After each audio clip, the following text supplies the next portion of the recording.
Hello and welcome to Simple Session 2025. We're back in Tallinn, Estonia, and back in the Unibet Arena, where we're about to get going with the skateboard qualifiers. I'm James Threlfall, and alongside me in the booth is a man who needs no introduction, but I'm going to give him one anyway. It's Rune Glifberg. How are you doing, man? First time in Estonia. Excited to be here? Super excited, and thanks for that lovely introduction, James. Yeah, excited to be here. This course looks insane. Simple Session 25. This is going to be one for the books, I think. Yeah, 100%, man. We've got this real big course that I think you have to really be there in person to see just how big it all is. Because I think when you're looking out across the park, because everything's so big, like it looks like it's almost normal size. But when you get under those ramps, like, man, they're huge, right? It's a bit of you almost. Yeah, it's definitely it's like 8 foot plus out there. You know, just like some of like the small, like the volcanoes and stuff. It's like an 8-foot volcano. When you're on the floor down there, it seems big. But I think most of all these guys are up for the challenge, and that's what's exciting about Simple Session. You have the transition guys that are just going to bring the full speed craziness, and then you got the more tech sort of street guys that are going to get crazy on the rails and do all the more tech stuff. So I think we're in for a treat today. Yeah, it's going to be huge. We've got 48 skaters for you in the qualifiers today from over 30 countries as well. Absolutely like an international contest right here, and we're going to have as well 12 different jams across the contest today too. So we've got a lot of skateboarding to get into. If you want to join us, we're on the Simple Session YouTube right now. Jump in that live stream. Let us know where you are watching today. And yeah, grab those drinks and snacks and hang with us. 12 jam groups. We're going to have 4 skaters in each. The big thing today though, right, Rune, is the riders are going to get 2 one-minute runs and both of them count. We're looking for an overall impression from the skaters today. Yeah, we had a little chat with the judges earlier, and yeah, they're looking for the both runs combined. So they'll give a score after the heat is actually finished, and so that score is going to not really be so affected by the falls. It's overall impression. So you're going to see the guys out there going for really hard stuff because, like I said, the falls aren't going to hurt them as much to get the big score. Of course, you want to try to stay on your board, but if you don't, you still might squeeze into the final, and it's a 15-man final. We got 48 guys, and every one of these 48 guys, I think, can make it into the finals. Yeah, it's huge. It's going to be a really tough cut. You think 48 down to 15 isn't so, like, it's maybe not so harsh, but when you look at the names that are out there today, we've just seen the starting list up on the screen, like, man, it's going to be tough. There are going to be upsets, right? There's going to be some skaters that could definitely make that top 15 that just, there aren't enough spaces for all of them today. Yeah. And there's our judges as well. We see Mr. Pat Duffy there looking into camera, giving a wave. Yeah, we've got an esteemed panel of judges today. Shouts to the guys that are going to be judging. We talk about that criteria out there.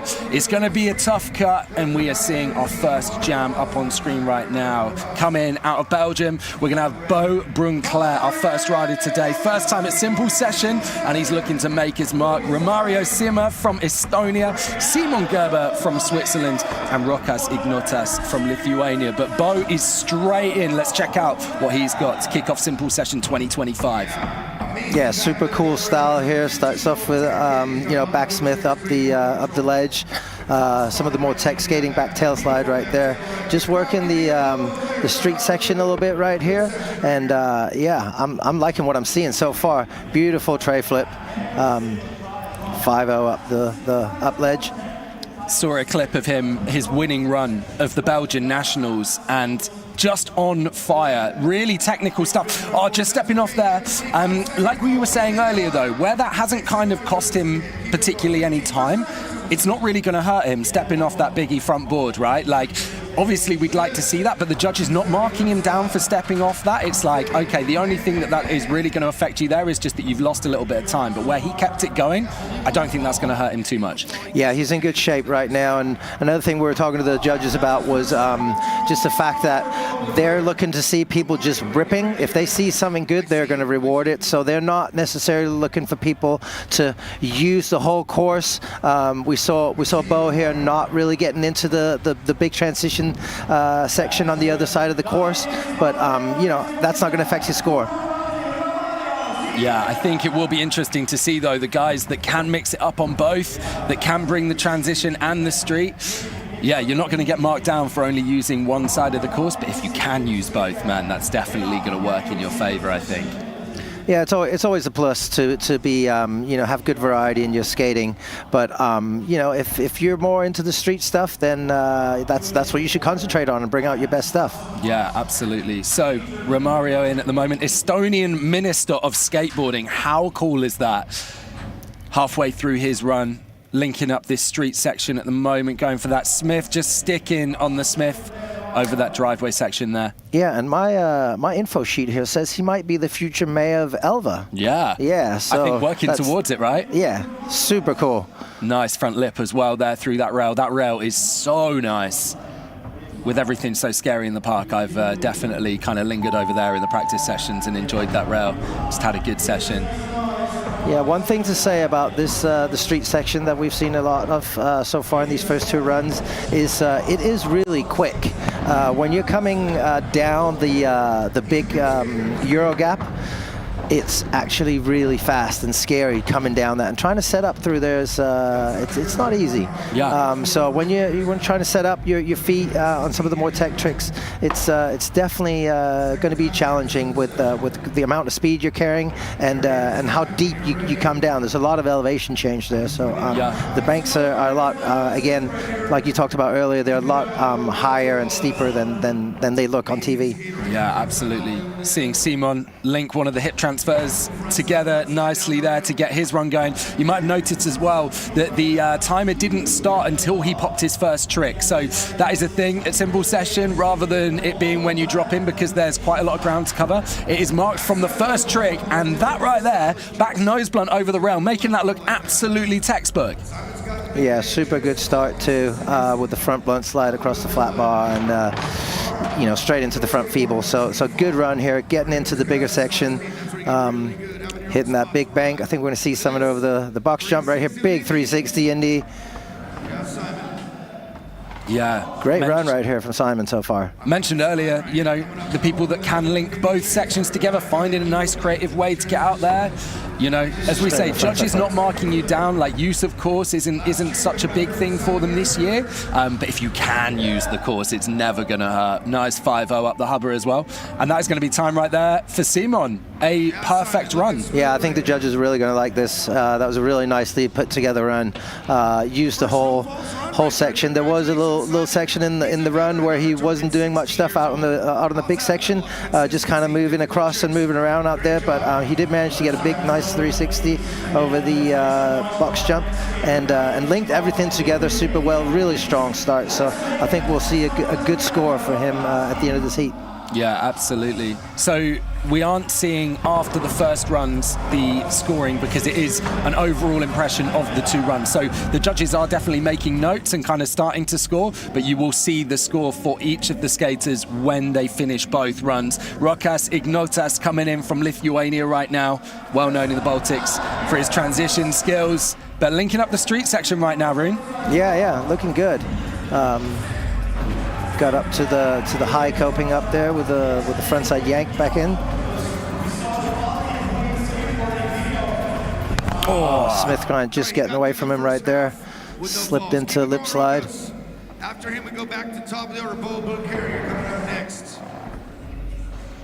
There it is. Gets the redemption on that frontside Smith grind. I seen someone else do that trick the other day, but I can't for the life of me remember who it was. It was you, wasn't it, James? Oh, it was me. Oh, it was you. Yeah, so yeah, big props to Rokas there. Yeah, there you go. Holding it down. Oh, look at nice. that. And that right there is going to be time for his first run.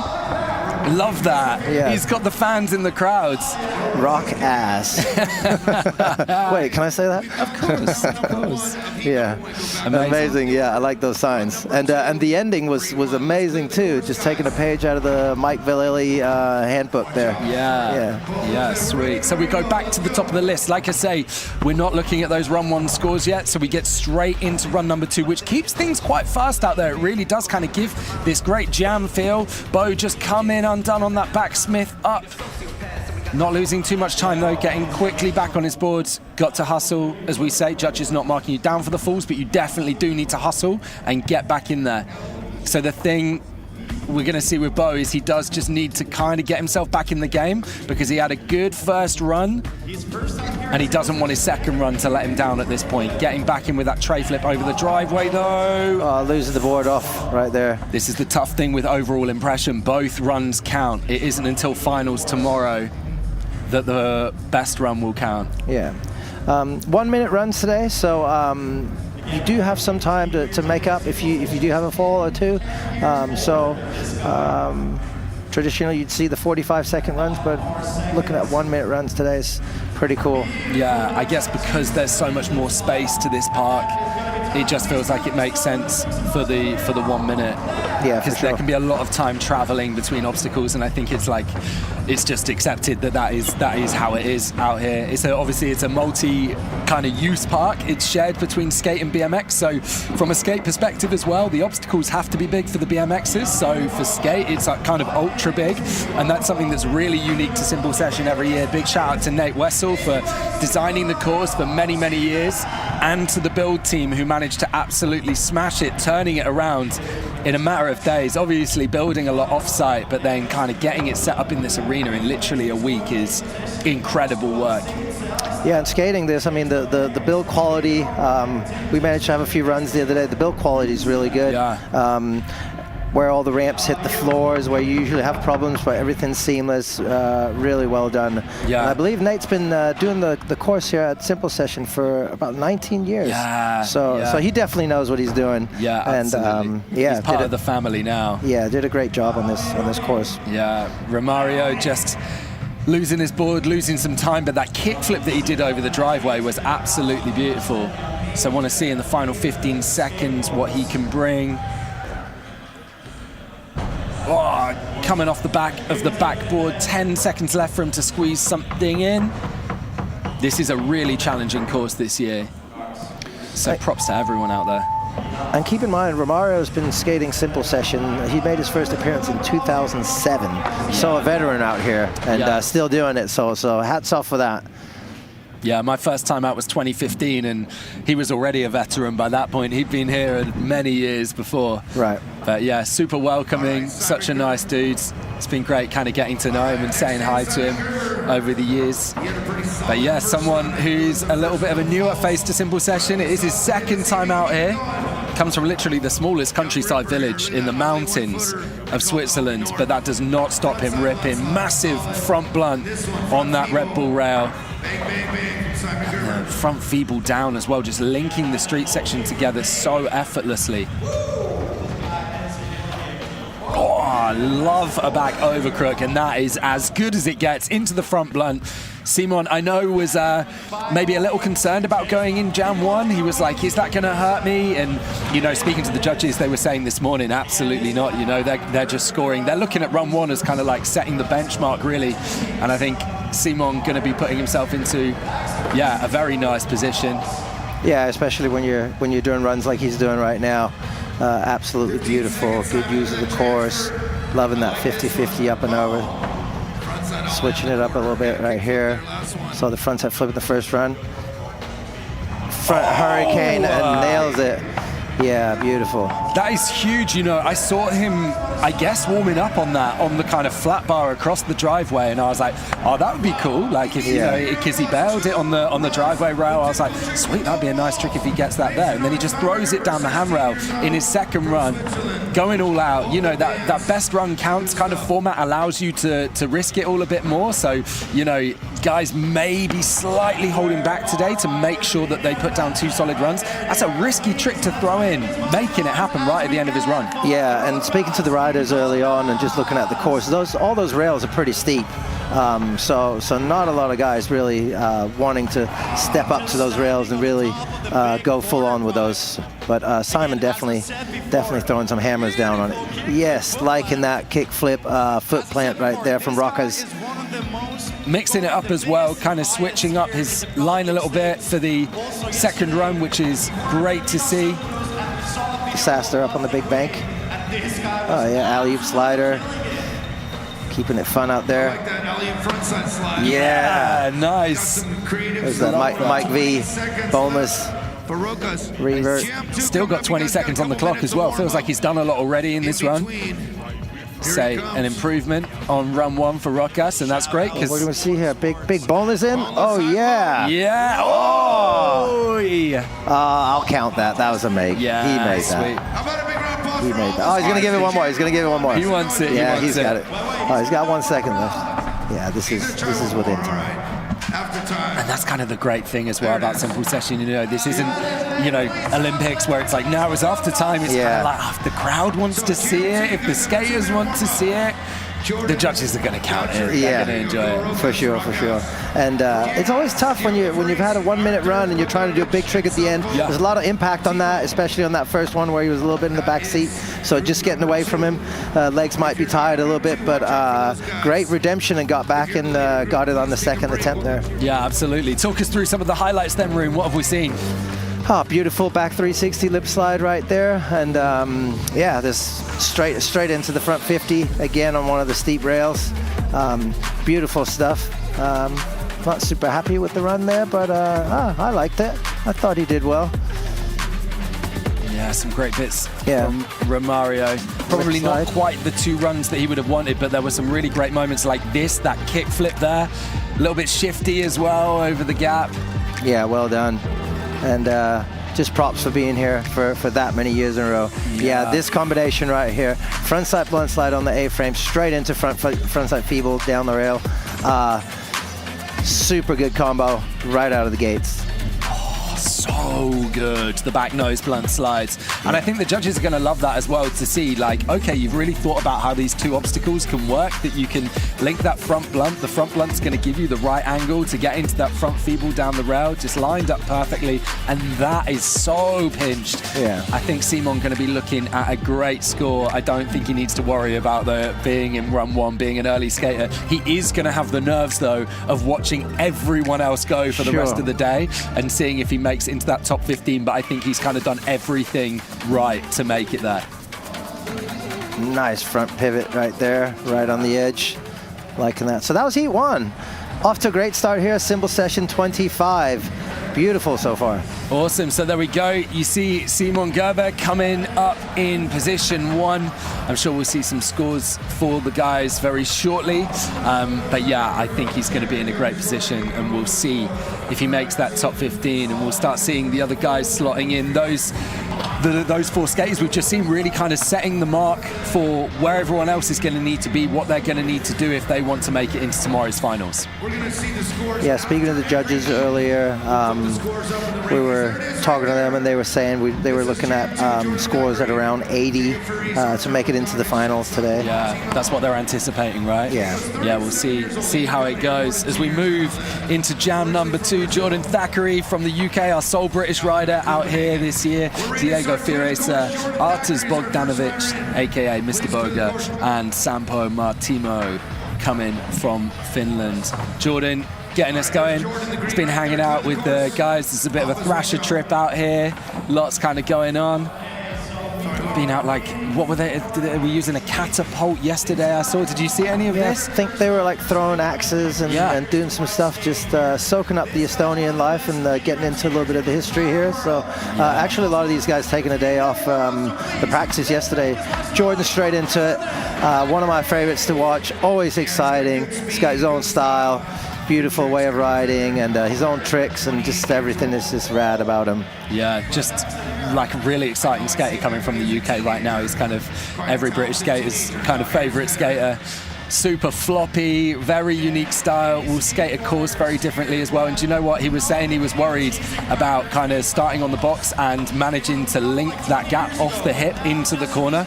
Made it look easy right there. Coming undone slightly on that front lip, but not losing him too much time. And he's straight back in on the transition as well. Oh, yeah. But yeah, he's got all the cool little details, like the one before he did the low Z stall back around to Smith and the little barley grind right there. See, that stuff is just beautiful. He tried to teach me that one time and it was just not happening for me. Yeah. Well, I've got no chance then. But yeah, no, just such a unique skater. Will ride the course in a very different way to anyone else, and a great way to get it going. Like we say, I'm going to keep saying it all day.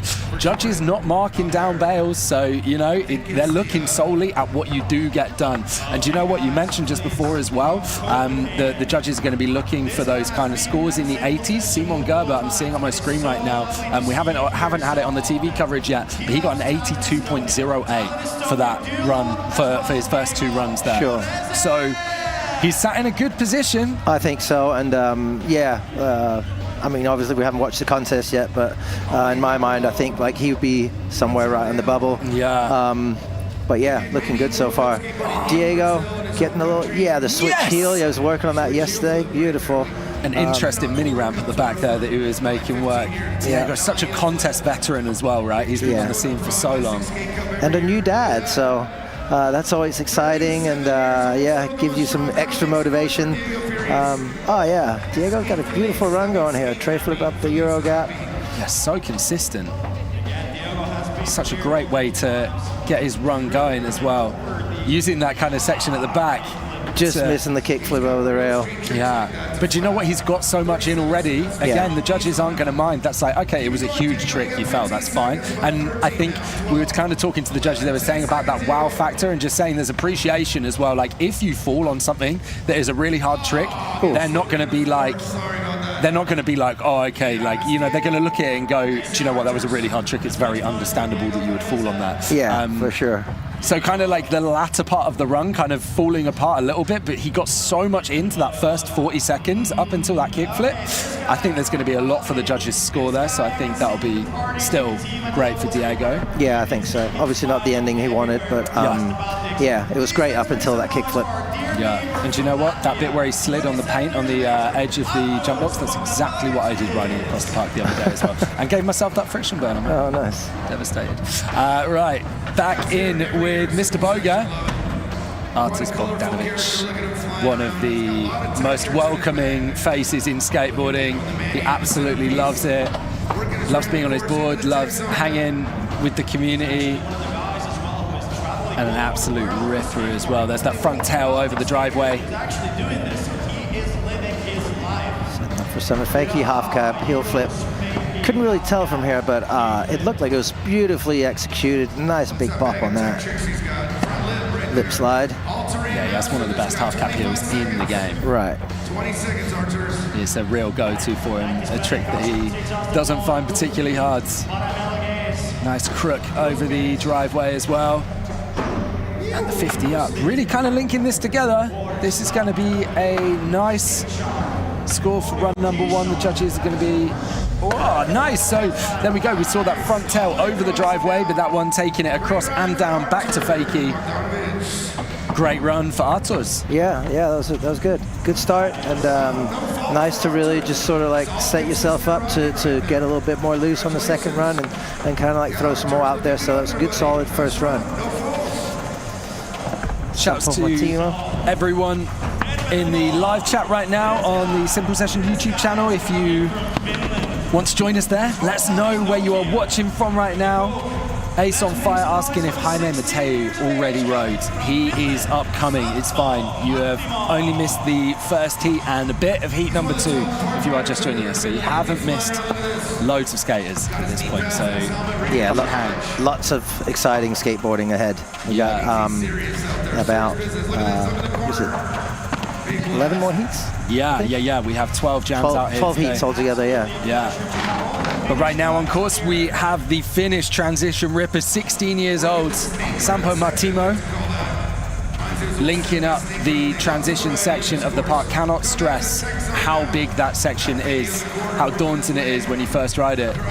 And we've got a little course preview for the finals tomorrow where Room was ripping it. You just had to jump on and get going, no warm-up, get straight in. So, yeah, props to you for that. Yeah, well, we had about 5 minutes to film that, so... Yeah.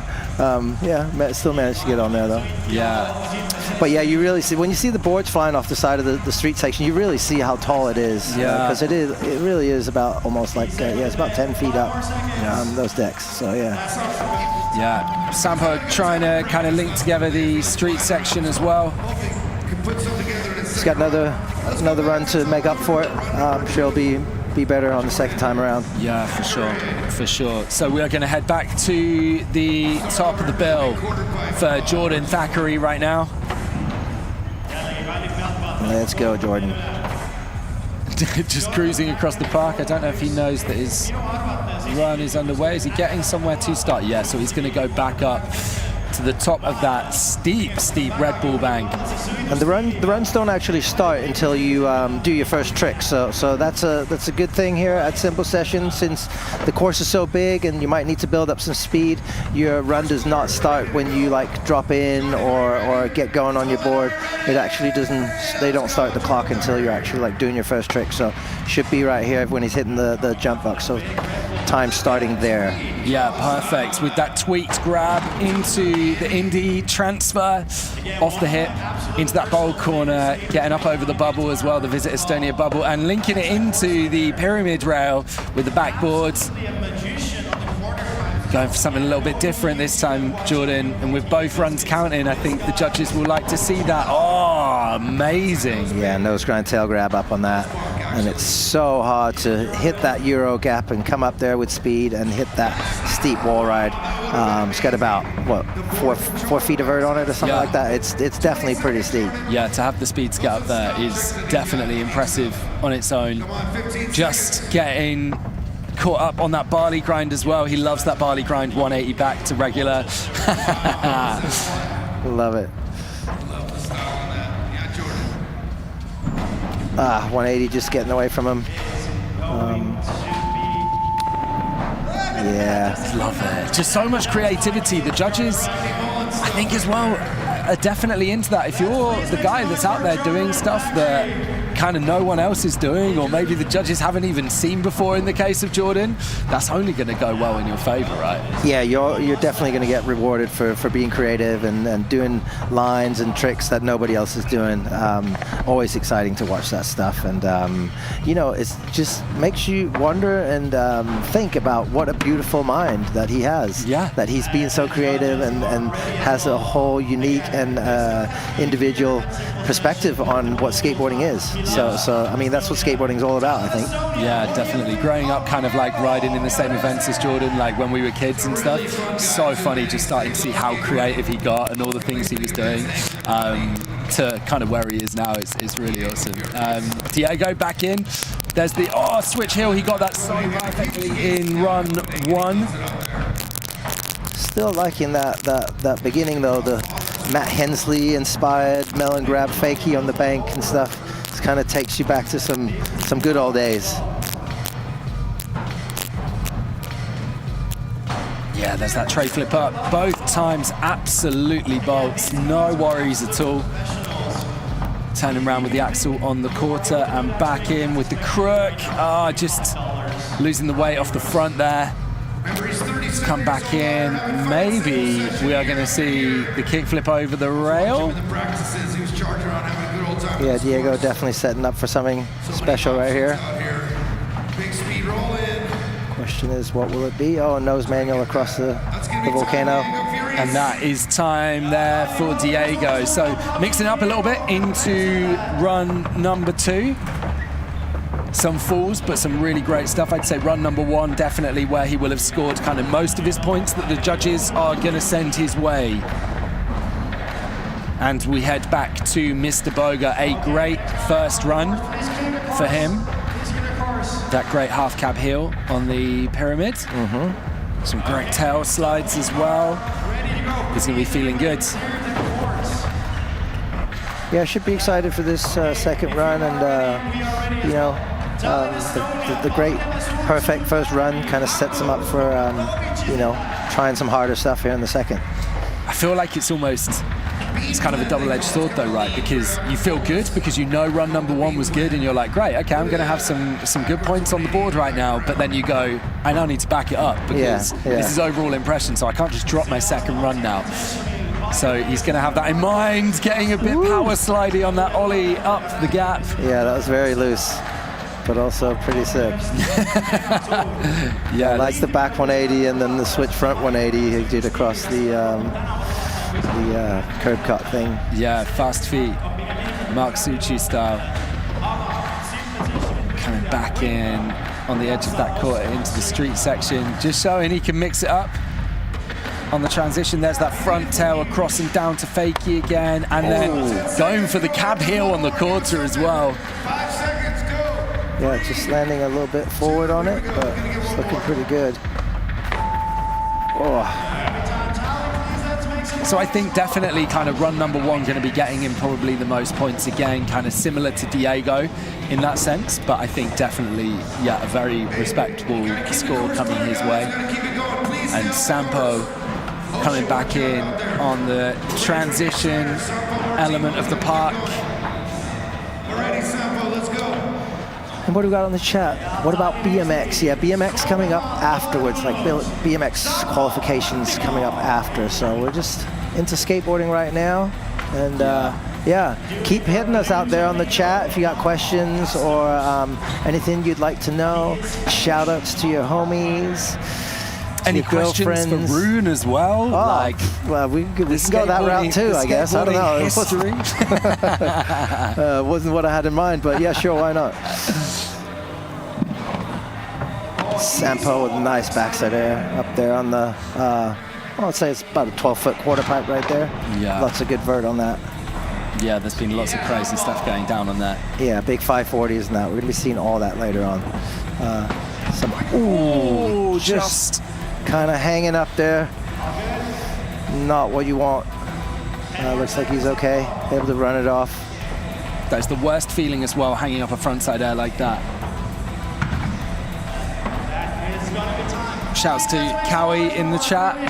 Thanks for locking in, man.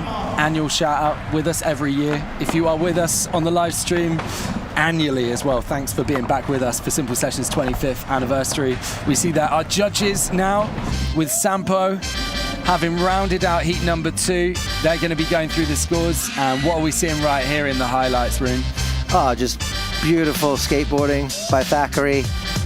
Big 180 up into like a little nose press, fakie ollie, barley grind. Beautifully executed. Ollie up, there's that nose grind, tail grab. Just textbook, love it. Diego with a nice ollie into the bank. Ollie tail on the other side. Lots of great skating here in the second jam. 50-50 and 50-50 down the little quarter. Beautiful nollie heel there as well. That was just before he went for that kickflip. And there we go. There's the textbook tray flips up as well. Our judges out here today. We got a panel of esteemed judges, 3 of them from 3 different countries. Lauri Vassinen, Pat Duffy, and Christian Preek. Christian from Estonia as well. So has again been to many Simple Sessions. I'm sure has grown up as well. Watching Simple Session himself, riding in Simple Session later on. It's great to have people like that out here. Yeah, definitely a good panel of judges. There we go, seeing Sampo right there. So there we go, we see Pat Duffy closest to us. Scores getting locked in. The 3 of them deliberating today. And it is kind of more of a conversation today, I think, between them. Like we say about that kind of overall impression. They're kind of getting a vibe from the 2 runs. And so it's not locking in a run 1 score and a run 2 score. It's kind of like making the notes, noting down maybe what kind of score you're feeling and then chatting about it. So the communication between them. Yeah, and more like ranking the guys also. I think after this jam, we're still going to see Simon on top. But they're just making sure that they're getting the right ranking versus maybe giving the right score, you know, even though the score reflects the ranking. But sometimes you have to look at it a little bit different and really analyze, like, well, should this guy be ahead of the next and so forth, you know? Yeah, absolutely. Alan in the live chat saying, we don't miss a year. Been watching since 2012, and this is the only contest I watch. Shouts to you, Alan. I remember being in the live chat with us last year as well. We hope you'll be chatting away with the community for the BMX as well later on. We see there, you mentioned Simon 82.08, right at the top of the leaderboard, getting some scores on screen right now. Jordan Thackeray throwing himself into second, 61.50, but that is a big gap right there. Yeah, but sure. A lot of people are going to be looking to slot into Mr. Boga getting a 59.75, Diego with a 46.5, and then Sampo taking 7th place of the 8 riders that we have had so far. So much skating to get through.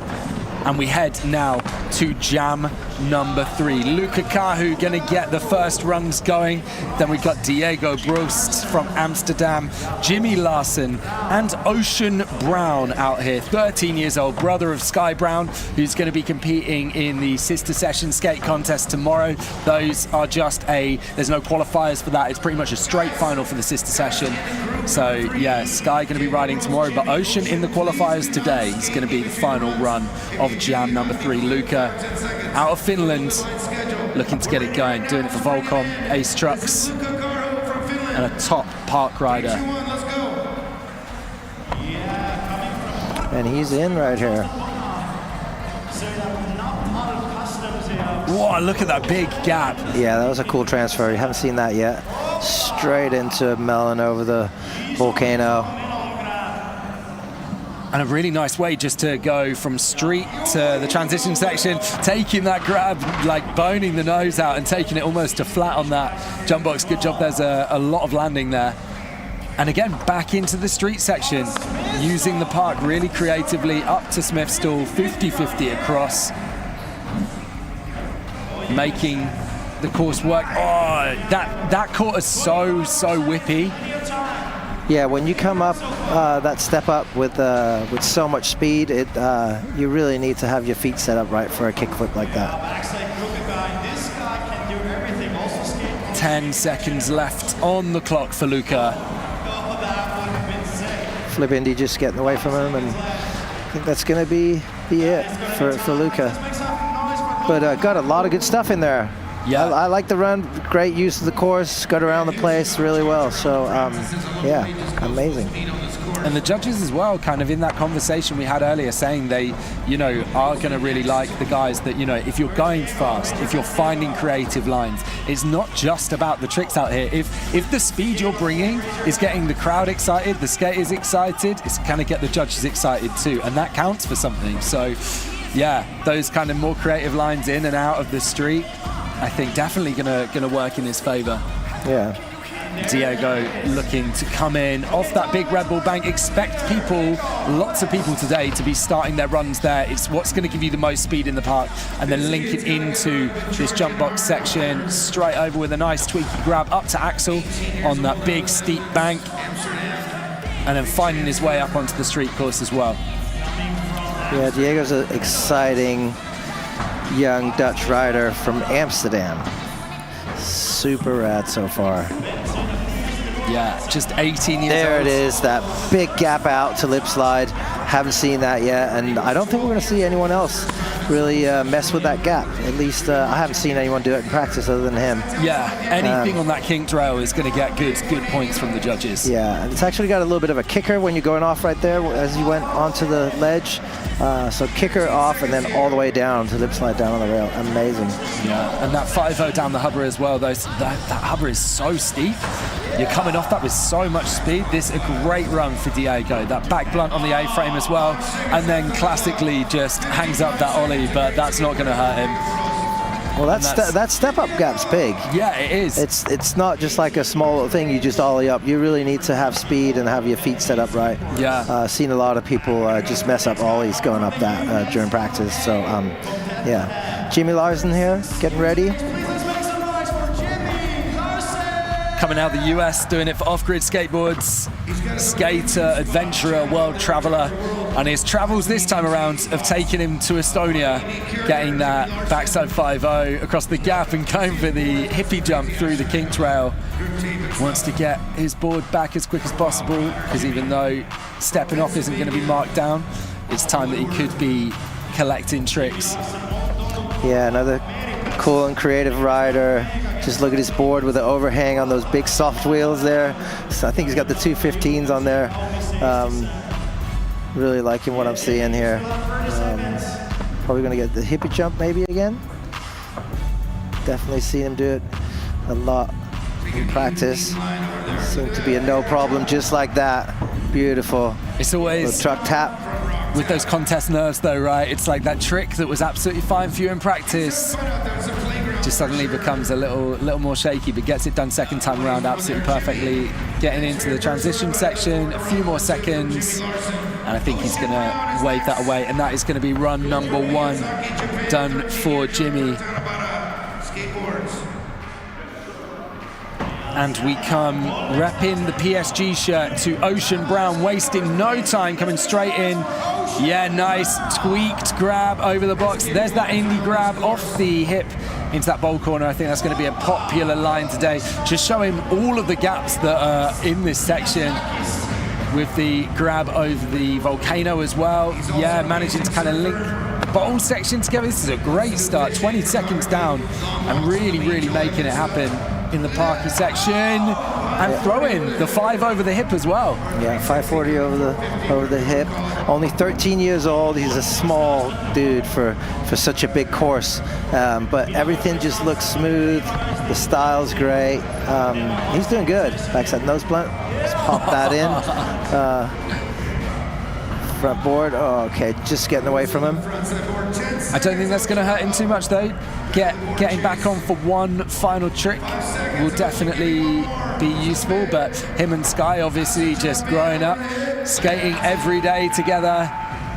Drops the frontside air on the hip, but I think a really, really great run for Ocean Brown there. Yeah, he doesn't look happy with it himself, but I thought it was a great run too. Yeah. I just always love these little guys with great style, and you can just see that there's so much for them in the future. Reminds me like of a little current cables or someone like that, you know? Yeah, just beautiful style, small guy just flying around. It's almost like a little feather being pushed around on the course, just looking beautiful. Yeah, floaty. The kind of style, you can't teach that, man. You can't like work on that. It's just natural, right? Yeah. Oh, nice big grab as we head back to the top of the list for Luca Kahu, the 22-year-old Finn, who had a really nice first run. We talk about those creative lines. This guy has them for days, and that speed as well to head back up over the bubble. That thing absolutely massive, so to be able to head back up over it, you need to be going fast. That front Smith up on the sub box and back into that 50-50 on the flat bar over the driveway. Yeah, Luca putting it together right here. Good flow, getting around the course, crooked grind, just stomping the tail down a little bit. Managed to stay on though. Just getting away from him, the flip indie. Still got time if you want it. Hustle. I think super tiring as well. You can see how heavy he's breathing at the end of that. It is, it's a workout. It is a full workout skating this course, putting a 1 minute run together. Like we talk about how that 1 minute run, like lots of contests is 45 seconds. Simple session is the 1 minute because the park is just that much bigger. It gives you time to get between obstacles. But all of that time you are working. So that extra 15 seconds feels like a marathon. Yeah, all those elevation changes really make you need to work for your speed. If you're not committing to getting as much speed as you can, you're really not going far on this course.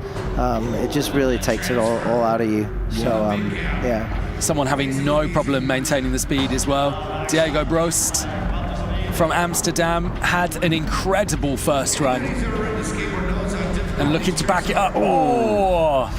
And there you see just like how close those rails are. You really need to get a perfect landing when you're going down those big rails right there. And it is a little bit of a pit that you get into, so really tough to come out of that with speed and come back up those big ramps. He's straight back in the mix though. Nice 5-0 down. You kind of come off that with so much speed at the bottom. Yeah.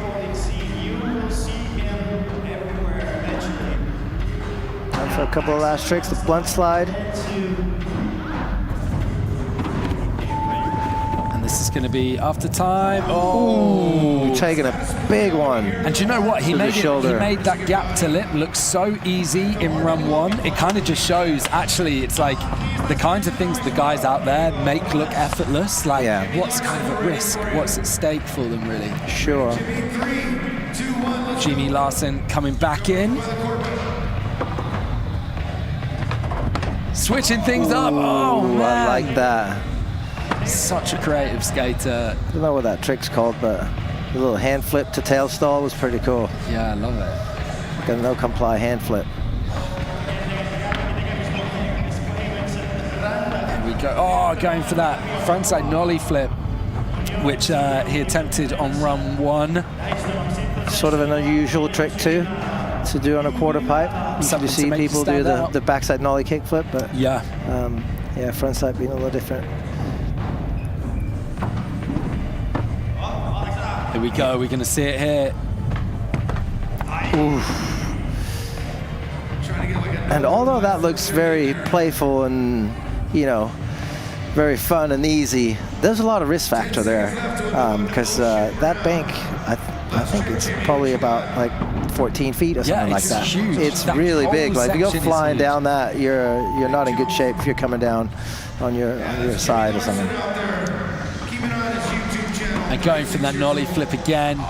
Not quite coming together for Jimmy, but really appreciating the creativity that he's bringing. And our final rider of jam number 2, Ocean Brown, had a great first run and making it happen again at the start of run number 2, Rune. Yeah, just flying around the course. I like that melon tweak right there. You got the nose. Nice front 50 into the pocket. Get some speed. Cool creative lines. Getting up on the big section. Heading There's that back. 540. Oh, just getting away from him. Had that so perfect in run number 1, though, that I don't think it'll hurt him too much because the judges are going, yep, we've seen that. We know you've got it. We know it's in there. It's been done. So looking to see what he can pull together. that's tough time. Overshooting the back nose blunt. And comes unstuck on the front board as well. Would have been great to see that. But with final kind of 5 seconds on the clock. What can we see? He went for the frontside air off the hip. Oh, so he went for the front 3. And do you know what? That is a different trick as well that we hadn't seen from run number 1. So if you kind of combine the 2 runs, yeah, there were falls in there. But there was a lot of good tricks notched up too. Just 13 years old, doing it for Tanabata Skateboards. The whole Tanabata team out here at Cymbal Session. And Rune, talk us through the highlights we've got on screen right now of jam number 3. Nice big transfer. We got some K grinds across the flat bar there. Nice melon over the volcano. And this I really like. Big Smith. Come back in, 50. Calling it quits right there. A lot of good skating in this third jam. Backside lip slide for Diego. And there's that massive gap to the lip. Wow. Really incredible. Just made that Could just look watch that so all day. Chill. Yeah. But that's such a huge gap to that rail. So much at stake there. Jimmy coming in with all the creativity as well. Yeah, cool little hippie jump right there. Just clearing it. Nicely boned out melon. Straight into the indie. Up on the bank there. It just points it out beautifully. 540.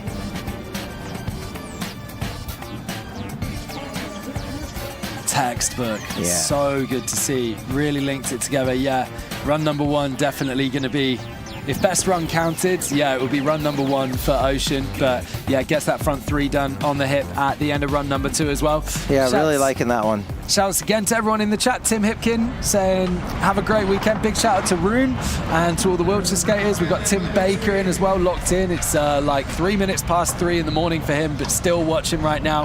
And watching from Australia too. Yeah, big love to all of you locked in with us on the Cymbal Session YouTube live chat right now as we see our judges there looking through the runs, their notes from jam number 3. We're almost ready for our first. And jam number 4 coming up. I'm excited for this one. They haven't been put on the screen yet, but we've got Marius and we got Vincent coming up. So that's going to be amazing. First here at the standings. Simon's still in first. Yeah, no one touching Simon at this point. But Diego Brost gets in there, kind of slots into, I mentioned that kind of gap between Simon and Jordan Thackeray. Diego and Luca slotting in there nicely, right? Also in the top 3, current leader right now, Simon Gerber. Ocean Brown coming in slightly lower, and then Jimmy Larson slotting into 12th place too. And saying, wow, Ocean was amazing and so young. Yeah, brother of Sky Brown as well, who I'm sure will be hoping to take gold in the sister session tomorrow. And Ocean showing just what he can bring as well. But jam at number 4 in the men's skateboard qualifiers, we got Kairi Matsumoto kicking it off for us. There we go, Marius as well, of course, Finnish legend that is going to be following him up. Vincent Matheron going 3rd, and then Dylan Whitkin from Lake Forest, California, rounding it all out. Kairi, an 18-year-old skater, first time at Simple Session, loves big stairs, rails and ledges. Probably going to be taken to that kink rail as well from what we've seen in practice. So we'll see what he brings. Yeah, number 1. This jam's going to be exciting. I'm psyched for this one. Oh, just missing the flip front board. He's had that so many times in practice as well, so I'm going to put that down to run number 1 nerves. Just needs to push through that, and does that with a great back tail and a textbook front feeble, making that look so easy down that rail. This whole section that you're seeing here, kind of snowboard inspired, and yeah, kind of matches that size as well. There's the back over crook through too, and the front side flip on the corner. Yeah, beautiful skating here, just missing that first trick, but kickflip back lip. Oh, and there's the other rail in the way, like I was talking about before, just smashing his hip into that. Yeah, that didn't feel nice, and I think he's going to call it for this run, maybe. A little bit shook, but I think we're still in good shape. He's looking to make up for it in the second run. I was really liking what I saw up until that slam right there. Yeah. Unfortunate. You were saying kind of before about how it is kind of like a bit of a pit that you go into there, and you've kind of got to land perfect, and the rails kind of line up like that in a way that, yeah, makes it quite hectic. Marius coming in though. Speaking of hectic, look at the speed that he's kind of kicked off with, going for that kickflip up the gap there. Yeah, Marius is one of those skaters that just make it look rad, fun, interesting, and I think everyone just really loves to watch Marius skate. Yeah, such a great dude as well. Like, so much of Simple Session is kind of about the community and like hanging out, the parties after the event, the jams that go on throughout the week, and Marius is kind of just like one of those really welcoming dudes, always a smile on his face, always down for having a chat. Oh, for sure. Hanging out. Yeah, great guy. Just missing the backside flip up though. 10 seconds for him to squeeze in something else if he can. Oh, going for that flip to what looked like front pivot. Yeah. And not quite getting that, so he's going to need to do a lot in run number 2, but loving the vibes from Marius. As we move to Vincent Matheron, someone who we talked about hitting the park with speed earlier. Vincent is absolutely, I'm sure, going to do that. Someone who has competed for France in both the Tokyo and Paris Olympics. And yeah, an absolute crowd favorite. Will find all of the biggest gaps, all of the lines to hit. Yeah, always creative. Just getting messed up there on the way in, but yeah, like I was saying, you know, always finding the weird lines and doing things a little bit different, and not really a stranger to doing contests. So he definitely knows what it takes to get a nice run together. A little bit unfortunate that you know, the line that he chose right there kind of messed him up a little bit. Yeah. But that's what can happen when you're trying to do your own thing and not taking the traditional lines and doing something that's a little bit more creative and using these funky little lines that are on the course.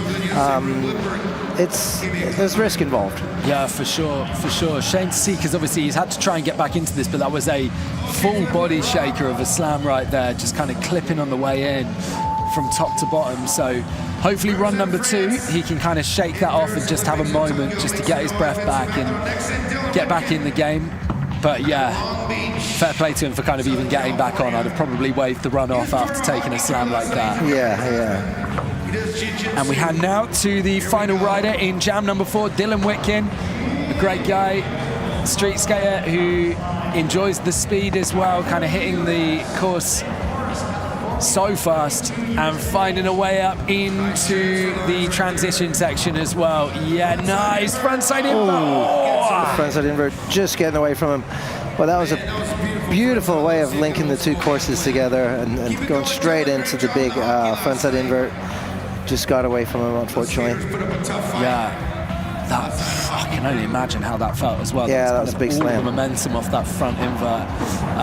But yeah, like you say, a very creative line to kind of ollie up onto that bubble, trying to come back in with that frontside nose blunt. Yeah, it's tough recovering from a slam like that. Definitely, you've seen him grabbing his stomach after that frontside invert slam, and it definitely is tough when it knocks the wind out of you like that, and trying to complete your run afterwards. I can imagine you've had a few of those in your time on the ball. Sure, yeah. But I'm sure we'll see Dylan back for a great second run. Fingers crossed on that.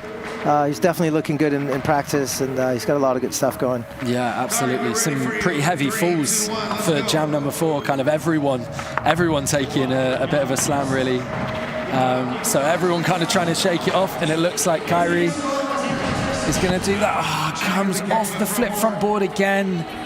Such a shame. He's been so good on that in practice, which is probably why he was like, I'm going to open my run on that, because it's a go-to. Yeah. But again, just needs to manage to shake off the nerves. That front feeble not causing him any problems. Yeah, again, that's a really steep rail. It's not an easy rail to skate, and it shoots you straight into the ground, kind of. Yeah, the overcrook looking great as well, and the front side flip.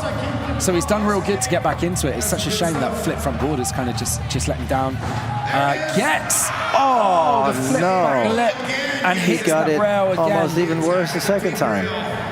But I would count that. If I'm judging, I mean, he made the flip back lip, and he was in good shape to keep riding. That rail was in his way.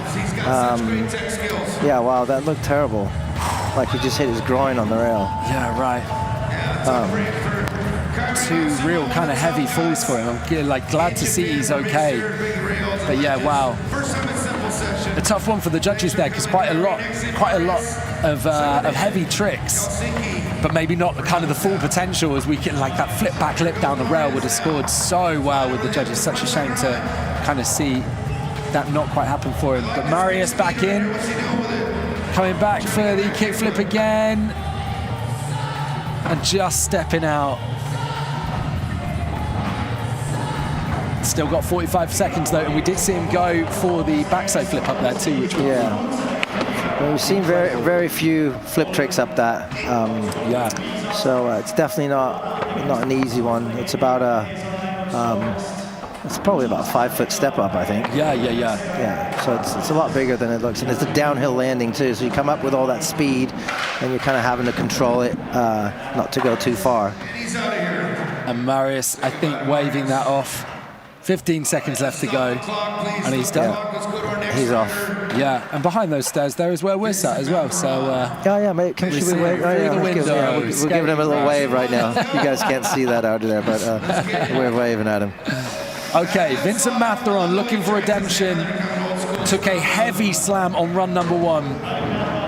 And it all kind of fell apart a little bit from there, so we really want to see... He's in control now. Yeah, there it is. Nice. There's the redemption on that. That roll in, just having to shake that fear off. The front side boneless on the bubble.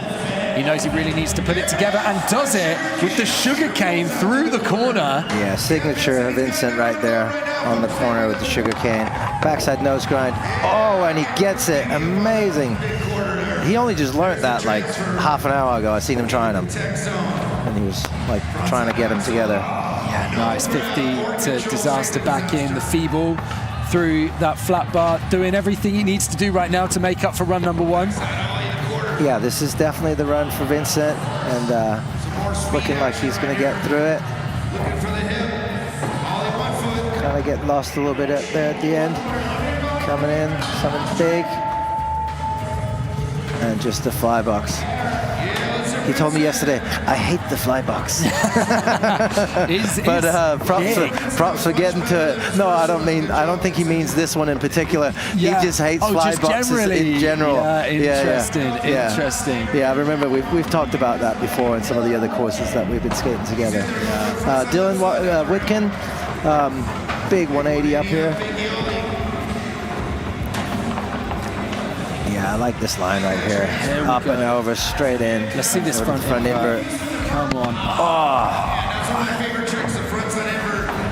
Managed to run out of it that time. Such a good invert as well. Yeah, Such he really a scary trick. He really does have a beautiful front invert. I wonder if maybe kind of in his head knowing that he slammed on it last time around. Such a nice dude though. My first time meeting him this weekend, and yeah, he's a great guy. Yeah, for sure. Nice, Smith Bryant. Yeah, he's really got a cool style and just cruising around the course, just having a little trouble on that front invert, unfortunately. Going for the tray flip on flat. And that right there, time for Dylan Whitkin, and also time for jam number 4. And this is it. We talk about the judges kind of talking about the scores. It's a real conversation at this point, and we can see on screen right now the start of the highlights of jam number 4. Yeah, really far out on the heel on that front feeble. I'm really hoping we're going to see that backside kickflip back lip again. Yeah, right here. I think I would count this as a make. If this is from the second run, he's in good shape. He would have rode away. If he wouldn't have been looking at that rail, he would have rode away from that for sure. If that was regular flat. Marius, nice one up to front 5-0. Yeah, great little transfer that. Yeah, well done. So precise as well to get back in before you kind of head to the quarter there. Yeah. Vincent, giving him the smiles. Yeah. Nice back lip with a little layback. Did so well with kind of all of the pressure of needing to pull out the stops on run number 2, and did it with this real standout trick for me of the whole thing. Really easy to hang that trick up as well. Yeah. Yeah, I think Vincent's going to get up there, close to Simon. It's going to definitely be up there in the top 2, I think. Yeah, I think so. I think when I look at the scores, I think Simon, maybe just thinking across the 2 runs, maybe with Vincent having dropped run number 1, I think that's what might put him behind Simon. Yeah. Where Simon had 2 very good runs. So I think he's definitely going to be up there. Yeah, it's apples and oranges, I think, at this point. 2 different styles of skating, but Vincent's run really well put together, I think, and just hitting all parts of the course. And although the judges said they wouldn't deduct people for not hitting all parts of the course, if you are hitting all parts of the course and making it kind of meld and flow together, I think that's definitely what they're looking to see, and that'll up your score a little bit, maybe. For sure. Ace on Fire in the Simple Session YouTube live chat saying, I've just checked all the riders. It is very hard to predict a top 5. Yeah, absolutely. Listing riders like Beaver, Jamie Jaws, Danny Leon, Julian Agliardi, Grayson Fletcher. Yeah, the list goes on. It's actually insane. We're going to see across the 12 jams today some real heavy hitters.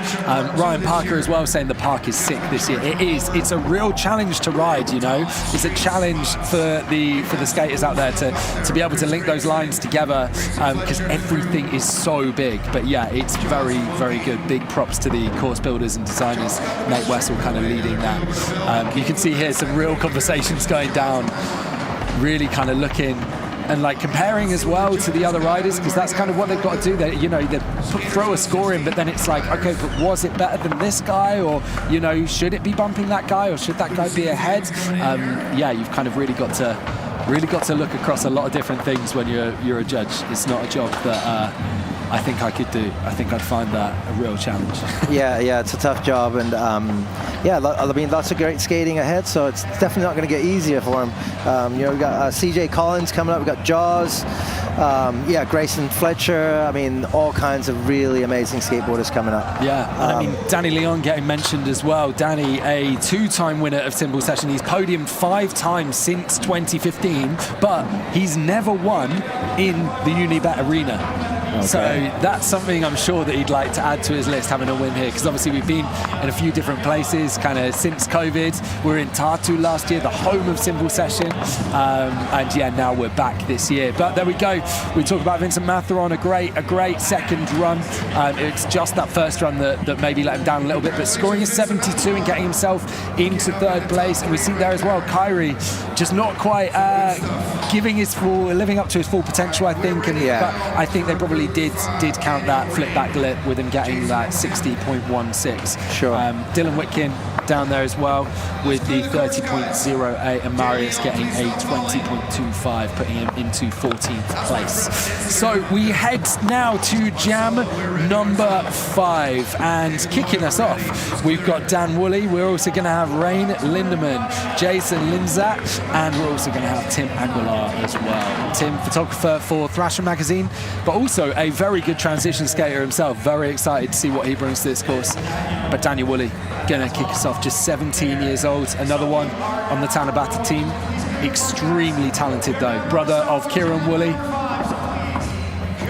Yeah, I was started on a trip with Dano and Kieran actually about 2 weeks ago down in Australia. Yeah. Having a good old time down there, jumping off rocks and waterfalls and all kinds of good stuff. Yeah, so Dano starting off over the fly box, getting over into the street section. Although he's Kieran Woolley's brother, he does have a very different style of skateboarding, and he's way more like straight oriented. Beautiful 360 lip slide, tail slide up the ledge there. Yeah, I think if Dan can pull it together, definite contender for finals, and maybe someone who's going to be trying to push for those kind of higher top 5 spots. We talk about the predictions for top 5. Very consistent skater. Again, I don't want to say anything, give it the commentator's curse, but yeah, he's very, very solid on his board. He just kind of never looks like he's going to step off. No, he looks great right here with 10 seconds left. Oh, just, yeah, all right. Scoop that. I was going to say, I was like, it's 10 seconds though. He's made it 50 seconds, and I haven't cursed him yet. But that's not going to hurt him, you know. What he's done throughout, that is absolutely solid.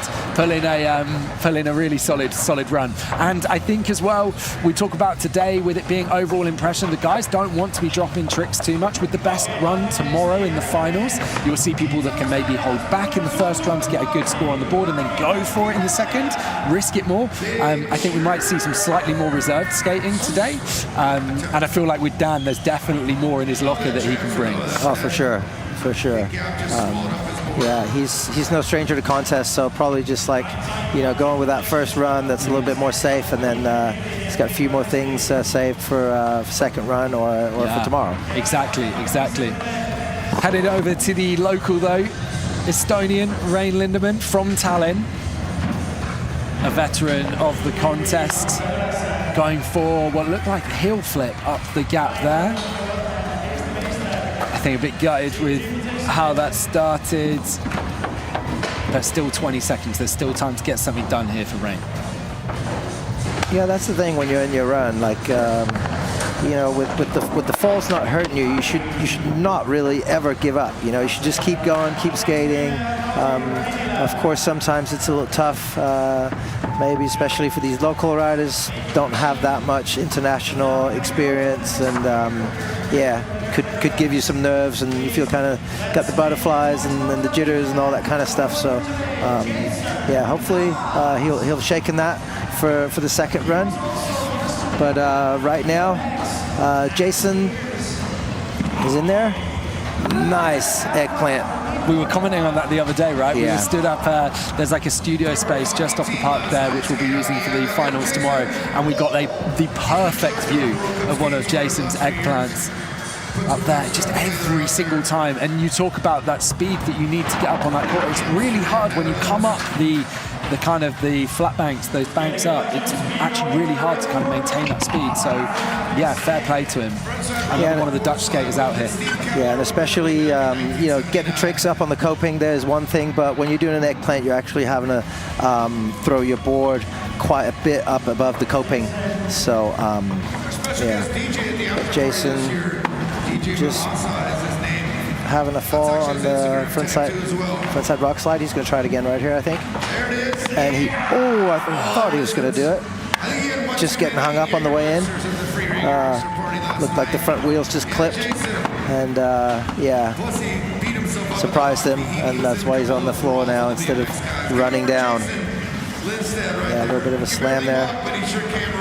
He's also a DJ as well. Going to be playing at one of the after parties this weekend too, so... Sounds like a fun time. Here's Tim. He recently just had his first Thrasher cover as a photographer. I think it's the Grayson Fletcher cover.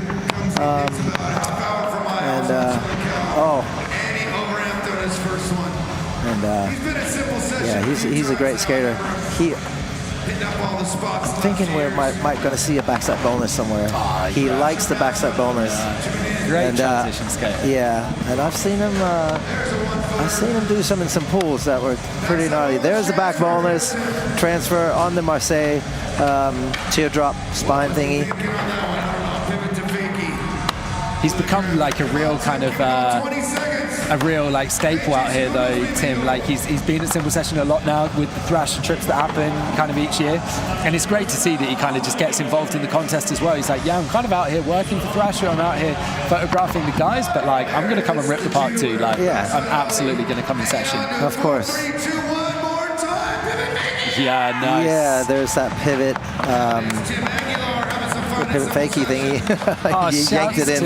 Shouts to Nolan Miskell as well, locked in on the live feeds to a skater that often is out here ripping it at Simple Session too with Tim. He says, yeah, Timmy. Yeah, big love to you, Nolan.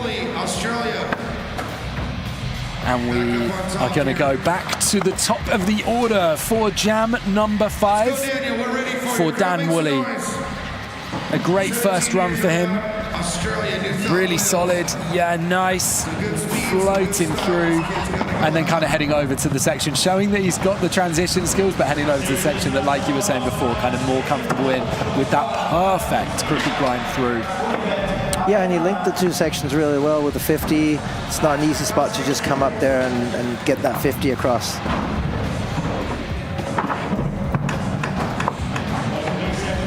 Looking so solid again. He comes for the back lip, gapping so fast, so much of that rail as well. It's actually quite a steep pyramid, that. So if you go a bit too fast, it's pretty easy to gap quite far off it. But yeah, absolutely no issue for Dan.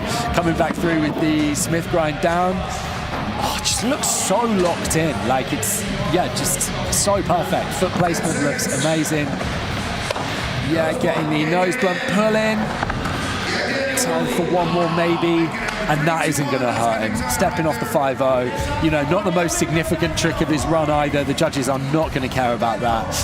So yeah, great 2 runs for Dan. His overall impression, so the fact he's put them both down is going to go a long way, and I think he can be pushing up into those top positions for sure. Yeah, let's hope so. The only thing the judges could be looking at is the runs were kind of similar. Yeah. But I mean, they were both great runs, so I'd definitely look to get a good score from that. So, Rain coming back in, just missing that gap up again. It is a big gap to make.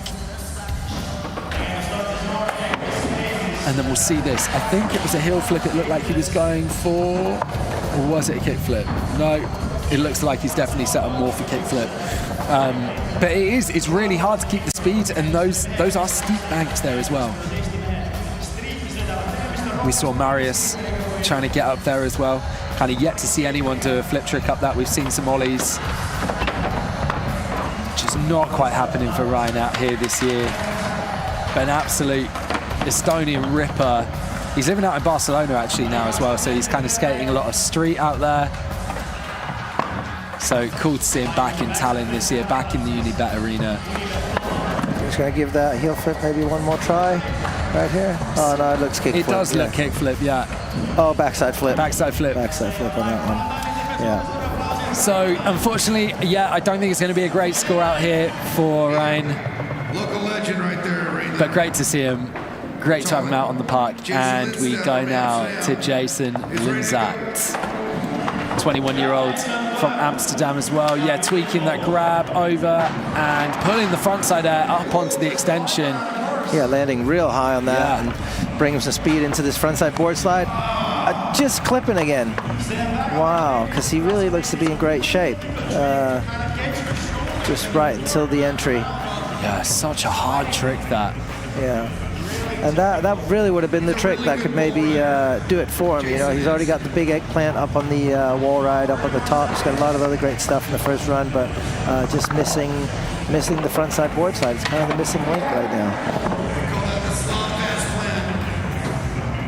Yeah, which is a shame for Jason. Standout trick, like you say. Ooh, but that's a that was standout trick beautiful. as well. That nose pick up there. That core is no joke. Oh, going for the flip stale too. Yeah, that was amazing, that nose pick right there. It was beautifully done. Way up on top and just popped it in nice and quick too. I think going to be a tough one for the judges really to score, because he had some really good standout tricks like the eggplant in run number 1, that nose pick there as well. But yeah, did drop quite a few tricks as well. So yeah, that's going to be a tough one to score. Tim coming in as our final rider in jam number 5 out of Riverside, California, doing it for Foundation Skateboards. Trying to get the backboneless up on the big quarter there, up on the 12-footer. Big go-to. Trying to get it this time. Come on, Tim. Oh, the that's his go-to trick. Yeah, that's a tall order for the backboneless. Jam 6. You really need to get your speed right and have the timing perfect. Jam number 6. You guys have a 2-minute warm-up. Maybe 2.5 if you're lucky. Let's keep it rocking He's right got now. him rolling into the big 14-foot bank. Big quarter pipe. Just wants the backboneless. There it is. Oh, lovely stuff for Tim Aguilar. See how well he did it too? Yeah. There was no stall, no hanging out. Just up, plant the foot, and straight back down. A huge quarter to get that done. Running the cameraman over.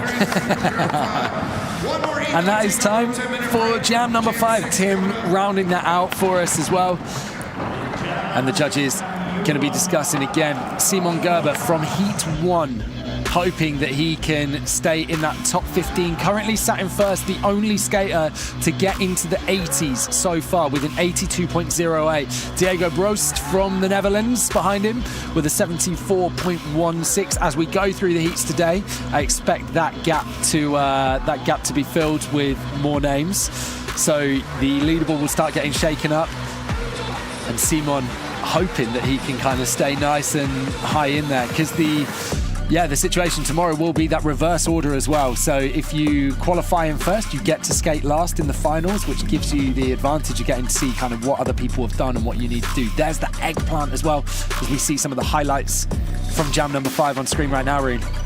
Yeah, nice big slob fast plant up on the high coping there, gapping back in to Jason, hauling up. There's that nose pick.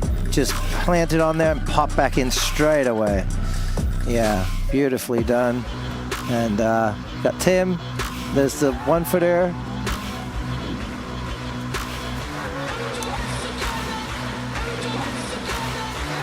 And there's that backboneless. Well done. Yeah, Tim. Excited for that. That was cool. So we're waiting for those scores to come in. Duncan over there making sure the judges are fed. You need a burger? What do you need? And it's hungry work, man. It's hungry work. So yeah, we see some of the crowds in today. Crowd's definitely turning up, and looking for a big day tomorrow. But it's great to see the people of Estonia coming out to check out Simple Session, and people coming in from far and wide to check this out. It is amazing that there's a contest like this in Estonia, you know? Like, not a place I kind of ever thought was going to be on my radar, that I was going to go to one day, and especially kind of not skating, but coming out Simple Session, man, I'm here every year and I love it. It's such a great country. If you ever get the chance to be out at Simple Session, yeah, definitely come and join, because it's not just the contest here in the arena, which is so unique as well. I think that it's in this arena setting. There's the jams throughout. Last night we had a skate versus BMX ice hockey match, which was absolute carnage. There's after parties. There's so much going on. You've kind of got to come out and experience it, and you've got just some of the most welcoming people in the world, some of the nicest people in the world in the Estonians. So yeah, absolutely awesome to be out here. Yeah, beautiful place up here. Really happy I got to experience it this time and come up and help you out with the commentating. Yeah, no, it's really amazing. exciting. Amazing to have you with us, man. Thank you. And it's your first time in Estonia full stop this, right? Yes, it is. I haven't spent too much time up here in the Baltics. So I've been to Lithuania before and with Monster, and just came here this time, and it's been nothing but good times. Yeah, it's beautiful up here. Nice people, and the old town. I went walking around the other day, and it was just a beautiful place. It's crazy, isn't it? Nice morning, beautiful light. It was amazing. How are you finding the temperature though, coming off of being in Australia, then kind of Asia? You were like working your way back, and now it's not as cold as it could be here, but yeah. Yeah, well, if the sun's out, I do okay, but it is about 6 degrees Celsius out, so yeah, a lot different than the 30 that it was in Thailand where I was at. Yeah, for sure. We do see though a shake up in the leaderboard. I was saying about the points kind of slotting in. We're going to see less of those gaps as Dan Woolley goes into second place. The consistency across those two runs, something definitely in his favour. And he's going to be hoping that he can kind of hang in there. We were saying earlier, if you are just joining us, the judges, we had a good chat before the contest, and they were saying they predict the 80s is kind of where you're going to want to be if you want to make that top 15, going into tomorrow. So yeah, we'll have to see whether Dan does make that cut. Simon Gerber in first at the moment with an 82.08. But we move to jam number 6, our final jam before we take a very quick break, as the guys kind of in the later jams get to have a warm-up, and our riders in this one are Yuro Nagahara, Robin Bolian, previous winner from 2015. He won this contest when he was 16 years old. We have from Copenhagen Victor Solmunde, and we have Arina Rahman as well from Kuala Lumpur out here as our final 4 riders before we take a break. So your guy Victor as well, right? You're obviously living back in Copenhagen these days. So yeah, we've got some great riders to come. Euro kicking it off for us, 19 years old, another one of the Tanabata team, and look at the height rune that he's just pulled off that hip into the extension. Absolutely blasting. Euro is one of those guys that are really exciting to watch. Big 540, no problem. Just getting a little bit slippery there on the floor, but cool lines, just up into that little quarter on the ledge there. Back down, 50 on the rainbow. Honestly, Euro has been skating practice like it was the contest. Like, it's just been insane watching him. The level of consistency, the difficulty of the tricks that he just throws around. Yeah, the guy's wild. Yeah, just really playful the way he's been skating the course, just been kind of like cruising. Just back tail, just getting away from him. But he's got a lot of tricks packed in there already, even with 10 seconds left. Someone fakey, big cap disaster, cap disaster back revert maybe. But I think he's in good shape. That was a great run right there. Just the last 13 seconds or so getting away from him. Robin looking to get ready here, just getting his legs right. And there's Cody Lockwood, just freshly flew in. I don't know if he missed his flight or there was some problems with the flights coming over here, but he's here now, so that's great to see. But I don't think he's had much practice. No, he hasn't had much practice. He's going to be featuring later on this afternoon. Robin in with a nice mute grab, little tailbone on that, tailbone on the Indy as well. And Robin always exciting, always going fast. He's got that on-edge style, up there, 50-50, yank back in, lip slide, just getting speed. He just wants more speed, wants to get more loose. Ollie up to Smith, super exciting. Arms all over the place, feeble. It's so funny as well because I feel like, how is Robin only 26? Because he's just someone who was ripping European contests from such a young age. Like I say, winning simple session at just 16 years old back in 2015. And I remember there was kind of this point that there was this kind of next wave of French skaters coming through, him, Aurelien, like just kind of pushing through at the contest. Then there was Vincent Milou as well. He started going. It's been amazing to kind of see the next generation of French skaters coming through. And yeah, great to have Robin back this year, getting the 5 over the hip to finish. A little fall in the middle, but kind of managed to get back on and make it count. Yeah, we've definitely got some guys in this heat that are going to move up into some of the top spots. Already seeing great things so far. Got Victor getting ready here. He's always amped, always ready to go. Is Victor someone you get to skate with much? Yeah, not all the time, because I tend to travel a lot. But yeah, when we're at home, sure. Doing it for real skateboards. Spitfire, just 17 years old. And rep Denmark in the 2024 Summer Olympics as well. There's a big transfer. Yeah, definitely been on a tear lately, going through all the World Skate contest and just kind of like making his way into the Olympics. And yeah, it just seems to get better and better for every contest he goes into. How crazy is that now to see skateboarding in the Olympics as well? Yeah. And to have Olympians here at Simple Session just feels so wild, right? Right. Yeah, pretty crazy. I don't know if Victor's going to do maybe another trick. Looked like he was going to call it quits. Yeah, he's not super into it on this run, just missing that backside disaster in the beginning there, up onto the big bank. He's got another run, and I'm sure when he puts his run together, the judge is going to be really excited about it, and he's going to be able to squeeze in that top 15. Yeah, absolutely. We go, though, to our final rider of jam number 6. But this is run 1. They will, of course, have a second run in a moment's time. It's Arena Rahman. Bit of a wild card coming in from Malaysia, currently living in Finland. Skates a lot of transition. Here we go. Ah, beautiful tailbone over the box jump. 3 years old. And you can tell he's really fighting for that speed, you know, and it really does take a lot to get around this course. And it shows differently in the different skaters. But with Arena here, you can definitely tell that you got to fight for the speed. You got to fight to really keep it going on this course. Gets that kind of front side nose pick, nose bonk up on the vert wall though. Whoa. Just losing it up onto the sub box. 20 seconds still on the clock for him. Is he waving it off? Is he going to use it?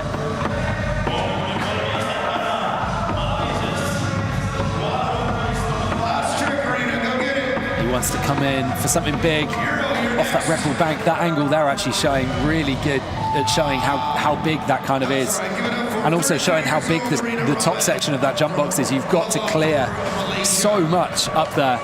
Shouts to Auski in the Simple Session YouTube live chat, saying, "Sup dudes, glad I woke up early to watch. I love watching this contest every year." Yeah, great to have you back with us, man. Thank you. Someone who's kind of always very active in the live chat, hangs out, chats with everyone. It's what it's all about. We go back to the top of the list though for someone who is making his debut at Simple Session, Yuro Nagahara, and opens with that huge flip Indy and that massive transfer again, carrying so much speed room. Yeah, he had a beautiful first run, just kind of, not getting the backside tail slide, but other than that, everything was great. So I don't think he's too worried about his score so far. I think he knows he's in good shape, and that's why he's able to just make it a little bit more playful on the first one. So start off with that big kick from Indy over the box jump, back tail, no problem. Size of beautiful that 540 that he did as well, man. It's crazy just to know that he's got that so easy that we just almost gloss over it, but then kind of comes through with the street moves as well. Gets the kick flip up. That first, we were saying we hadn't seen anyone do a flip trick up that gap yet, and he gets it done. Backside air disaster, slapping it on the way in, and the alley-oop frontside air. Do you know what? At this point, the judges, I don't think are going to care about that. Like, he's got so much done already. Yeah, beautiful. And like you said, like the kick flip up is just really well put together. It's a lot of variety in there. He's showing he's got the street moves, K-grinds and kick flips, and he's got the 540s, he's got the box jump. You know, he's the full package when it comes to this course. Yeah, really, really crazy. He kind of made a bit of a name for himself when he just missed out on a podium spot. He came fourth in the X Games in 2022. And so he's definitely, I mean, he's 19 years old. He's a bit of a name to watch. He's kind of someone that's ready to kind of break into those top spots, and I'm sure wants to make his mark here at his first ever simple session. But yeah, we talk about making that mark, someone who's already done that. Robin Bolian, back 10 years on from that win. Yeah, Robin's had some really unfortunate injuries along the way, but he's back strong now, and I just think Robin's great. He's really exciting to watch. You know, you can just tell that when he goes, he's on edge, and he wants it, and he goes hard. So that's beautiful to watch. Nice front lip through as well. Just someone who's great at, again, mixing up, like we were saying with Euro, mixing up the transition and street, just kind of full package skating, right? Yeah, for sure. Board slide across the rail. Oh, you volley. Loving the little slop fast plant there on the across the A-frame. Ooh, getting squirrely. Kind of shows the speed that you come off that bubble at as well. It's crazy, Steve. Yeah, and these arena floors can be kind of slippery sometimes. I heard that they actually wash this floor with some soda. Yeah. That to make it a little more sticky. Yeah. Yeah, it's definitely needed. They do a great job of kind of maintaining the course here and making it so that it's perfect to ride. The floor isn't too slippy. Yeah, putting in work. Like after the skaters and BMXers leave every evening, the team are in. Like, right, let's make sure that it's ready to go for tomorrow. So yeah, again, shouts to the guys that are making that happen. The team that are staying up late. Big 360 for Victor. Up to the back D. That was the one that was giving him problems on the first run. Nice transfer off the Marseille spine. Nose grind off the hip. Such a sweet move as well. Made it look so easy, but that nose grind, yeah, incredible. Taking it off the hip at that speed. Looks like he's got the flow on this one. Slip slide.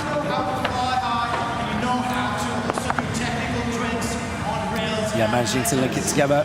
Front blunt coming back through with speed. Wants to get up. Yeah, nice.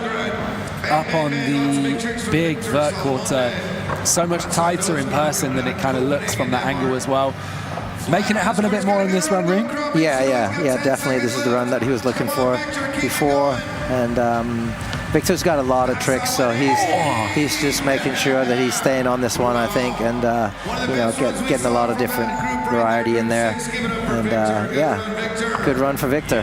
First person to take the box to fakie as well. That is a big gap, going completely blind with that back 180 Indy.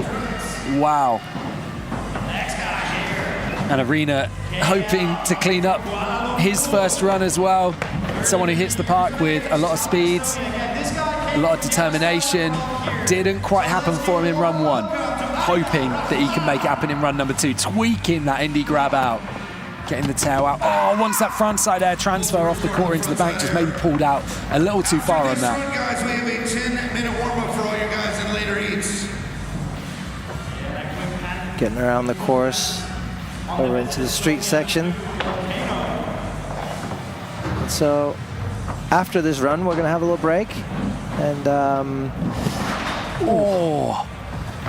hair or head? There's definitely some contact there. He looks to be all right. Happy to be here, I'm sure. And that's it for the first 6 jams here at Simple Session 25, and we're going to go to a little break. Yeah. Let the last 6 heats warm up a little bit, because they've been sitting there waiting for a while. So before we go, we can check out some of the highlights, though. There's a massive flip Indy from Euro. I think he's going to be looking at a great score. I think he's going to be punching into the top 3, kind of getting in the mix of Simon, Daniel, and Diego, right? Yeah, I kind of think we have a new first place here, but I think that might just be my opinion. I don't know. Nice backside air disaster. Robin, beautiful skating. Feeble grind, alley-oop, ollie onto the bank. The nice 540, hat flying everywhere, 360 across the box jump, and another hat flying. How many hats was he wearing? No, just kidding. Yeah, great to have Robin back. Victor coming in, the nice 360 opening trick here, straight into the backside disaster. Nice gap there. We haven't seen that one before, I think. So lofty, yeah. And then straight over into the nose grind off that. Yeah, David Lloyd did that transfer like alley-oop 270 yesterday as well in practice, or maybe the day before. Nice. There's that big backside grab as well, just taking the indie to fakie over the box, which is so crazy. Bomber's in. Ooh, just hanging on. So squirrely. I love it. Love it. It's beautiful. Yeah, and worth mentioning as well, real crowd favorite Jaws is coming up in heat number 7. After we take a little break, we'll get the scores first and see what happens. I think, it's not a wild prediction to say that Euro may be going up into that top spot. I think 2 great runs really mixed it up between transition and street. But we'll see. There's a reason we're down here, and Pat and the rest of the guys are up there. Exactly. So our opinions don't count for anything down here, really.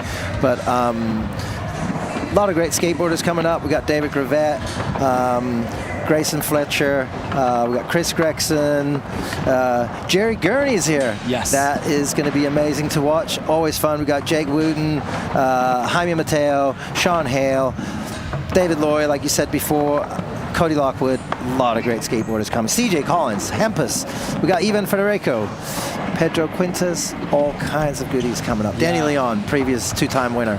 It's going to be huge. You do not want to go anywhere. And also, do you know what? One of my favorite skaters in the world is in jam number 7 coming up next, Elias Nilsson. Yes. What a great skater he is. If you are looking for something to do when we take a break in just a moment's time, just jump on Instagram, look at any of Elias's footage, because he is wild. Yeah, and his TikTok. I think he's bigger on TikTok than Instagram, but he's got a lot going on there. Yeah. Lots of creative, cool skating, and it's very cool and just like cool and collective. Is that what you call it? Yeah. Yeah. It's just very, very, very, very cool.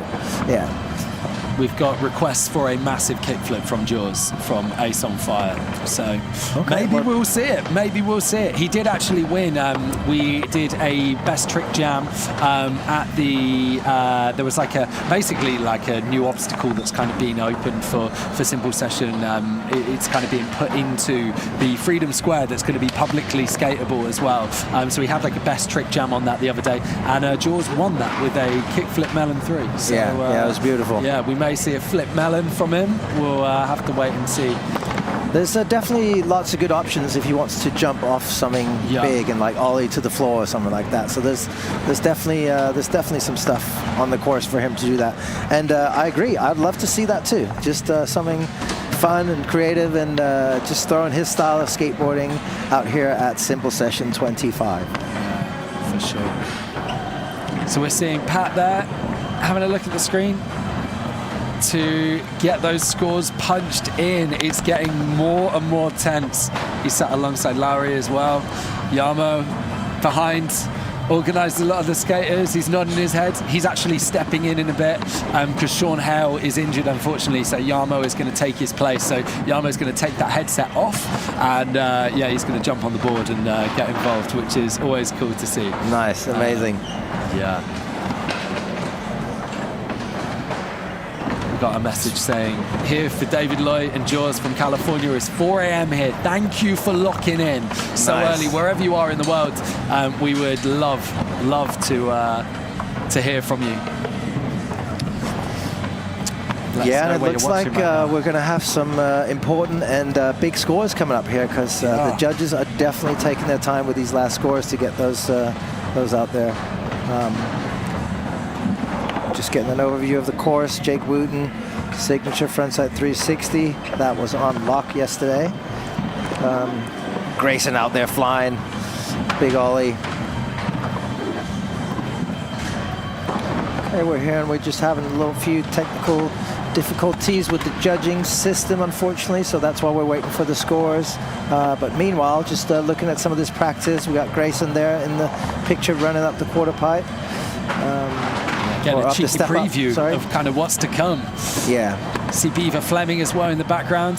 He is back at Symbol Session, where the courses have kind of been a bit smaller and kind of a bit more street orientated for the past few years. He hasn't been here, but Beaver is back. We're in the arena. We've got those big obstacles, the big box jumps that he loves, and yeah, he's loving it. He's having a great time. Had a clip on the Red Bull Instagram as well yesterday, in with like Jake Wooten, who has been ripping here. So yeah, it's great to see some of the names back.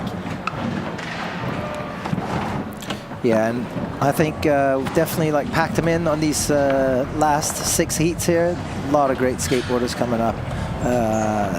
It's going to be really exciting from here on out, I think. Yeah, getting a sneak preview. Look how good that backsmith was from Julian Agliardi. Just got that every single goal. Yeah. It's going to be great to see.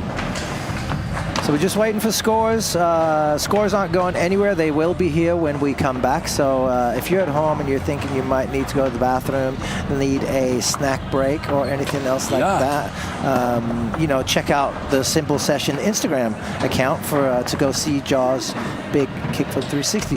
Now might be the time to do that. Yeah, absolutely. I think we're going to take a break anyway, because we're still waiting on the scores. So I guess we'll bring them when we're back. So yeah, we're going to take. I need a snack. Yeah, right. Let's go. We'll go and get a snack. Myself and Rune are going to go and get a snack, and we will join you very shortly when we'll bring you the scores. And thank you all for tuning in. Get involved in that Symbol Session YouTube live chat, and we'll catch you very shortly.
Yeah, we're in the DJ stand with PM 2 a.m.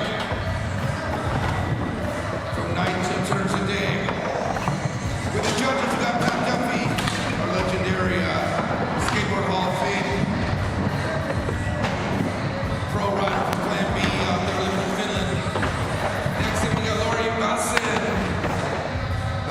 from Finland.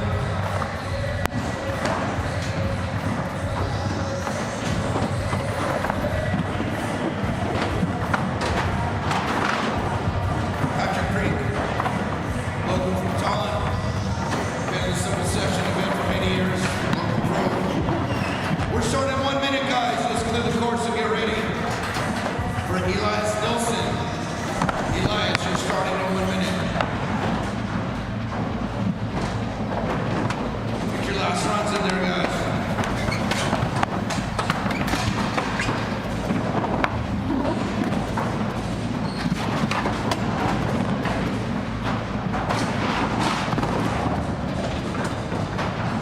Once again, my name's Dave Duck with World Cup Skateboard up in the judges stand. 30 seconds till we start. Please clear the course, guys. If you're gonna get in between the runs, you gotta make it quick. We don't have a lot of time for big warm-ups in between runs. You'll get a couple minutes in between heats. But we're starting in 20 seconds. Please clear the course. We started a World Cup Skateboard Tour out at Vans Combi Pool, California back in January.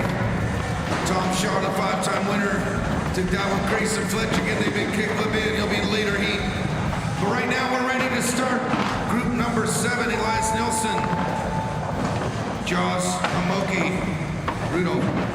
Welcome back to the Simple Session Skateboard Qualifiers. We have had 6 jams. It has gone off so far, and I'm excited to say we have had a bit of a shake-up in the leaderboard, but Simon Gerber still sits in first place with the 82.08. Euro Nagahara goes into second place with an 80.41. Victor Solmunde follows him up with a 77.50, and Robin Bolian slots into 7th place with the 69.41. Seeing those scores coming up on screen for you right now. So the names in red, the guys in jam number 6. Before we took that break, man, we've had a shake-up. So top 15 go through to the finals tomorrow. Taking 15 for tomorrow. And you see there on the bubble right now is Diego Fioresa.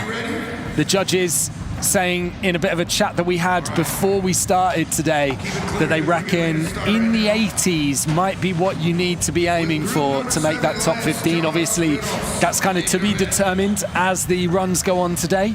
But yeah, we have a couple there already, but Euro Nagahara going into second place. They like that consistency of Simon Gerber. He holds first place still from run number 1. It's James Threlfall with you in the booth today, alongside Mr. Rune Glifberg, and we are ready to get going with jam number 7. Who have we got, Rune? I am excited for this. We got Elias Nilsson, Aaron Jaws Hamoki, we got Rudolph Robon, and David Gravett. And Elias is looking like he's getting ready right here. Yeah, so that timer, just to recap, if you are joining us, I realise people joining from all over the world, joining early in the morning, late at night. The timer does not start until the first trick. So, yeah, it gives the guys a chance to kind of drop in and get to where they want to be. Elias, such a great skater. I was saying before the break, one of my favourite skaters, full stop. Taking that back Smith up there and then into the street section, working it with that front blunt as we head down to the gap with the 50 up. Yeah, that was a super cool line. The backsmith up into the street section, and just kind of keeping things separated. Just getting that around the kickflip there, but kind of breaking it up. So he's got the transition part of his run, and then getting into the more street style here on the second part with just a few seconds left. So great run for Elias here. Yeah, a real kind of name to watch, a name to follow if you just want ridiculous skating popping up on your feeds daily. But love that. Ollie up to kind of like Smith Bash, with a bit of like a power slide out. Yeah, awesome. Shouts to everyone in the Simple Session YouTube live chat right now. Contos to Skate Park saying, giant track, huge obstacles, reminds me of the 90s and early noughties. Yeah, it's got those vibes, right? And Simple Session celebrating its 25th anniversary. We were here in the early noughties. It was going down. So yeah, it's that kind of crossover that you don't see too often nowadays, where you have skate and BMX taking place in the same park. But someone who can definitely work a park like that is this man, Aaron Jaws Hamoki. Huge tweak over the box and then working his way over into the bowl off that hip transfer. That's been a popular line today, right, Roo? Yeah, for sure. Yes, inverts. Jaws is one of those guys, you look at him as a street skater, but he is really like an all-terrain guy. He's got so much skill on anything you put in front of him. Yeah, known for those big drops, but definitely a transition ripper as well. He loves a flip melon 3. Wonder if we'll see that over the box at some point. Oh, he wanted to link that up into the down rail. Yeah, he wanted to get on that rail. Oh, that was definitely a different line than we've seen before. Over the spine. A few seconds left. And these are long runs. 5, 4, 3, 2, 1. What you got? It's actually Jaws' third time in Simple Session now. And yeah, throwing the Indy 5 as well. Oh, just slamming on his butt there over the hip. But a guy who, yeah, definitely brings the vibes. Loves the dance music as well, so the after parties where he's at. I think he's actually playing one of the after parties tonight. So, yeah, if you're in Estonia, you'll get to enjoy Jaws behind the decks this evening. Yeah, definitely looking forward to that. Yeah, it's going to be a masher. Big fan of his Chemical Brothers t-shirt as well. Yeah. But we move now to Rudos Robas from Latvia, doing it for Converse, kind of like a true street skater.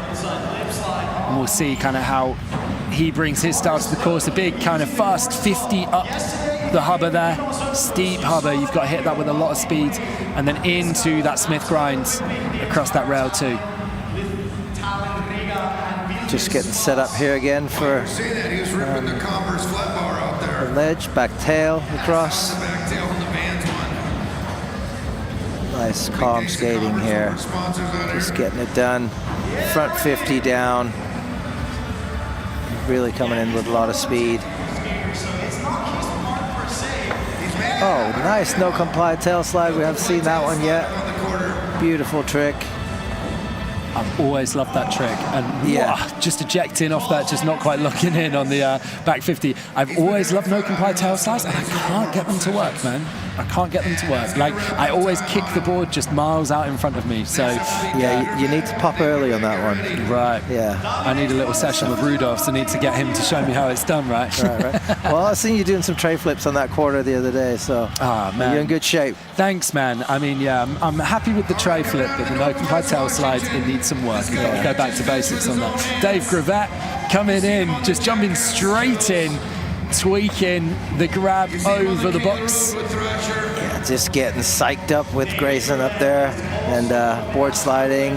50. Oh, the 50 just getting away from him. But that was a great start, though. Jumped in off the big bank. And that bank's probably about like 16 feet or something. It's tall and it's super steep. It's one of those obstacles that the BMXers love. And did you see the ghost ride right there on the acid drop? I forget what they even call those. But yeah, Dave was saying the other day that's a Ben Schroeder move. Yes, right there. yeah, for sure. Ben Schroeder, yeah, he's done that in the combi pool. Kick flipping around, yeah, lots of kick. He's going to get another kick flip, yes. Just keep doing that, going around in that triangle, doing kick flips. 5 seconds left. I think it's just going to like pound that's one soft drink. That's actually one of the Simple Session beers right there. Oh, okay. Oh, there you go. Backflip dismount. I mean, the backflip dismount gets good points from me as well. I think if I'm a judge, I've got a lot of time for that backflip dismount. I think that was pretty much a perfect run right there. And I'll say that with the fall. yeah, that was beautiful. Dave Gravatt, amazing. MVP, former MVP on Thrasher King of the Road as well. And we head back to Elias Nilsson, making that Indy 3, like the alley-oop, looks so easy on that. Oh, the tweak on that grab too, just one of my favorite guys. Yeah, flying beautifully around the course. Nice pivot up there on the top, just getting set up for the back Smith to 180. Wow, that was amazing. Yeah, if Elias can stay on, I think he's definitely why did I say it? A good pick for the finals. I think even with that drop, though, a very good pick for the finals to make it through. A reminder of the scores: Simon Gerber, currently the guy to beat, the Swiss kid, who was nervous about going in run one. He thought that might backfire for him a little bit, but it's not so far. He's in first place with an 82.08. Elias hoping he can get up there and be in that final 15 for tomorrow. It's a big cut from 48 guys out here and making that little Manny roll round happen. And getting the flip back D as well, just stepping off. Looked like he was in on that. He rips Bert as well. Like he just, oh man, he's such a great all-rounder.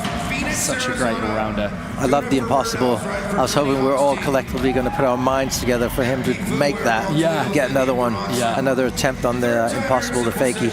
Jaws looking psyched and ready. Yeah, that's the nice grab over. Yeah, tweaking the backside air transfer into that kind of extended bowl corner. And then up to that invert on the quarter. Tuck the knee in. Good grab on that. Oh, just sent that slightly to flat. I think there's quite a few joins there as well, so kind of flying over that blind. Yeah, you really need to know exactly where you're landing on that one. 50-50 across. Let's see if he's going to get the rail this time. Board slide down. Love it. Yeah, nice second run for Jaws. Oh, a nice transfer as well. We haven't seen anyone head off that yet. Almost running into the cameraman as well. And he's got 5 seconds. He knows he wants something else. Is it going to be some kind of 3 over the box? The 3 to the 5. Oh, just missing it. Yeah, I felt like he was maybe storing something big, but that's kind of the way to do it, right? It's like that riskier trick that you might fall on, throw it in at the end of the run, because either you've got a massive banger at the end, or do you know what? It's great, it's fine. Like, you know, you've got that 55 seconds of great skating in, and then yeah, sure, you drop that final trick. It hasn't cost you any time if you do it versus like if you were to do it mid-run, you know. Yeah. Rudolph straight back in as well with that nose blunt over the driveway rail, but just slipping on that hubber. It's the 50 back across too. A real kind of out-and-out street skater is Rudolph's. As you can see, there's the feeble, so he's kind of staying on this side of the park more. Just missing the Smith grind again, unfortunately. Getting stuck a little bit. And you need to come at those with a lot of speed when you're hitting those up ledges like that. Back nose blunt. 10 seconds left. Rudolph. Back Smith. Nice. That front Smith, yeah, it's the hubbers that seem to have been catching him out a little bit. We saw him slip on the back 50, and yeah, the front Smith just kind of slipped over to lip. We got Jake Woods in there, getting Dave hype. The caveman into that bank should not be overlooked, because that thing is huge. Gets that 3 as well. Yeah, stalefish grab. Yeah, the stalefish grab is beautiful. Yeah, like board slide across. So chill. Yeah. Got the 50-50 that time. There it is. Ghost ride and the acid drop. Nose manual across. Liking this run from Gravatt. Manual to manual, down, up the spine and across. Very creative, very different. Haven't seen anyone do anything like that yet. And Big hug on the way. Hug. Like I say, these are perfect runs. These are perfect runs for simple session. Gravette is doing it right here. Yeah, gets that crooked grind across. There's another, I don't think he's done enough kick flips on the transition yet, so just needed to get the other one in. Yeah, that's the one that could have done it for him. Yeah, after the 3 in run number 1, we needed to see the 4th. But yeah, Dave, we are hyped to have him back out here. I hope you guys have enjoyed watching him rip. And that closes out jam number 7. It seems to be flying. We're getting to enjoy so much great skating, Ruud. It's like, I can't believe we're through jam 7 already. Taking a look at some of the highlights right now. What we got here, Ruud? We got Elias with the K grind, down the ledge, kickflip fakie. And this one, ollie up, and just getting the ollie to Smith up there, just hanging it up and shuffling in. Beautifully done, ollie down, the step down gap. And this would be the opening alley-oop indie. Just getting that done. And there's the back Smith, and then 180 out. Super difficult. Just manages to stay inside the coping and not go back in. Jaws, big tailbone tweaker over the box jump. Classic Jaws style with the melon grab right there. Tuck knee invert. Just beautiful, well done. And there's that big gap down, off the little quarter, down into the side quarter pipe there.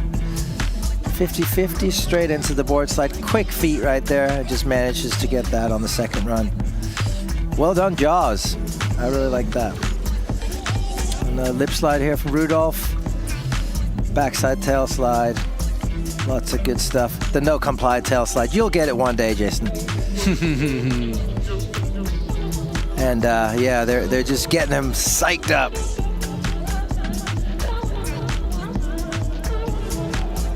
Yeah, Dave, look at the tweak on that. Such a styled out trick. Dave managing to really put it down. The backflip dismount. Perfect. Look at that. Multiple angles of the backflip dismount. Having to watch just to see if the board's coming down on him after. Yeah. Incredible. We've got like shocked people in the background in the crowd. Yeah. Never seen anything like that before. Pat and Lowry alongside Christian. Looking at what this is going to do to the scores. We'll keep talking about it. The judges were saying, okay, maybe, 80 is where you're going to want to be for the finals. Yuri Nagahara with an 80.41. So that kind of says really the standard you're going to need to be at to make it through. That's what the judges are looking at right now. So that's not to say we won't see anyone below an 80 make it through, but that's kind of like a bit of a mark that the judges are looking at as like, okay, 80s we've seen something particularly impressive that we're into, and we think that, you're a contender for that top 15. But we've talked about it, it's 48 getting cut down. If you look at the names, there's so many great skaters out here that there are going to be some upsets. There's going to be some people that are outside that top 15 that, could have well been in contention. So, we'll have to wait and see who kind of makes that cut. Just waiting for those scores to come in right now. We've got Matti in the live chat, an Estonian watching from Thailand right now. Thank you very much for locking in. Let us know on the Simple Session YouTube live feeds, the live chat there, where you're watching from right now. We'd love to know. And also let us know what time it is as well. We've got people joining us at crazy times that have kind of set their alarms. So yeah, thanks for being with us. We see in the crowd there Chris Gregson as well. I think he took a slam in practice, so yeah, he might have to sit this one out, it looks like. Because he's in jam number 9, so I think if he was going to be skating, he'd be out there keeping warm right now rather than sat down. So, and I think also Sean Hale, who was supposed to be in this this heat coming up right here, this heat 8, might be sitting it out as well. Yeah. See there though, Elias Nilsson going up to 5th place. Jaws in 9th with a 65, Dave with a 57.16 in 14th, and Rudolph's getting a 48.30. And 9th place for Jaws. That could hold all the way through to get him in that top 15. We have some heavy names coming up, Joe, right? So we'll have to wait and see. We'll have to wait and see. In this heat, we've got Meelis local Estonian out here doing it for Converse. We've got Jake Wooten as well, who's been absolutely ripping this course in practice. Jaime Mateu from Mallorca, crazy guy and wild skater. And standing in for Sean Hale, we have Jarmo Kangro, again, an Estonian out here representing, showing what the scene here has to offer. Meelis, a really great street skater. Also, though, in practice, been working some of the transition too, so it'd be interesting to see what 1 minute run he's going to pull out. Starting in the transition as well. Looks like he's up on that big red ball bank. Yeah, nice tweak grab over the box. Big axle up there, coming across the course. Gapping up to that bank into the street section. Tying the course together nicely. Back 50 up. Again, this guy has to be the best Estonian for the 2 past times here. Again, this guy hitting it with a lot of speed. Go, ladies. Got about 20 seconds left. Oh, just olling up into a slide. It's like you were saying, you do need a lot of speed to be able to hit that gap up. Yeah. Just kind of showing there that he's just trying to huck it up over. It's that kicker on top just makes it that little bit harder to clear. And also maybe slightly throws you off when you land up there as well. So anyone doing anything up that is impressive, let alone like a flip trick as well, which we've seen earlier. Yeah, Euro being the only one who's actually made one in the contest so far. Yeah. So that's a little testament as to how hard and how big that Euro gap actually is. Jake Wooten, though, I seen him tray flip up it yesterday, so he might be throwing some flips up. He's definitely probably going to do the frontside 360, which seemed to be on lock earlier on. Back 5-0. Yeah, there it is, right off the bat, frontside 360. You called it, Rune. It's in his bag. Nice 1-foot ollie. He's got great ollie board control. Jake's got a lot of different tricks, and he can work both sides of the course, so he's looking to see him come into the big section over here. Oh, still makes it. Right on front crook into the corner. That was pretty unreal stuff right there, and just managed to stay on and kind of like slide it in. Wild that he went for that, really, because that's quite, you'd think quite like an predictable trick. Yeah. So, wow. Okay, so some really good kind of elements of that run. I'd say, we're going to need to see a little switch up for him in run number 2, though. He's probably going to need to get more done in run number 2 to make it into that top 15 is my prediction, but he's absolutely got it in the bag. Like, he's got it in his locker. So I think, if he can pull it out, it's there for him. Yeah, probably try to maybe find someone else other than the roll on front crook for qualifying today, and just get a few tricks in on the big section will be great for him, and then tomorrow he can get that tidied up and be ready to make that front crook. It looked like it was something he just kind of like thought of in the moment a little bit. Yeah. But amazing. But yeah, we got Jarmo on there. Yeah. I think we were meant to have Jaime Mateu, but Jarmo's in. So I don't know if they have maybe switched positions or if Jaime's not skating anymore. We'll find out in a moment. But Jarmo definitely is in. So props to Jarmo. He works behind the scenes. He is part of the amazing team that makes Simple Session happen. And Jarmo has literally put the headset down and jumped on his board like no warm-up, and is standing in for Sean Hale, who's injured. Jarmo's such a ripper. And just shows up at late notice and is like, cool, I'll stand in, that's fine. And going for that nose manual across the volcano right there. Amazing. 20 seconds left. I'm sure he hasn't prepared a whole bunch of stuff, so this is all improv stuff. Getting a lot of speed there. Oh, getting the alley-oop 3 kind of transfer attempt.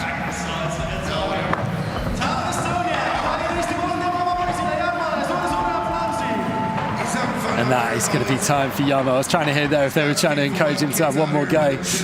But yeah, Jarmo stepping up. So I'm not too sure what's happened to Jaime Mateu, but it looks like he is not skating, or certainly isn't. Well, he hasn't had run one in this jam. So yeah, yet to find out on that. But Melis back to the top of the list, doing it for Converse out here. Had a nice first run, switching it up for his second. He started off the big Red Bull bank and went over the jump box, which, you know, is not his most comfortable area of skating really.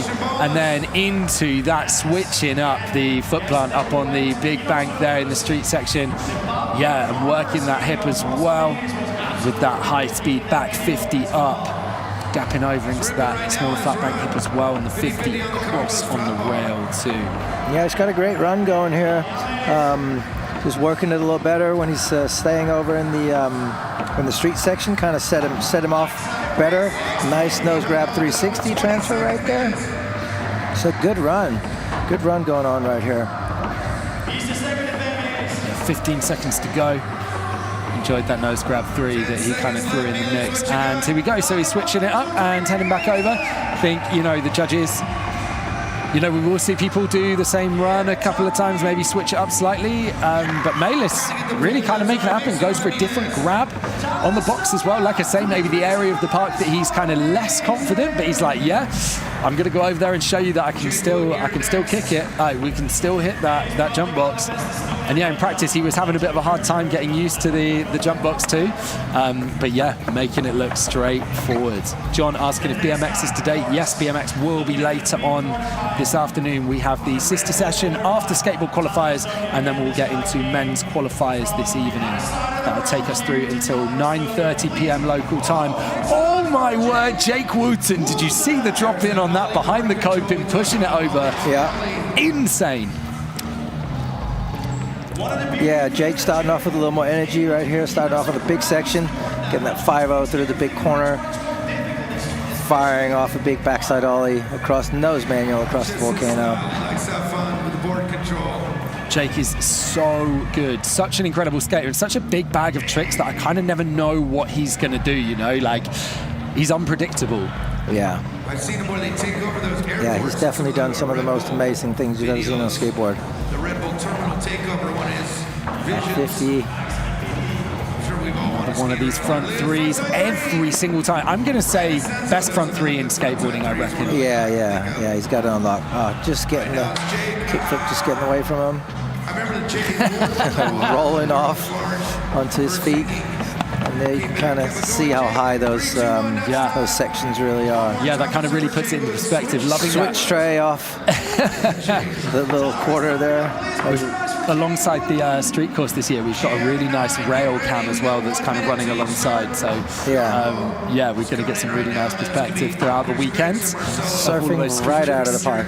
Yeah, so Jake, we said he kind of needed to switch up for run number 2, doing exactly that. And I think, going to score nicely. Jarmo coming back in, starting up on the volcano. Hopefully his legs are a little bit warmed up now. And that headset will be back on again in 30 seconds after his run. Nice nose manual. Love that. Kind of tapping on the way back in as well. Great stuff from Jarmo. Going for the flip back D maybe. Yeah, pops the board, saves it before it falls back in. Jarmo not expecting to skate the contest, as I was saying just before, standing in for Sean Hale. Oh, nose manny, where's this going? Amazing nose manual. Still got 30 seconds on the clock as well. And Jarmo's been helping invite all these riders, so when you see everyone sort of cheering for him and getting ready, you know why, because he's part of the reason all these guys are in Estonia and in Tallinn right now. Yeah. So they all appreciate his efforts and love seeing him skate out there and getting everyone here. Yeah, there it is, beautiful. I don't think Jarmo's been in any of the practice sessions either. I don't think he's had the time to skate. So I think this is literally his first time on the course. So yeah, getting it done. All of the nose manuals. Well done, Jarmo, stepping up. And that is going to be the end of jam number 8 right there. A quick one because we didn't have Jaime Mateu. And we can see some of the highlights on screen right now. Kicking off with Melis Yeah, nice. Gets that front side air up. Yeah, working up on the bank and then kind of heading over to here. Love this kind of foot plant switch up. Do you know the name of that room? It's called a beam plant to backside bonus, but I'm not sure what if there's another name for it. Yeah. Jake Wooten, frontside 360, beautifully done. Couldn't have been done any better, really.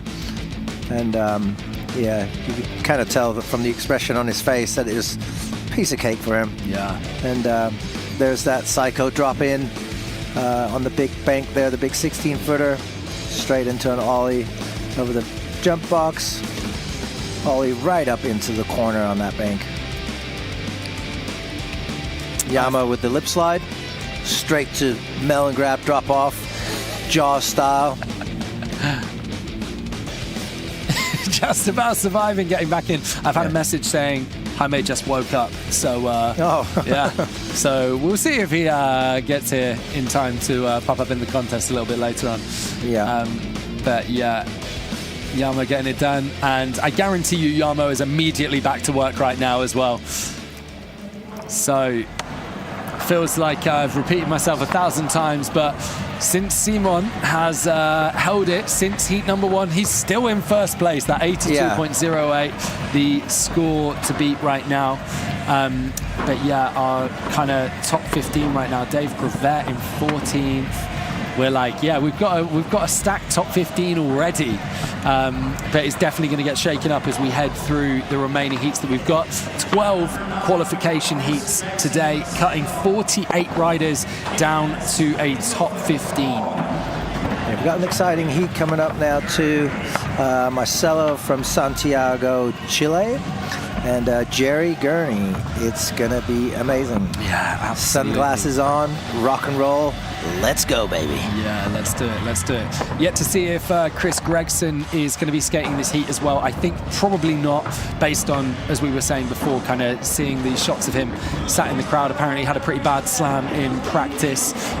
So it looks like we can see him right there. He's still chilling in the crowd. So he's out here, hopefully not too hurt, because he's been ripping, and obviously we want to see him skating whilst he's here. But yeah, good to see that he's kind of okay and kind of chilling up there. But yeah, shame not to see him in the contest. He has filmed some amazing lines already this weekend as well, because he's genuinely one of the best filmers, one of the best skate filmers in the game, as well as being one of the best skateboarders in the game himself.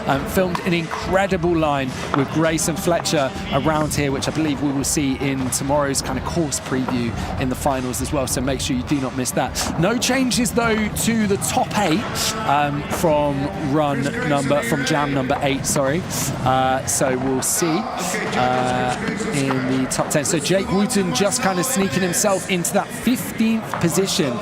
So he sits on the bubble right now. Melis in 18th, Yamo down in 24th. So Jake in a bit of a kind of tight spot right there. I don't know if that's going to stay, looking at the riders we've got coming up. I think he sadly may get bumped out of that. And speaking of great riders, man, Marcelo Jimenez, what an absolute ripper he is. Christopher Kroon as well from Sweden. He's no stranger to smashing at a simple session, being well in the mix. And also Jerry Gurney, who is kind of like, everyone's kind of favourite skater. It was very funny. They put some more lights on the other day, and Jerry was like, sweet, an excuse to be wearing my sunglasses indoors right now. So Jerry will be bringing the style both on and off the boards to the course today. But someone who's going to absolutely attack this course right now, Marcelo Jimenez.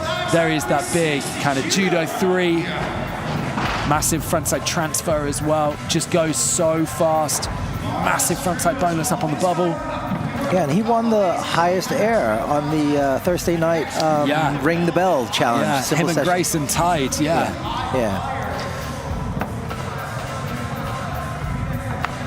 Also, after Simple National, we went to Italy. He was number 1. Big. That is a huge gap up onto that rail from that side. If you don't go off the pyramid, you have a massive ollie, and going for the front lip as well. Heavy, big gap over the kinked rail as well. And then the backsmith, Marcelo making it happen out here. He's got a great run going right now, 15 seconds. Yeah, he's got the all-around skills, he's got the street skills, he can go on the big stuff. Seen him skate some of the international World Skate Contest and going in the park. there. So definitely a well-rounded skater, and yeah, just having a little bit of tough luck there at the end of that run, but overall great skating. Yeah, his third time out here at Simple Session. And yet we've just kind of come to know that basically anything you put in his path, he will tear. He will have a go at. Like, he's going to bring the speeds. He was tearing up the when we last year in Tartu had a boat on a barge. Did you see the footage of that? We had a boat that we took down the river on a barge, and Marcelo was going for it. It's just one of the fun jams, but like, no, Marcelo is all in. Yeah. We have Christopher Kroon coming in right now, though, 20 years old from Sweden. Back tail up the steep hubber and looks so chill with it. Yeah, Christopher has a lot of unique tricks. Back 180 nose grind over the flat bar there. Straight into nose blunt. Yeah, flip front board. Easy money on that. A lot of unique stuff. His own technical tricks. It's always really cool to watch. He's got a lot of the late shove it's to lip slide and things like that. Just a lot of really cool stuff. There's a 360 ollie lip slide. It's sweet to see as well, because he's definitely kind of more of a street kind of orientated rider, as we can see here. Obviously, he's really found his way with this course and is making it work for him. Just coming undone on one of those late shoves, but just last trick. So missing his signature trick right there, right at the end. But yeah, for sure. But having made the finals here at Simple Session in 22 and 23, and also last year getting 4th place at Tampa Am. Like, the guy's definitely a name to watch. He's young. He's someone to keep an eye on for sure. So yeah, hoping that he can do well today. Absolutely smashing it with that first run. So hoping he can back that up for run number 2. We talk about the shades though. Jerry Gurney coming in, sorry, should I say, for his first run. Style for miles on this guy. Check this out. Oh, just clipping. Still hanging on. He's got a lot of crazy tricks on his video parts. Check out his Instagram, you'll see he's a wild style. Yuba City, California. Rides a lot of ditches and crazy DIY spots. Such great style. That big layback. All the way up to layback, lip slide revert.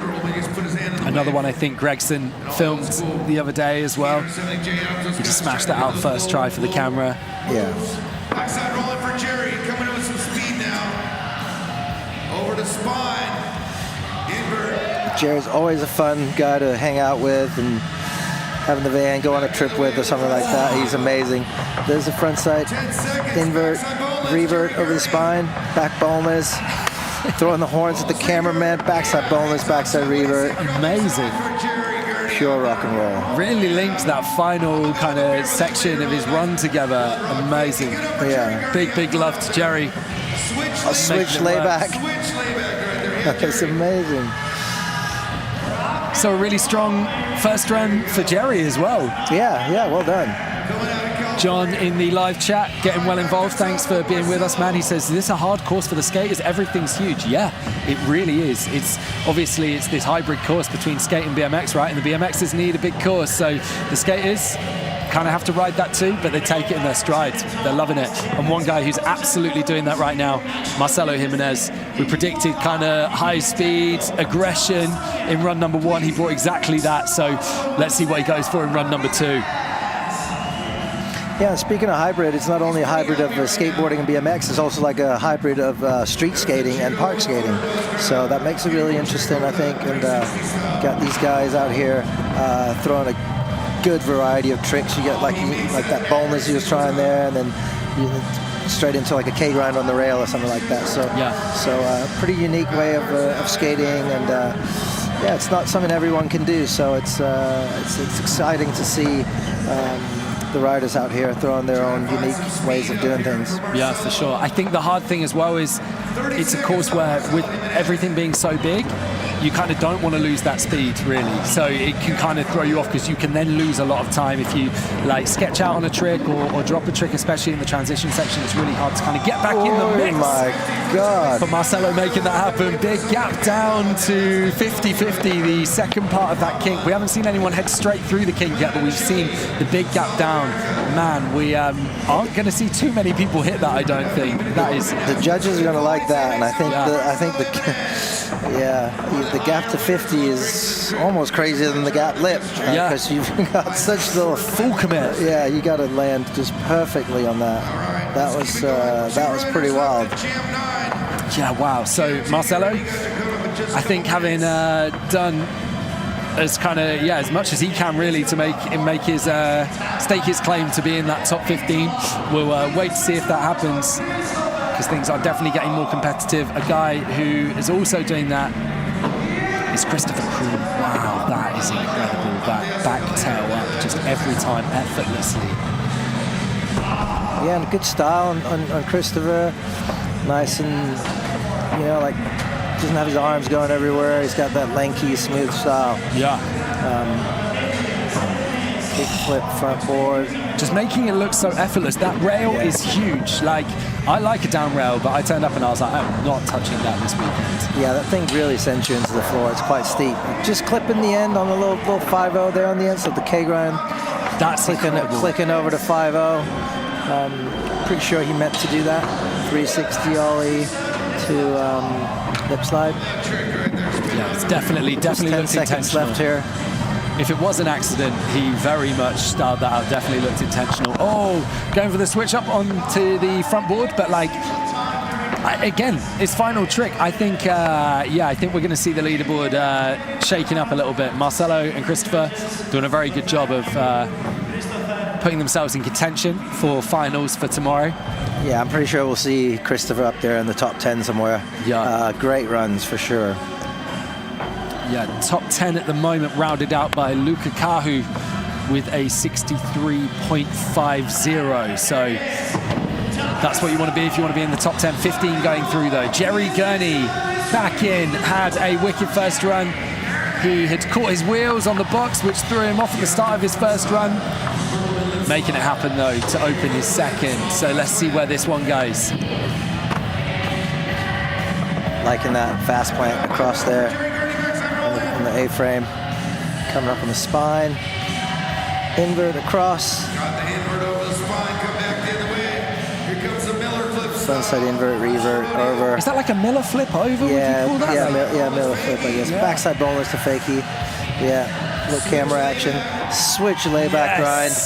Still got 25 seconds as well, so you can see how like just that slight mess up at the start of his first run, like that cost time, and he's now in a position where he's like, great, like I can. Yeah, high fives for the boys and everything. Like, another perfect run going on. Yeah, right, exactly. Just like Gravets, I don't care if he falls now. What happens is a perfect run. Yeah, for sure. There we go. Tail transfer. Great to see. What a guy. The egg. The big egg over, or burn twist. Eggplant revert, whatever you want to call it. Awesome stuff from Jerry Gurney. And that rounding out, jam number 9. We are flying through right now. Flying through. Yeah, moving a little quicker now. We've had a couple of jams with only 3 guys in there due to some injuries. Yeah. Unfortunately, it would have been great to have seen Jaime and Gregson and Sean Hale, a bunch of the boys, but unfortunately not today. Kind of shows as well how big this course is. You know, it is tough if you go down on it. We've seen some hard slams in some of the jams already. Checking this out though, that a trick that could have definitely dealt a savage slam. Marcelo making it look straightforward though. What a rider. So great to see him out here. And then we come to this. Do you know what? Oh man, that is as good as you're ever going to see. Right the way to like the that. end. Yeah, right away. And kick flip front board. Perfect style on that too. Getting away from the rail, the opposite rail.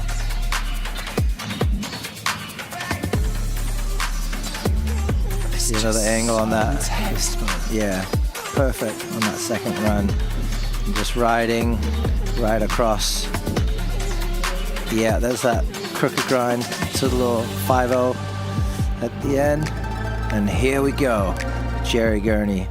He needs a slow-mo of just him walking. Yeah, of course right. he does. Do you know how much love Jerry is getting in the live chat right now? He better be getting all kinds of love. Thank you to everyone. Holly Urethane, capital letters saying, yeah, Jerry Gurney, hot as hell. Yeah. G Tim saying, Gurney the best. Shaking up the cameras there, surfing the flat. Gotta love it. Gotta love it. See what the judges think about it. Pat Duffy, deep thought, putting in some scores, working the system. Got Duncan over there in the background, our on-course announcer. Of course, Simple Session has to bring out Dave Duncan every year, the voice of skateboarding. Yeah, absolutely. And it's great as well. He teams up with Christian Iyer, so Christian kind of does the Estonian side of things as well. And yeah, Dave brings the English. So it's like, it's great. If you're here in the crowd, if you're an Estonian local, you kind of get both. Yeah, I was going to say Cody out there in the lime green shirt. He also works with Dreamland. But next heat, if you are across the scoring and stuff right now, you'll be able to see. But wow, we have a stacked heat. Isai Sakurai, David Loy, Beaver Fleming, and Cody Lockwood. What a big heat that is. That's what I say when it's kind of like, you know, if you're sat below that kind of top 10, you're going to start getting a bit shaky at this point. Yeah. And Isel taking second place last year at Simple Session. So he's definitely one to watch for. The only non-American in this jam coming up. David Loy, always ripping, been ripping for years, since he was a tiny kid. Beaver Fleming, always exciting. Probably going to see some backflips out there, something spectacular. Here for and Cody Lockwood just landed last night, so not a lot of practice for Cody, but such an amazing skateboarder. Yeah. And this big stuff is like, it's right up his alley. Yeah. And I'm sure he's going to do great regardless of practice or not. Yeah, absolutely. It was great to see as well. Isai is definitely kind of one of those guys that, we'll come back to that in a moment. We can see here there has been a shake-up in the leaderboard. Christopher Kroon coming in with that 76, putting himself into 5th place. Marcelo Jimenez with a 74.91 7th. So we do get a shake-up. We get bumped down, and now Artur Bogdanovic, Mr. Boga, sits on the bubble in 15th place. So Simon Gerber, still the guy to beat. 4 people hoping to do that though. We say Isai, Deloy, Beaver and Cody coming up for you in just a moment's time. So Isai, definitely a real transition ripper. Super exciting to watch. Crazy disasters. He's got the 540s. He flies around the course. I'm excited to see what he's got cooked up for us right here. And you know what? He got that second place last year on a course that was much smaller. So this is allowing him to really send it. Yeah. Massive stalefish. Here comes the 5 down there. for sure. Oh no, maybe not. The back left through. It just felt like the perfect place to do it. We will see it though. That's where he's been doing. I'm sure we'll come back to that section. Just popping off the end there. Getting a few street tricks in there. The 1 foot, the feeble grind, the front blunt.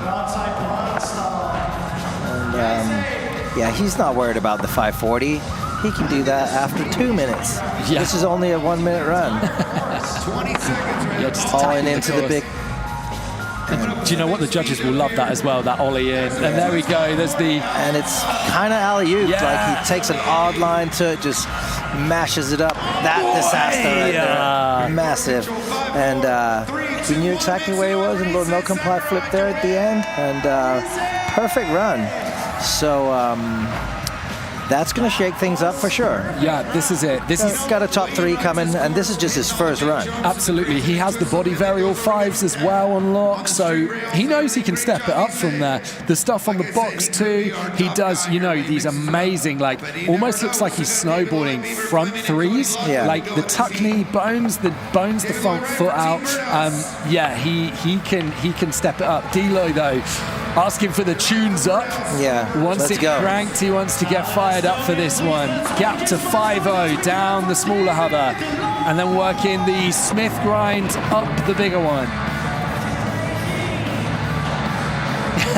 rocking out to Sex Pistols, I think. You can hear it playing extra loud in the arena right now. I don't know if you can hear that at home, but it's definitely getting fired up.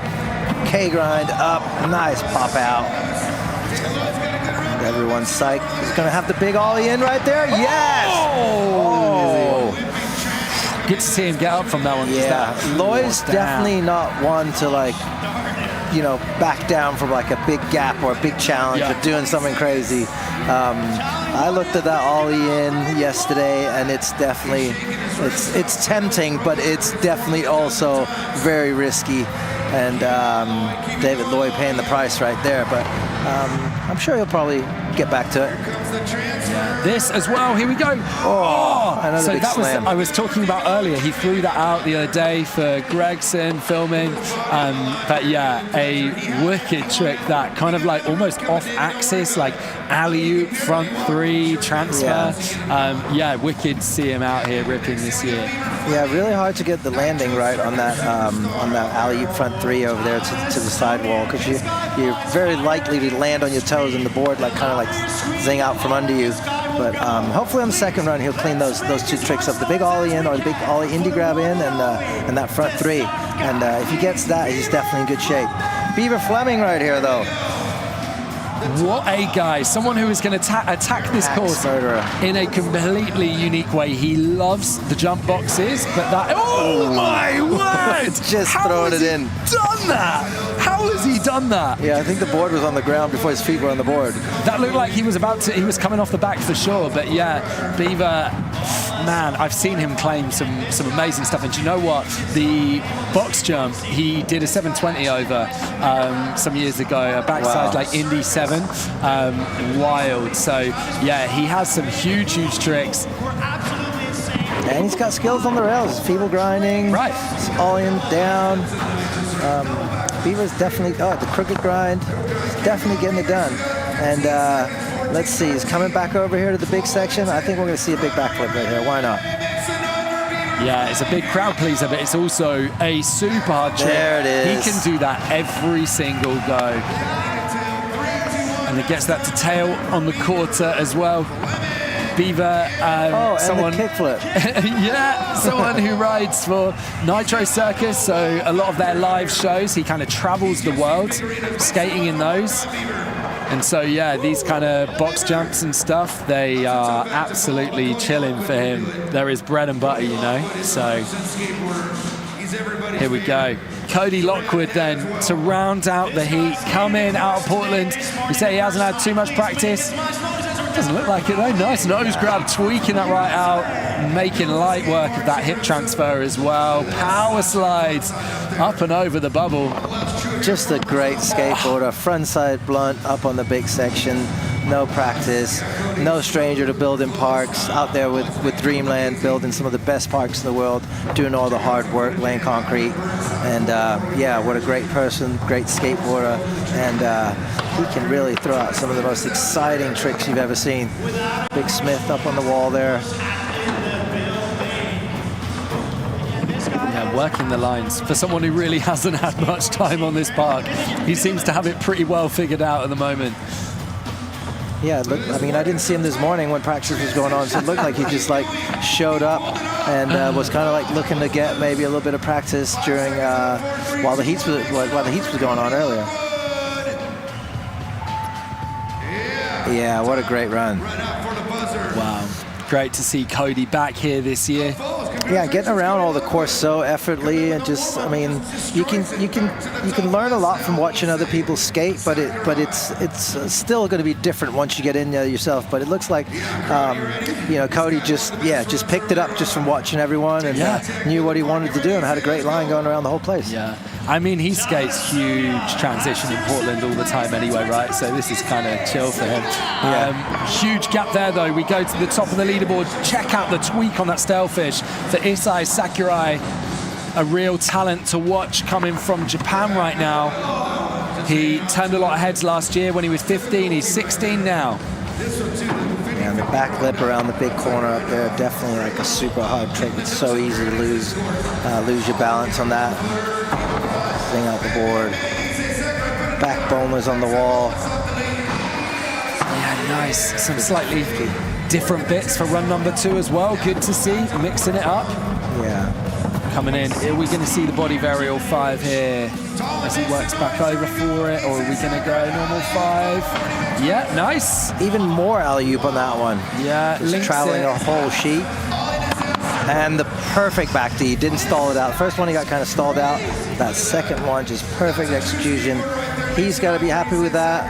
I'm predicting a new leader. It's just my opinion. I don't know, but I agree. That was 2 pretty wild runs right there. I agree. 2 flawless runs, really well worked out. We saw some switch-ups of tricks across the 2. Yeah, I wouldn't be surprised to see the same. I back your prediction there, Rune. So David Loy had a good first run. A couple of slams. If he can get that gap and get that alley-oop transfer, whoa, I think the judges are going to be happy. Yeah, I think he just needs to clean those couple of tricks up. If he gets the big gap in, that's definitely going to be a great trick for him. Looks like he's starting off with some of the same stuff he was doing before.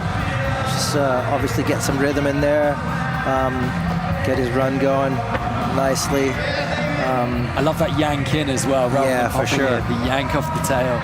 Crooked grind, and here's where he's going to come over for that big ollie in. And I'm not even sure this camera angle is going to show it properly. There, you can see it. Oh my God! It's just going a little bit too far and maybe not trusting it all the way. You really need to lean forward because that quarter pipe is very steep when you come in. So maybe he just maybe had a little bit too much speed or something like that, and just kind of landed a little bit in the back seat. Yeah, that one will definitely hurt you and take some energy out of you. Big slam like that mid-run. We'll have to see if he can get this transfer. Yeah. Part of Tony Hawk's House Skateboards team. Just trying to pump as hard as he can. Give him one more, Duncan. Duncan's in there. Give him one more. Give him one more. This is it. This is simple session, you know. The crowd wants to see it, so yeah. Let's have it. Let's have it. Come on, D-Lo. Let's get this. Let's have it. He did it so perfectly in the first practice session. Josh wants to see it too. Yeah. Gap transfer, here we go.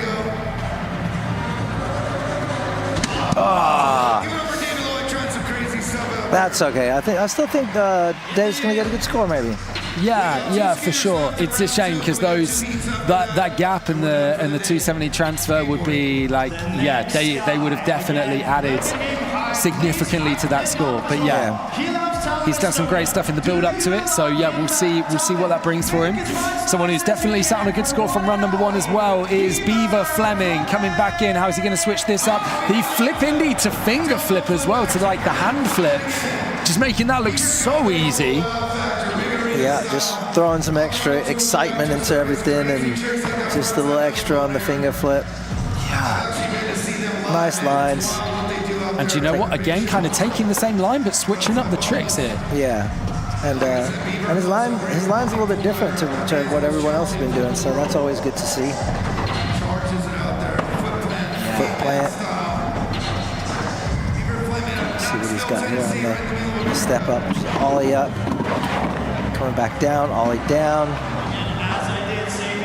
Crooked grind again, feeble grind this time, switching it up a little bit and coming over for another big transfer. So what are we going to get? Behind him down there. Always finishes on a big one. Oh my word! Beaver Fleming! I don't even know what that's called, Rune, but that is wild just to throw that out. Yeah, I think we're going to have to wait for the slow motion, the replay to call that one. I think it's some sort of finger flip varial thing that he's doing while he's back flipping, but I couldn't tell you for sure. He definitely takes off in like an indie or frontside grab, and then I don't know. Only person in the world doing it. Alski in the live chat is just calling it the Beaver flip. I will speak to Beaver after the contest and find out, because he's definitely going to throw that again in the finals. Might have named it that. I don't know. Yeah. Cody Lockwood getting ready for another great ride. Yeah, beautiful tweaker. Jump box right up to the top. Getting the line straight away. Power sliding across. Smacking the tail on that front blunt. Just adding some more excitement into it. Again, one of the most beautiful hats. Up on the big, oh, okay.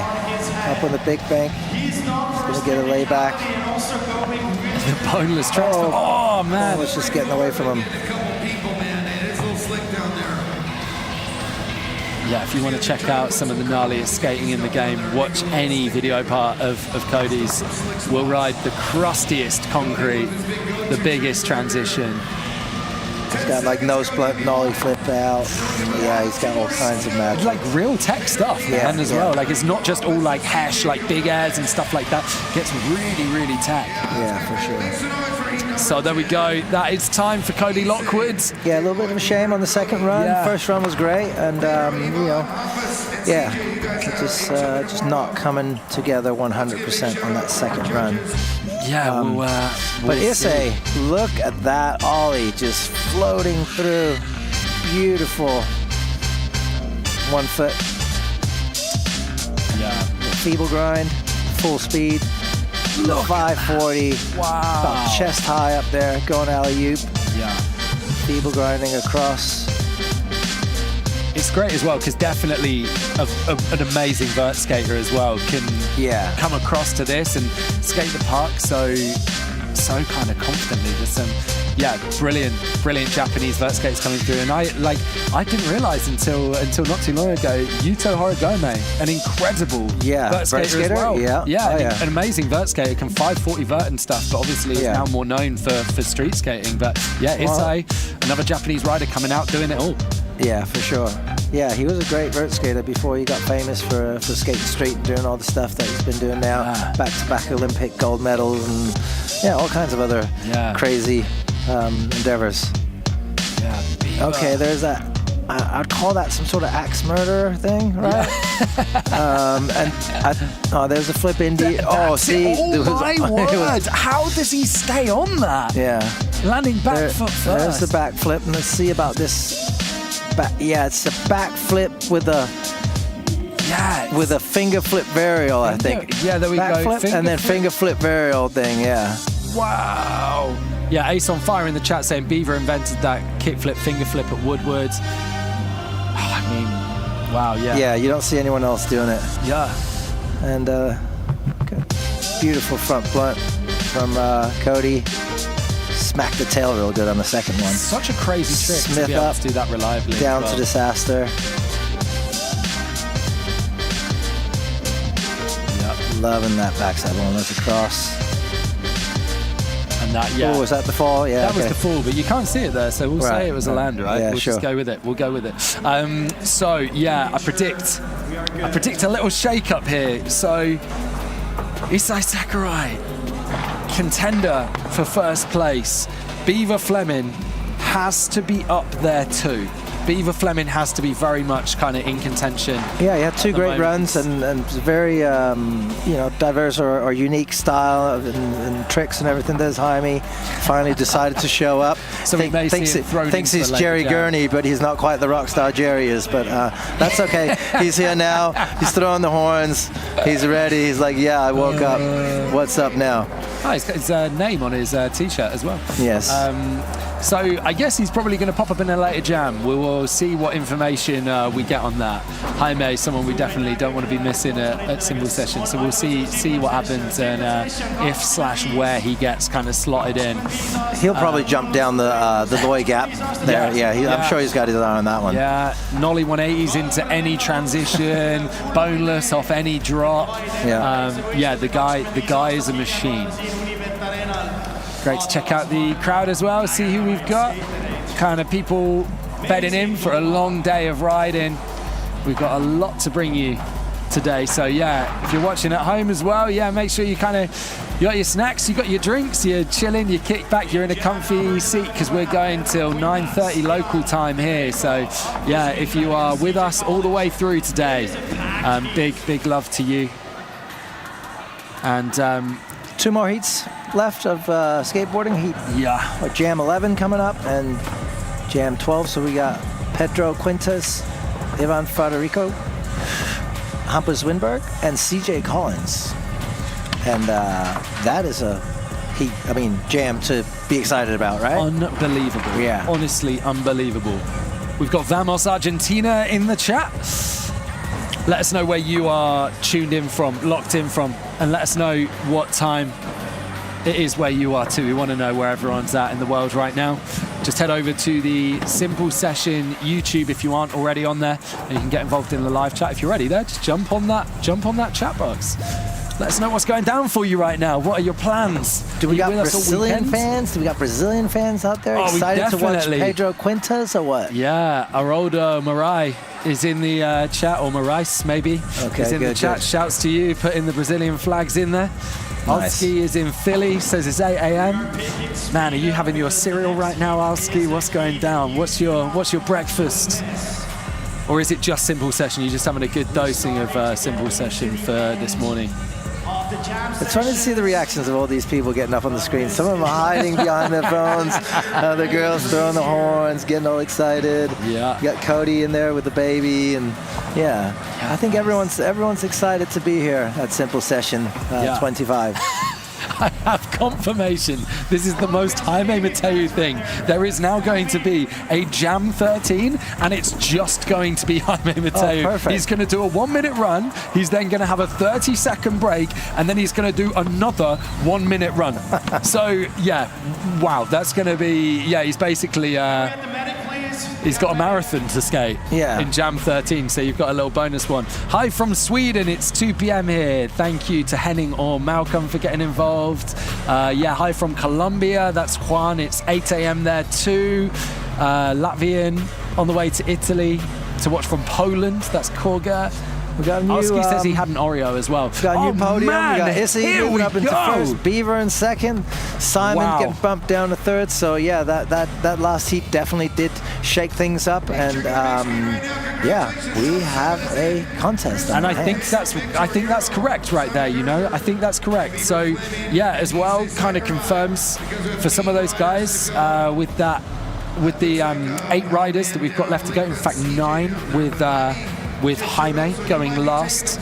That means that the top 6 right now are completely safe. So, yeah, congrats to those guys. They can kind of rest easy and chill, kick it. We've got some massage chairs at the back. Maybe they just go and kick it in the massage chairs.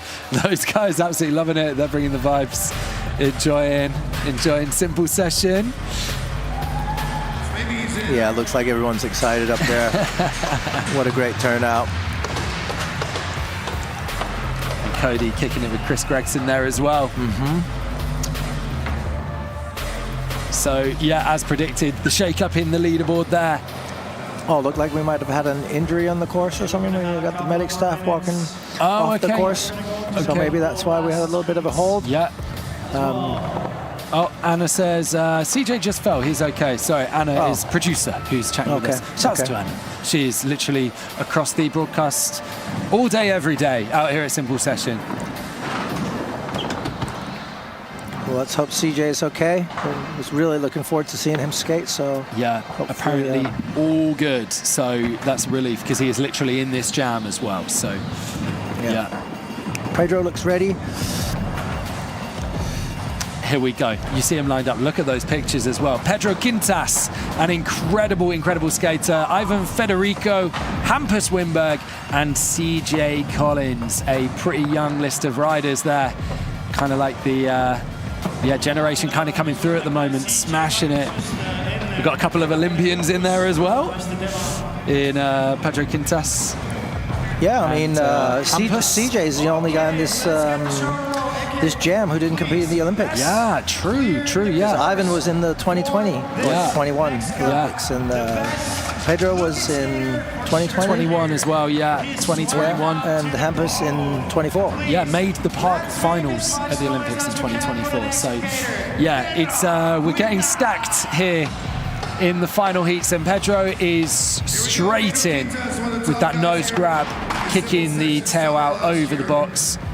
So stylish, kind of looks so chill whilst almost still having this kind of real aggression, and loves the frontside lip slide, taking it through the corner there of that big quarter. A little different approach there, 5-0ing up into that little quarter pipe to make the switch from the transition area into the more street style section. Big Smith up on the wall. Oh, Manny across. I like that. That was cool. And there's the nose grind tail grab, ollieing in, going so fast, too fast almost. Just missing the ollie up the. Well, I'll call it the mini step up, but it's actually quite big too. Yeah, for any other skate park, it's a big step up, right? There we go. Yeah, the front lip. 5 seconds to get something else done. A really strong first run for Pedro. And that right there, we might be a little too late. Oh, yeah, the back D up there too. Cool, nice. I've had very quickly before Ivan drops confirmation that, yeah, we thought CJ was okay, but he is just going to sit out, unfortunately. He's not feeling up to riding, so Jaime Mateo is going to stand in for CJ Collins as the final rider in this jam. I was quite looking forward to the Jaime Mateo demo. I'm sure that messed up his ego badly. He was looking forward to that jam as much as you were. Right. Yeah. Okay, Ivan is in. There's the nose grab 3. Almost over rotating that. He went so big. Yeah. Yeah, Ivan's got a lot of great tricks. And yeah, nose blunt slide right there. Usually pretty solid. No stranger to contests. Been doing it since he was, 10 years old. Oh yeah, just dropping right off. 30 seconds left, so only halfway through the run right here. Already a lot of good stuff. Just getting ready. Maybe big flip melon. Across right here. There it is. Signature with a little tweak. That's his big go-to right there. He's had that one on lock for years. 10 seconds left for Ivan Federico. Spine transfer. Little back D. He's looking to get a little lost here towards the end of the run, but I mean, he's done a great job of it.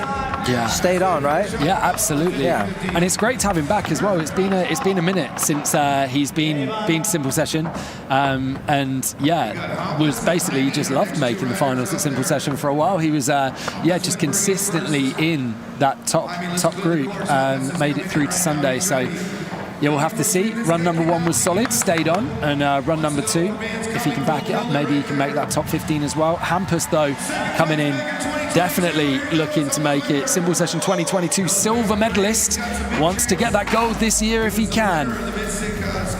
Yeah, just powering through this run already, going ever so big on the backside. 360 and the body jaw right there. Almost cleared all the way to flat on that first 360 he came in with, going so fast. Wow, unique transfer right there, bank to bank. Nose grind across, so really making the best use of all the obstacles here and all the lines. It's so crazy how much speed he carries whilst looking so chill as well. Quality grind. Phenomenal. Yeah, that hip transfer he did on there from bank to bank is insane. You need so much speed, and it's super tough. Big flip Indy. Kickflip went a bit rocketed there, but no issue for Hampus. And then the nice big front side air transfer, taking it up into the street section. Chilling. What a run for Hampus. Yeah, that's amazing right there. So if he can keep that up, he's definitely looking at jumping that top 3 as well. Yeah, for sure. Chum Slick saying the course looks fantastic this year in the live chat. Yep, it absolutely is. The guy's ripping it this year, and Jaime Mateo standing in at last second for CJ Collins. Gutted, we were so excited to see CJ rip it, because he has been absolutely smashing the practice sessions, but yeah, taking a fall just before Jam 11. So Jaime Mateo, who apparently had overslept, taking his place. Went straight for the Loy gap. Yeah. Just ran in, jumped right in there. The camera didn't even catch it. Yeah, the clock's going. Yeah, he needs to get going. So the clock is going. Yeah, you can't just have first trick rebate. Yeah. He's trying to claim that he wanted to start his run again, I think. Okay, time double thumbs up means go. Means we're good to go. I think he's done a very good job of styling that out and managing to blag a restart of his run there. So there we go. The tweak over, the Indie grab kicked out of the tail over the volcano. Oh my word! Cameraman getting scared there. The trail slide up there on the top. Into the street section with 5 seconds left. What's it going to be? Ride over on the rainbow. And that's going to be all for high in the tail. Nice. Transfer there. Perfect. Yak in the chat asking, did Grayson Fletcher ride already? Next heat. Next heat. Saving the best for last. It is a big one, so yeah. But right now we are going to go back to the top of the leaderboard, or top of the jam, sorry, for Pedro Quintas. Doing it for Sao Paulo, Brazil. Oh, just getting away from him on the box. Had a great first run. Came 5th at Simple Session last year. Definitely wants to step that up this year. He has it within his wheelhouse to get into those podium places, I reckon, if he can pull it off. So let's see. Yeah, beautiful front lip, through the corner. Yeah, I think even though Pedro started off a little bit on the wrong foot in the second run, I think he's still in great shape to make it into the finals. And tomorrow is what's going to count for him. Yeah. Did a lot of great stuff in this first run. So, but let's see what he's got for us here. Yep. Transfer up. Yeah. Oh, okay. Jaime getting in the way. Yeah. Yeah, did a lot of great stuff in his first run, but if you are kind of joining us a little later, if you're only recently kind of with us, yeah, gets the, it doesn't get the flippity done. Yeah, he landed on the wrong side of the knuckle there, but. Yeah, if you are just joining us, this isn't best trick counts. In qualifiers, it is an overall impression from both of the runs. Sorry, not best trick counts, best run counts. It's an overall impression of the runs. So, yeah, they've got to get it done. You can't just smash one run and chill in your second. You have to have 2 good runs. Overall impression of the whole jam. So, Ivan Federico, someone who had a great first run as well, looking to back that up with his second, tweaking that nose grab out to perfection over the box, and gets the flip melon up into the street course. We've seen people kind of gapping that, but not seen a trick on it. The flip melon, wow. Yeah, the flip melon being his go-to, so really cool to see him just like taking that trick anywhere he wants, and yeah, making that transfer off the Marseille spine onto the deck to the street section. Backside blunt, another one of his classics. Oh, feeble grinding the rail, just showing his all-around skills. And, just get thrown off by the line there a little bit, but still got time for a flip melon. He's gonna try the tray flip maybe. He doesn't need to today. Yeah, tray. Yeah. Seen him do that many times yesterday, just perfect. But he's in good shape to make the top 15, I think. Yeah, we will see where he slots in. The top 15 already looking stacked though, so yeah, we'll see where that goes. Hampus Wimberg as well, the Swedish kid, 18 years old, Swedish champion in 2023. Yeah, definitely looking good after run number 1 to make that top 15, and I predict to be quite highly up in that top 15 as well. Yeah.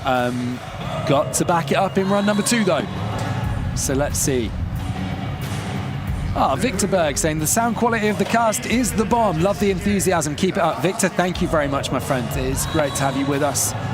And everyone with us on the live chat. It's great seeing you guys messaging and chatting throughout the broadcast. That's exactly what we love to see. Simple Session is a community, and you guys are just as much a part of it wherever you are in the world. So Hampus straight back up. Smith on the sub box, back into the quarter, crooked grind across. Like I say, it's that effortless speed. Oh my word, that is such a steep, tight vert wall to do that frontside heel flip air on, like heel flip frontside air, damn. Yeah, he's looking really solid right now. Hampus is focused today. Everything looking solid, I think. Yeah, got the, I believe it's a hard flip. Yeah, I thought he dropped it. I thought it was a flip in that he'd kind of dropped behind him. It kind of goes behind him when he does it, but that's how he does it. It's like, I don't know whether to call it a hard flip or like a body rail type thing. But yeah, he does it like that when he skates vert too. But yeah, beautiful. That is insane. Yeah, the height big old on transfer. that. Oh, So just getting away big. from him with 5 seconds left, but Wow. I'm claiming Hampus will be top 2 now. You think so? Yeah, You yeah. think maybe bump out Beaver Fleming? I think he's going to bump down Beaver. Because I think definitely a top 3. Oh, yeah. With that last fall, I mean, his stuff was just better executed. He's got beautiful style. Like, yeah, I'd rate that over Beaver's. Sorry, Beaver. Yeah. But yeah, no, really, like great 2 runs. Yeah. I think he's going to jump up in there. But right now, Jaime Mateo. Let's see what we can get going for the second run. Yeah, I think it's going to need to step it up a little bit from run number 1. Well, he needs to skateboard and not walk around. Yeah. Frontside invert, and skateboarding's exactly what he's doing right now. Looking good. Yeah, it'd be great to see one of those kind of signature bomb drops, like boneless in, off something. Maybe that gap that David Loy was hitting. Love that though, the kind of tight quarter to indie grab down into the bottom kind of bank. Front rock, lean grab. That's an odd one. And there's your boneless in.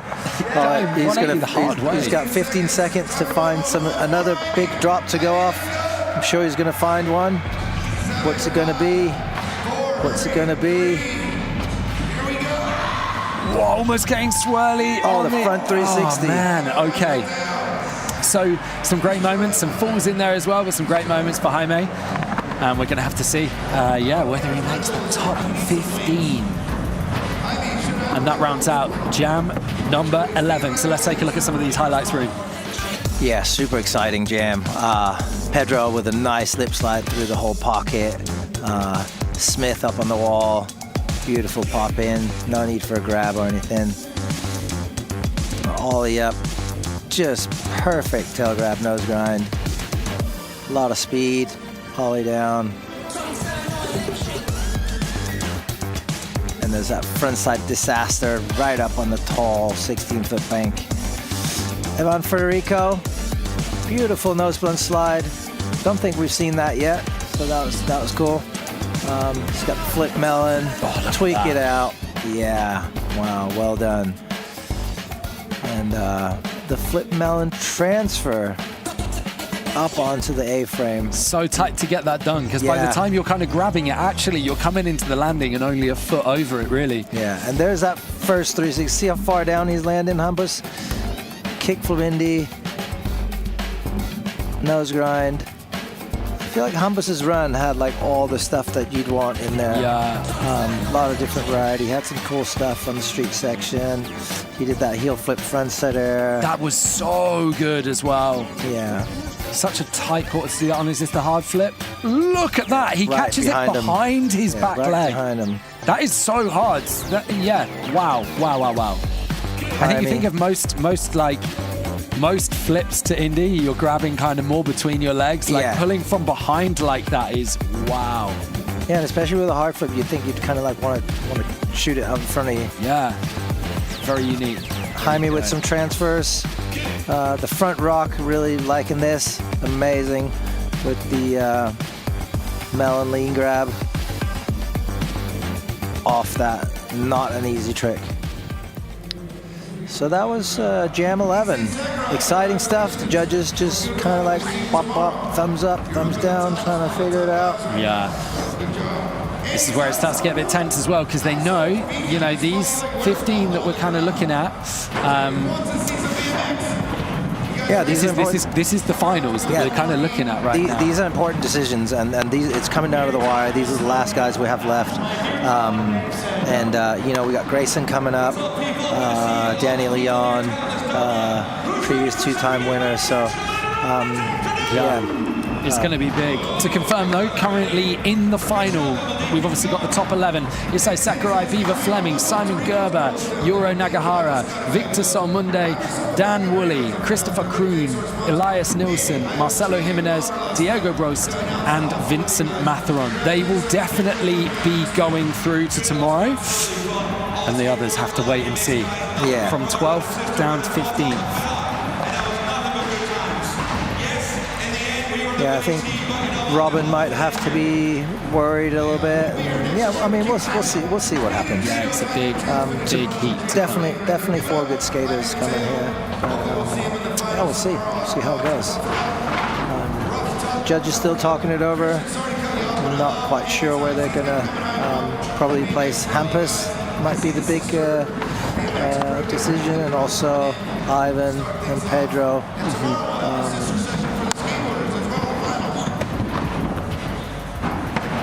Yeah, we'll see. Yeah, it's going to be heavy. It's going to be still deliberating. Yeah. I get it. It's a tough call. Yeah, definitely. But what's cool about this is that the judges are actually talking about it. They're not just putting a score into a machine and then having to stick with that. So it's a little bit more loose here. They can talk a little bit about it after the jam and just make sure that they get it right and get everyone placed in exactly the spot where they want them to fit in.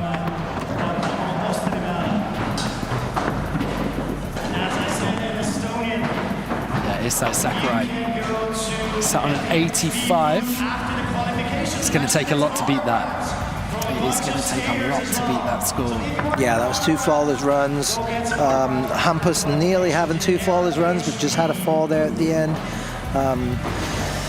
The girls' sister session, getting ready, BMX after this? Yeah, they're down. Definitely. 4 p.m. local time. Have a little look at what that time is for you, wherever you are in the world. But yeah, sister session getting going at 1600 hours here, 4 p.m. and the men's BMX qualifiers getting going at 6 p.m. local time, 1800. And the sister session for skating will be tomorrow before the men's skate finals. So there we go. Interesting. So they were obviously finding it quite a tight call. Beaver Fleming keeps that second place with an 83.5, but Hampus Wimberg slots into third. Ivan Federico in 11th, 74.3, and Pedro Quintas into 14th with a 71.0. Yeah, so he's right on the bubble right now. Yeah, exactly. It's going to be interesting to see these last couple of runs here in the last jam. Yeah. Pedro can chill though, because he knows. He's like, great, I'm in 11th, I'm good. There's only 4 more guys to go. I'm into tomorrow. Right. And these are the 4: Julian Agliardi, Stelio Sakellarides, Grayson Fletcher, and Danny Leon. 4 people who all ride in very different ways. And do you know what? We had Julian Agliardi on the podium last year in 3rd. He won in 2023. Danny Leon was 2nd in 2023 and won last year. Danny has won 2 simple sessions. He's been on the podium 5 times since 2015. But he's never won in the arena. Can he make it up in this year? Julian Agliardi going, though, right now, more of a street-orientated rider, and he has been linking up this section with so much speed and power. And they're, just getting over the front of the nose blunt. This is going to be such a varied final jam, and I am hyped for it. Flip back lip to perfection. Back Smith down the handrail. Yeah, tough with that fall on the nose blunt slide because he's got a great run going here. Barley grind. A lot of really cool tech stuff. Seeing a lot of the 360 lip slides today. 10 seconds left for Julian Agliardi. The nose grind. And like we talked about earlier, the judges are not going to score him down for not using the other section. Yeah. They're only scoring on the things that they're seeing, and it's overall impression, so both runs count. But he is able to get over there and go over the jump box and get towards the end of his run. But yeah, great run. Definite street ripper. Doing it for Disorder, Nigel's brand. So he's definitely kind of in the right place. Yeah. We go now, though, to Stelio Sakellarides from France. Well, he's actually from Reunion Island, should I say. But yeah, a real ripper. Has some amazing kind of like nollie big spin variations, nollie big spin late flips. Yeah, very smooth and just calm style. There we go. Nollie big spin right there. Alley-ooping it with it.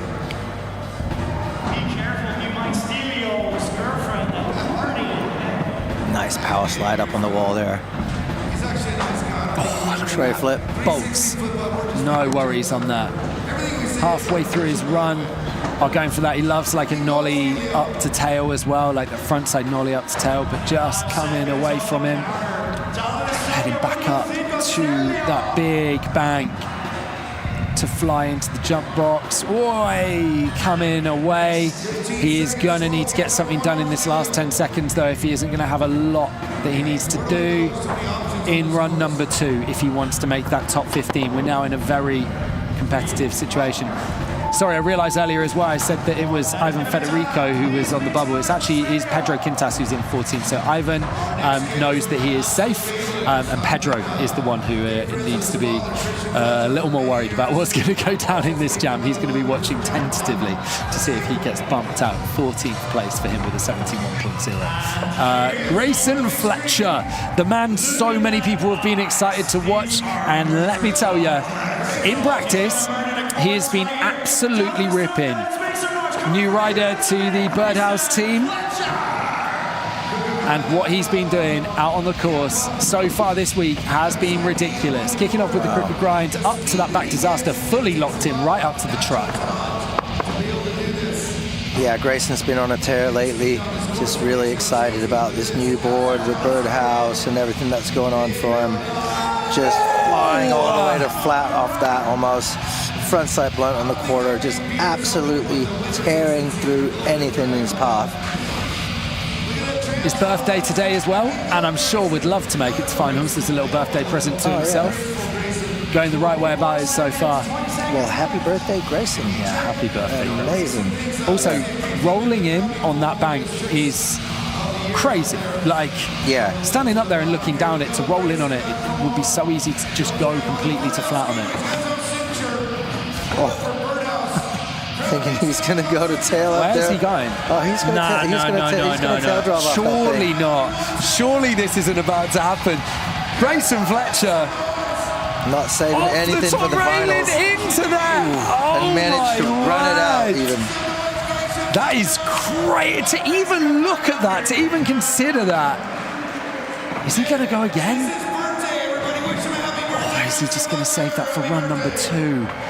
Wow, Grayson Fletcher. Hopefully we'll see that either run 2 or maybe tomorrow. That was a great run. That was a great run. Yeah, he killed it. No worries. I think with the second run, maybe hopefully clean it up a little bit. Yeah. He's in great shape. And everyone loves to watch Grayson, and it's exciting. So I think the judges will give him a good score. Yeah. Even though he had a couple of falls there towards the end. We move now, though, to our defending champion, Mr. Danny Leon. He's been coming to Cymbal Session for many, many years. And he has been very successful here too. The kind of park that just really plays to his strengths. He loves this kind of mix of real park and street. The hybrid really works for him. A guy who can definitely do both. And it's always exciting to see what he brings every single year, working his way over really creatively into the park, getting that tray flip done, up that step up. Yeah, just working the course nicely, hitting every little section of it, and doing it in true Danny Leon form. Nollie up to disaster up there, hauling down the step up.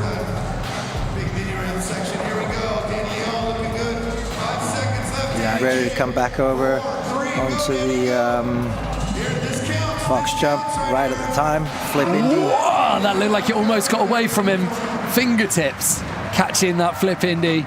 Yeah, great first run for Danny Leon, clinical as ever. Definitely no stranger to contest and putting down great runs. He's got a lot of wins under his belt. A strong first run for Danny Leon.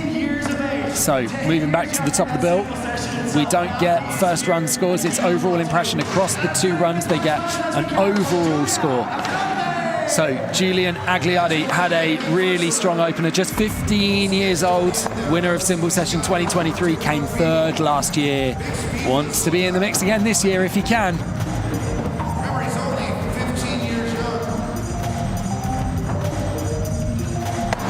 Yeah, there's that nose blunt that caught him out last time. Just getting the weight right on it. It's a deceptively big rail, that. There we go, perfect. Back, Smith, down.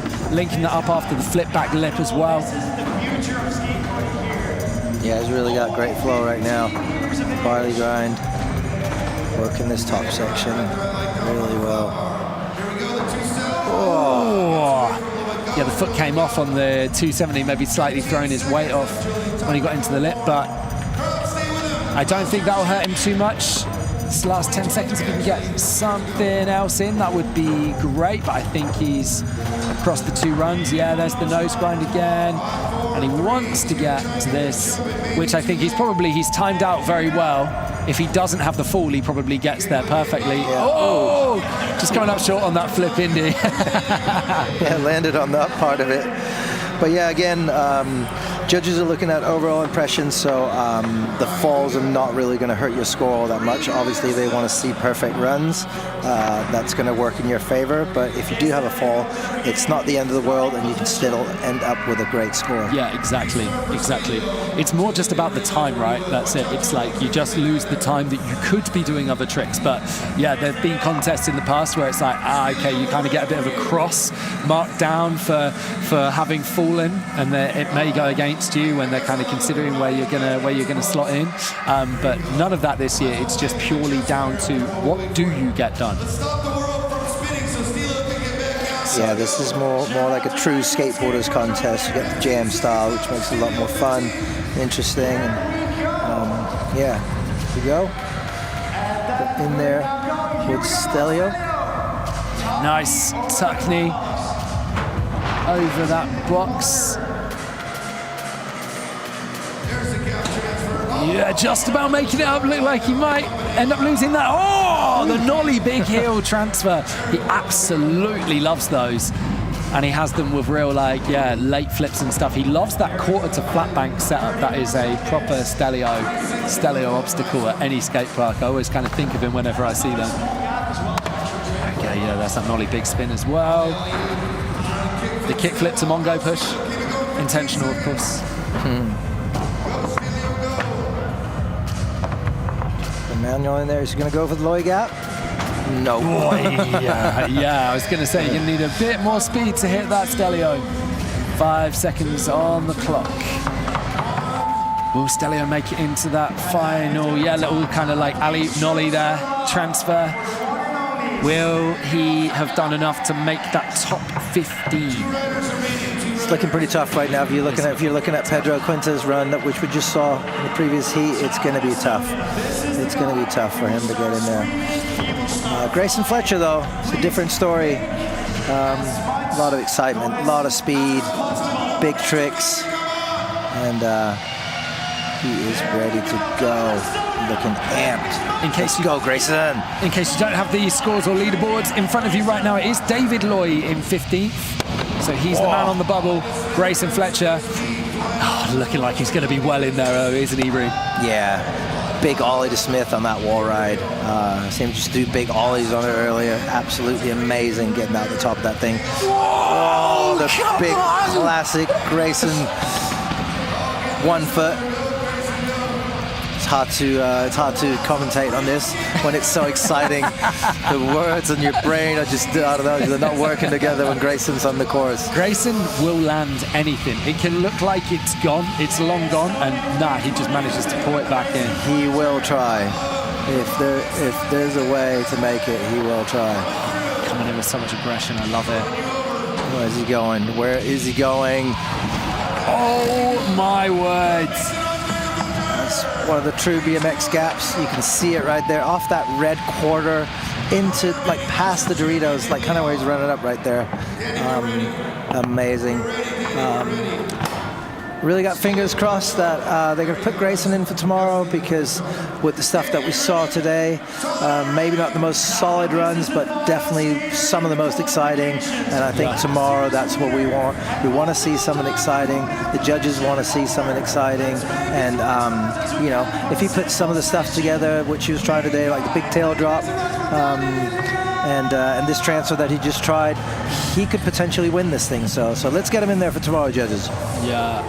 Wow. Let's go. So Danny Leon, Danny's gone in. defending Danny's gone champion. He's going to keep it going. That's kind of like, that's not really a trick dropped, and he didn't lose much time on that. So yeah, the big flip indie, and he is straight back into this street section with the nose blunt slides across the rail. Yeah, love that. Classic Danny Leon, finger flip, lean to tail.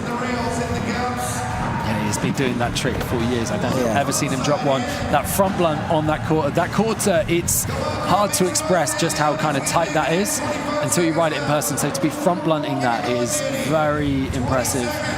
Yeah, it's got a good amount of vert on it. Probably about 4 or 5 feet. Yeah, and it's, I think, only about 9 foot tall. So it's, yeah, the quarter to vert ratio is pretty off. Oh, going for the kickflip in. Oh, board going all the way over on the track. And that's going to be time right there for Danny. I don't think he needs to worry about being in that top 15, though. I think he's going to be comfortably he's in there. In the mix with that across those 2 runs. I don't know, though, that we've seen anything that is going to touch Isai Sakurai. The 85. I think he's comfortably our first place qualifier. Let's see what we had go down in our final jam number 12 ring. Beautiful front feeble grind from Julian. Kickflip back lip, really getting tech on this course. Beautiful kickflip back lip there, and really focused straight into the backsmith down the rail. Beautifully done, nice and dipped. No splint slide across the A-frame. Hugs for the homies, and Stelio, alley-oop, nollie, big spin, tray flip up the Euro gap, and working the transfers, working the whole course, getting around, and nollie, alley-oop, big spin heel flip, or big flip. There's Grayson, the big ollie across. Just that ollie, I mean, he pretty much lands on flat. Trying to get the biggest tail drop in the arena, probably the biggest tail drop in Estonia. There's that ollie. Look how high he is on that vert wall. Banging it down to Smith. So exciting. Ollie to 50 on the A-frame.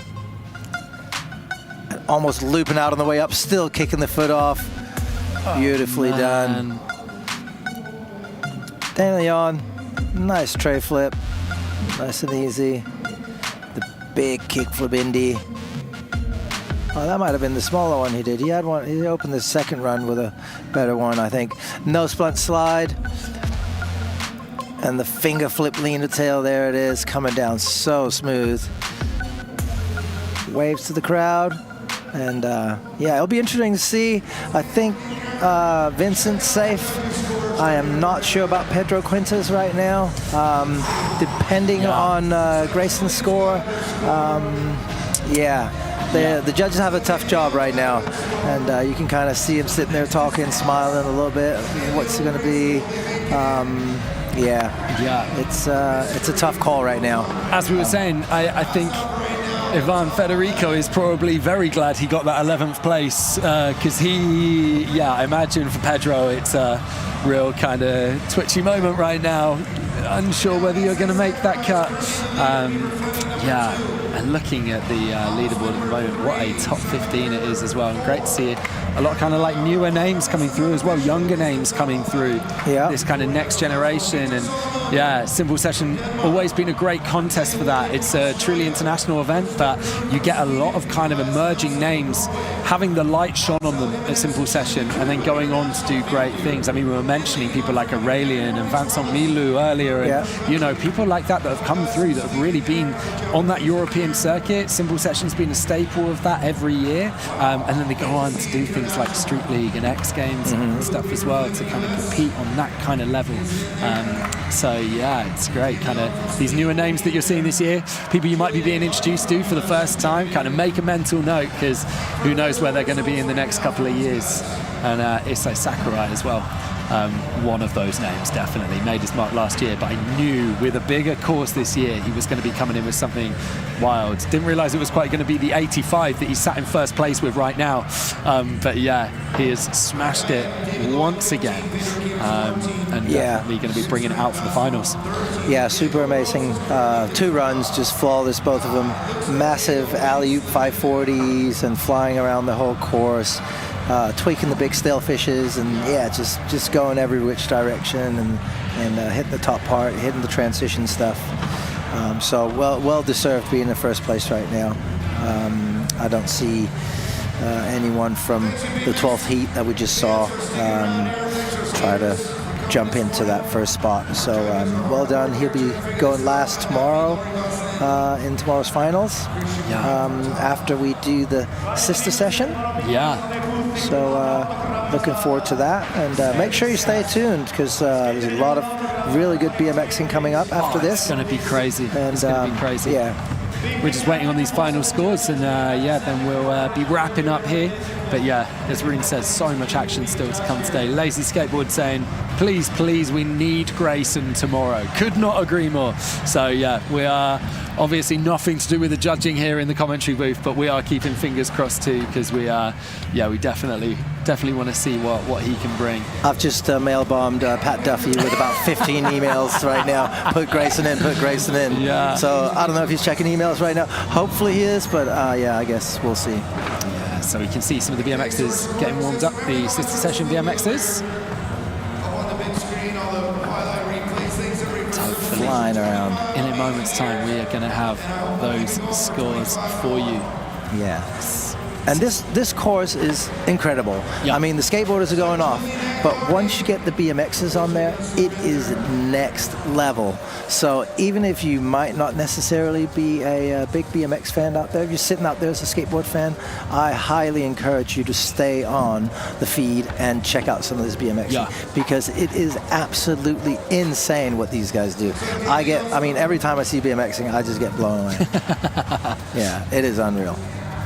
The gaps, the transfers, the flips and bike flips and whatever they're doing now, it is wild. Yeah, absolutely. Great to have the sister session back as well.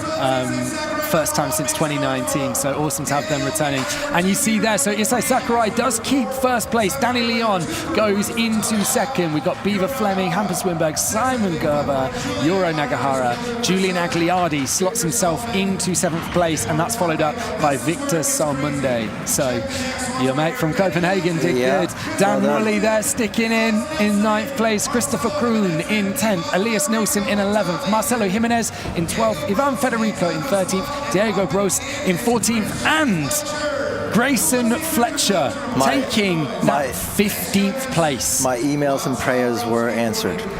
There we go. I guess he was checking emails. Yeah, right, there we go. So for those of you that wanted to see Grayson Fletcher in the mix tomorrow, it's happened. It's going to be absolutely massive. But like Rune was saying, we've got so much more to go down today. At 4 o'clock local time, in 15 minutes, we're going to have Thule and Daryl here in the booth bringing you the sister session. And then I'm going to be back at 6 o'clock with Daryl for the men's BMX qualifiers. We're going to say bye to Rune for now, though.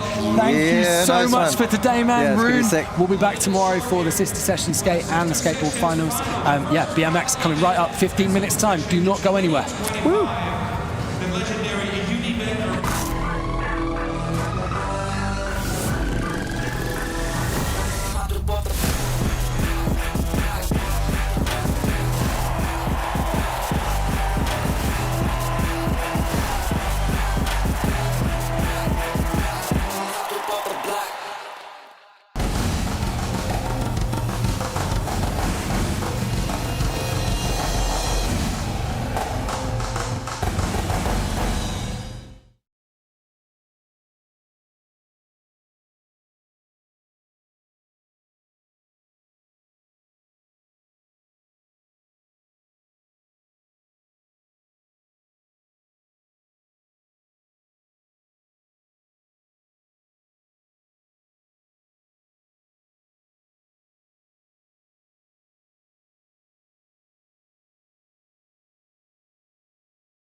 judges are getting locked and loaded. I'm going to introduce them to you later on this afternoon.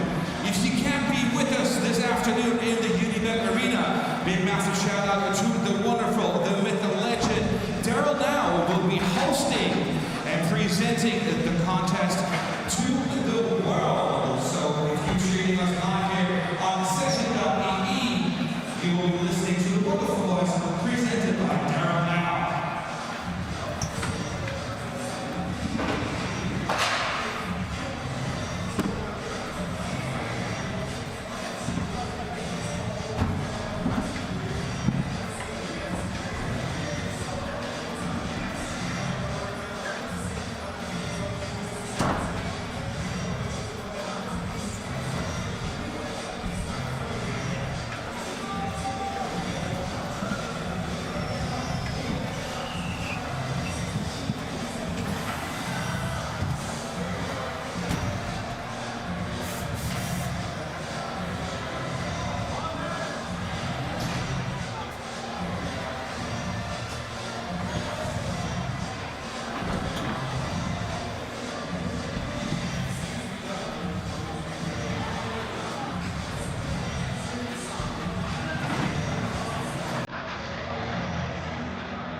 A little more than 6 minutes on our clock, a little more than 6 minutes on our clock for the ladies here at the so-called sister session, single session, sister session finals coming up soon in approximately 6.5 minutes before we will drop in our first contender here in the sister section. We got a stacked field of riders, I can tell you. We got international reading up the drum here in some youngsters and first timers for single session. The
Hello and welcome to Simple Session 25, here live from Tallinn, Estonia. And we're going to kick off our live with Sister Session.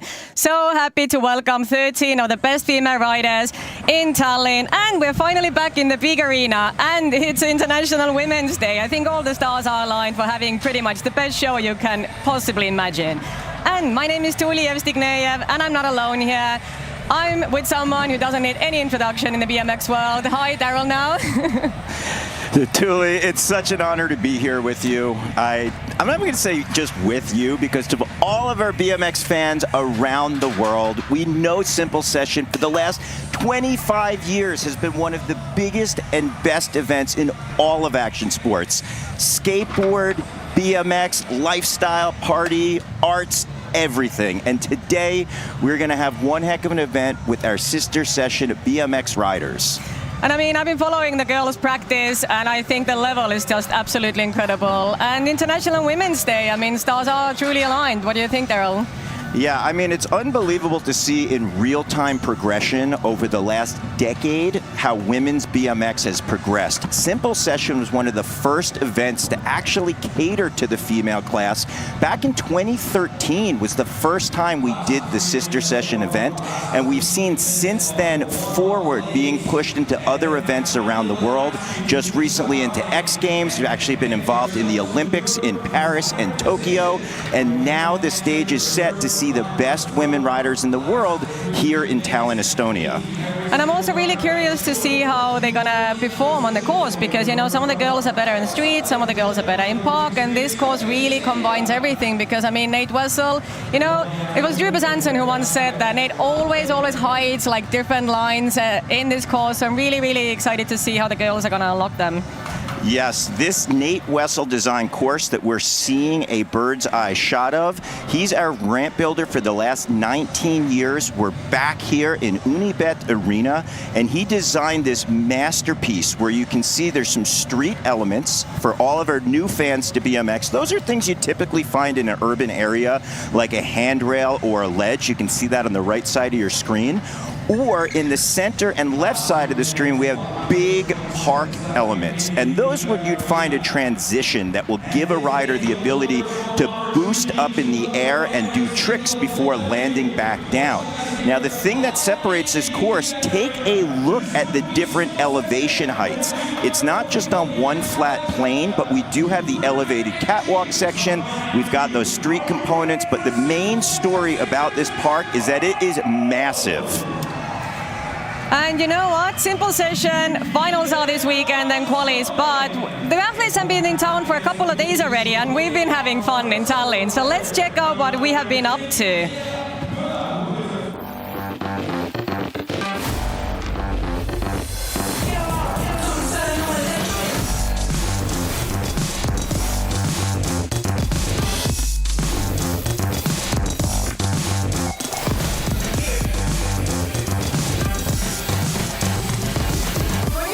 Simple Session, and hundreds of athletes have come here throughout the years, and I think we know them pretty well by now. But let's see how well they know Simple Session. We've set up a little quiz for them, so let's see how they do.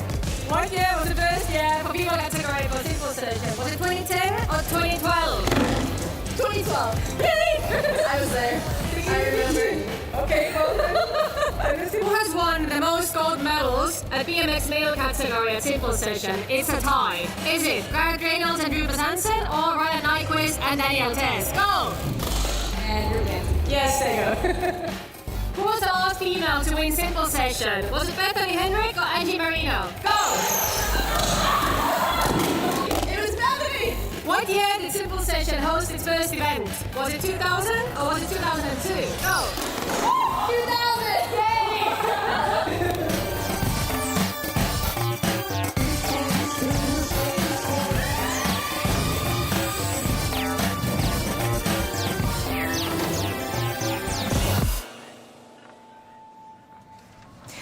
I mean, the quiz was so much fun. The girls were really, really competitive, so you can really see that they are not competitive just on the bikes, but in every other area in their life.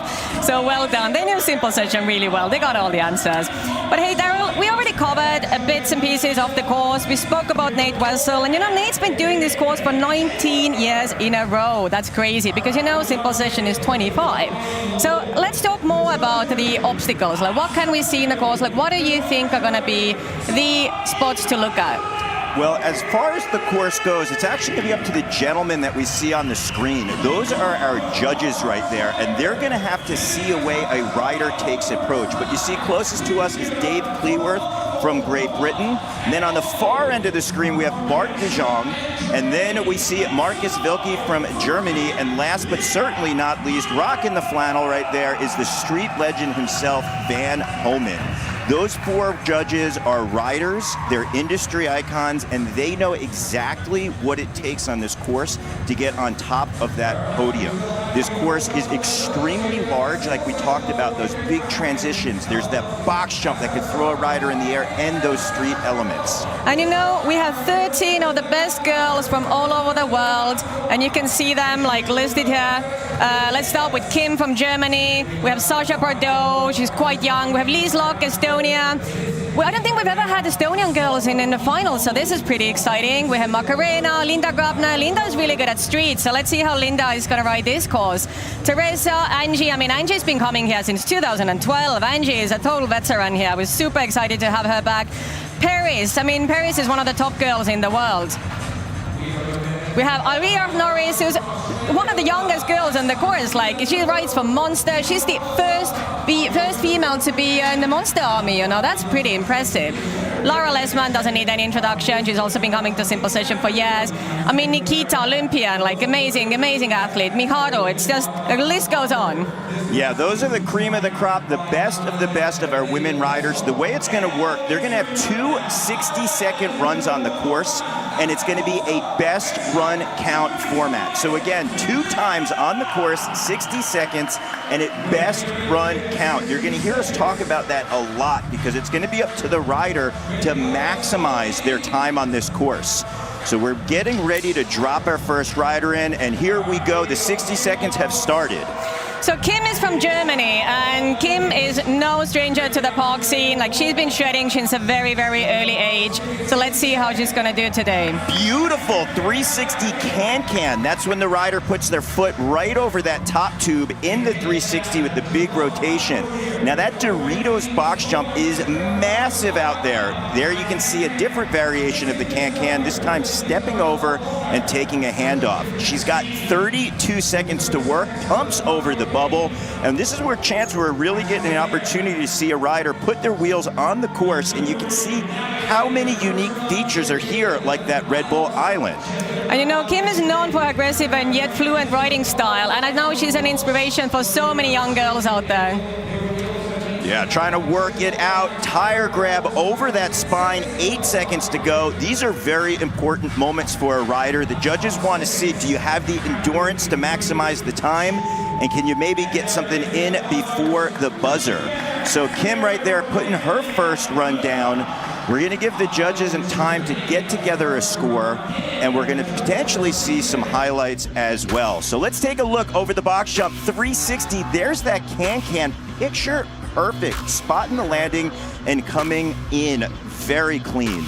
Big shout out to everyone on our Simple Session YouTube channel cheering on our riders. We want to hear from you, and I also want to hear from you what you thought of that 360 can-can stepping over the top tube. And we've got our 4 judges right there trying to figure out what score is going to be. It's 0 to 100.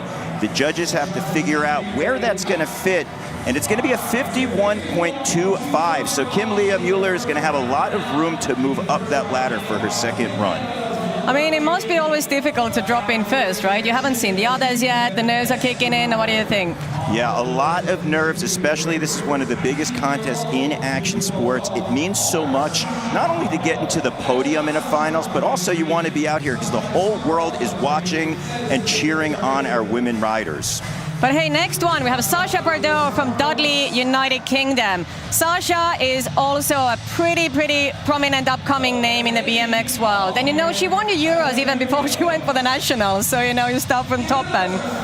Yeah, the top down, Sasha also riding and representing tall order. We're actually seeing Angie Marino right there. She's going to be riding later on in the heat, giving a little bit of a wave, and we can see Sasha over there tucked in the corner. Maybe that's a little bit of a strategic move to just say, hey, you know what? I'm going to make a fashionably entrance out here and let the other riders not know what you're thinking in terms of strategy. I feel like these girls are full of surprises, and they are determined. They are in it to win it.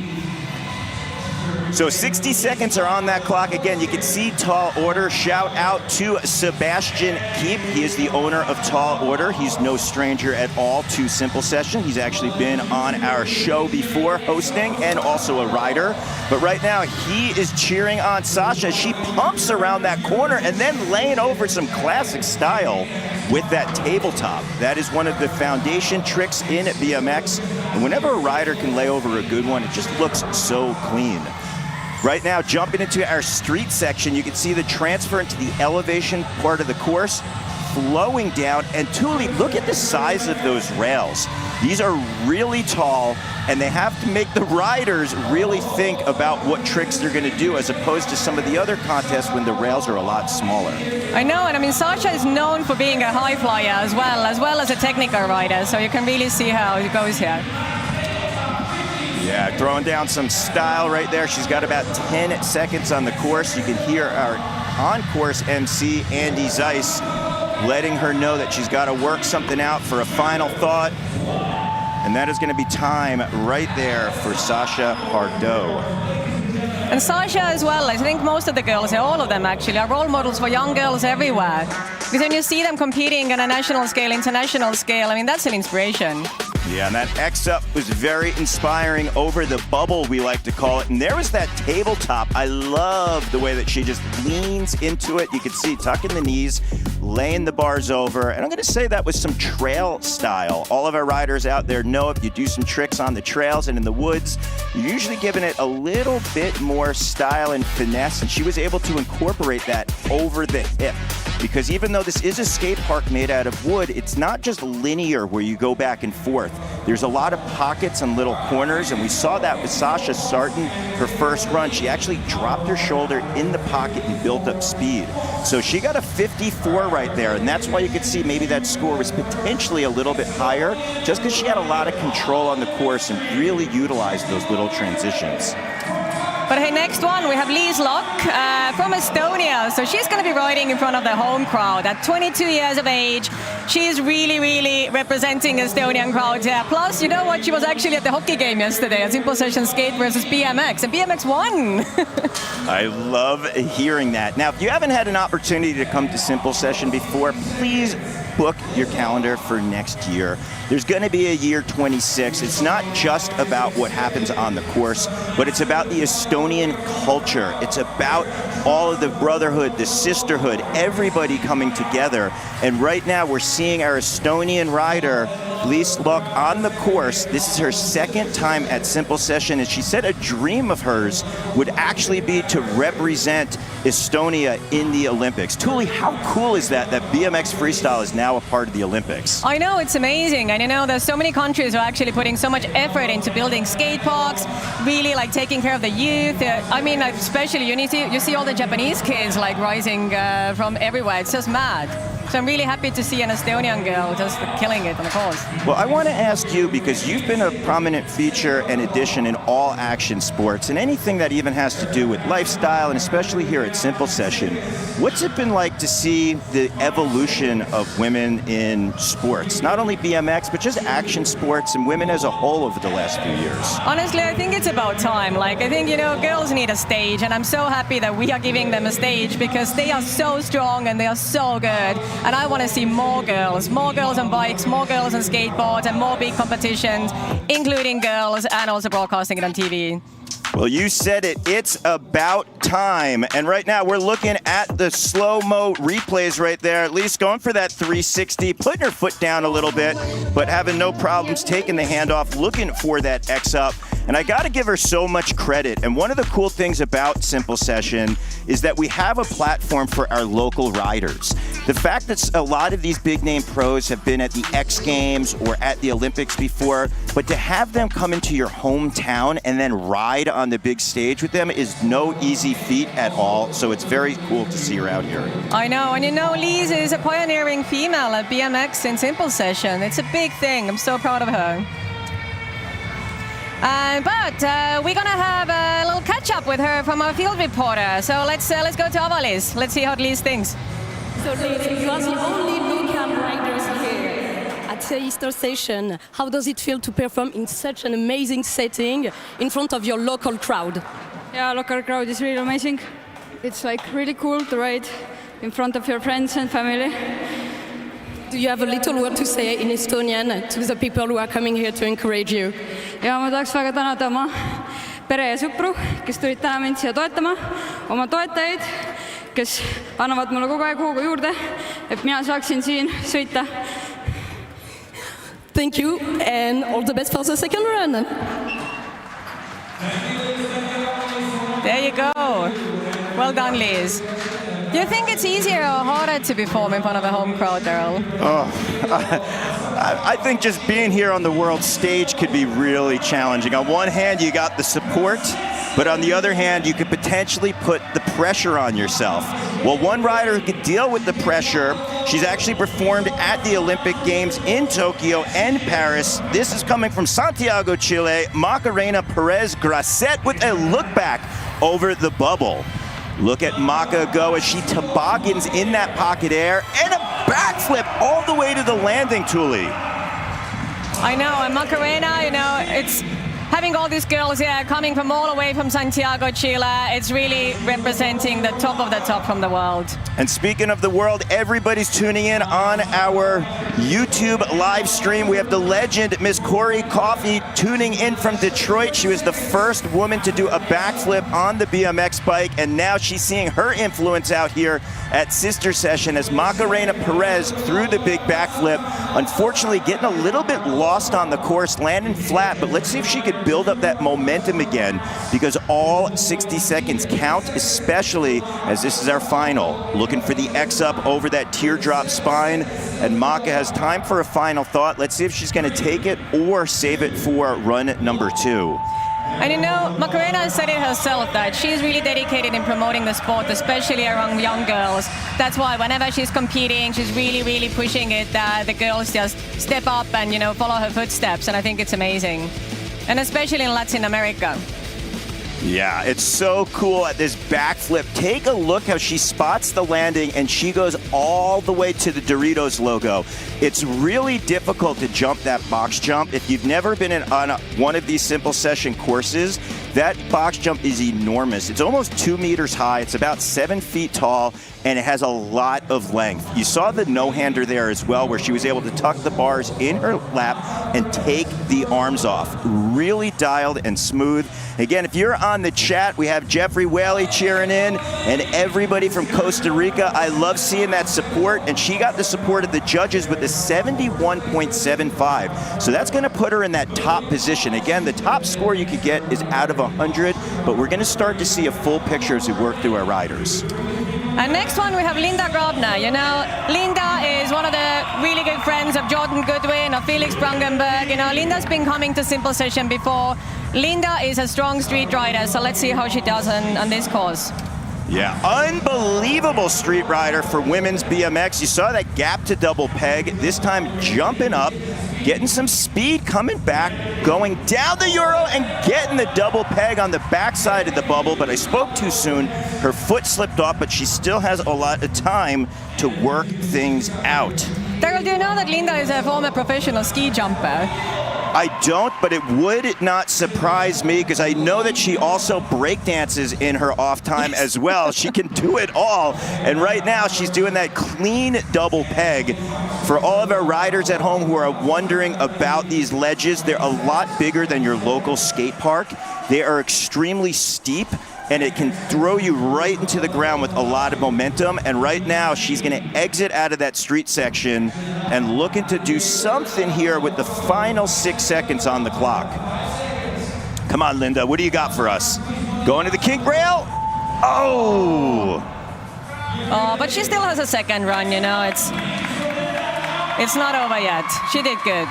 Yeah, so as we mentioned, it's going to be a best run count format. A lot of times riders will wind up getting some of the jitters and nerves out, but you saw that she came out swinging right there with the big gap to double peg grind, catching both pegs on the coping, and you could see that right there. Trying to get into that transition, came up a little bit short. It blew her feet off the pedals, and here's a look at a feeble grind and then dropping down into a crank arm grind. That was one of the bigger tricks of her run right there, a two-piece combo on the flat ledge. And you saw that she had that feeble with the front wheels up, back pegs grinding, and then transitioned to the crank arm. So the judges are going to have a difficult time because we're seeing different styles out here. Macarena Perez with a little more park focused, and she's still going to be our leader with the 71.75, but Linda Grabner has a 47.25, so that's going to currently put her in fourth, but we have yet to see all of our riders go. And next one we have Teresa Fernandez Miranda. So Teresa has always also been to simple session before. She's raced for Spain. And there you go, she drops in.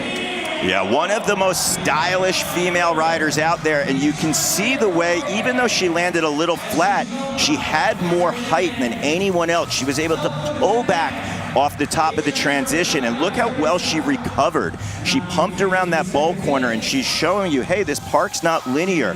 I can use those little transitions and then blast with that big toboggan air, and she utilized that spine both ways, getting speed and momentum. So right now, I'm loving what she's putting out there as she turns around on her GoPro quarter pipe, having a little trouble on the island, but just showing you that she's got a lot of bike control, Thule. And you know, she's one of the best female bowl riders in the world. Like, she's been making a name for herself from Vans Pro Cup and so on. So I think it's really interesting to see how she goes. Look at this on her gut face. Art mural on the far side of the park. Coming back at time for a final thought. And it looks like you can hear Andy Zeiss count down the clock, and that is going to be the buzzer for Teresa Fernandez Miranda Azcoaga. So what's your prediction? What do you think? How is she going to score? That's a hard one to say because she did have some difficulty landing flat and low, but look at she's able to pull up for the height. There's the no-hander, tucking the bars into the lap, and that's what I was talking about. She pulled up, getting some juice on that transition, but wasn't able to gauge the distance right. I have a feeling if she can put together in her second run what we saw here a little bit cleaner, she's going to have an opportunity to potentially get up on top of that podium. I'm not taking away from this run at all. I just love what she puts out there, and the fact that she landed a little low, she will most likely be penalized for. And the best run counts, and all the girls have a second run left. So and look at this, big score, nice 61. one. Like I said, I wasn't counting that score out. So she's currently sitting in number 2 behind Macarena Perez, and Sasha Pardo is sitting in that third place position. But again, it's anyone's game. Best run counts, and that can happen up until the last rider. But hey, Daryl, we have Angie Marino now, a proper sister session legend. The first time Angie came to simple session was in 2012. And I spoke to her before, you know, she's been injured. She just came back from a leg injury. So she actually told me yesterday she's not feeling the best, but she's just super happy to be here. And, you know, she's doing Bloom BMX. She's a proper ambassador for females in BMX. So you know what? I told her as well that, hey, just have fun with it, because that's what it's all about. Yeah, Angie, our oldest rider on the course, the veteran out here, flowing around, nice and stylish with that transfer. And you know, Andy has 3 silver medals from sister session. So we were kind of joking about it before as well. Like, you know, she doesn't think she's going to take the gold this time, but 3 silver medals, like, hey, that's a really good achievement. Trying to work things out, have about 20 seconds to go. I love seeing on the far end of that course, there's that graffiti art mural by Gutface. He is a BMX rider. He's been part of Simple Session since he first came in 2008. He actually painted murals in the last 3 years, and you can see right there, Angie putting her tires up on it, coming back at us. And it looks like that's going to be time for Angie Marino. And the mural you were just mentioning, you know, there's a tribute to 2 athletes that unfortunately are not with us anymore. So it's Pat Casey and Kishore Johnson.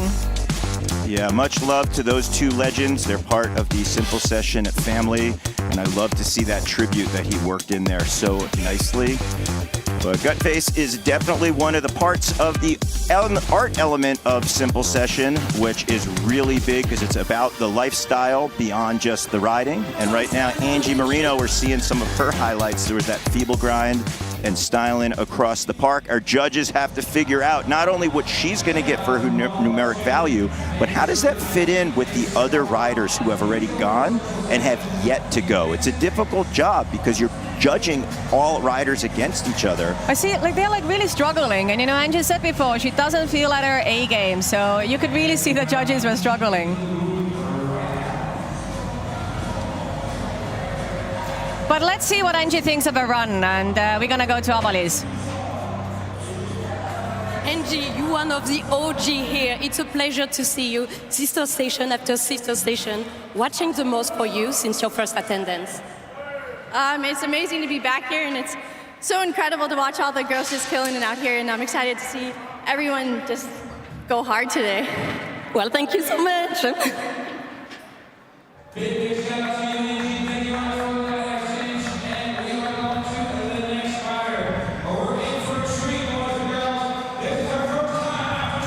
But hey, next one, Paris Benegas. You know what? She is one of the top girls in the world. She's a silver medalist from Paris 2024 Olympics and a UCI world champion. So you know what? I am so excited to see her ride.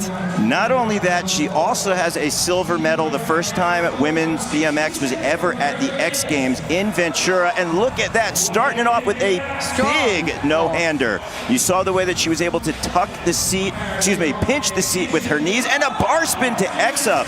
Paris out here looking so dominant and in control, especially the way she was able to grab that bowl corner and just pump and keep her momentum going.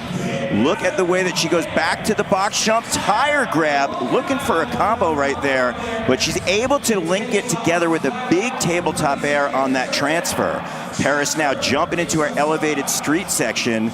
Looks like she's going to catch some air on the Unibet wedge, and she's coming back in now looking for something here where she's going to feeble grind going up. All right, so you're seeing that the pegs are getting used as Paris cans over the island, putting that top foot and now taking her bottom hand off. She's got 5 seconds to go. What is it going to be, Thule? I don't know, I just love watching her. Do you think she's going to take top of the podium for now after the first run? It's really hard to call because Macarena had that big backflip, but we saw Paris start things off with that no-hander, the Sui grabbing the seat with the knees as opposed to tucking the bars. She had that one-hand X-up that was perfect. She also throws the bars to a perfect cadence X-up right there. So you see she just spins the bars 360s, twists them 180, brings them back. And then even though she didn't get that combo from the tire grab, she still kept her momentum going. She utilized elements of street right there. I'd be surprised if she wasn't on the top. Well, she is. She took the first spot for now. And look at that, an 86 coming in. Big score for Paris, bumping into the top right there. Strong start. And there's still a second run to go. I'm excited to see how that goes as well. So we see the judges like to have speed, style, flow, and use of the whole course, and Paris checked all of those boxes. But now we have a 15-year-old Alira Norris from Australia, and she is also one of the top competitors here today. When I've been speaking to the judges, I've been speaking to the other athletes, so let's see how she goes. You know that they moved to Gold Coast with their family just to progress BMX, because she's here with her mum. I love that commitment. It is so cool to see. And Alira is also the first female in the Monster Army in BMX. That's pretty impressive.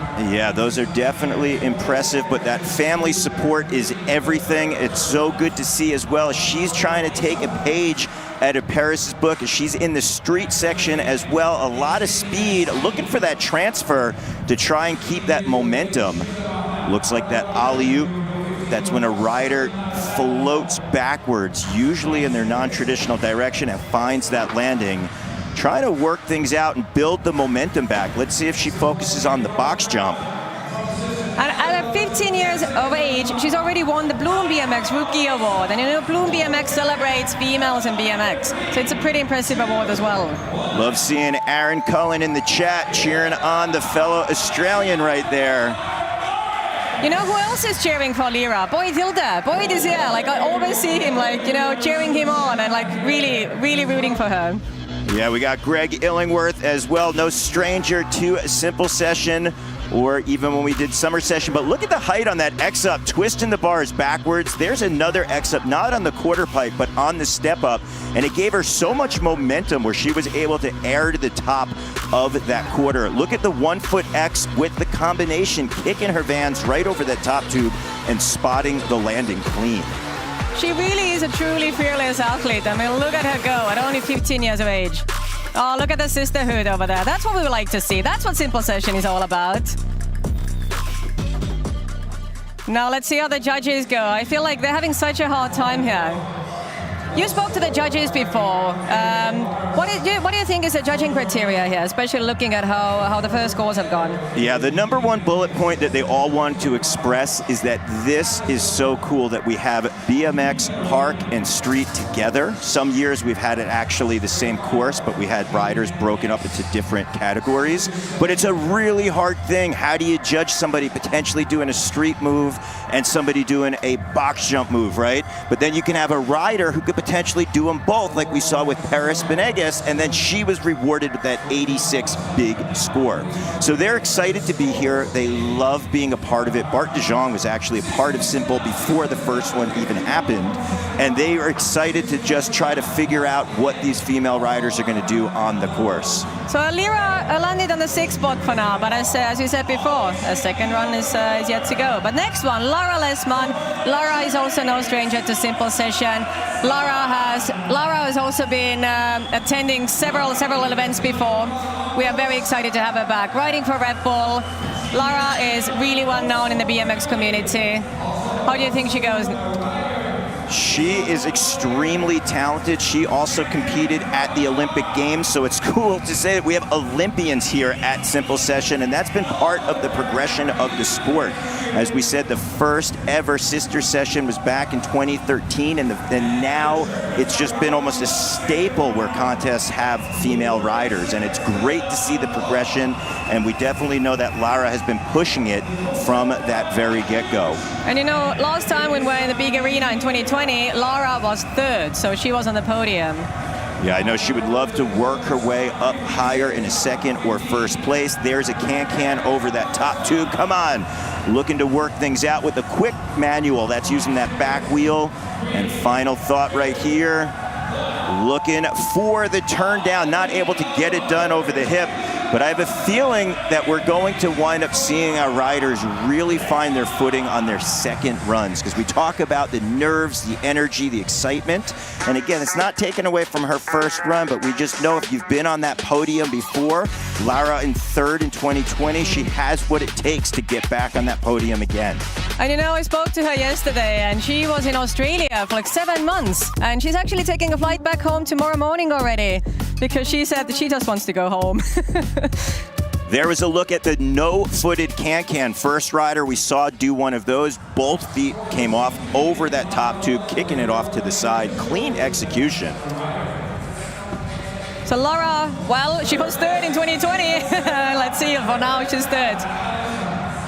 So she's potentially sitting in a podium spot in that 3rd place. Paris Benegas, Macarena Perez, and Lara Lesman, 1, 2, and 3. But anything can and will change up until the end of our 2nd run of riders. But next one, we have Nikita, and Nikita was 1st in 2020. I mean, I think all the girls are kind of looking at her a little bit because she is strong. Very strong indeed, the Olympic medal winner. I know that her whole family is cheering on from California right now. 360 all the way to the landing, spotting it nice and clean. Come on, Nikita, working things out. Can over that bubble. 86 is the score to beat. Big air, putting some pedals down to build the momentum, going back over the bubble in the opposite direction. Building the momentum through the bowl corner. Looking to get a hit right here, and a tabletop, nicely done, airing out of a Red Bull quarter with enough speed to get her over that Doritos box. Not enough to pull a trick together, but she's got 16 seconds to work it out. 360. Tuli, it's very difficult at the end of your run. It's a long time if you're on the course with your nerves. I know 60 seconds might not seem like a long time, but imagine trying to do an all-out sprint for 60 seconds, because that's what it feels like when you've got all that energy on the course. And Nikita is a proper international athlete, you know. She's born in France, raised in California, and she spent most of her summers with her family in Switzerland. So, you know, she can just travel all over the world with ease, and she's no stranger to the big parks around the world. Shout out to Stephen Woodward, BMX, cheering her on. I love it out here. The BMX family, male, women, licking behind our riders and just pushing it as we have right now. Nikita. Some of the highlights from her run. She's so talented. You know, not only is she a powerful rider, but she's extremely stylish as well. But let's go to Ovalis and see what Nikita thinks of her run. Nikita, welcome back to Sister Session. Last time we saw you here, it was in 2020 when you won. What did you miss the most about the event? I think just coming out here with everyone, having a really unique course, and just having fun. And about the crowd, did you miss the Estonian crowd? Definitely, it's always a great crowd out here. Thank you so much, Nikita. All the best for the second run. And again, like, judges look happier now. I don't know. I think, you know, the first runs are almost over, so they have a pretty good picture now on the level of riding. Yeah, they start to see how the riders are approaching the course, what they're going to do, and it looks like a 61.50 will be Nikita's score, so that's going to put her in that fourth spot just outside of Lara Lessman, Macarena Perez, and our current leader, Paris Benegas, with an 86. And hey, next one, we have Miharu Osawa from Japan, and Japanese kids, we've been seeing them on skateboard and BMX in both female and male categories, and I mean, they are going to be on podiums because, you know, Japan is putting so much effort into training kids and trying to get them into Olympics. So there you go. What a start, Daryl. Yeah, red carpet entrance, backflip variation over the box, and then you see the height on the quarter pipe. It is safe to say that this is some of the fastest and highest tricks we've seen so far. I believe that was a 360 double bar spin. A little hard to see from our house right here, but anyone in the chat, let us know. Was that 2 times around with the bars? And look at the air on that tabletop at the 35-second mark. To have this kind of momentum shows you how in control and confident she is on this Nate Wessel course. And she's only 15 years old, and she's already finished second at FIS Montpellier World Cup. You know, she's just popping away into big competitions, and look at her go. I mean, I think she's going to be on the podium, Daryl. What do you think? This is an enormous run. The fact she threw the bars with 15 seconds to go, if she could show the judges, hey, I'm in control right now, I still got the energy, and I could put an exclamation point on the end of my run, that is going to help her. She had that can across, and that was an enormous run for the Japanese rider, Miharu Ozawa. You know, at Simple Session, we have so many strong Japanese athletes here. We actually have a translator to help them out with the interviews.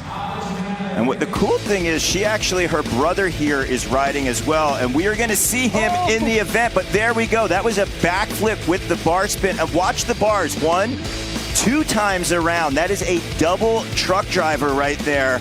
We got Hop on a Bike in our chat, letting me know that was a double truck all day. That is indeed what happened, 2 times around on the bars.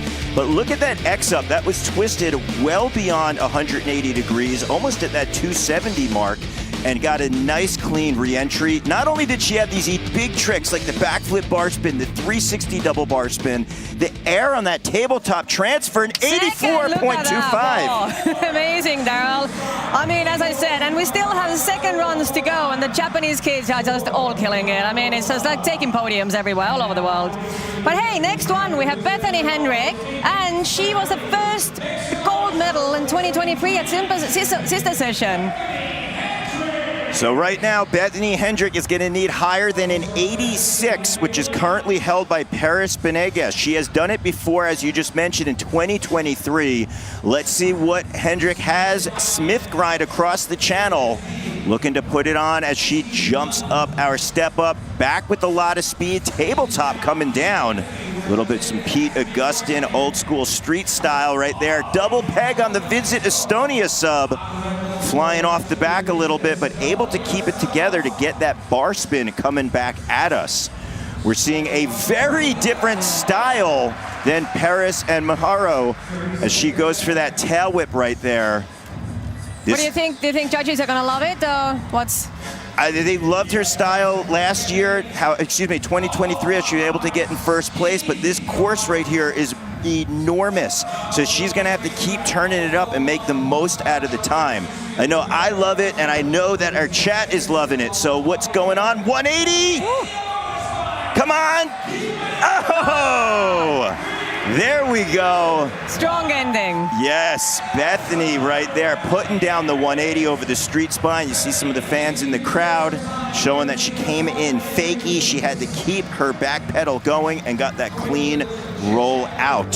What a strong start, Daryl. I mean, Bethany was the last girl in the first run, so now we know all of the scores in just a few seconds. So let's take a look. She focused more on the street section. Here's the bunny hop bar spin. You see there's not much of a takeoff right there, and then she was able to set up for this step up where she kicks a tail whip, and I love the way that she utilized her upper body more so than her legs to get that momentum of the frame coming around and spotting the pedals. But right here's the cherry on top, the exclamation point, as we say, the 180 full rollout, and getting that done at the time before the buzzer. Shout out to her new sponsor, Kink Bikes. I know Jay Rowe is cheering her on. But hey, let's see what Bethany thinks of her run herself, and let's go to Avalis to chat to her. Well, Bethany, you are our last semester session winner. How does it feel coming back as a returning champion? It's fun. I really wasn't expecting to win last time. I just wanted to come out here and have fun and ride my bike like I do back home. And that's exactly what I'm trying to do right now. So, yeah, just have fun, represent the new sponsor. Bike's feeling good. I love Estonia. Thank you guys for having me. And what a first run. What a first run. You happy with yourself? What? You happy with yourself? Pee-wees.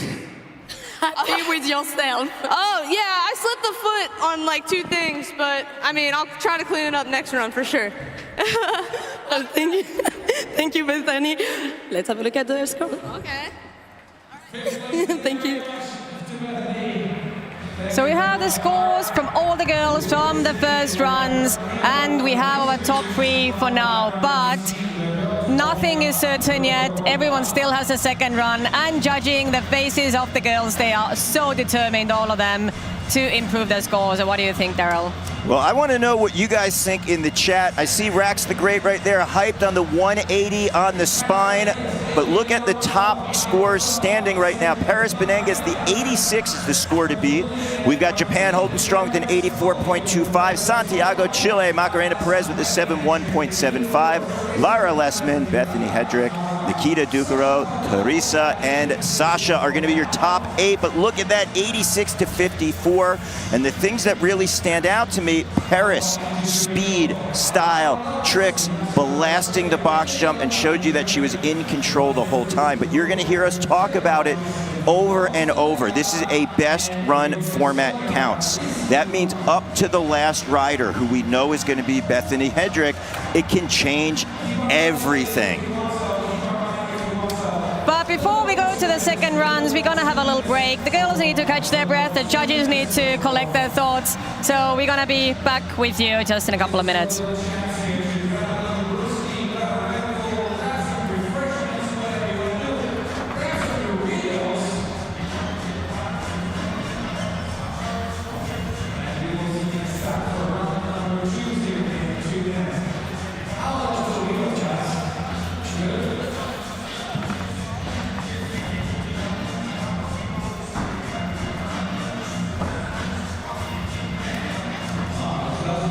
Treated with Doritos.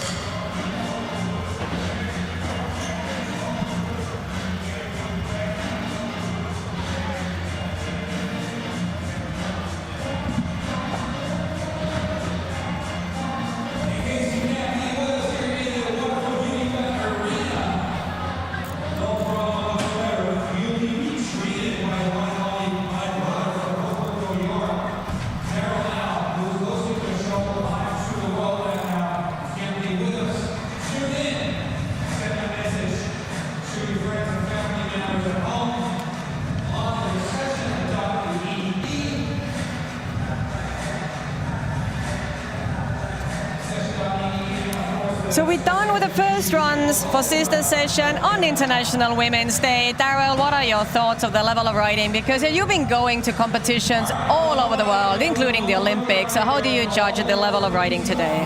Well, I'm going to take some word from our YouTube chat, because again, we have one of the biggest legends of female BMX, Miss Corey Coffey. She said it best. All the ladies are crushing it, and I have to agree. This course is so big. Nate Wessel designed it. We're back in our arena. This is the iconic Unibet Arena that everyone knows of Simple Session. We were in a different part of the city for a few years, but we are back. And it is about time, as you mentioned, for International Ladies' Day and Sister Session to be put on the platform like it is. So we went through our first run.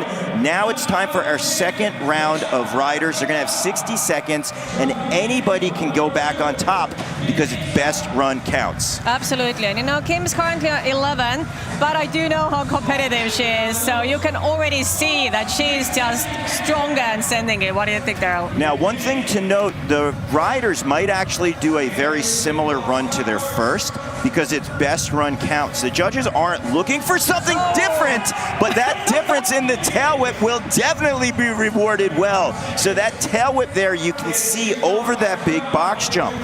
We saw a tail whip in the first run done by Bethany Hendrick. That was on a step up that wasn't as far or big of a jump. So the difficulty increases. Same thing with that 360 over the island.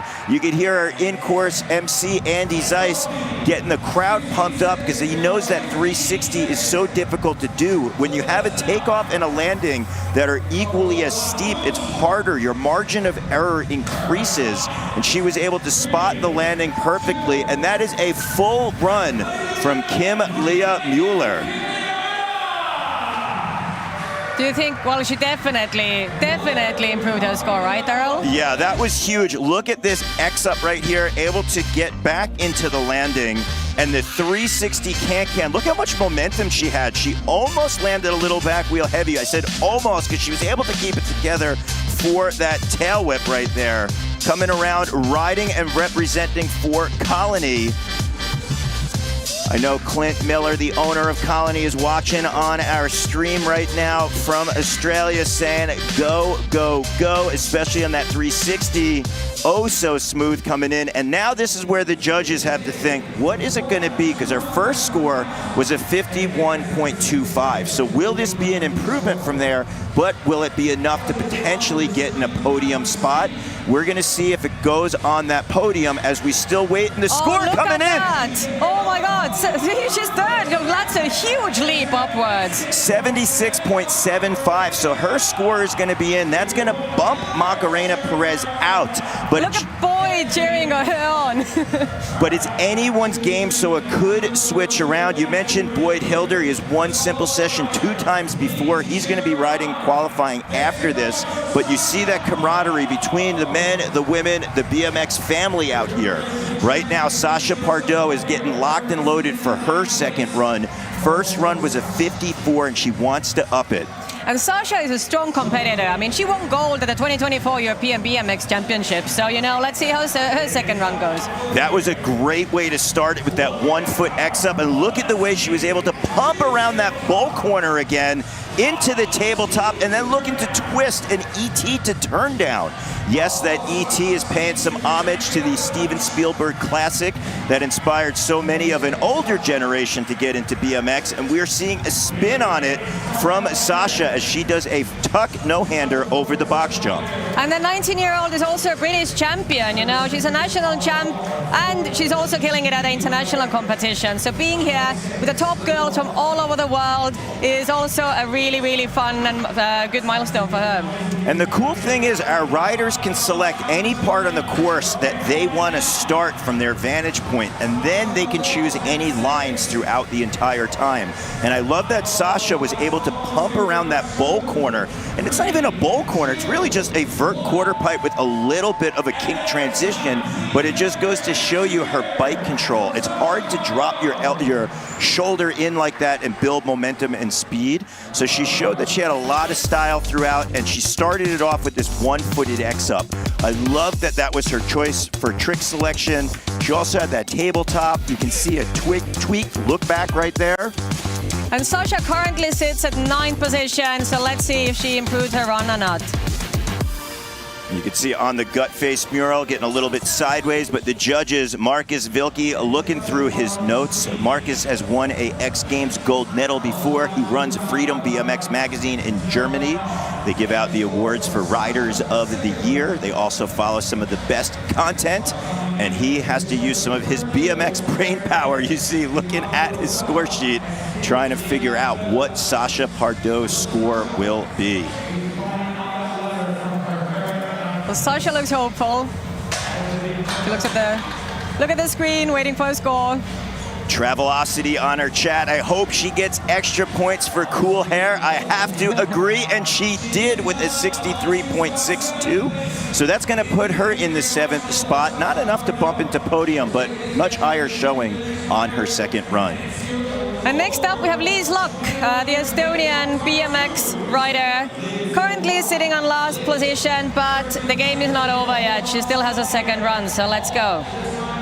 And you know, Liis did participate at the hockey game yesterday with BMX and skate, so you know, that probably took a bit of a toll as well.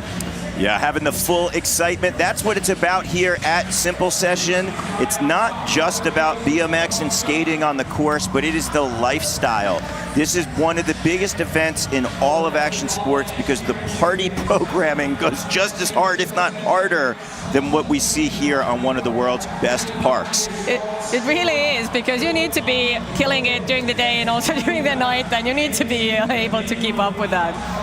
Yeah, right now, the Estonian rider, that's one of the things that's so cool about this. We always create this platform for local riders to express themselves and ride with the biggest names in BMX and skateboarding. A lot of times, big contests will roll through town, and they'll wind up having everybody put the attention, but they never give any shine time to the local riders. And we're seeing right now, Liis Lokk with that can-can step over. It's her second time here at Simple Session, and she flies up on that step up. And I gotta give her credit, because this course is so big, it's so intimidating.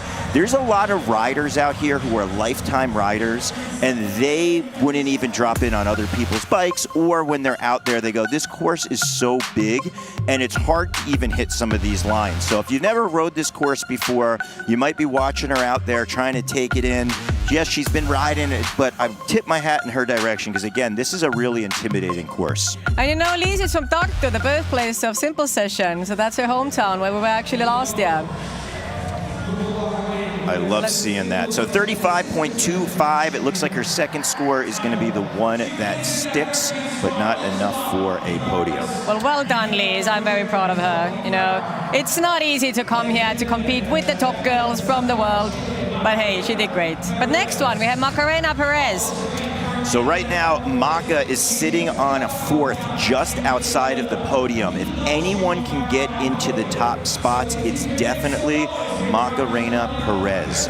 She's from Santiago, Chile. She actually grew up with a concrete skate park just outside of her house. I had a chance to ride that one time with her and to see the lines that she has and the ability, especially on some bowl corner features what this park has, along with big jumping tricks. This could be her day. All eyes are focused right now as she sets up with the big toboggan, looking for that no-hander over the box jump. Big transfer, grabbing that pocket, pumping around. And Macarena is known for having the strong suit in park and not street. So you can really see the parts of the park that she's really concentrating on. Gets a smooth X-up floating over that box jump. And Macarena has also some pretty notable sponsors, you know. She rides for Monster Vans, Oakley, Sunday Bikes, like it's pretty impressive. Yeah, getting a nice smooth X-up. Trying to work it out right here. You see her pumping through, grabbing some backside on the island, able to hit all 3 of those transitions right there. And it looks like Maka is going to wind up waving off the rest of her time. So unfortunately, that second run not going her way. That first run, though, she had that 71.75 with a big backflip.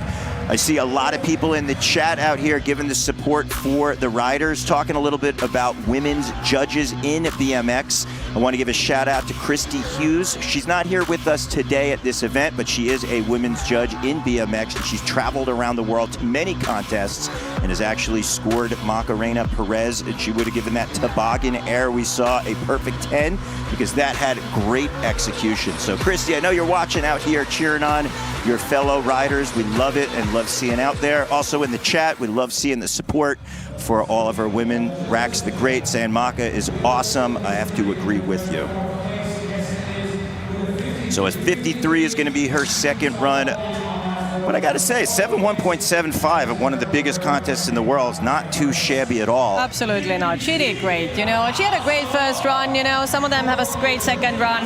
And she's on the 4th position right now, so let's see how it evolves. The next one, we have Linda Grabner from Austria, but Linda lives in Cologne, where Cologne has a pretty good street riding community for BMX, right? All right, I think you're underselling that, right? Pretty good. You got some of the best in the world, right? And it just happens to be that one of her riding mates, Felix Praningberg, you know that name because he's won Simple Session before. He is a badass rider, and I know that a lot of his style and some of the tricks he does have rubbed off on Linda. He gets coaching sessions from her, and really all that means is they ride together because Linda's a fun person to ride with. And we're seeing right now her depart down into our park section. I don't think that was intentional, but let's see what she's going to wind up doing with this next 18 seconds.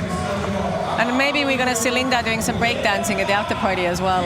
I hope so, but right now we're seeing her try to keep it together on that feeble grind to 180, going across that kinked ledge and trying to get that full spin, not able to get it around. And this is going to be time for Linda, double peg at the buzzer.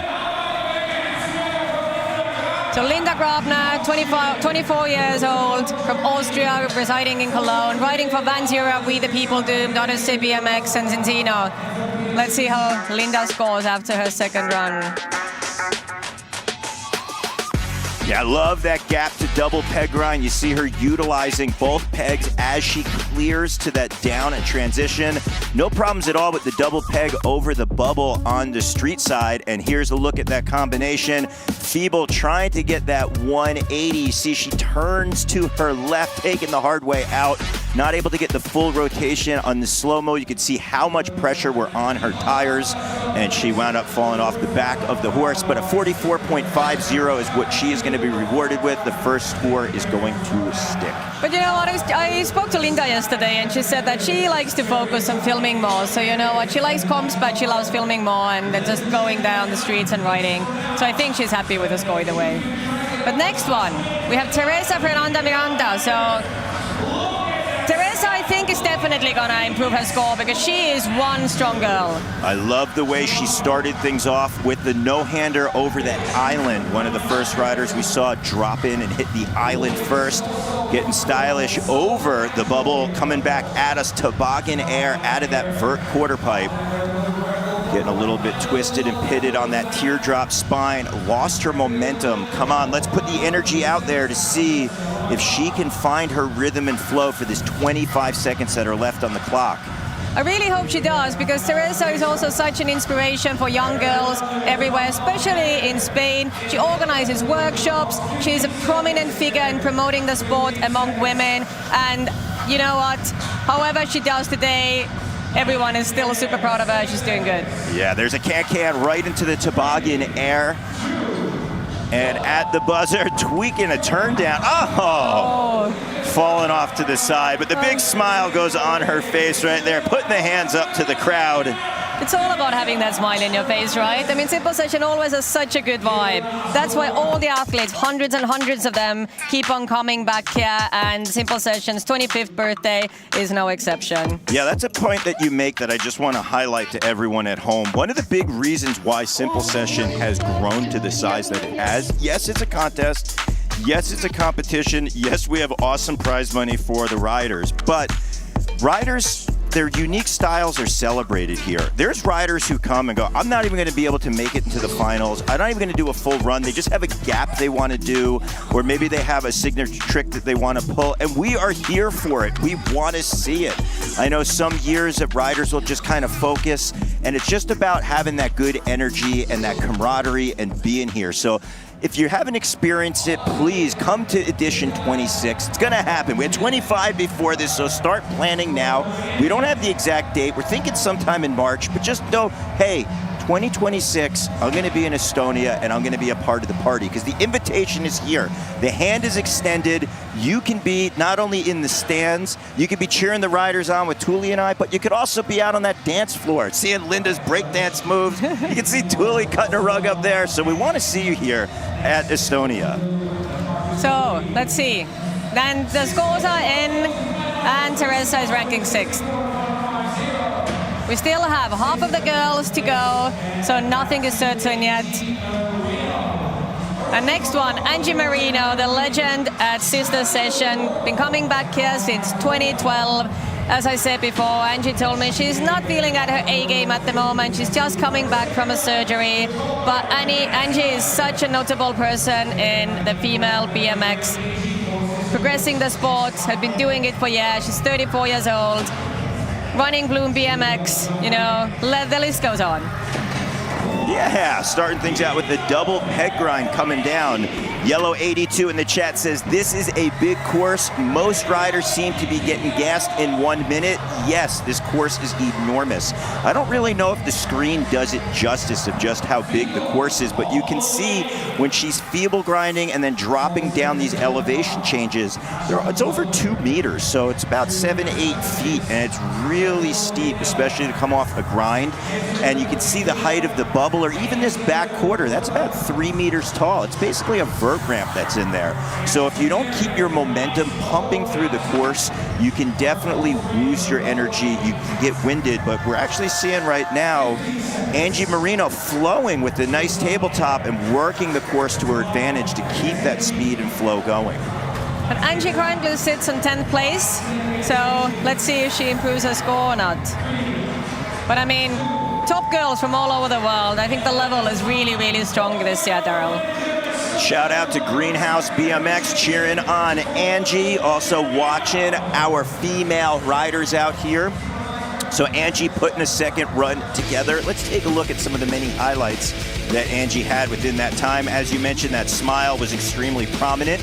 She went for that double peg. It looked like she almost went to a Smith grind, but here we see the feeble. That's when the back peg is grinding and the front tire is on the ledge. The Smith is the opposite of that. So it would be when your front peg is grinding and your rear wheel is up. Some say that the Smith is harder depending on your body language or how you get into it, but you wouldn't know that because Angie just did it perfect execution on that feeble grind. And not just perfect execution, but also with a huge smile on her face. And you know, I think all the girls coming here, they have such great attitudes. We love having them over, and you can really feel the sisterhood. That's where the Sister Session also comes from. Yes, and we know one of the legendary BMX riders, Nina Buitrago, is watching, cheering on all our other riders. You know her because she's a legend of the sport. A little fun fact, actually, Nina, before she got into BMX, she used to hang out at our trails back in New York. Oh, she would shoot pictures, and we helped get her first BMX bike, which was an S&M dirt bike. And she started her BMX adventures traveling around with us. And then she just took off with a whole life of her own and inspired the world and countless female riders out there to get into BMX, including our current leader, Paris Benegas, silver Olympic medalist at X Games, 86, looking to up the ante. Let's see what she's gonna bring for run 2 of 2. One-hand X up, grabbing the transition, one-handed tabletop. Paris putting the gas back on as she grabs that tire. Look at this, going the distance, pocket around the corner, pumping with some nice flow, Thule. I think Paris is really putting her best efforts in because she knows that Miharu is really, really breathing on her neck.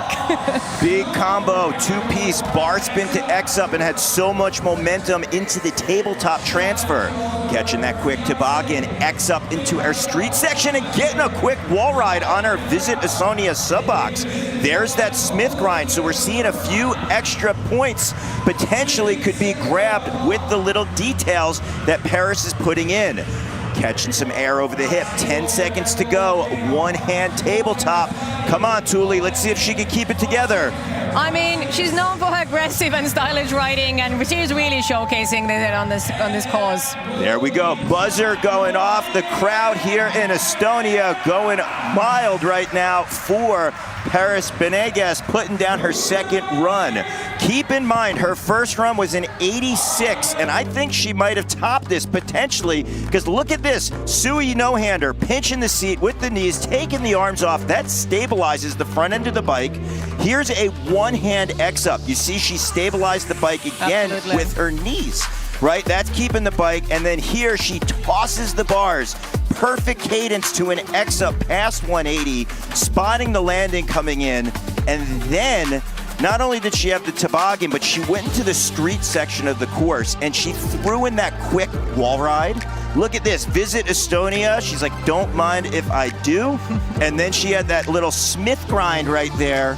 And then she was able to keep the momentum. So a lot of things going on in that run. There's that smile. But I mean, she set the bar pretty high for herself. It's 86 already, so let's see if she tops it. There's a sisterhood hugging Angie. I mean, there's so much love between the girls. But she knows that anybody can take top honors at any moment because the best run counts. But hey, let's see what Paris thinks of her run, and let's go to Avalis. So Paris, you are very famous for transitions, but also for your big hair. So I imagine a setup like this is just a pure playground for you. Oh my gosh, this setup is unreal. We need more contests like this in BMX. And I think we already have your score. Oh, still leader, number one. Oh, heck yeah. Thank you. Thank you very much. Well, Paris still sits on the first slot. She didn't improve her score, but, you know, 86 is a pretty good score. But we still have a couple of girls to go, some really, really strong competitors. Next one, Alira Norris from Australia. Wow, surprised to see that score didn't bump up with those little details. But again, the judges all have their eyes on the course from a better vantage point than we are here. And they might have seen a few things that her landing a little smoother or a little higher on that first run. So we're going to see what happens right now going over that box jump. And look at the X-up transfer, Thule. And you know, Alira is one of the most notable up-and-coming female BMX riders. So she's currently sitting at the 11th spot, but I'm pretty confident she's going to improve her score. But she's good, Daryl. Yeah, I hope that she does. I had a chance to actually meet her and her mom this summer at Woodward Camp on the East Coast, and they were traveling, doing the thing for BMX. So to see that family support in such a young rider makes all the difference in the world. But for all you riders out there that maybe don't have the family support, you got the BMX family. A lot of us who maybe didn't have that at home, you found your brotherhood, your sisterhood, and you made your friends and you traveled the world, and that is who you had. But when you got the family support, going for that. She's okay, yeah. Going for that backflip, taking a very hard crash right there. I actually saw her at Woodward Camp this summer going for the backflip where she went down as well. And right now you see she's going off the course. We have some of the best medical in the world who are going to check her out. We never want to speculate. We know a lot of times for our riders, there's a lot of emotions and a lot of nerves out there as well. And we've seen it countless times. Riders get their composure and they're okay. So we're going to hope that that's the case for right now. But in the meantime, while we're watching these slow-mos, let's put our positive energy out there to her and just hope that everything's okay. And you know, she's only 15, but she has a mom here, she has a coach here, she has her friends here. The support network is enormous. Alira, unfortunately, didn't improve her run. We're giving her a moment to catch her breath, and she is back on the feet, and everybody here at Unibet Stadium is just cheering her on and showing the love and support that she deserves going out there. Because as Miss Corey Coffey said, what a trooper.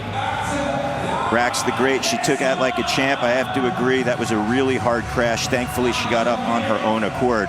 All right, Absolutely. We're keeping it going right now. Our next rider, Lara Lessman from Germany. She currently resides in Berlin, also known for a good street riding culture.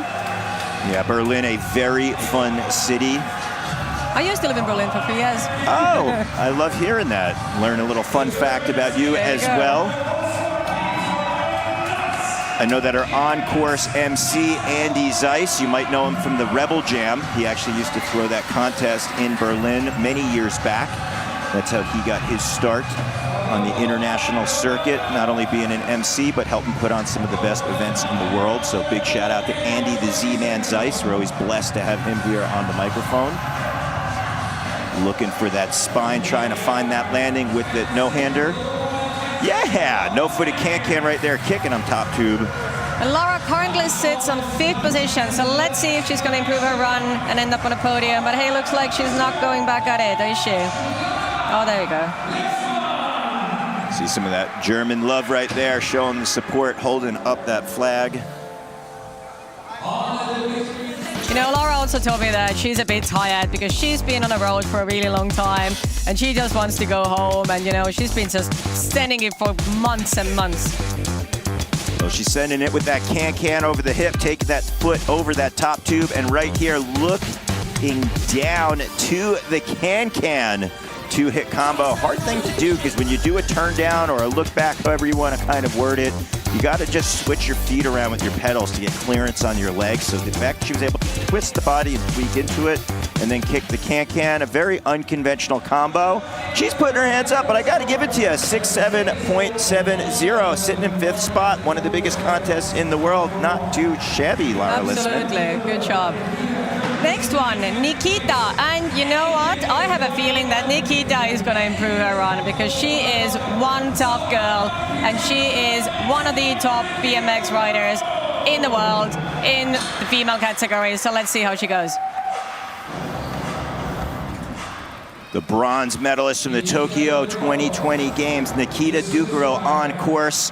Talk about another rider who's got the family support. Her mom has traveled there to so many different contests over the year, and I actually had an opportunity to meet so many of her extended family who I know is watching on the chat right now. They're saying, go, Nikita, go.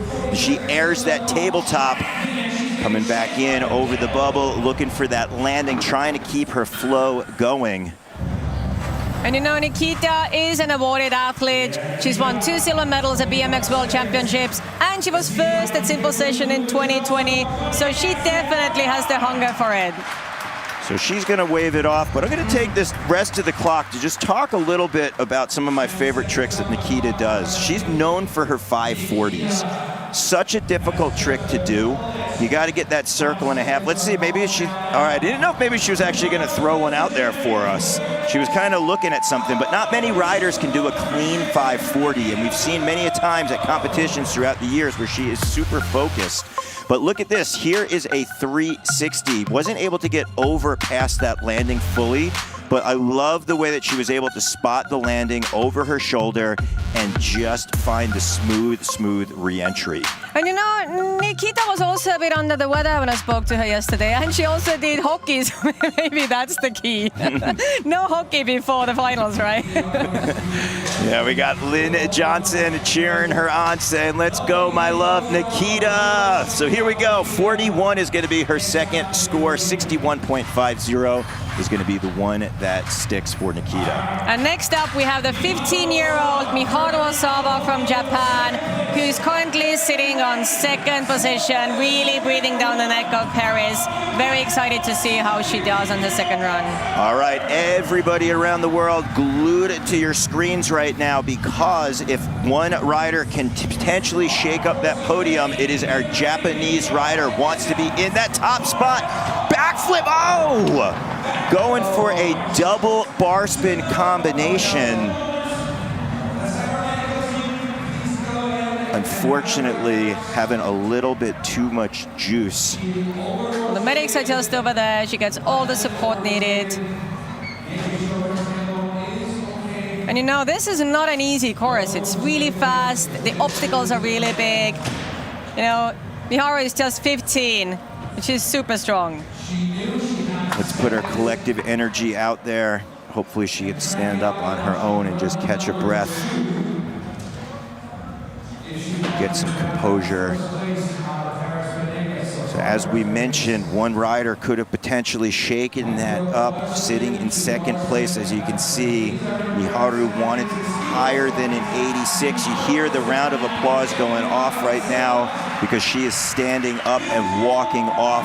What a warrior. You see what her, a trooper. You see her holding her tailbone right there. Came down really hard from that backflip double bar spin attempt. But that just goes to show you how focused she was on the contest. Said, hey, this is the finals. This is the chance that I have. I want to put all my chips on the poker table and push them into the middle of the felt. And she went for it. I got to give her credit. Unfortunately, the bike just got away from her. It looked like she was potentially going for a backflip double bar spin. Maybe we'll see a replay, maybe we won't, but you just saw that she had the hot hands tossing them around. And unfortunately, the bike just went. And hey, we also see Alira next to her, and looks like both of them are fine. You know, it is a tough course, but they are tough girls, so. Yeah, and anyone at home who is watching, those box jumps here are enormous. It's not your traditional box jump. Well, one lone rider remains. She is representing Kink. She has been on top of the podium in 2023 at Sister Session. She is looking to up her score of a 64. The score to beat is currently held by Paris Benenguez, which is an 86. So right now the question is, can Bethany Hendrick make it happen? Bethany Hendrick is a 19-year-old BMX freestyle rider from Northern Kentucky, US. Getting the crowd support, riding for Kink BMX. Her team manager, Jay Rowe, is cheering her on as she gets style up the step up, coming back from the gut face mural. Look at the speed right here. She's charging a little bit faster than she did her first run. Yes, coming in off that sub box. She slipped the pedal a little bit, but nothing too bad. Gets the clean bar spin, coming into our step up. Yes, tail whip a lot cleaner this time around. So if a rider does something and is able to polish it a little bit more, usually that translates to a higher score. Bethany right now coming back at us over the box jump, toboggan, proper, turning the handlebars 90 degrees, getting a nice nosedive. Looking for that hip. She's got 14 seconds. These are very important moments right here. Yes! Getting that 270 Smith stall, 180 over that spine, boom! Nice. And then some style points with that 180 slider right there. Getting it done. Big ups to Bethany Hendrick. Bethany currently sits on 7th position, and the top 3 is a pretty tough crowd to beat, right? Yeah, so what we're seeing right here is a very different style from Paris Benenguez. She was a little bit more street focused, focused a little bit more on her grinds. You saw that Smith grind across. She had some style jumping in and jumping out, went up on top of that sub box, but we can't forget, Paris also utilized that sub box. She had the double tire ride. She also had a Smith grind, but she did not have that tail whip, and she definitely did not have the 180 over the spine. So we're seeing some different styles here, a little more street focus from Bethany, and that has been rewarded before. She got the top podium in 2023, and here's a look at that 180, so smooth, and she had a few extra seconds, and you know what? I'm gonna grandstand out here a little bit, and just throws a nice 180 with a slider out. And with Bethany, that was the last run of the Sister Session for 2025. But we're still waiting for our judges to give the last score to see if this is going to potentially shake up our podium, because it can be up to our last and final rider. There's a look at Paris Benenguez, who is our leader, but our judges are going to have to figure out what that score is, and the question is, will it be enough? And it is not! It is not enough. But we do have a top 3 girls for Sister Session 2025. And what a run, what a competition. Daryl, was so much fun to watch. So it looks like Paris Benengues, we're seeing a shot of her and a big smile on her face with an 86 even is going to be our 2025 Sister Session BMX Women finalist champion. Top honors, flying and floating through the park, bar spins to smooth X-ups, and a very stylish run. And we have Avalis on the field with Paris, so let's see what Paris feels about her win. I am with the winner, Paris Benengues. Congratulations. Another one for the book. A few words about this victory. Thank you. This is unreal. I had so much fun. It's my first time out here in Simple Session, definitely not my last. It was so fun to rip the course with all the girls. International Women's Day, and we're all out here pushing women's BMX together. I'm honored to be here, so thank you for having me. Congratulations again. Thank you. I mean, Daryl, you've been to global competitions all over the world. What is your take on this year's Sister Session? I mean, 25 years of Simple Session, and now Sister Session, third time here. The women are representing big. Look at the course, it is enormous, and you can just see all the smoke coming off of it from our top leader, Paris Benengues, with that 86. She had speed, she had style, she boosted. She had big tricks like that bar spin to X, and I know this was part of her second run that didn't include her score, her winning run, but she had that quick wall ride on that sub box. She also utilized her pegs with the Smith and a Feeble.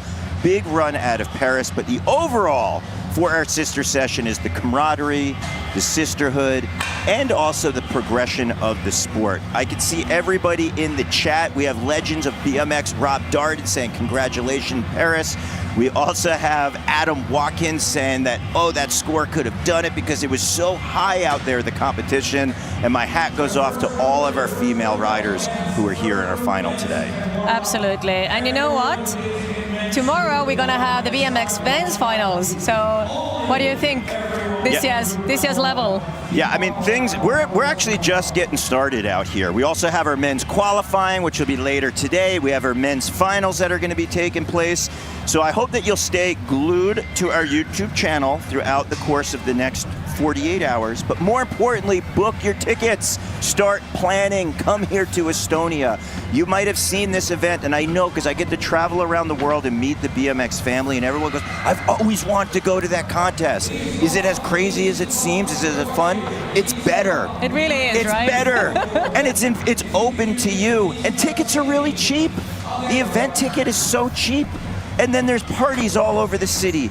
There's friends that you'll meet. Everyone welcomes you here. I mean, listen, Tuli, all over town, you see advertisements for Simple Session. Yeah, everyone knows it, yeah. And honestly, like, I'm maybe a bit biased. I've been doing Simple Sessions since 2008, and so have you. Like, you've been, what year did you join? I think my first was 2011 was my first year. So yeah, we're going back a ways. Absolutely. Like, I mean, it is. I've also been to several big comps around the world.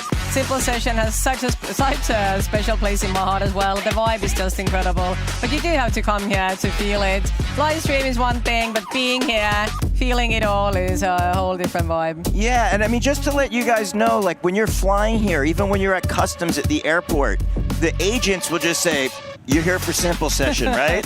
And they could just tell, like everyone knows and they're excited about it. Maybe in your country or your city, you know, BMX or skateboarding's an afterthought, but the event organizers, Risto and Mario and our entire family and community here have worked so hard to make this be where it's welcoming for everybody, with things like our best Estonian rider, things like having the all the different skate parks around town. We had our best trick competition the other night where that's going to be featured, and then making a platform like we just saw Paris Benengues and some of her many highlights of her winning run out there, and giving that platform for riders to represent. So we want you to be here and join us at Simple Session 26. But now we're going to go to Andy because it's time to award those amazing girls for their incredible performance. So let's go to Andy. Andy's eyes.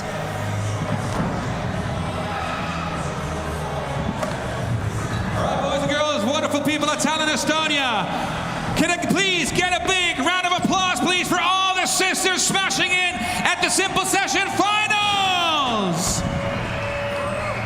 Well, there you have it. By the way, happy International Women's Day to all the wonderful female out there, all the mothers, the sisters, the daughters, the aunts, whatever, and certainly all our female riders here at Simple Session 2025. We wrapped ourselves a big final event, and how about it? I had the honor to call the shots here for the first BMX final for the sister session.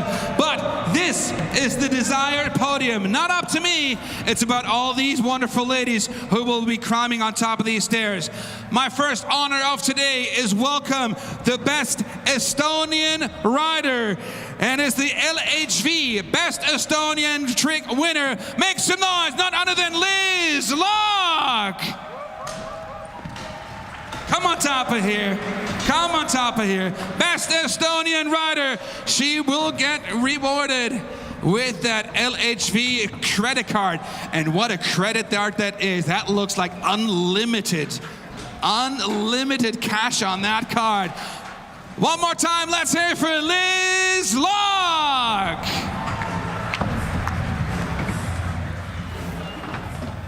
All right. Next rider up. Think about this. This is our first time here in Simple Session. She went down last night and practiced, cracked her frame. Overnight, had to build up a new frame, a new bike. Had to get used to it in 20 minutes of warm-up. Had a bit of bad luck in run number 1. Came back with a second run, came back swinging, and managed to grab herself a 3rd place. Please, grab yourself together. Make some noise for the German rider, Kim Lea Müller!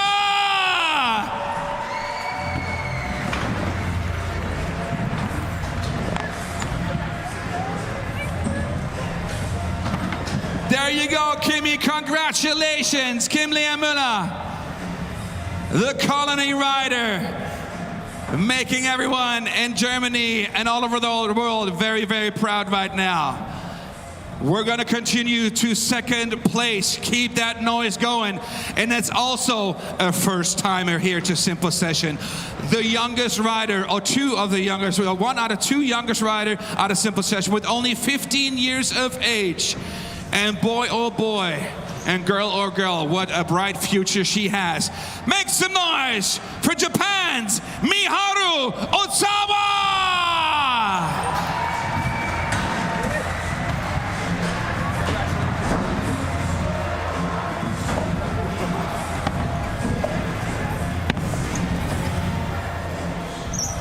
Yeah, domo arigatou gozaimasu. Miharu Ozawa from Japan, climbing up that 2nd place ladder.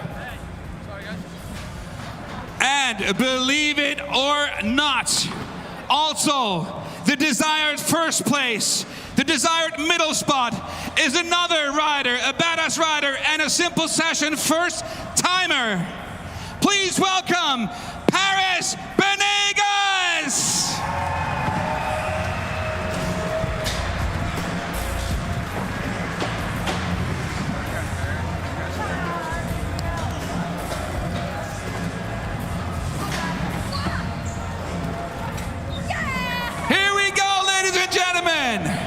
That is your podium, your 2025 champion, Paris Benegas. 2nd place, Miharu Ozawa.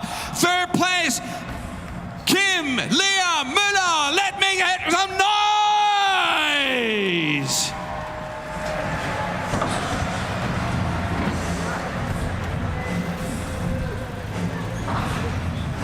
The paparazzis are making sure to get those shots. You know it, BMX media is strong, social media is even stronger. Here we go. Yeah, let's climb up that ladder. Thank you very much. One more time, big maximum shout out to the sisters. We're gonna keep the party rolling. Everyone who just entered here, the Unibet Arena. We just wrapped up BMX Sister Session Finals, our first final of the weekend, and we're keeping the BMX party rolling. Men's Group 1 are warming up in the background. Men's Group 1 are warming up in the background. BMX Men's Qualification are about to kick off later this afternoon.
Welcome to Simple Session 2025. We are coming to you live from Tallinn, Estonia right now, and the BMX qualifiers are about to get going. We're back in the Unibet Arena this year, and we have an absolute monster of a course which the riders are about to tear. It is gonna be huge. I'm James Threlfall, and joining me is Simple Session royalty. It's Daryl now. Wow, I like the sound of that. Simple Session royalty. I am gonna take it, and I'm gonna run with it. It's true. That's very sweet of you to say. The only reason the reason I'll take that is because this is my 13th year being here, and it's Simple Session 25.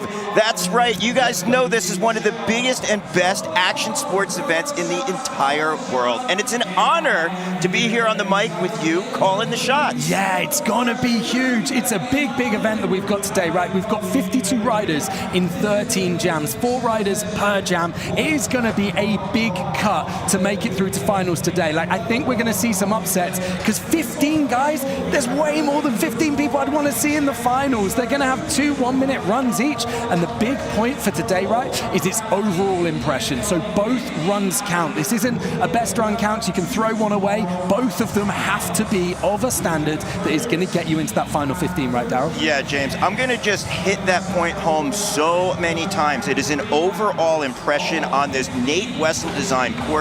We're taking a look. You know Nate from being one of the best ramp builders in the world, and he definitely did not hold back. We'll talk about that, but let's look at some of our qualifiers. Yeah, absolutely. So we're running through the list right now. So we're seeing obviously the full rider lineup. Basically break this down to every 4 riders is going to be in a different jam. So it's kind of like an organized jam, but it is runs, if that makes sense. Okay, so we're kind of going to run through. The riders aren't going to get a score after run 1. It's just going to keep going, and then they're going to get an overall score at the end. So the judges are kind of going to be discussing throughout. It's not like the judges are just punching numbers into a screen. It's going to be a full discussion between the judges as to what they've seen across both of the runs, and then they're going to figure it out from there. At the end of the jam, we will then get the scores and we'll see where people are at. Our jam number 1, though, is stacked to get things going. We've got Zhenya Overchuk from Ukraine. We've got Saul Villar. We've got Christian Spons, and we have got Sim Savic. So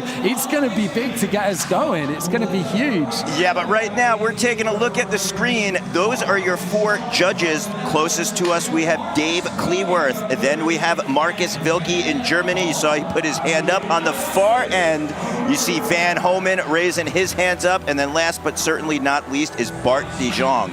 These 4 men are lifetime riders. They are industry icons, and they know a thing or two about judging a contest. They have judged every major event from the Olympics and beyond, so they are more than qualified to let us know what they're going to be looking for on the course. But in general, the rider wants to utilize the full 60 seconds. They want to put their tires on many obstacles on the course as possible, putting in big tricks, getting technical, and we'll break it down as we go along.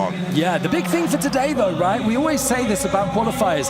This is a long broadcast. We've got like 3 hours of riding, so just sit back, chill, get involved in the live chat on the Simple Session YouTube channel, and be part of the community, because you guys at home watching right now are as much a part of this as everyone here that's riding and in the stadium too. We are getting going, though, with the Ukrainian 18-year-old Zhenya Ovcharuk, who is gonna, basically send it. He's huge on kind of like the dirt scene, 1080s on dirt. Let's see what he can bring to the park here in Tallinn. Big shout out to the Ukrainian rider right now dropping in. You see he's starting things off over our Doritos box jump 360. I believe that was 3 times with the handlebars, known as a triple truck driver. We're gonna need your help in the chat. If you thought that was 3 times around with the bars, please let us know. Hot hands coming back at us. Bar spin looking for a disaster stall. And right now, going for a Superman C-grab on the bubble. Now, James, he's on the elevated section of the course. Nate Wessel designed this and kind of broke it down into 2 separate sections. There's the street section where he is focused on right now, and then you can see there's unique transfers into and out of this, and then a little bit more of a park focus. Now, for anybody who's new at BMX, when we say street section, yes, tail whip drop in, we talk about obstacles you'd primarily find in an urban environment, and then a park section is usually larger transitions that will give riders the opportunity to blast up in the air. But that's going to be a full pull of 60 seconds right there for the Ukrainian Zelyan off track. Man, incredible. What a way to open up as well. Like, those first run nerves, not looking like they've set in for him at all. He just comes straight out of the gate. If that is kind of where we're starting this contest, let's see where it goes, Daryl. This is going to be insane. Saul Villardo from Spain, first time riding simple session, getting ready to drop. He's one of the youngest guys on the course this weekend, doing it for Zabrosa. So Massini Seb in the chat says, yes, that was a triple truck driver. We looked like we started off with a double tail whip right here. Love that tire grab over the box jump backwards. Now, James, when a rider hits the box backwards, it's a steeper landing. So the degree of difficulty is actually a lot harder because, like you see on this Red Bull Island as well, your margin of error is a lot more slim. You got to be more precise on that re-entry. But right now, we're actually seeing Saul Villar look very comfortable as he has 28 seconds to go. Yeah, crazy, because you kind of want to maintain that speed, and this is a course, I mean, obviously you want to maintain the speed all the time, but this is a course where you don't really want to drop it, because it's kind of slightly harder to pick it back up, because you've got such big features. You need to keep that momentum going. So like you say, going over that box backwards, easier to go to flat and just kill your line. So great to see that Saul's making it happen, taking that 180 over. Yeah, and you also had the 180 with the bar spin clean over our street spine and double peg up to bar spin at the buzzer. So one other thing I want to highlight about this run, about this course, excuse me, is that it's so well made. Usually when a course is put into a stadium or arena, it's maybe, you know, some corners are cut. That is not what happened here. And I say that because if a rider really wants to pump into these transitions, they can generate so much speed, especially at the bottom. So if a rider is able to utilize that flow in their 60 seconds, they can really separate themselves from the pack because they can build that momentum. And if you do that, you can keep energy on your side and feel good about it. Yeah, absolutely. Well, we've got Christian Spunts from Latvia dropping. What an opener to his run. Wow, the red carpet entrance, the helicopter, that's the backflip double tail whip right there for the Latvian rider. This is such a young first heat as well. Everyone is no older than 19 years old. Christian's 18, first time riding simple session. The guys just don't look like they're nervous right now. They look like they're coming out swinging, right? Yeah, and then he hit that four-piece combo, the 360 double tail whip to the bar spin, showing just how confident he is over that box jump. But the judges want to see, how can you utilize this course? The riders didn't have a lot of time to practice, so they're going to have to figure out, can you put together not only one run, but can you do two runs? Because it's an overall impression. Back to the box jump, 720 bar spin, no problems at all. Definitely focusing a little bit more on the box jump. So we're going to see what the judges wind up thinking as far as a score and numeric value goes.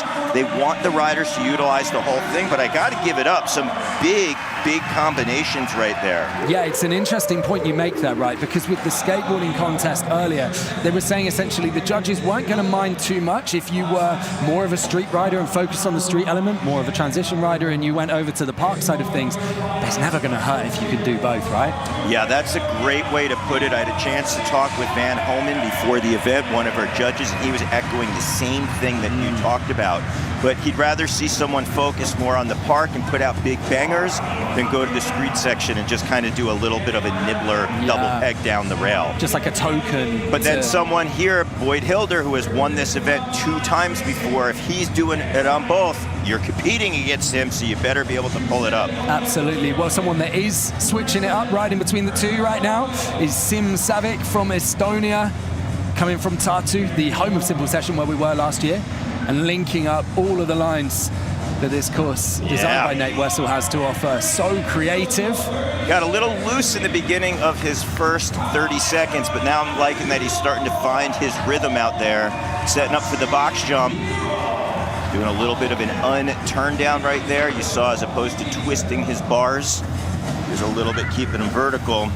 Definitely having some difficulty finding his line. But he's got about 6 seconds. Let's see if he's able to pull something out. Sim very into his downhill, but also just switches it up and jumps into BMX as well, which is cool to see. Yeah, guy definitely kind of getting creative with the lines, finding his way around. And with that, we will head straight to the top of the bill. Like I was saying at the very start, we aren't going to get run one scores. We're going to keep this going. It's high energy. We just get straight back into run number 2. And Xenia Ovtcharuk, what a start he had. Yeah, because we have 13 heats. How many riders did you say that we have? 52, so 4 riders in each jam. 52, look at that, 2 for 2 on that triple truck driver. I got confirmation in the chat. The thing I liked about that is he landed a little smoother and able to boost a little bit higher on that tabletop. There you can see that can step through over that top 2, putting his foot back on. Whoa!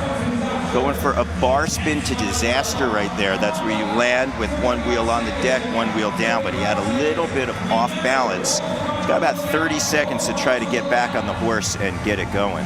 That angle there as well from the rail cam, kind of showing just how big those rails are. That section that he's on right now, kind of snowboard inspired, Nate says. So those features are huge. I just find with Simple Session, everything's so big that it looks like it's kind of normal size, but it's not.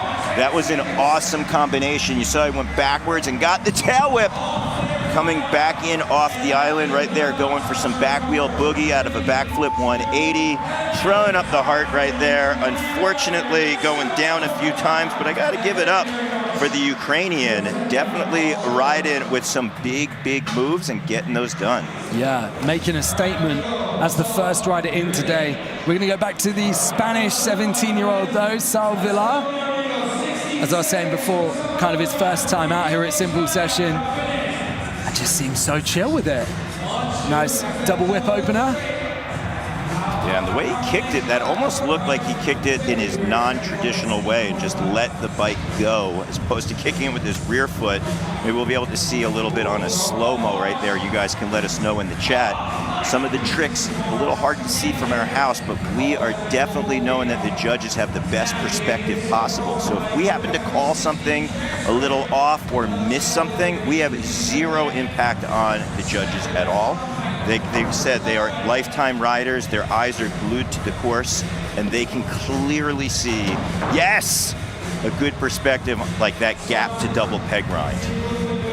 Yeah, an esteemed panel of judges is great. Guys that have been at Simple Sessions so many times before as well, so they know what's up, they know what's going down. Taking the 3 over the spine there, kind of looking a little more lost at this end of the run, but getting the double peg up the rail. That rail is no joke as well to hop onto.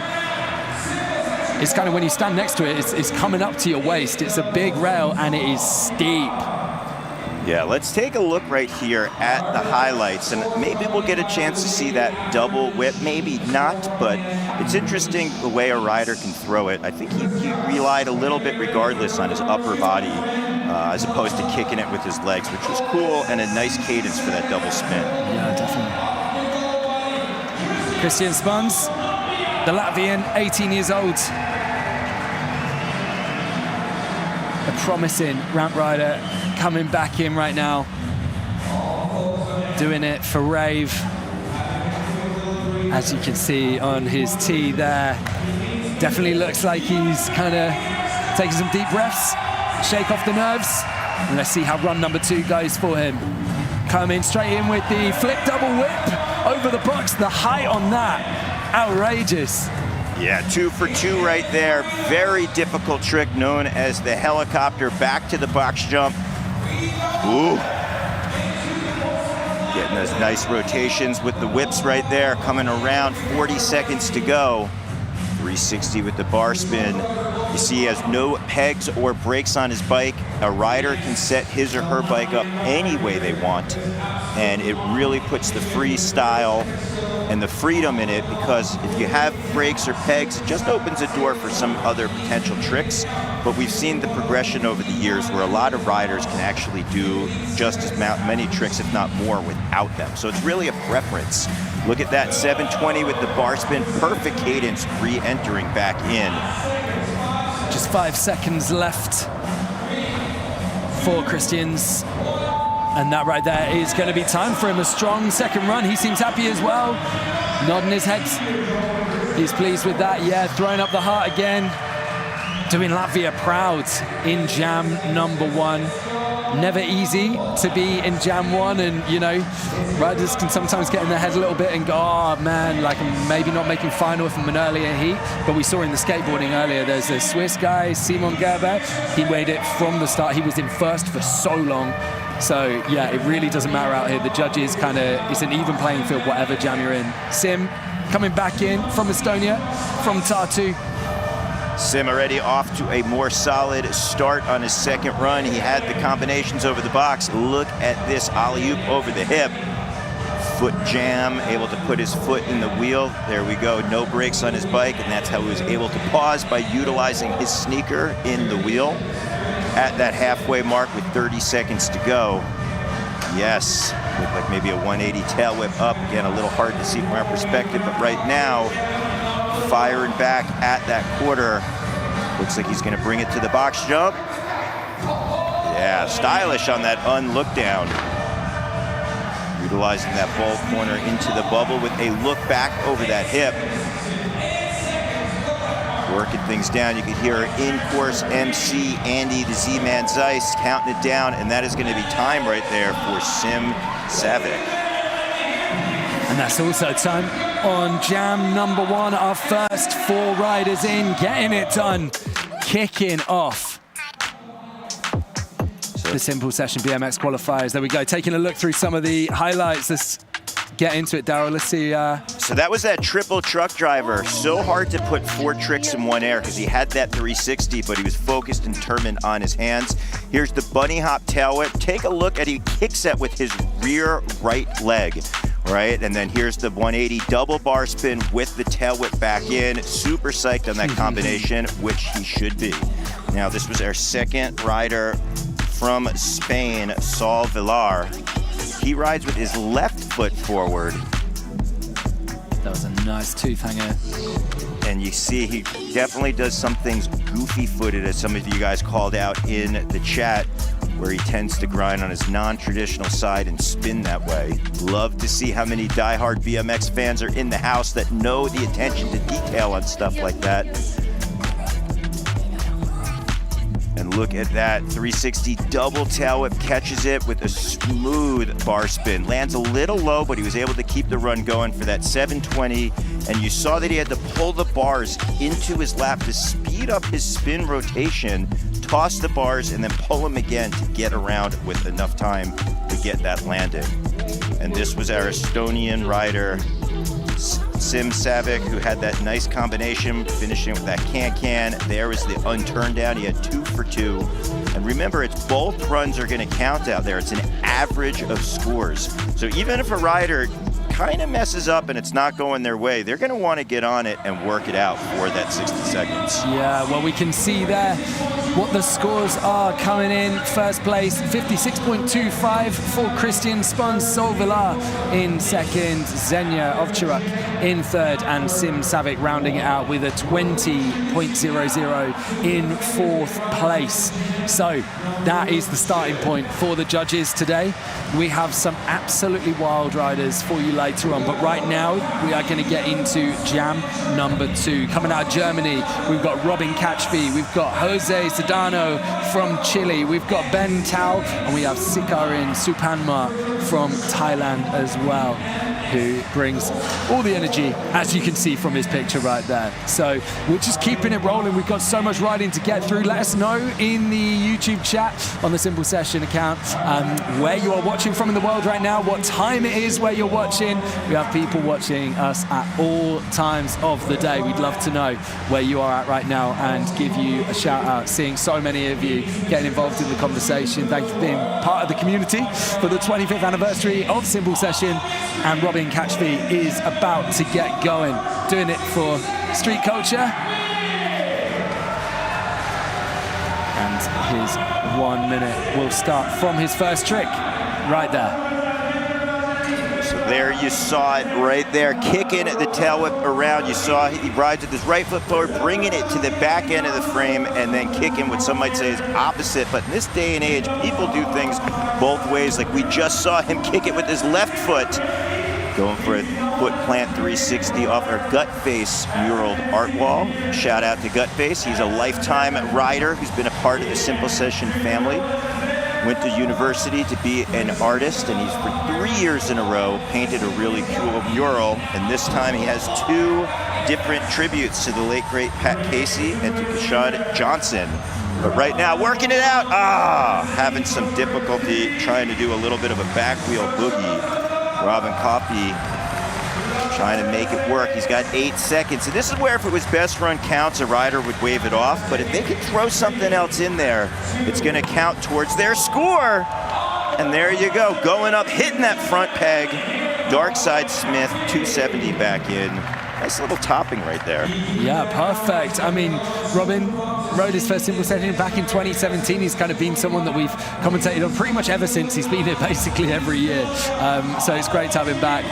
And yeah, kind of known for getting a bit more tech like that. So great to see him getting a bit more creative as well, finding some bits to hit in the course that, yeah, maybe others might not. So yeah, great start for Robin.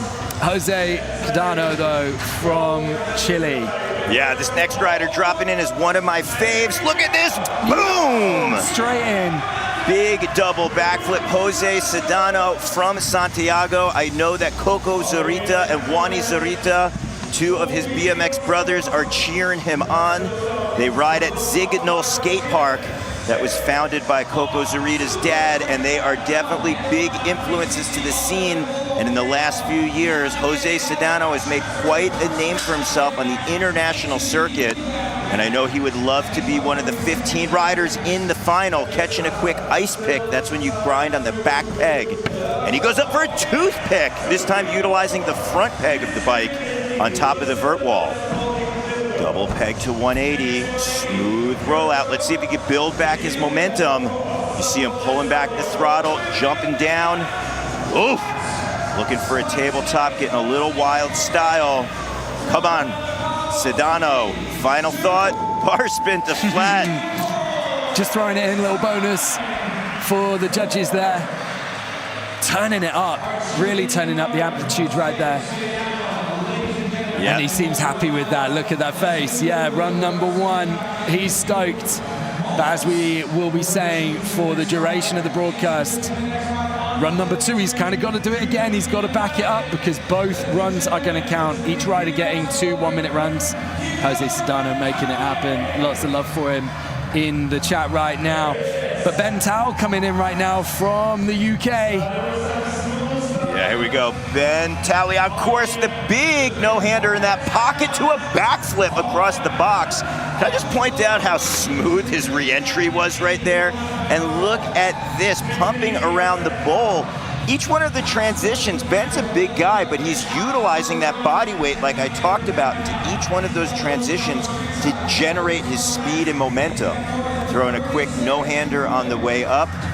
Gap to double peg coming down and still keeping that speed going. I'm so excited to see the kind of crazy stuff that goes down that kick rail because it is no joke. Gap to double peg seeming pretty popular right now. Ben linking it up though, managing to, as we were saying earlier, kind of hit both sides of the course, which the judges are going to love, and that's super stylish. Heading round kind of over that corner, over that pocket and onto that big red bull bank. Yeah, first rider we saw go the distance on that pocket corner.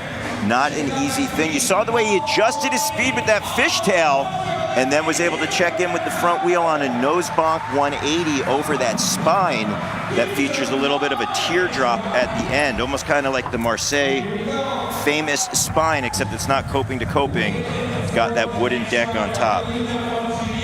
So here we go then for the Thai rider, Sikarin Supanmat, ready to come in.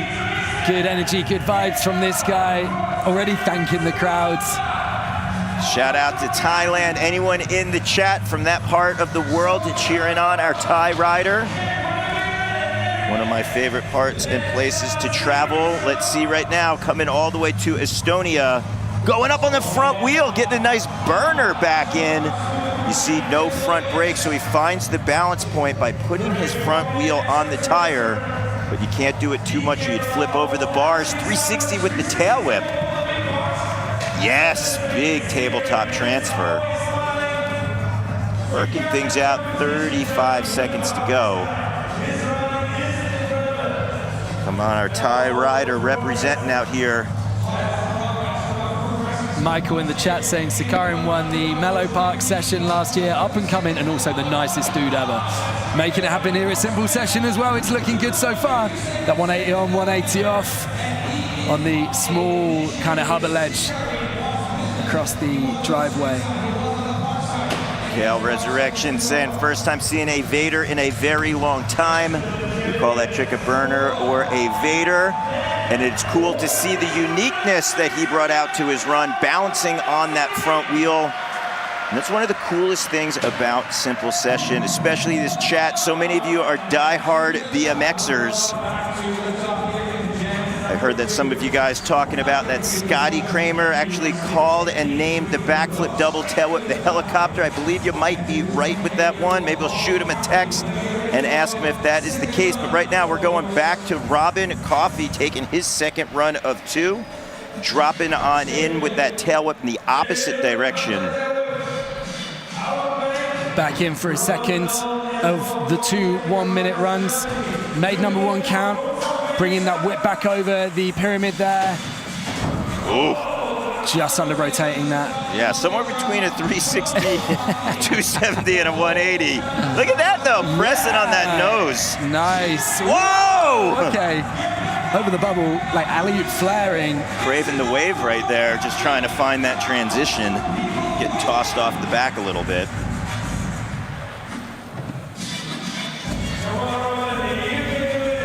Getting back into it. Looking to take that Manny over the top of the Red Bull Volcano. And then coming up into a fakey Manny, but kind of coming back off again. And yeah, that's interesting for Robin because as we've said, run number 1 for him was a great start, but run number 2 is also being counted by the judges, and that was a bit more of a throwaway for Robin right there. So we'll see that what that does to his overall score at the end of jam number 2. So Jose Sedano came out swinging in run number 1. Brought so much speed, doing it for Adidas out here. And let's see if he can back it up. So Sedano had a solid first run, but I know he's got some more in the tank. And you keep talking about overall impression. In practice, he was wowing everyone. I'd love to see him get a full 60 seconds on his second run and put an exclamation point at the end of it. Drop it in, double backflip 2 times with that big entrance. I love that tabletop all the way to that pocket corner, flying the tuck no-hander. 10 seconds in, and he already has a lot of big hits, and he's showing you he's got the style with that turn down. Kicking the tail whip nice and clean, and look at the re-entry on that no-handed 360. James was able to just grab the top of that transition so smoothly. Sedano right there with an opposite air, just looking to set things up, has that ice pick. Now he's replicating some of the first run and some of those tricks, and the judges do want to see variety in 2 different runs. And that could sometimes mean not only the tricks that you do, but also if you have the skill to take a completely different approach and drop in from a different vantage point. But that tabletop he definitely did not get in his first run. Looking for that manual. You can see he's got some brakes on his bike. He was utilizing it. Re-entry to that quarter pipe. All right, Sedano. Sweet, that double flip opener in both runs as well. What a statement to kick off your 1 minute and then just taking it all over the park from there. So great to see his versatility. I think that's probably going to be the run to beat after jam number 2. But Ben Tal is going to come back in right here. A rider who kind of, took some slightly different lines to some of the other riders. Made his mark on the course in run number 1. Watch Ben in these transitions, so smooth on that re-entry with that backflip, this time up in the ante, tossing the bars. and he's able to just keep his flow going. He's a larger framed guy, but he's really smooth in those transitions. I'm really impressed, and I feel like that backflip definitely highlighted that. Here we go, dropping into the street section, doing a quick sui on the way up, coming back with the gap to double peg, even smoother this time around, and then just throws the bars. Nice alley-oop, floating on that re-entry. Let's see if he can bring it to juice for that no-footed can-can. Both feet are off the left side of the bike.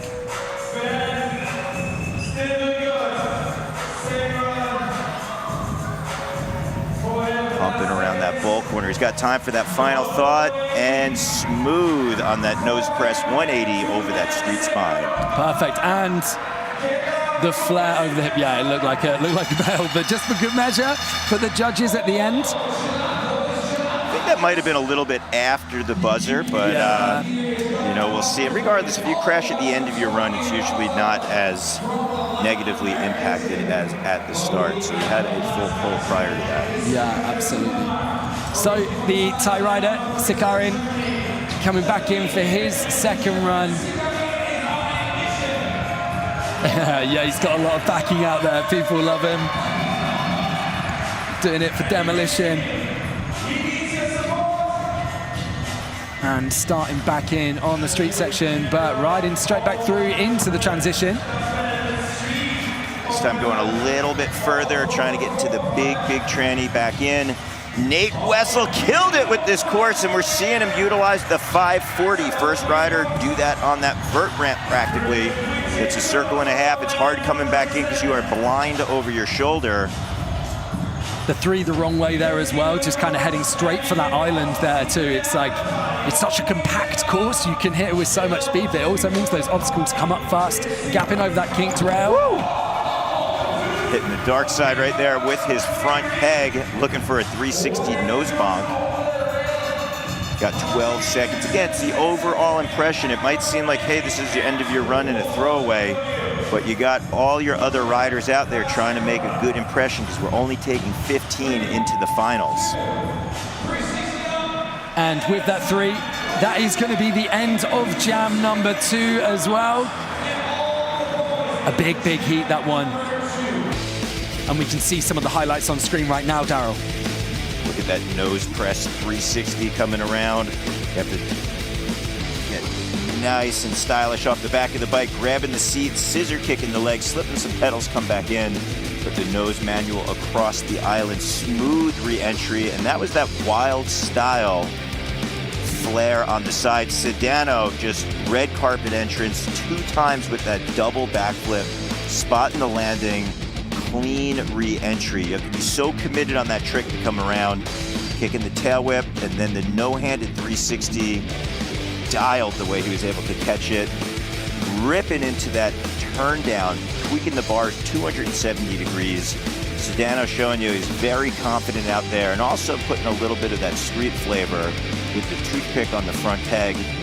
And there is a Tabe Lords tabletop worthy, leaning it over. Oh man, that's such a good angle of that tuck no-hander through the pocket as well. And then there we go, that perfect backflip just catches the transition. It's all about that re-entry, right? It's so good, it's so smooth, it looks so effortless. And Ben's a really large frame guy, right? He's got a lot of muscle on him, he's a tall guy, and to be able to re-enter that smooth. Oh, perfect. I mean, buttery smooth right there. Yeah, there we go. The distance on that burner with that front wheel right in that mark. And then you see the X up with the transfer back in.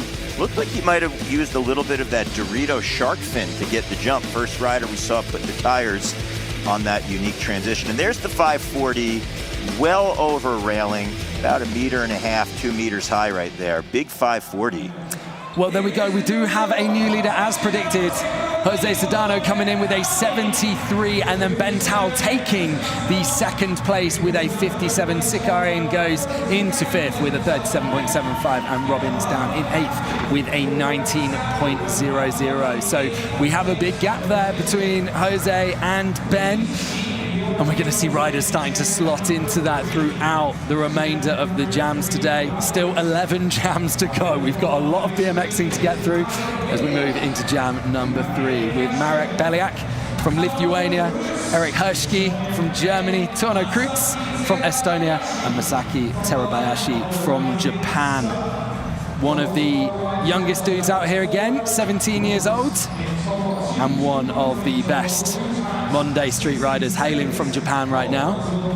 So really excited to see him ride. But Marek is going to be kicking things off. I love the international field. That's one of the best parts of Simple Session. We bring around riders from around the world, cultures from around the world, and also riding styles. One of the most international events that are out there.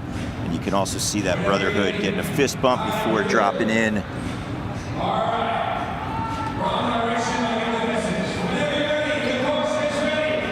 So Marek, as we say, doing it for Lithuania, third consecutive simple session as well.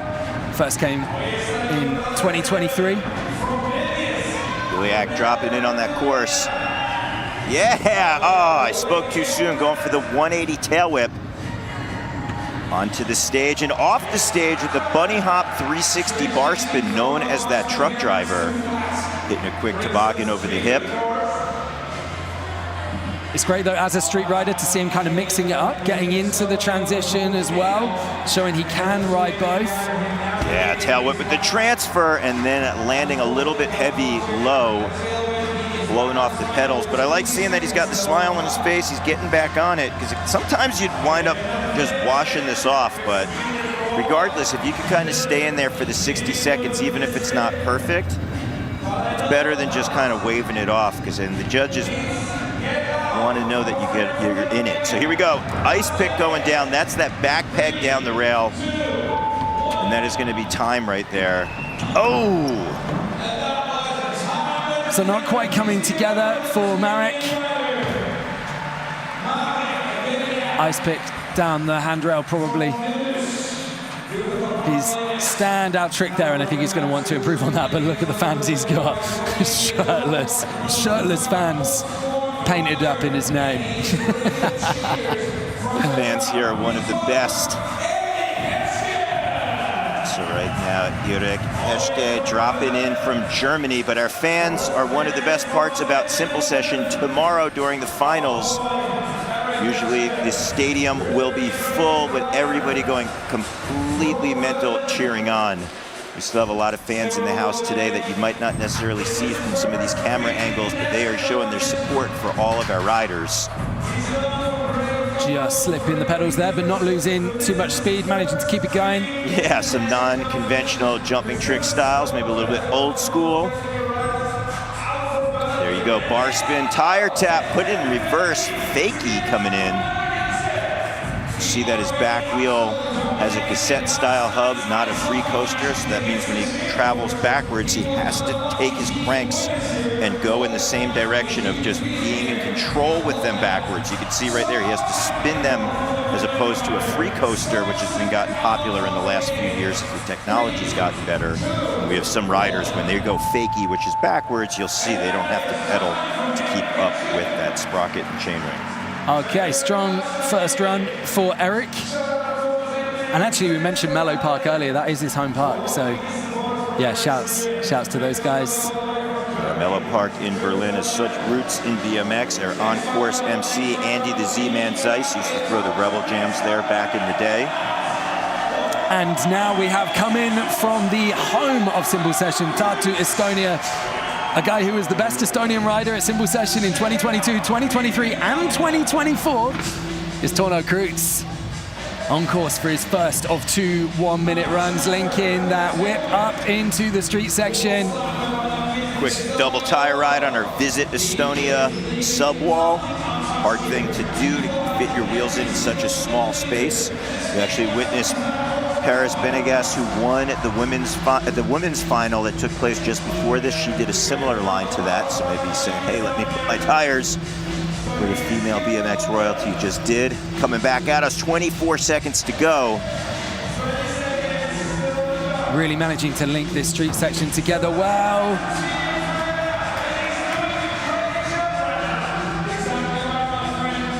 Representing Stoned Street. Coming back at us, 5 seconds, time for a final thought. Bar spin off, Just getting caught up on the bar out of the double peg, spinning the bars while still grinding.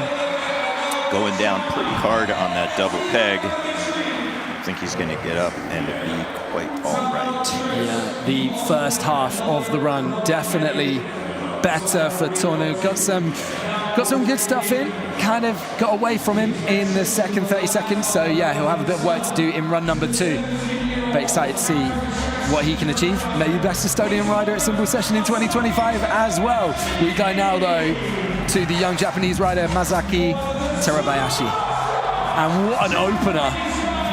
Yeah, nice height too on that quarter pipe, showing you that he is in control. Terabayashi grabbing behind the back with that seat, stylish, twisting the bars, and you see a bar spin version of that same move over the box, showing you that he's got some diversity, how he can execute this style. 35 seconds, transferring into the Red Bull quarter, back at us over ice pick, catching that back peg. Going up on her gut face, art wall. Double peg grind from that gap. Seeing a lot of riders enjoying that gap to double peg down the King Trail. You saw right there, he grinded on his bottom bracket. I'm not sure if that was intentional or not, but definitely keeping the momentum rolling as he X-ups. Coming back at us, trying to put as many points on the scoreboard as possible, kicking that tail whip around after doing a grind on that bubble, and that is time right there for Terabayashi from Japan. A young rider, but coming out looking super calm and collected. Yeah, sweet to see him out here ripping it. Definitely more street orientated, but man, finding those creative lines, bringing the speed. A strong first run, and we go back to the top of the list for Marek Beliak.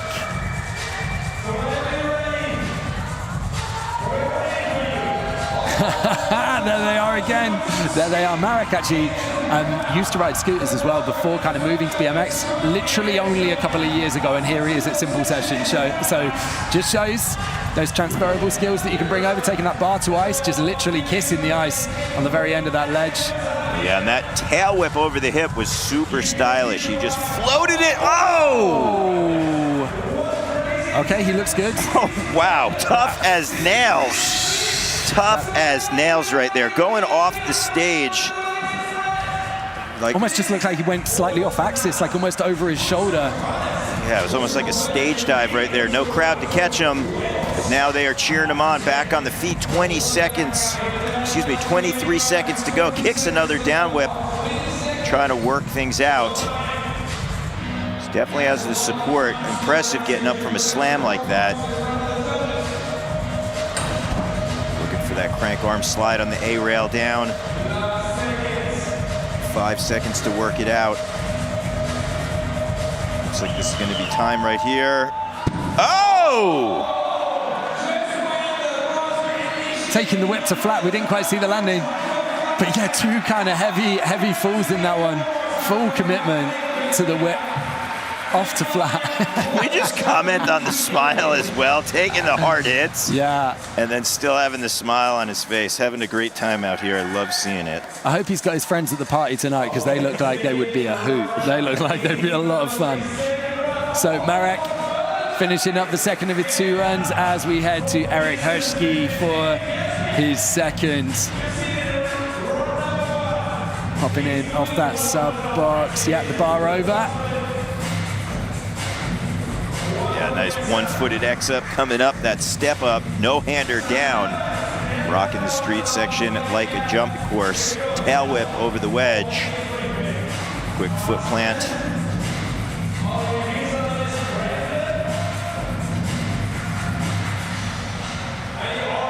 Yeah, I love seeing these, I'm gonna call them old school jumping tricks. Definitely were a little more popular back in the 90s right there, but that's the cool thing about BMX. You make it your own. We're seeing that right here.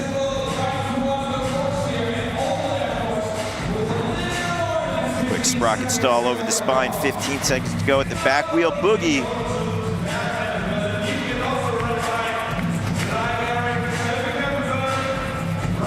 Needed struggling to find something with this final few seconds, really. And Eric waving away. So that is going to do for him here at Simple Session in the qualifiers. A reminder that we receive the run scores after both runs, so we'll see what that does to our leaderboard. Jose Sedano sitting in first with a 73.00. He is the man to beat right now. But we go back to the Estonian rider, a popular local out here, Torno Kreuts. As we were saying before, first half of run number 1 went nicely. Second half, maybe not quite as he would have liked. So let's see what he can do in run number 2. The Estonian fans are cheering Tarnu on. I definitely know that that can help make a good impression with the judges. Hitting that little step down right there. There's so many little pockets that Nate Wessel put on this course. You can see some of the transition, even going up to that kinked rail that he bar spun over. There's a little bit of a takeoff, and he was able to capitalize on that, and it set him up perfectly then to jump up and grind down the backside of that bubble. You can see that rainbow rail. So when you can hit all the little features that Nate Wessel designed on here, you can definitely make it work in your favor. And going for the hang 5 right there on his front peg, you see that his one foot is dangling off the bike, and that's how you keep your balance point. You want to find that sweet spot and keep it going. He wasn't able to get a clean re-entry into that quarter pipe, but thankfully still able to get the feet on. And this is going to be time. Yeah, an interesting one for Torno. I think as well, kind of note that where we haven't been in the arena for the past few years, like there's guys that have come to Simple Session for the first time, you say 2023, 2024, they come back to the arena now, and it's their first time on a park of this scale at Simple Session. So yeah, it's a maybe new territory for some of the riders. Masaki Terabayashi though, coming back in, had an incredible first run, yes, opening back up. I love the height on that quarter pipe transfer right there. It shows you how confident and in control. Back over the box, 720, clean re-entry, twisting that X up, pumping around the corners. Looks so smooth with that rotation as well. Just sitting there waiting for it to come round. Even the foundations right there, something as simple as a bar spin, he just is so smooth on that cadence and in control. Yeah. You could just tell that he's got a lot of bike control, and that's something that's so important to have, and that's why when he even just pumps into a quarter pipe or just a quick back wheel manual, just a lot of style. Bringing a flair to the street course as well, because why not?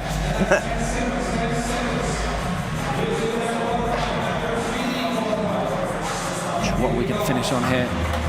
Ooh, all right, 2 for 2, getting that bottom bracket you see right across. So where you were unsure whether that was a slip up in the first run, I'm guessing much more intentional. He's done it again in run number 2. So yeah, really kind of controlled. Looked just perfect throughout. Yeah. You can see all of the highlights from jam number 3 right now too. And while we look at some of the highlights, I'm going to talk about his bike for a moment. He had 3 pegs on his bike, so that's why he was able to get into that position, hitting the bottom bracket, dropping the front down. A lot of riders that are out there can choose to ride either 1 peg, 2 pegs, 3, 4, no pegs.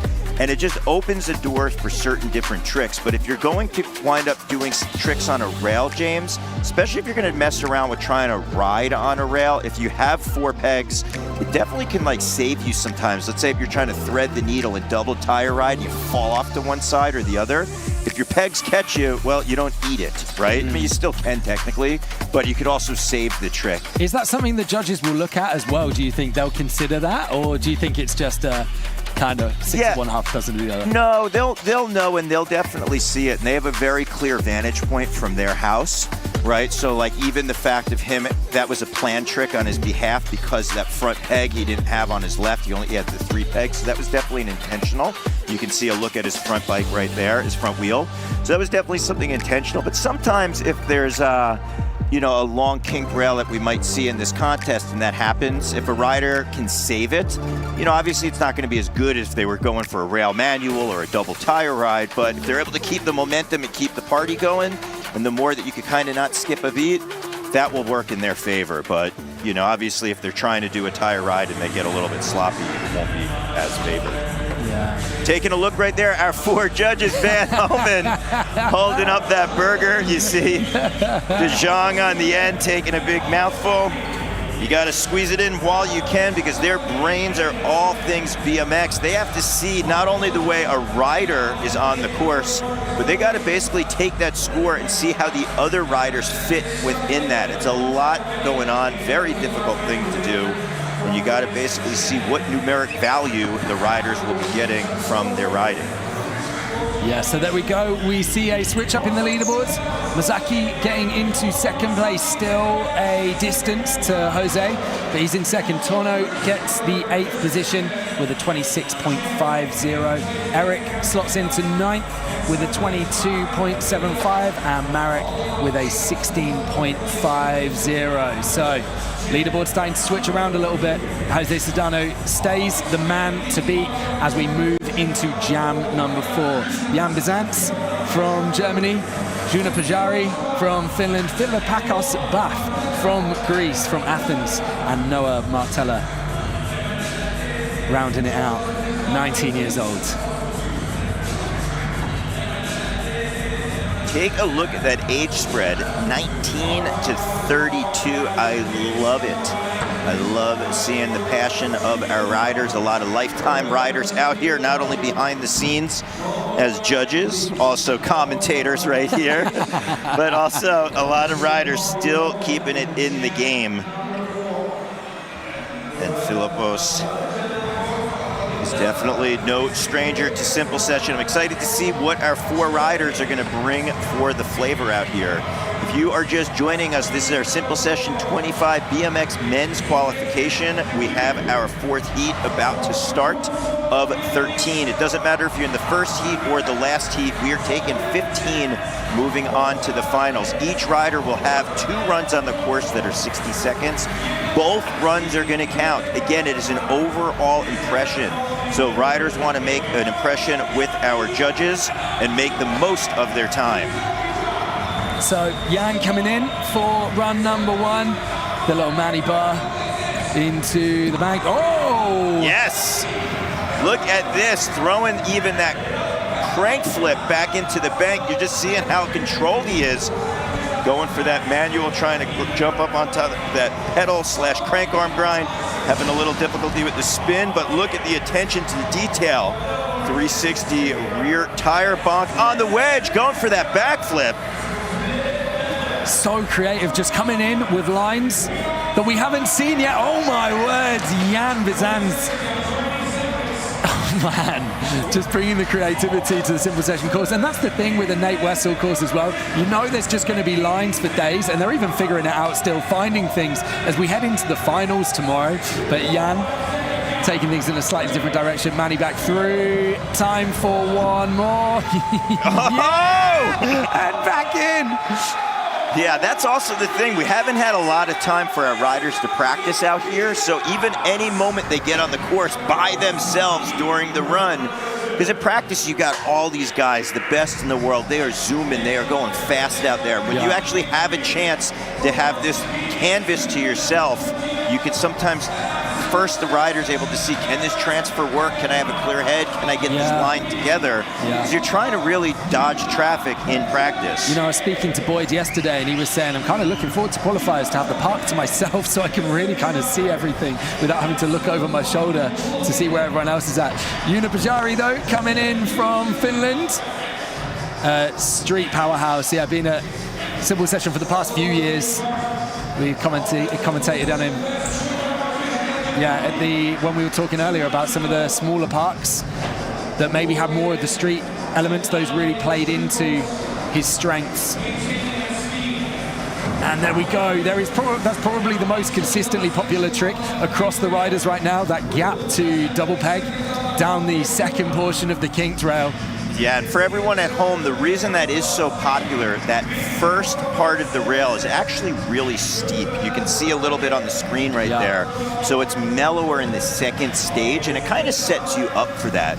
I think when the course, the height elevation is really big over there. It's almost 2 meters, about 7 feet, 8 feet. Yeah. And to fit that in, that's kind of the design and the angle they have. So it sets it up for something that actually would have been like a video part ender, a gap to rail, is now almost just like stock in your run, which is crazy to think about.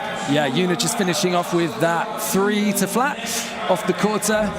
Shout out to Joe Rich, BMX legend down in Austin, Texas, one of the first riders to ever do a gap to rail. And now all these years later, we're seeing it as part of a run here in Simple Session. And we head now to the unit that is Philippakos Baff. Baff is a beast. Yeah. 32 years young. You can see under that shirt, he is a beast. All muscle, but he's got the skill, style, and finesse to bring it all together.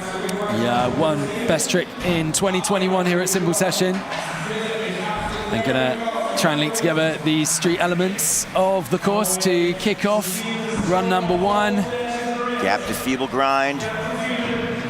Going on the opposite side right there. Feeble coming up, popping off a quick foot plant. Looking to set things off. Oh! Trying for that double peg grind. I feel like any other rider would have just got twisted up in the rail. He's so big and his body momentum just shot him up off the top. You see right there, trying to dry his grips off a little bit. A little bit slippery hands right here. Coming back in, got the momentum going again. Where's he going? Where's he going? Okay, we're building up for something big. I did wonder, I was like, why is he drying his grip? Okay, yeah. Let's get this man some gloves. Yeah, right. All right, let's see. This is after the buzzer, but I want him to stay in the ring right here. Everyone is peeled. Eyes on the screen. Here we go, Baff. So we're looking at this drop. Over on the left-hand side. Pulling it back. Oh! How tall do you reckon that is? That is huge. I'm at a loss for words right here, because not only is it tall, he also had to go out and clear past that quarter pipe. Yeah. Oh no, you see maybe something's going on with his ankle right there. Oh, there's so much impact. I hope he's okay from that. Yeah, we won't speculate, but we know he's a big rider, a big man, and maybe there's a chance he had some adrenaline going. Yeah. Well, we hope he's okay. Yeah, because we want to see that again. Yeah, that was awesome. Right. Huge 3 to flat, but yeah, hopefully he's okay and just needs to walk that off for run number 2. Yeah, I don't know.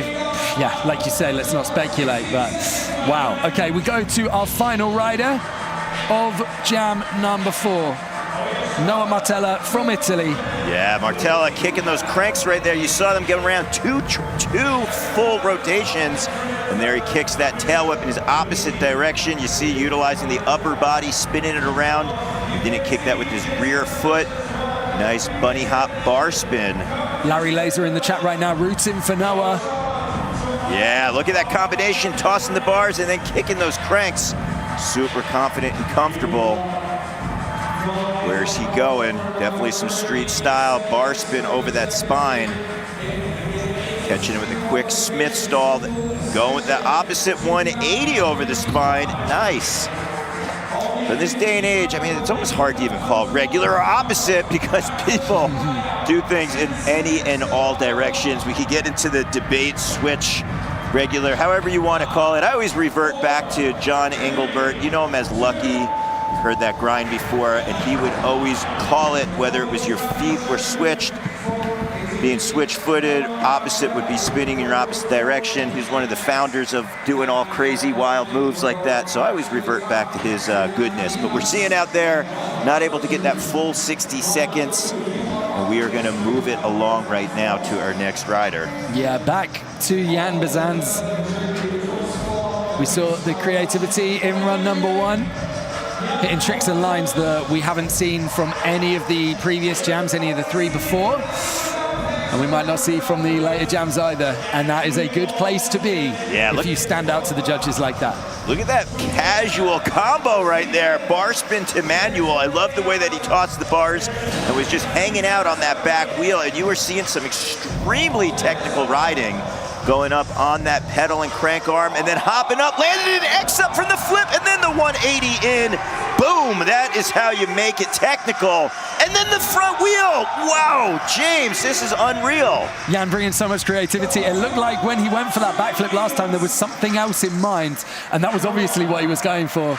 Throwing those pedals on the way back over the box. It's just those little extra bits, right, where it's like, oh, okay, I'm not just going to ride out of this, I'm just going to throw something else for the judges. Yeah, we're seeing a master of bike control right here. Even the way that he went up and almost stalled ice pick on that quarter pipe. And I say almost because he doesn't have pegs on his bike, right? Do you think he forgot for a moment? He's like, oh no. No, he's just got the bike control that can back it up. I'm like, joking, look at that I'm joking. tire slide. I know what you mean, but look at that right there, that tire slide.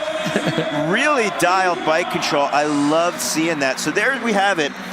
A very unique voice on the course, right? Those are the attention where you really stand out. And I'm not taking away from his tricks. I'm actually highlighting them. They weren't big box jump tricks. They weren't saying, hey, this is the big banger over the box. But most riders can't do those just because of the finesse that it takes. But isn't that great, right? It You is. don't want a field of 15 riders in the final that are all going to hit the course in exactly the same way. You want to see the variety. And that's what makes the judges' jobs harder too. Because they've kind of got to compare apples and oranges. Yeah, and I love seeing the variety out there, right? When, that's really how you make a voice made. Because so many riders, yes! Oh. Just slightly under rotating.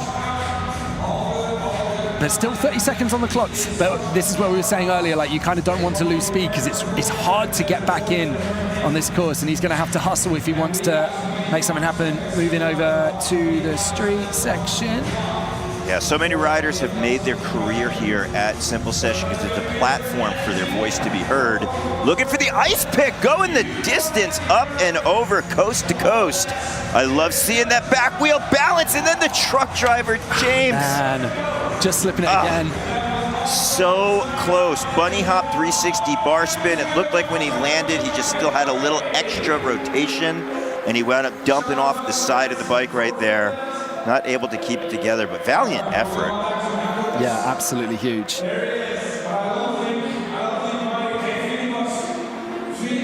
let's see if the beast known as Boff is going to take his second run. Fingers are crossed. We saw that he went up taking a moment, checking at his ankle. I was going to say, kind of seeing that the camera's concentrating on Noah, it might not be. I was optimistic. I was hoping he was going to come from the sideline. We see him getting taped up right there. Okay, I'm hoping that's just a sprain. Let's hope that they get that dialed in so he can still be at the dance party later. Yeah, right. Because I know Boff at the dance party and the after parties. He makes his presence known there at Simple Session. But let's send our energy out to Boff. Yeah, a great chance, I was going to say as well, to kind of shout out the medical team that we have here at Simple Session. Yeah, it's great. Whenever it's needed, which we hope it very, very rarely is, but whenever they are called upon, yeah, an awesome medical team here at Simple Session. Big ups, though, to Philip for really going for it with that three coming off the side. So much respect. Send him your positive energy and vibes. But right now, Noah Martella dropping in. Let's see where he's going. Whoa, double time. Even been 3 times right there, kicking that around, but super fast with the bars coming back. Oh, kicking that tail whip around, and his cranks wound up spinning and rotating. I wouldn't be surprised if he potentially went for a tail whip and kicks him with that style going around, but you can see he's got it a little bit loose on the chain, so he's able to kick him so many times, especially after that bar spin. Yeah, loves that bar to throwing those cranks. Saw that in run number 1. Yeah, bar up onto the volcano again. 25 seconds to go as he heads over the spine. Needs to get something else going here. 60 seconds is a long time when you are in the ring, but dropping back at us. 12 seconds to go. Looking to dig deep with energy. 540. Gosh, not able to stick it clean on that landing.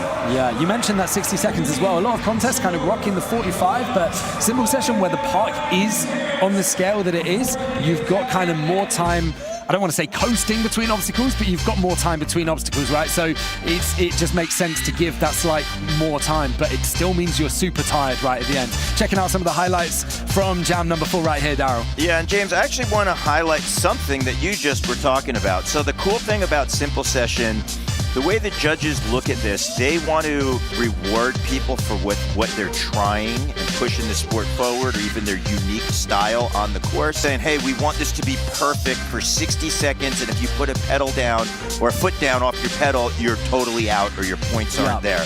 With the BMX being in the Olympics, I'm not taking away from that style of judging, but there's other contests that do that, and Simple Session has always been about giving a platform for riders to just let their riding style be shown. And like there, we have Baff with this 360 all the way to flat. Take a look at his ankle. Ooh, you can see how much pressure on his right foot coming down right there. Yeah, and I think this is maybe the moment he realizes that actually his ankle is kind of hurting. But that's the great thing with Baff there with that 3. That was after time, but the judges are like, do it, man. Like the world wants to see this. Go throw that 3. Yeah, and that's, again, with Simple Session, why this contest has stood the test of time and keeps getting better year after year. Yeah. Because it's about riders really showing their own voice, and we want to see it, right? It's like riders will come here and go, hey, I know I'm not even going to make it to the finals, but I want to do that big 360, or I want to get something done. And we're here for it. We love seeing it. We know that everyone around the world loves seeing it. So again, there's your judges. Dave Kleewer is the closest judge to us, and he's going to have to make some sense of our scores. Yeah, so there we see a shake-up in 7th. Jan Bezants getting a 37.25, slotting in just behind Sakarin, and Yuna just behind Jan as well. Although I say just behind, there is a bit of a leap in the score there with a 29. Noah Martella into 12th with a 20.50, and Baff understandably couldn't make his run number 2. This is, if you are just joining us, an overall impression between the 2 runs. So as huge as that 3 was, and will be a really kind of notable trick when we look back on these qualifiers today, yeah, it's kind of hard to give him a higher score there from the judges, really, because this isn't best run count. And we move to jam number 5 right now, though. And here we've got 4 riders kicking off with Miller Temple. We've then got Levi Wiedman from the Netherlands, Kristen Boda from Estonia, and Konstantin Rudabashta from Ukraine. Again, talking about mixtures in age, we've got 19 through to 33 in this jam. We've got youth versus experience going on here, Daryl. And we're going to kick off with Miller.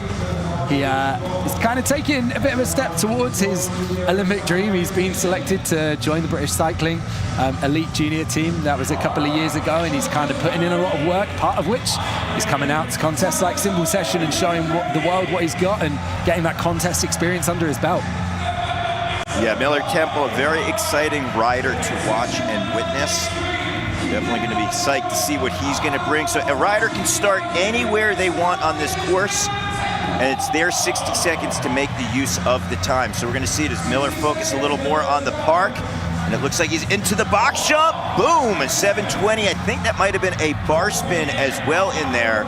Coming back with the downside 360 tail whip over the box jump backwards. Again, the degree of difficulty is a lot harder.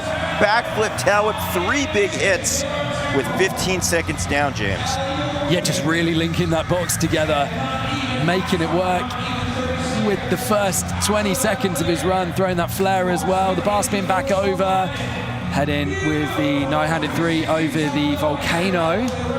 So we're seeing different styles as our contest works underway. Miller Temple, no pegs on his bike, no brakes, and no problems at all with the triple tail whip that was 3 times around with that back end. The hyper rider kicking it up, going into that street section, downside tail whip. Let's see what he's gonna do. Quick exit out, doesn't opt for the rail, says, hey, I know where I'm most comfortable, and then wraps it up with a big flare. That's that backflip with the 180, and getting a huge round of applause here in Estonia. Yeah, perfect. Would you have liked to see him hit some of the more streety elements, Daryl, or would you like to see him just more play to his strengths? He obviously knows which side of the park is for him, you know? I mean, it's not up to us. I asked the judges, and they were like, we'd rather see someone focus a little more in their expertise, would you? Then go onto the other side and maybe do a nose bonk or kind of just nibble around on the rail. For me personally, I like seeing somebody who's really well-rounded and can utilize the whole course, or especially do tricks in with the course, because if you have your box jump, and I'm not taking away from it, but You can ride a box jump at your own park, and you can come here and kind of do the tricks over the park. But if you could utilize, let's say, one of those unique shark fins out of the Dorito box or the bubble, a feature you don't normally get an opportunity to, it will definitely favor higher in the judges' eyes. Wow, I think that might have been a double bar spin 720 for Levi Weidman. Wow, Levi with the front flip off the bubble just to flat. That's it. Wow, I was not expecting that line to kick off the run. And that's the thing that's going to shock the judges. The judges are like, wow, what's going on here? Yes! Love that style right there. Grabbing behind the back with the seat, dipping the bars. Weidman tail whip over the bubble, putting the speed down with the 540. Yes! Look at that alley-oop. 270 can over the top tube, putting the pedals down to build back the momentum. No-hander over a Red Bull Island. There is a tabletop. Charging back, 360 with the bar spin at a super slow cadence into a 720. Wow, that was wild that he got the 7 after that 360 bar spin. So clipping the back wheel on the top of the volcano coming off that 7, how much is that going to hurt that? How much are the judges going to want to see him clean that up and get that straight back into the transition? I mean, obviously they always want to see it cleaner, but his whole run was really exciting. Yeah. He put some tricks together in an unconventional way. He utilized that bubble. Even hitting that island and hitting back-to-back rhythm is sometimes more favorable than just focusing, let's say, on the box jump going back and forth. So I don't know if it's going to hurt his score necessarily too much, because he did have creativity in the lines that he chose. Yeah, that front flip though, just catching so off guard. We move in, feeling the adrenaline right now. Kristen Poder, Estonian rider, coming out of Saku. Throwing that bar spin out of the tail whip on the hip. I didn't see that one coming. Poder back in the box jump. Double time with the tail whip. You see him utilize his upper body and the handlebars to keep the momentum of that back end sailing around. No-hander with the transfer. 540! Oh, almost going off the side of the stage right there. Walking the line. Just sitting over the back slightly too much, but managing to keep the speed going. Yeah, nice can over the volcano. And then comes in with that flare. Oh, just comes undone, slipping out on that flare. And this is where it's hard when you stop like this and you need to get, you've got 10 seconds to get something else in, and you've got to pedal like mad when you're already tired because it's the end of your run. Yeah. 2 seconds for him to squeeze something else in here. Keep in mind, we also have the best Estonian rider up for grabs, and Kristen Poder from Estonia is definitely in contention right there. You see the fans cheering him on. They got that sign. It's like a little hard to see what's going on right there in that drawing. Maybe a bike flip, maybe a wild style Superman. Yeah. Yeah, definitely one of the best park riders in Estonia. We now move to one of the best riders coming out of Ukraine right now, Konstantin Rudabashta.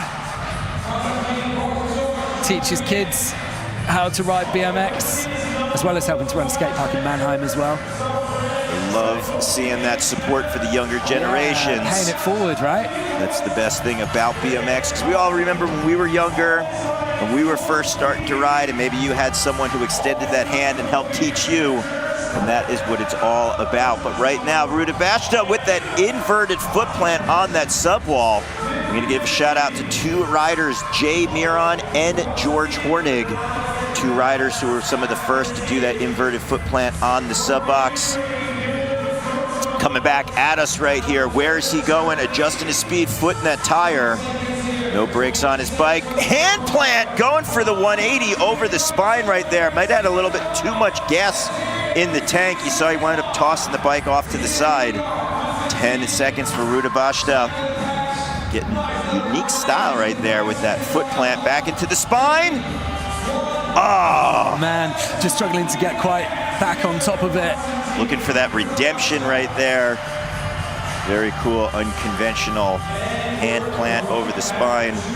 While we're at it, giving riders some shout outs. I believe Kevin Porter might have been one of the first riders to start toying around with the hand plant 180 over the spine back in the day.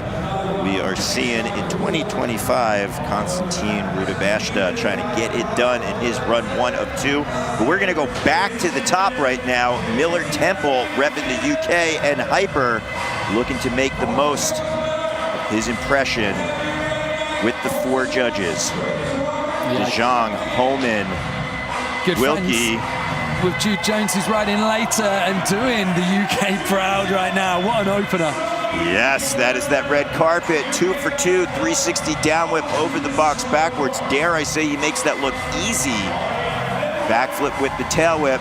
The judges do want to see some variety out there, not only in the tricks, but if a rider, again, can take a different line on the course and utilize some of the different obstacles. So keep that in mind when we do see our riders out there and potentially how that impacts their scores.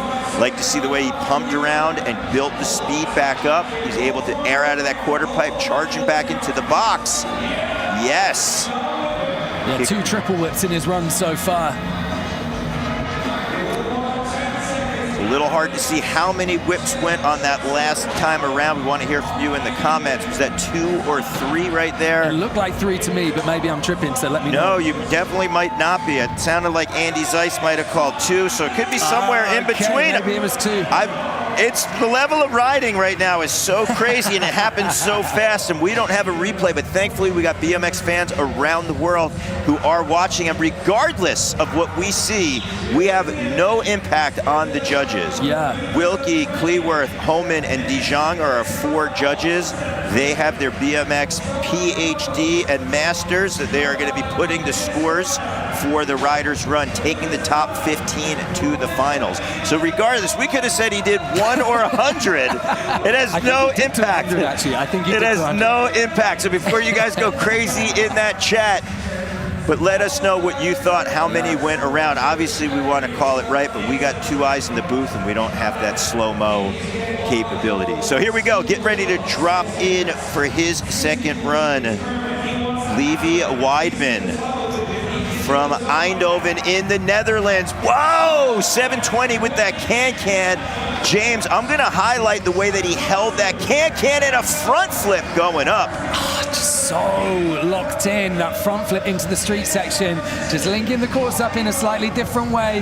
The bar to disaster as well up on the bank, and then just bringing it back around and gapping into the spine. Yes, that was 3 times. That was 3 times with the bars going around. I got to tell you, I'm loving Weidman's style.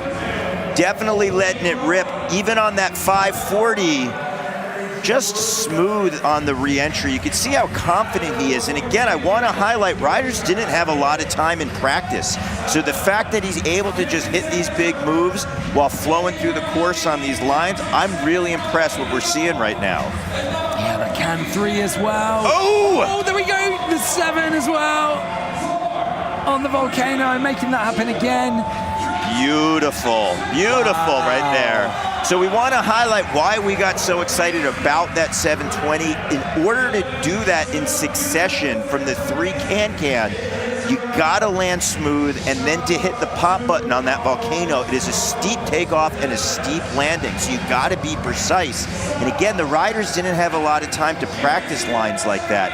When you are out there in practice, you've got 25 other riders, so we broke them down into 2 separate heats, almost 30 riders zipping around super fast, and then to see Weidman come out and just crush it with those combos, very impressive. Yeah, absolutely. Going to Kristen Poda. Looking great as one of the Estonian riders out here this year. Had a good run, number 1. Whoa! Oh, just throwing it. Well, now we know what that sign was all about. It was the bike flip. That's what that drawing was. We saw the bike flip flying out a little bit. So here we go, coming back. Let's see, going to the box again. Gonna opt to the double tail whip. Unfortunately, slipping a pedal. Yeah. Hoder trying to make his presence known as being one of the best Estonian riders, as we got that award, and he's got the crowd support right now. Look at the focus. There's the sign we saw on the right side of the screen showing the bike flip. Let's see if he can get it done. Charging into the box. Oh! So close.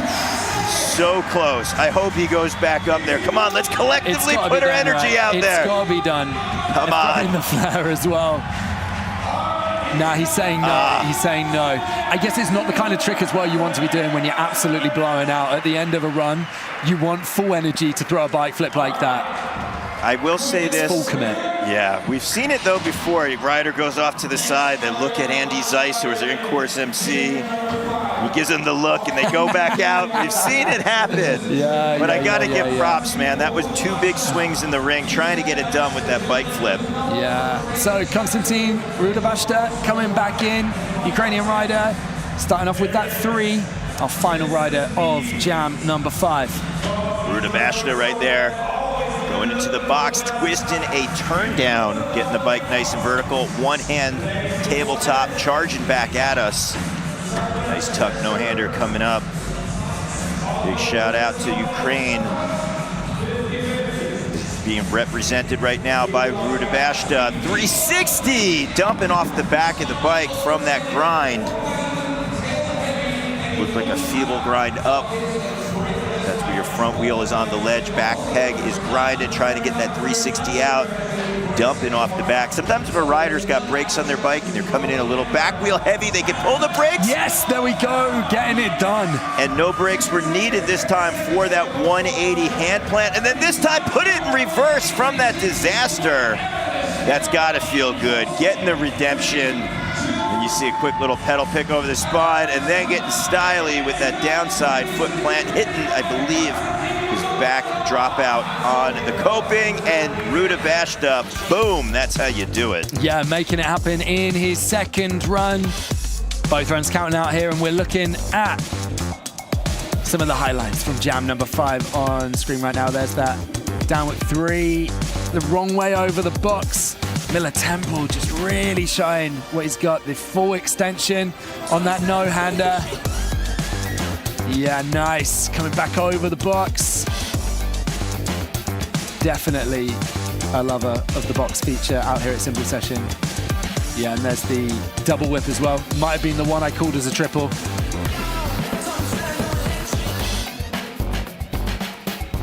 Look at the 720, tossing the bars 2 times. What I loved about that is that he tucked the handlebars right in his lap in between. What a cool perspective. Catching the transition on both sides of the bubble, the front flip in between, coming back down, able to keep the momentum rolling. You saw it going for a little bit of a nollie, potential looking for the bar spin. But right here, he looks right over his shoulder, re-entry on a Red Bull vert quarter pipe. But look at the truck driver, lands on that transition, and then with that 720 over the island, hangs up a little bit, but still so impressive to get that done. Yes, the rotation more than anything, right? It's like, okay, you've hung up slightly, but you've pulled a 7 on that volcano. And here's a look at that forward bike flip. Nothing is connected to the bike at all, using some kind of sorcery there, trying to get it back, and is so close to making that happen. Yeah, crazy. And then finishing off with some highlights of Konstantin.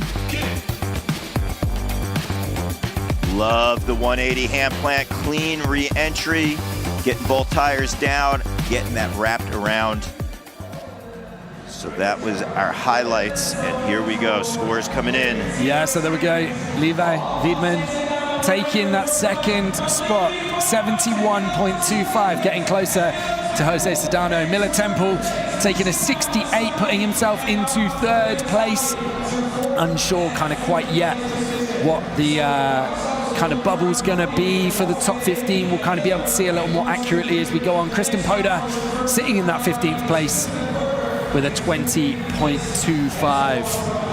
Someone in the chat asking earlier what the red names mean. That is the people who have just ridden, so we can clearly see where they're slotting in. So Konstantin Rudabashta getting that 18th position. And we move into jam number 6, the final jam, before we take a bit of a break and let the second half of the contest get warmed up on the park. And our riders are going to be Min Soo-hoo from China, 10 years old, insane. Kairi Ozawa as well from Japan, Juan Caicedo from Colombia, and Dean Florin from Germany, rounding it out. 10 years old, Daryl, how amazing is that? 10 years old, yes, you are seeing that correct on the screen. 10 years old. We already had Flip, who rode earlier. I believe he was 32, right? So if we do the math right there, big age gap in between our riders. I love seeing it out here, the future of BMX in real time. Yeah, for sure. Imagine being 10 and traveling to the other side of the planet and then being on the big stage here in the stadium, the arena, the crowd, the energy, the pressure, all of this. That's what's so cool here about Simple Session. It's our youngest rider I've ever seen here in the BMX. And then going back to primary school when you get home as well. Like, what's the school called in America when you're... Elementary. Yeah. Going back to elementary school as like the coolest kid in your class. Hey, right? guess what I did? Yeah. I was just over in Estonia just riding an international BMX contest with some of the best BMXers in the world. So funny. Yeah, I mean, at that age as well, do you feel the nerves? You're 10, you're just loving it, right? You're just hyped to be here, so. Chris Zed in the chat as well. Chris Z saying, let's do it, China. Back in Minshu. Hugh, drop it in. No-hander over the island. Again, a rider can select any part of the course that they want, and I love that he picked the island first. Bar spin from the 10-year-old. Pumping around. Take a look as he goes over the bubble, getting some tabletop style. I was going to say, looks confident and stylish. Yeah. Whoa. Just hanging up slightly, but keeping it going. He actually gets coached by Jack Clark. You know him as a Simple Session fave. He's going to be riding later in the competition. Tuck, no-hander over that spine. Chinese rider coming back. Look at this. 18 seconds to go. Youngest rider here. Bar spin at height, might I add. Yeah, tabletop again. Showing that he's got some style. These ramps are 3 times the height.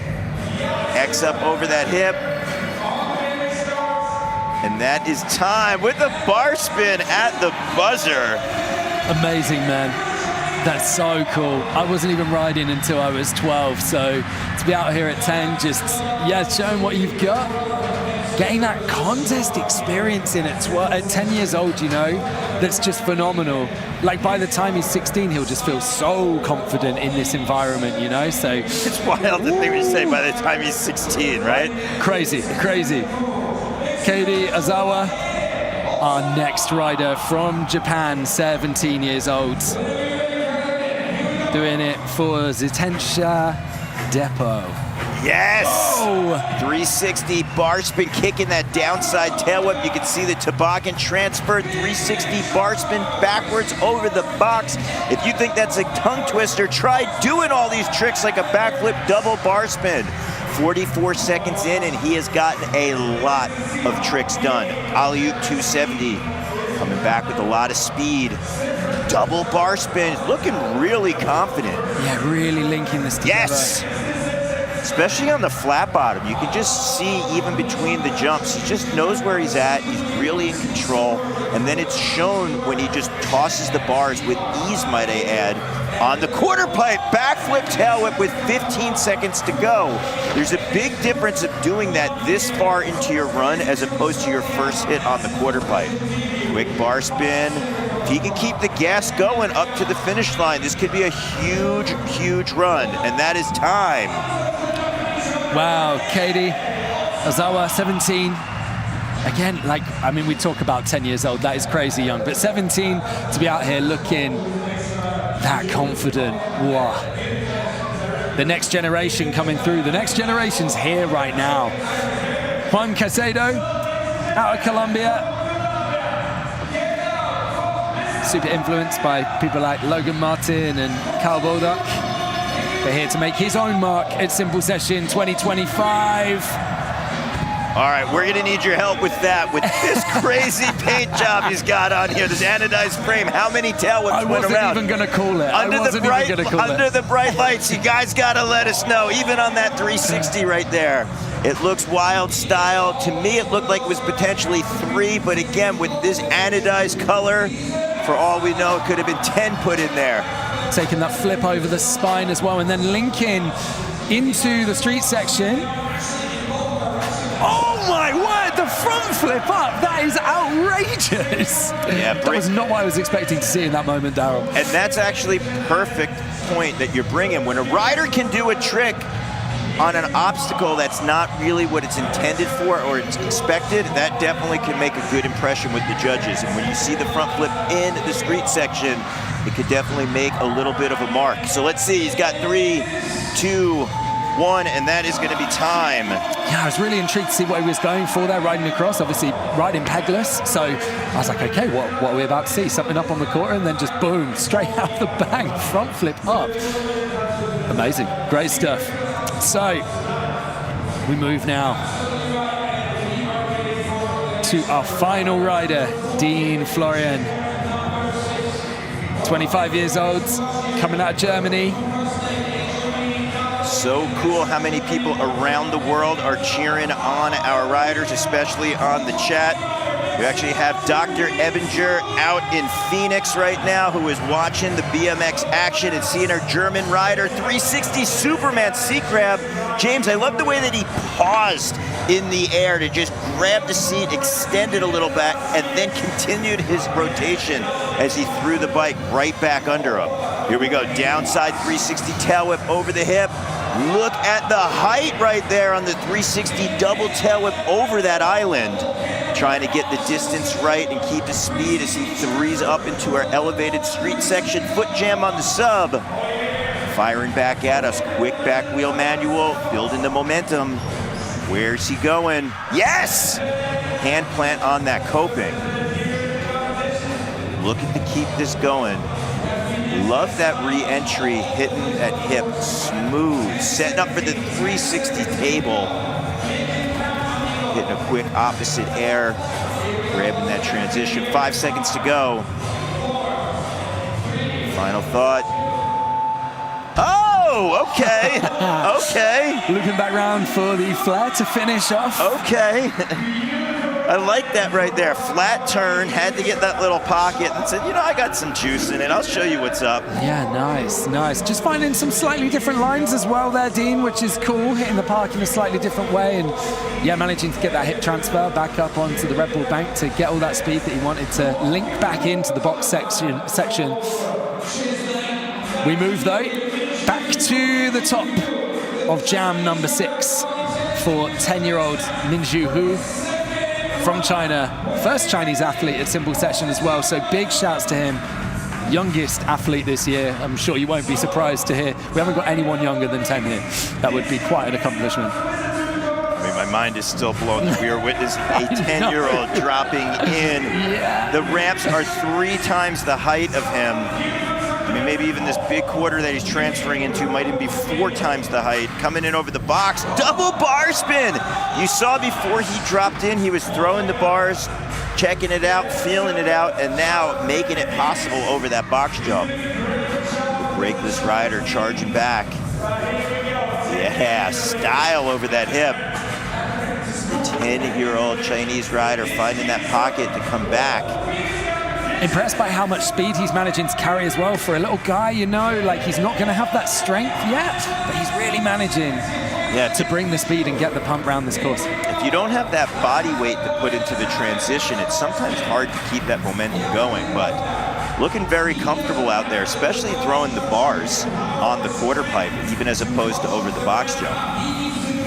Yeah, twisting that X up, hanging up just a little bit, flying on up, and it looks like that is going to be time right there. And what an amazing showing for him for his Simple Session debut. He will just be taking this whole experience in his strides. And what amazing experience it is to be building at that age, you know?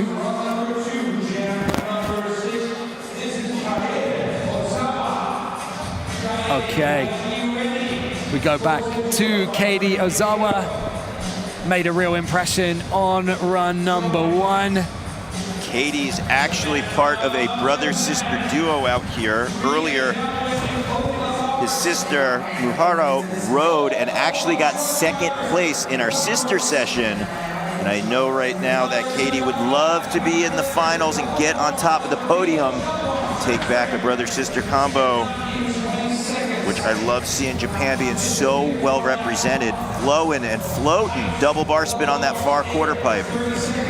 Again, the confidence, you can just see the way that able to flow through, and in a lot of ways, I keep mentioning the flat bottom, but you just see, hey, they got the speed and the momentum and knowing exactly where he's gonna go on the course. Charging in, backflip with the tail up, again, 15 seconds. Now the other thing I'm just gonna highlight, again, the fact that he's doing a similar run is potentially not gonna work in his favor, right? The judges wanna see the two different things. He's throwing huge tricks and really clean, might I add, but they do wanna see two different runs out there. I don't know how much that's gonna necessarily negatively impact somebody. We're about to find out when the score comes in, but that's definitely something that they stressed in the riders meeting, and they wanted to let the riders know, because it is an overall impression. We don't want to necessarily see the same run either a little better or with another couple tricks like an extra bar spin here or there, which we might see in the finals, because in the finals it's going to be best run counts. Yeah. But today it's an overall. That's the thing, right? Yeah, it's kind of bringing that consistency across two runs and bringing a bit of variation.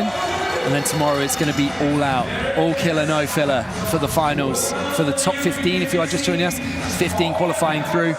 And on course right now from Colombia, we have Juan Caicedo. Huge front flip over the box. What I loved about that is he hit the pause button mid-air. You saw that he just held that front flip for a second and then continued his rotation. Really cool style. Yeah, I love the shape on that flip over the spine as well. Getting a quick Superman seat grab, 360, grabbing the transition, coming back. We're gonna need all eyes watching this man's anodized bike, because it's hard to see the number of whips that he throws down out there. But right now, it's sparkling, trying to shine with 12 seconds. Come on, Juan.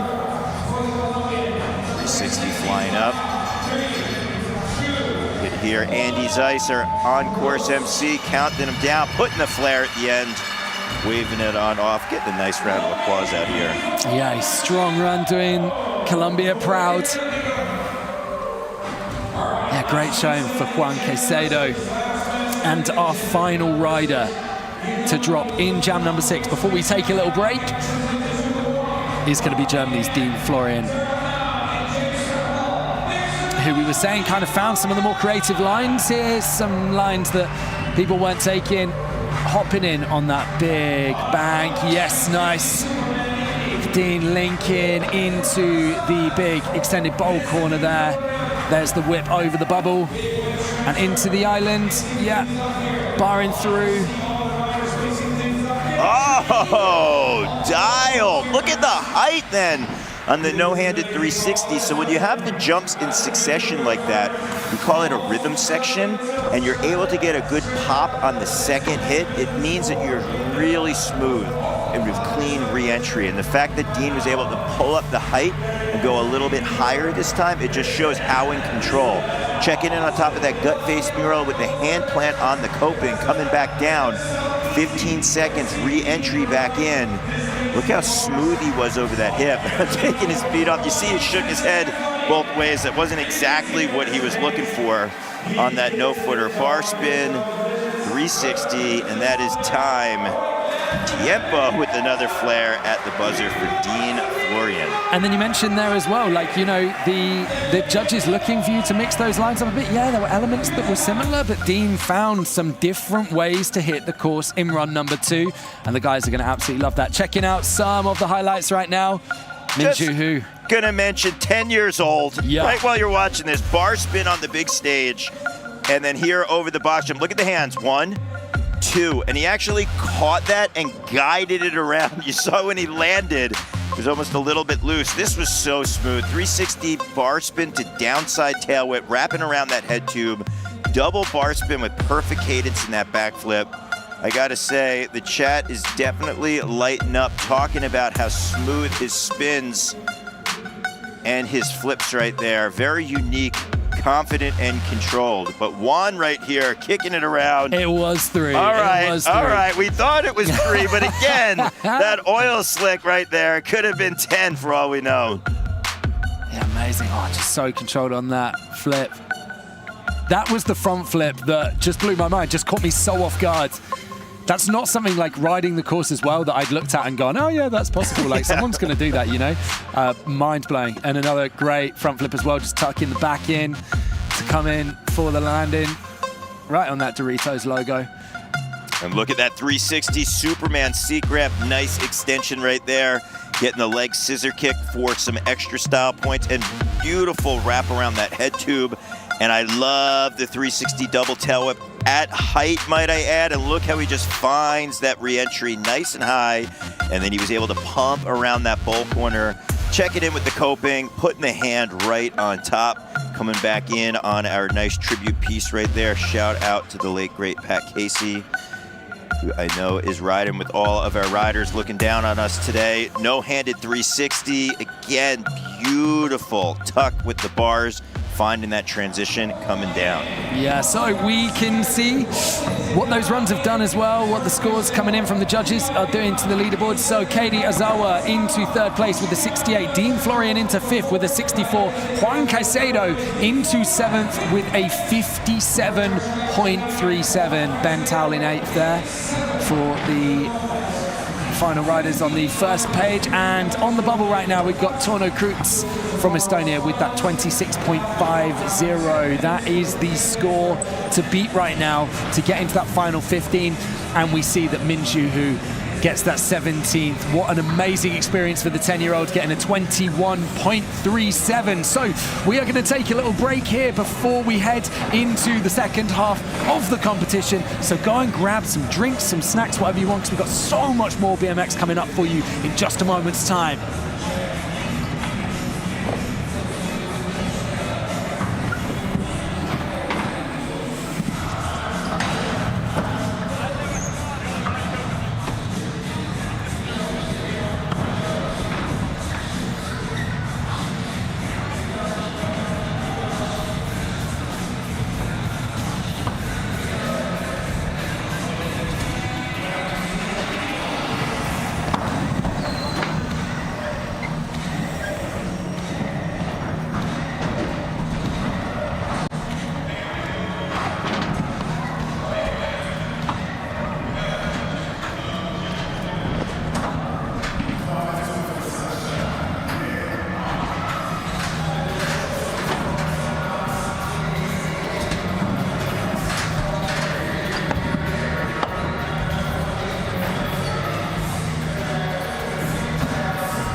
All right, guys, welcome back to the BMX qualification here at Simple Session 2025. It's James Threlfall in the booth alongside Mr. Daryl now.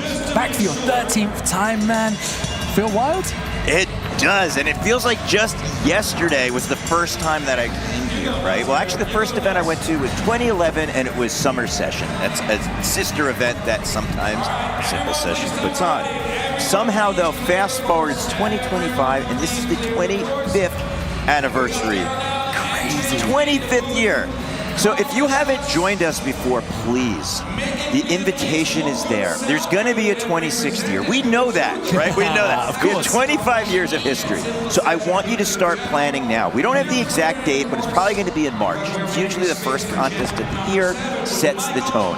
I know if you're watching at home, you've been going, that crazy event, the one with the colorful ramps in the big arena where the crowds go nuts. I heard the parties are insane. Yes, it's all true, and you are invited. So please, come join us for 26. Yeah, let's do it. Yes. Let's do it. Shouts to you, though, wherever you are watching in the world right now on the YouTube live chat on the Simple Session YouTube. If you want to like and subscribe as well, you will get notified whenever Simple Session is doing things. But yeah, let us know in the live chat right now where you are watching from, what time it is. Let us know what your snack situation is as well. I want to know what you're eating, what you're drinking right now, what you're enjoying. And we see on screen right now a reminder of our standings. Jose Sedano still in first place, Levi Wiedmann in second, and Katie Ozawa in third. So we're going to see if that gets shaken up as we head through. And heads up, we've got some heavy hitters. Take a moment and give a big shout out to Jose Sedano being in that top spot. My man from Santiago, Chile. He grew up with the famous BMX Zarita brothers, Coco and Wani Zarita. They ride at Signal Park. I had a chance to go down there and hang with them many years ago, and right now he's in the top spot in qualifying. But take a look at these next four warriors who are going to be trying to vie for that top position. Yeah, our first rider in of the second part of BMX qualification is Michael Moguillon. We've also got Tom Russell, Sem Koch, and Ezekiel Helmreich out of Argentina. So I know we've had some Argentinian fans in the chat, so let us know if you are still with us. I imagine you've been hanging around to watch Ezekiel, so yeah, we'd love to hear from you. And if you are just joining us, this is Simple Session 25, BMX Men's qualification. It doesn't matter if you were in the first jam heat or if you are in the 13th, which is the last. You're going to be competing against each other. There's over 50 riders, and we are only taking 15 that move on to the finals. Each rider will have 2 runs, 60 seconds, and both runs will count because it is an overall impression out there. And as we get ready to start jam number 7, Michael Moguillon is looking to make quite the impression, riding for Haro and Demolition, dropping in right now over the island with the big air bar spin, getting a little bit loose.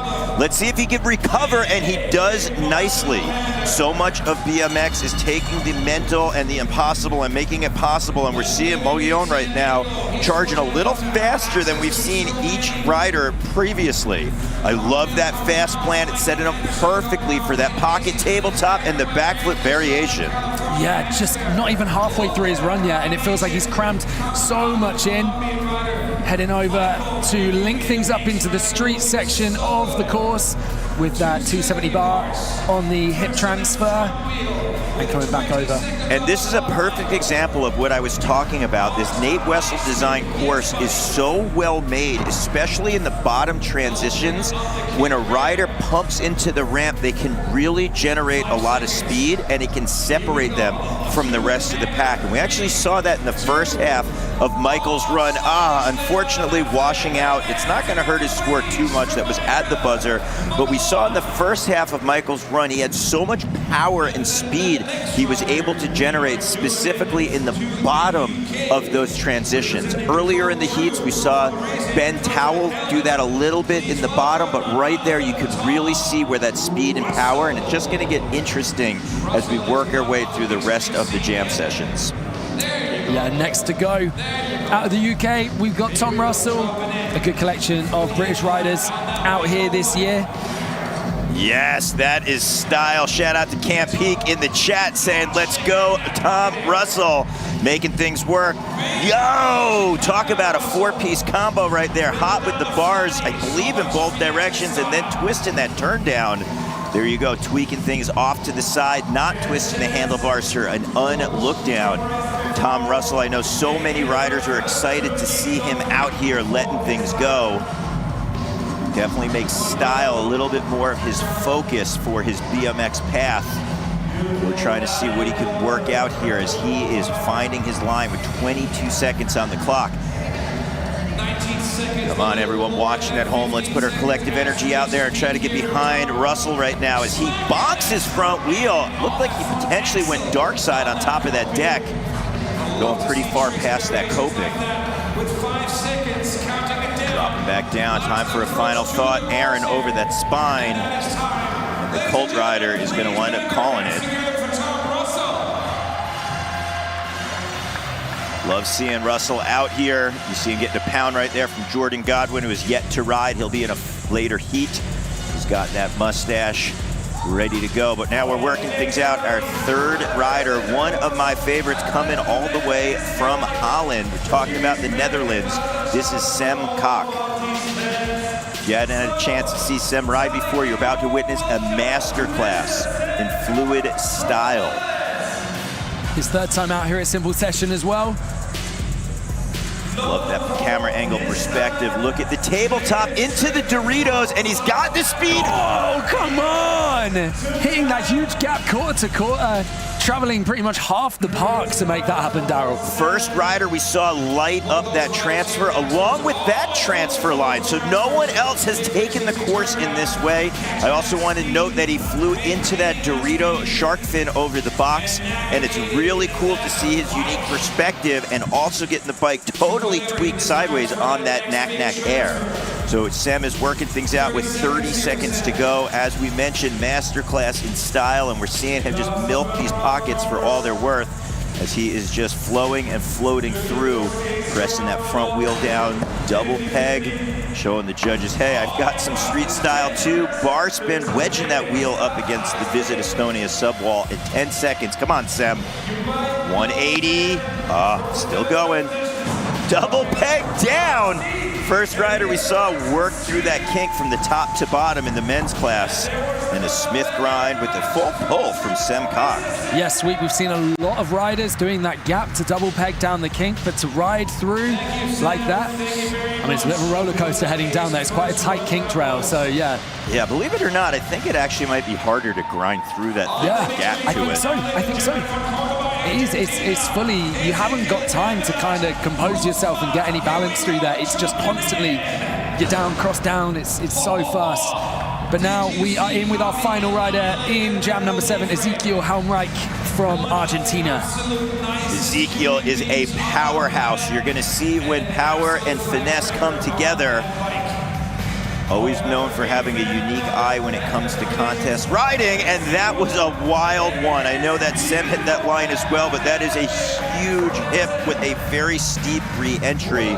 Thankfully, he was able to grab that landing, 270 floating over the bubble, hitting that pocket, able to set up for the box jump. He did not take any pedals. That is something to note. When a rider doesn't pedal on the course, it means that they're completely in control, and I want to give extra style points right there because I know the judges saw under the hood of that fast plant air, popping off the coping with his foot, and he was able to just boost coping height. Checking in with that front wheel, foot jam 180 on the spine, coming in fakie, and that is going to be time right there for Ezekiel Helmreich. Amazing stuff. We head back to the top of the leaderboard, top of the jam, sorry. If you are only just joining us, this is basically 2 one-minute runs the riders are getting, and it's overall impression. We aren't checking scores after run 1. We're kind of just letting the riders go out. It's almost like an organized jam format that we're running right now. The judges communicating throughout, making notes, and then at the end of the heat, they will then pull their scores together. So, Michael Margoyan. And right now. I know that everyone in Santiago, Thomas Fuentes is cheering on Jose Sedana, who is our current leader with the score to beat is a 73 flat. Got a lot of royalty here in our chat. What up, Jim Solinsky, the legendary BMX rider who invented so many of the grinds out there, is cheering on from Buffalo, New York. Look at that one-handed tabletop into the backflip turn down. Now take a look at what I was talking about, how he just is able to boost through these transitions, building up speed and momentum. No corners were cut on this course. Even though it's here temporarily, you really have the opportunity to pump into these transitions. And we're seeing Michael right now be able to build his speed almost too fast for that foot plant. Yeah, coming up with the tooth on the quarter. Building that speed back up, that maybe lost from dropping his foot there. There's the 5 to flat as well. And then taking it back round into the street section, seeing what he's got for the final 10 seconds of his run. Yeah, again, it's overall impression. So even at a moment like this, when a rider might just want to wave it off, you want to make sure you keep your head in the game and try to make that impression, because top 15 will be moving on to the finals. And sometimes really when it comes down to that little spot at the end, it can make the difference. A lot of riders, their nerves are out there, they don't maybe have the experience, and they kind of wave off their second run. So if you're even able to get 2 full runs, 120 seconds in the ring, it can really be a make or break to make it in the finals. Yeah, definitely. Tom Russell coming back in for his second run. Cult rider coming from kind of near Derby. Want to hear some more Tom Russell fans in the chat. I know you guys have been lighting it up. He's always a favorite with his style right here. Take a look at that one-footed tabletop, totally showing that bottom bracket up to the nosebleed seats here in the Unibet Arena. 360 tabletop completely laid over.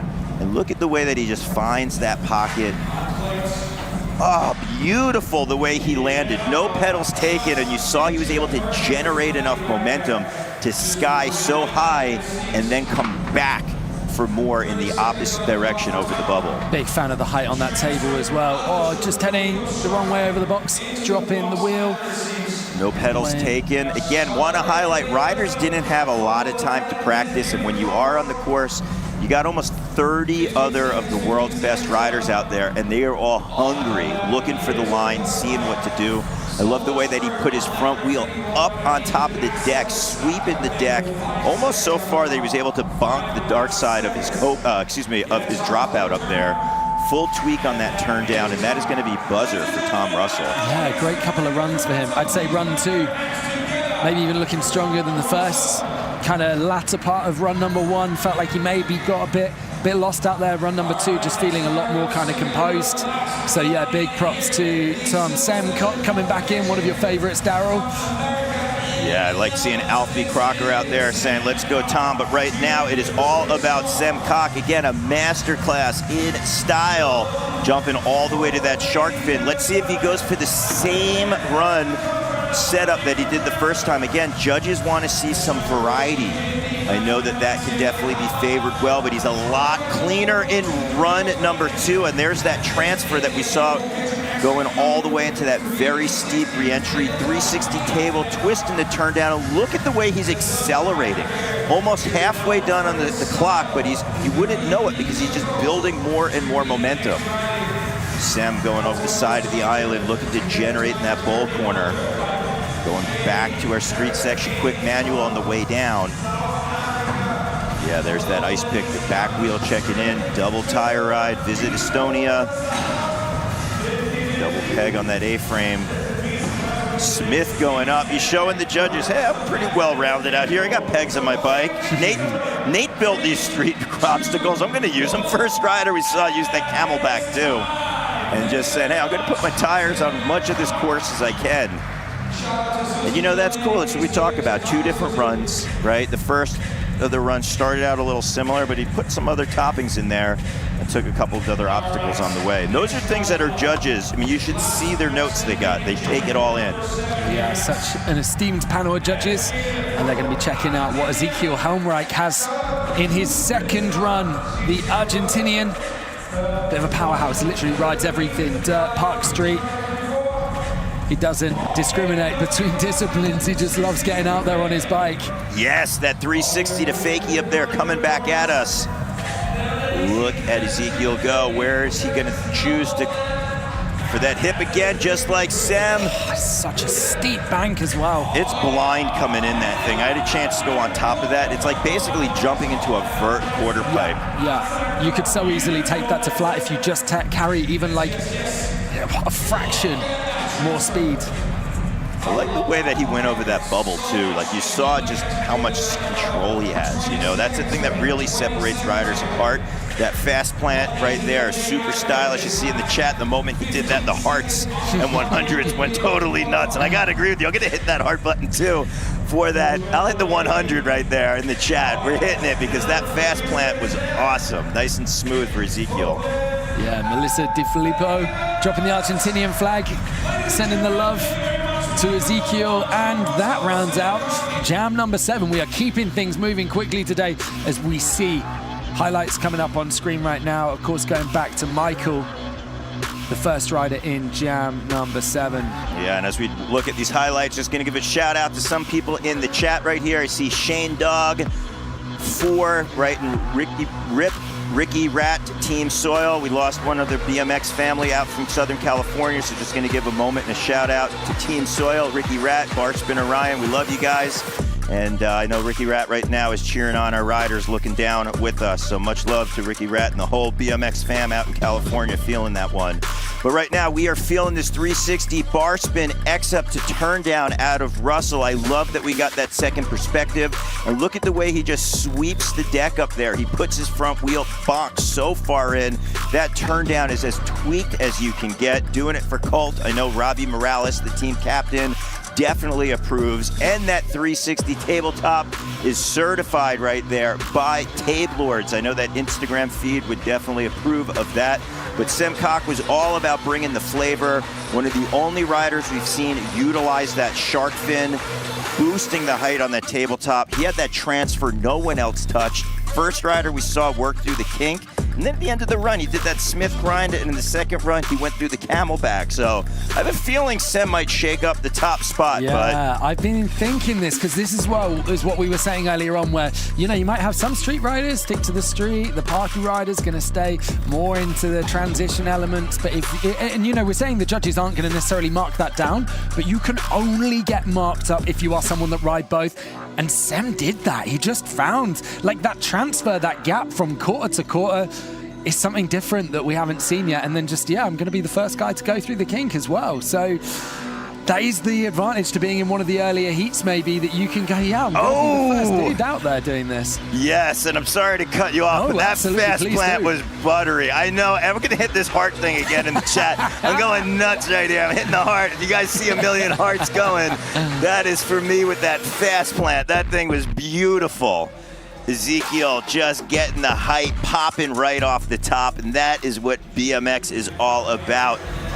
And there we go, we're seeing the standings getting shaken up. Ezekiel Helmreich into 6th, Michael McGowan into 7th, Tom Russell with a 61 into the top 8.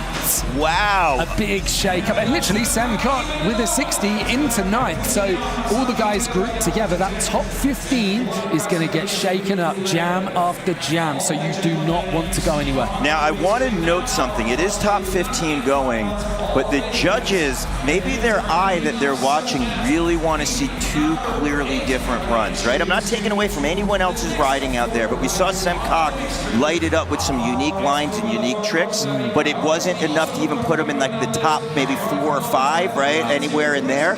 Not taken away from it, but the judges, let's just all keep that in mind as we progress through the heats. Yeah, so speaking of progressing through the heats, jam number 8 about to get going. We are rolling through right now. Alvaro Escobar coming in first, Stefan Atencio coming in just after from Barcelona, Chris Knuts coming in from Latvia, and Santiago Laverde from Colombia coming in too. So those are the 4 riders we got coming up for you in jam number 8. Alvaro going first though, 4th time at Symbol Session. Coming out of Costa Rica, just bringing the energy. He's been fired up since he arrived arrived on a flight at a similar time to me, so we kind of got the ride back to the hotel together. And let me tell you, it's just been pumped the whole time. Yeah, with good reason. His first year at Simple Session, it was right in 2021, and it was actually his first pro comp. He came all the way from Costa Rica. He had no money. He barely could even make it to the event, and he really made a name for himself, and it helped jumpstart his career. He had big runs, and everyone was like, who is this guy from Costa Rica who is just doing crazy hard combinations? And everyone knows now Alvaro Esquivel brings it at Simple Session. So it's cool to see the way that that really gave him a platform, and I know he's hyped being here right now. Yeah, already kind of linking it together. Oh, man! That was unexpected, and hitting that rail in a totally different way.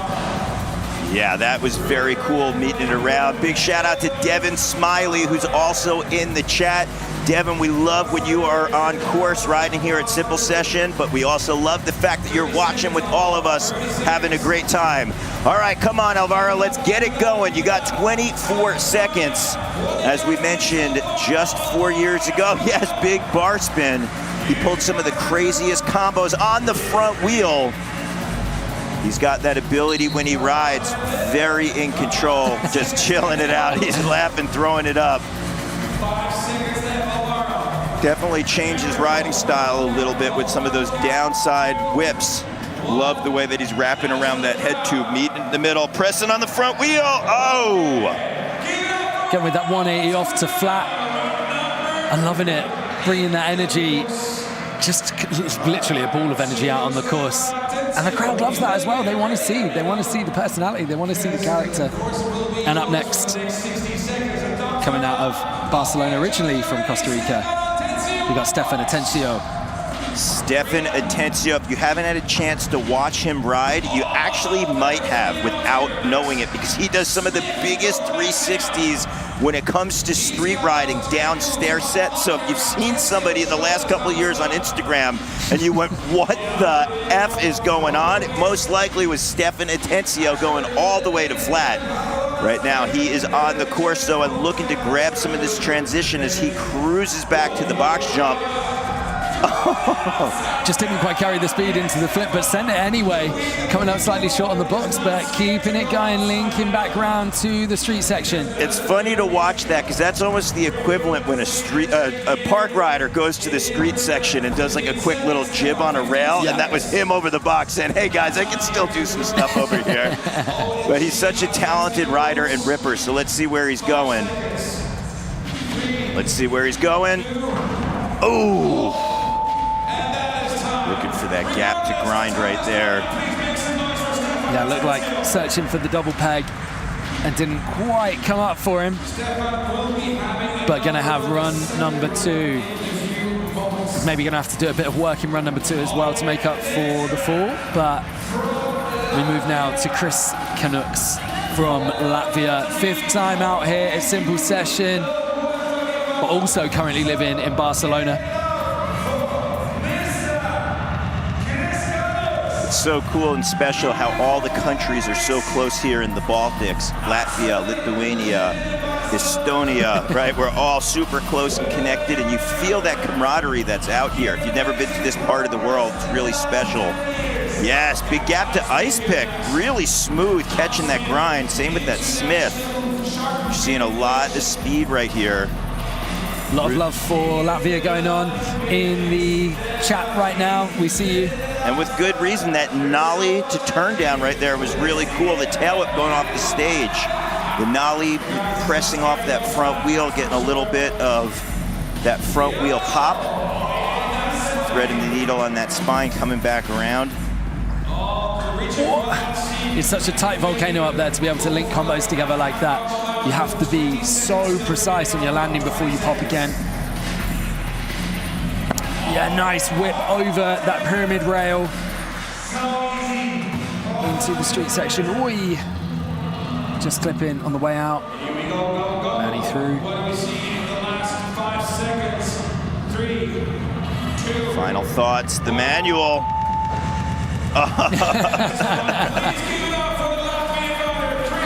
And that right there. is time for Chris Canucks as we move to Santiago La Verde. Ooh, gotta tell you, big fan of this guy's riding. You guys know him, been ripping it for the last few years. Living out in Barcelona. Known not only for crazy street combos, but the last few years ripping the tabletops, which I'm always a big fan of. Let's see, 360 version, that's what we're talking about, laying it over, and then he's blessing us with a one-footed version. I am loving this already.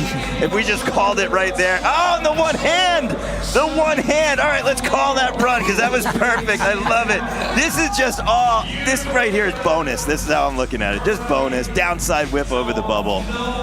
Look at the 360 with the bar spin. Santiago now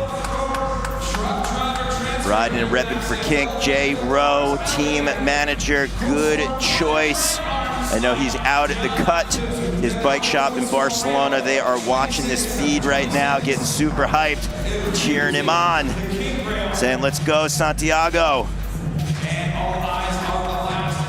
Yeah, alley-oop with that bar.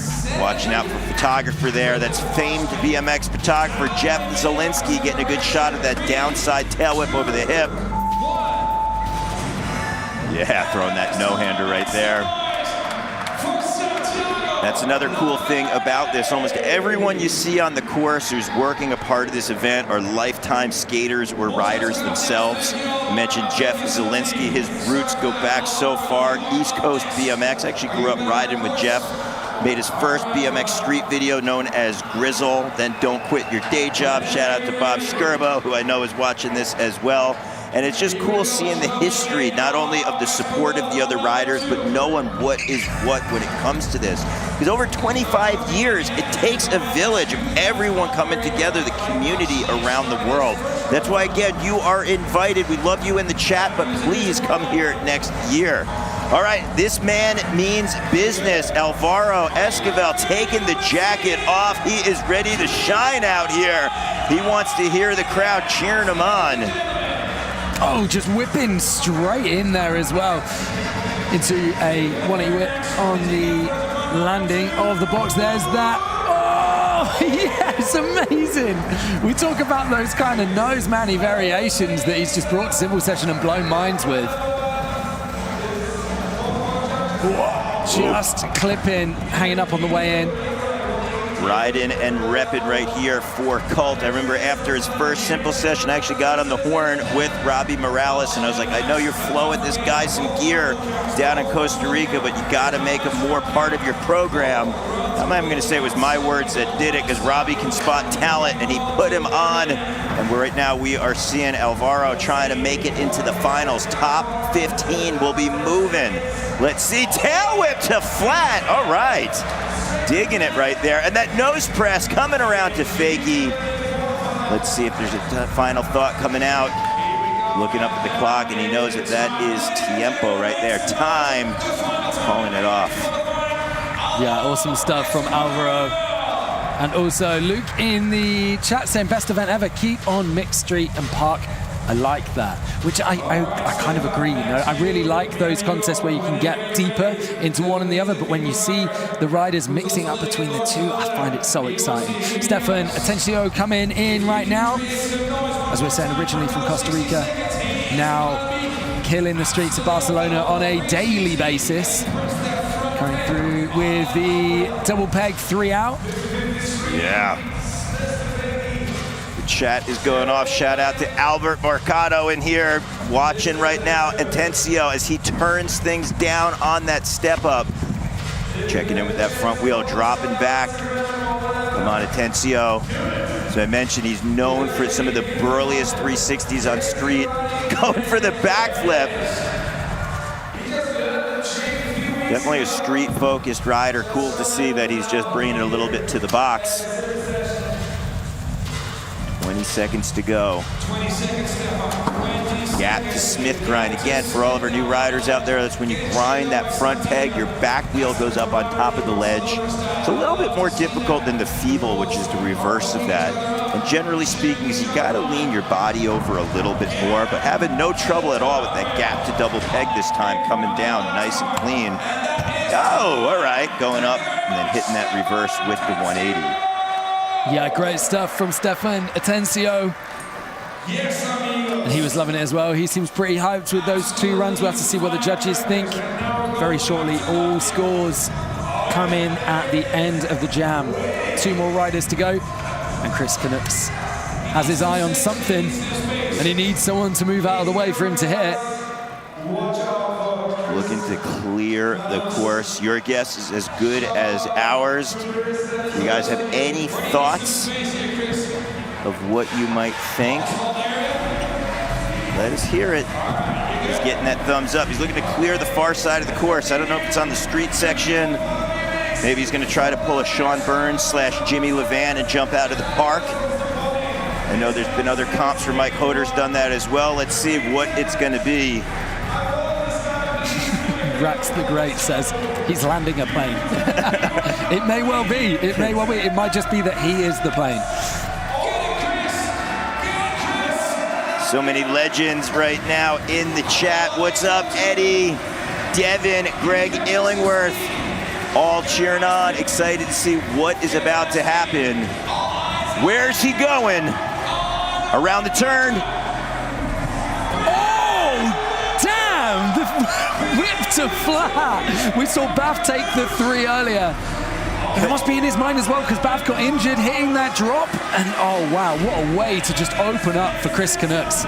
Yeah, Canucks right there getting that tail whip smooth. I mean, can he even say smooth on a massive drop like that? He did. He hit the tires both same time, came down, able to roll out nice and clean, keep the run going. Look at that, hold it on in the double crossbar right there. I think he's just hyped to have pulled that tail whip. And you know that was eating him up the last few days, saying, hey, I want to get that tail whip. This is what I was talking about, the cool thing with Simple Session, where it's really just, sometimes a rider wants to get something done. They feel good, the crowd's giving the love, putting the attention out in the world, and getting it back. Because there's not many stages for BMX in the world like this, where we've got the BMX family, everyone's watching, and you can get that shine time, right? It's hard to have a career as a BMX rider. I know we all ride for fun, it's in our blood, believe me, we wouldn't be doing it. You give blood to ride by eating it so hard all the time. But to have that path that you can follow and have that stage, that's what makes this so special. And when we have moments like that with Chris Canucks doing the tail whip and everyone showing the love, that is what it's about as well. Yeah, and I think it's sweet that the leaderboard only really shows one part of the story, you know? Like, sure, it shows who was able to hold it down for the best runs, but it doesn't show those standout tricks. Yeah, 360, one hand dipping that front wheel down. I know Rob Darden is in the chat watching. He's also a man known for his one-handed tables and is psyched anytime that he sees Santiago Laverde let one rip as well. Look at that buttery smooth downside tail whip. I mean, that thing was just a work of art. Look at the 360 bar spin coming up, known as that truck driver. Yes.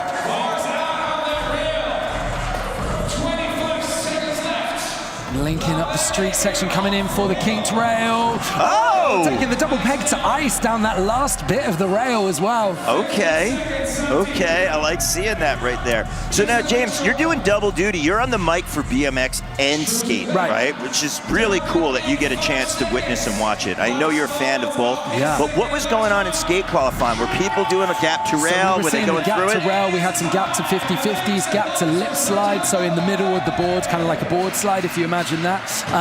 But yeah, we're kind of not, we haven't seen anyone go from top to bottom yet, and that's kind of what I'm excited to see. But also, I mean, I saw Courage so comfortably throw a bar spin to ice down the rail as well, like gapping to the last bit. So I feel like there's a lot to come on that kink rail. We all know Courage isn't human. He's like, right? And that's the exciting thing. Like, Courage so many times has been in the finals here at Simple Session. He's been on the podium. He's never won it before. Yeah. Right? And like, you guys all at home are watching and going, oh, maybe this doesn't look like a Courage Adams course, right? And you know what I'm talking about because this is a street section, yes, but these are ups and downs, really tall, and it'd be hard to do brakeless manuals or nose manuals through it. Well, I got to tell you, everyone in practice has been saying Courage Adams has been absolutely on it. And if anything, his style of linking tricks together through nose manuals or rear wheel manuals just looked crazier, right? So that could maybe even stand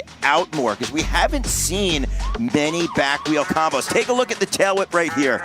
Boom! Man. So much pressure. I saw someone in the chat say, better check those crank arms, and I definitely have to agree with you. I'm surprised the bike is in one piece after that drop. Shout out to my man, Gabriel Chavez, saying, great to see Jose Sedano in the lead. That's another South American rider. I had a chance to hang with both of them down in Chile many years ago. I got the tour, and yes, Jose is in the top spot, but there's a chance that is going to get shaken up as we progress through the heats. There was that double peg to ice pick. I'm going to go out on a limb. I haven't rode that rail in full transparency, but I'm going to say it's harder to grind through it. And look at this, Santiago bumping up into that second spot. Yeah, getting shaken up there, 72.37. Still sitting behind Jose Sedano, though. Alvaro Escobar, unfortunately, just missing out on the bubble there. Top 15 going through. He's in 16th. Chris Canucks with a 36.37 in 19th. And Stefan Atencio with a 34.75 in 20th. But that's where I say the leaderboard only tells one part of the story because Chris coming out with one of the tricks of the weekend right there. We move into jam number 9, though. Speaking of Courage Adams, he's in like this British sandwich right here with Jordan Godwin, Joe Jarvis, and Stu Chisholm. Wow, heavy hitters right here. Huge jam. Wow, jam number 9. Talk about some of the beasts out there. Jordan Godwin, Joe Jarvis, Courage Adams, Stu Chisholm. Those are definitely some big riders. I know everybody at the source, especially Tom Creasy, is watching, cheering on Stu Chisholm and saying, come on, let's bring back the finals to Hastings in England. They want to see it. You can see Courage Adams on course warming up. But we're going to get ready to watch Jordan Godwin ride. He has been on a tear lately. He's got that mustache that he's sporting, but we want to watch his foot placement of his pedals. I say that because Jordan is so technical, he will sometimes switch his feet, opening up different grinds. Now, if a rider does something with their foot in a different position, it can feel completely different. It's almost like signing your name with your opposite hand, right? Or throwing a ball. But we're going to see Jordan just how technical he is. So take an eye at the feet. Just keep note that his left foot is forward. Now his right foot is forward. So he's already started to switch that a few times already in just 10 seconds. Yeah, 2023, third place for Jordan. And when he was out here filming the course preview with Boyd's the other day, Look he was saying he was feeling it. Look at that, switching the feet up left and right and left, working the rails like a rhythm section. You mentioned that Nate designed this almost like a slope style course because the rails are so big in the street. And we're seeing Jordan right now work this thing. His speed and momentum is going in the streets. Oh man. Going off the nose into the tooth hanger, down the big rail. That massive rail is no joke to just be throwing stuff like that. Jordan now going to take the 10 seconds, go over to the street, over to the park, and what's it going to be? Toboggan, twisting the bars. Bumping around that ball corner, final thought. And that is time right there for Jordan. Eddie in the live chat saying mustache looking solid, bruv. I think it looks great on him. I think it's a good move. I got to agree with you. I know that Chad DeGroot and the Bago boys, who are the pioneers of mustaches in BMX, also agree. Shout out to Dave Frymuth. I know you're watching and loving a simple session. But the man who's known not only for his antics on the bike, also off the bike, one of the crowd favorites. I'm talking about Joe Jarvis. You know, in years past, whenever he'd get interviewed by our on-field MC, Thule, he'd always have some memorable quotes. My dad was watching back in the States. He said, I love that man, Joe Jarvis. He can party like no one else. And he can keep it together on the course. So let's see, double peg X-up grind down, 360 checking in with that front wheel bonk. Jarvis getting that front wheel boogie, getting that balance point around, catching the pedals. Okay. Jarvis putting on a tech clinic right here. Hopping over to double peg on that. That's crazy. Smith going down. His opposite side. Tail whip coming out. This is a huge run for Joe already. He's on, like, you can see it in his eyes. Yes. Over double peg. And let's note, he's been sticking in the streets, and he's been putting so many tricks down in the street section of the course.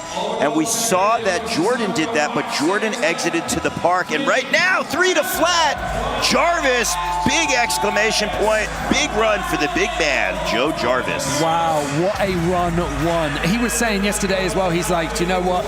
I just can't ride the boxes. He's like, I've tried so many times to hit big gaps, like big transition gaps and boxes and stuff. And he's like, it's just not for me. He's like, I just can't do it. So he's like, I'm going to stick to what I know best and what I do best. And that's the street section. And he has done that right there. So stoked for Joe. And obviously kind of just rooting for him because we want to see those interviews tomorrow more than anything, right? We want to see him chatting to Thule at the side of the course after his run. So we'll see if he makes the top 15. This is a stacked heat right now as we move to Courage Adams, a man who needs no introduction.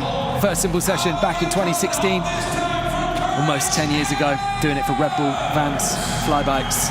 Shout out to Evan Smedley and Diego Santos right now cheering on. One of the best street riders out there, has never been on top of the podium. He's always a favorite in the finals. Courage Adams, very uncharacteristic of him to slip his pedals, but he is back on it. Man, he is back on it. Manual into that bar spin with the ice pick. Oh! And there we go. He was just throwing that in practice so casually, and I was like, you enjoying the course? He's like, yeah. Like, okay, cool. Wow. So let's see right now, our street rippers in this heat are just putting on a clinic in this 60 seconds, trying to get as many tricks done. But we had Godwin exit the park, and right now we're going to see how Courage does that as he goes into this park section as well. This is going to be pretty make or break if a rider can make the use of that full 60 seconds. Oh! That nose press, taking the 3 out into the landing. 3 seconds left, and he's going to call it there. A solid run for Courage Adams. Didn't get worried about slipping the pedals at first. Yeah, and he kept his cool, but this is the big thing. So if you're in the park, you're going fast, you can get a number of tricks in without that, in that allotted time. Well, if you go in the street section, it's a little harder because you're actually going slower. If you then transition out of street into park, there's some wasted time there. We saw that a little bit with Jordan. I'm not saying his run was wasted or anything like that, but if you're not stacking the tricks and putting them in for that full pull, but we saw Jarvis go somewhere in between where he hit the street and then flew out with that 360 to flat. So let's see Stu Chisholm, what his approach is going to be as he jumps over and then flies up with the 360 bar spin. Yeah, coming out of Hastings, home of the Source. Bar spin with that ice pick. Yes! Chisholm, a father inspired by his BMX riding. I know right now everyone at home is cheering on Stu as he puts that big backflip along with the Source Park. I know right now we're all watching this live feed where Stu Chisholm wound up cutting his teeth, learning how to be so good at a BMX bike. Shout out to Matt Brown and the entire staff at the world's largest underground skate park in Hastings, the Source Park. Yes, 360 with that tail whip over the spine, flare, backflip 180. Come on, come on. Oh! Wanted to get that extra 180 back in by the looks of things. Oh man, unfortunate for Stu to fall on that at the end. He's up though, he's good. And we'll see how he goes in run 2. Best mates with Joe Jarvis. It's so cool. Like you've got Joe, who's kind of the wild, crazy one, and then Stu's the more like sensible, kind of like reins Joe in, or tries to at least. It's a very funny dynamic. I really like hanging out with those guys. And Stu as well, last simple session, my baby was due, and Stu's such a proud dad. He was giving me all of this advice at one of the after parties, like, here's what you need to do, like when your baby's born and stuff. stuff. So yeah, amazing, man. I love it. Well, I'm going to give a shout out to your son, Oscar, who I know is watching back at home, hearing Dad's voice right now on the feed, and us talking about Jordan Godwin as he has a buttery smooth downside tail up. Again, all eyes on his foot placement. Left foot forward, right foot forward. It's all different and the same when you are Jordan Godwin. It allows him to open up different technical grinds. Gap to crooked coming down, putting one peg on either side. Look at that technical ability. Check it in with the front peg, getting the double, and then the 180 out. Again, our 4 judges, lifetime riders and legends themselves, they have a much clearer vantage point than we do in the announcing booth. So rest assured, every and all trick, regardless of what we call or don't call, they are seeing, and we have 0 impact on them. Let's go, 360, dipping that nose in. Godwin coming back.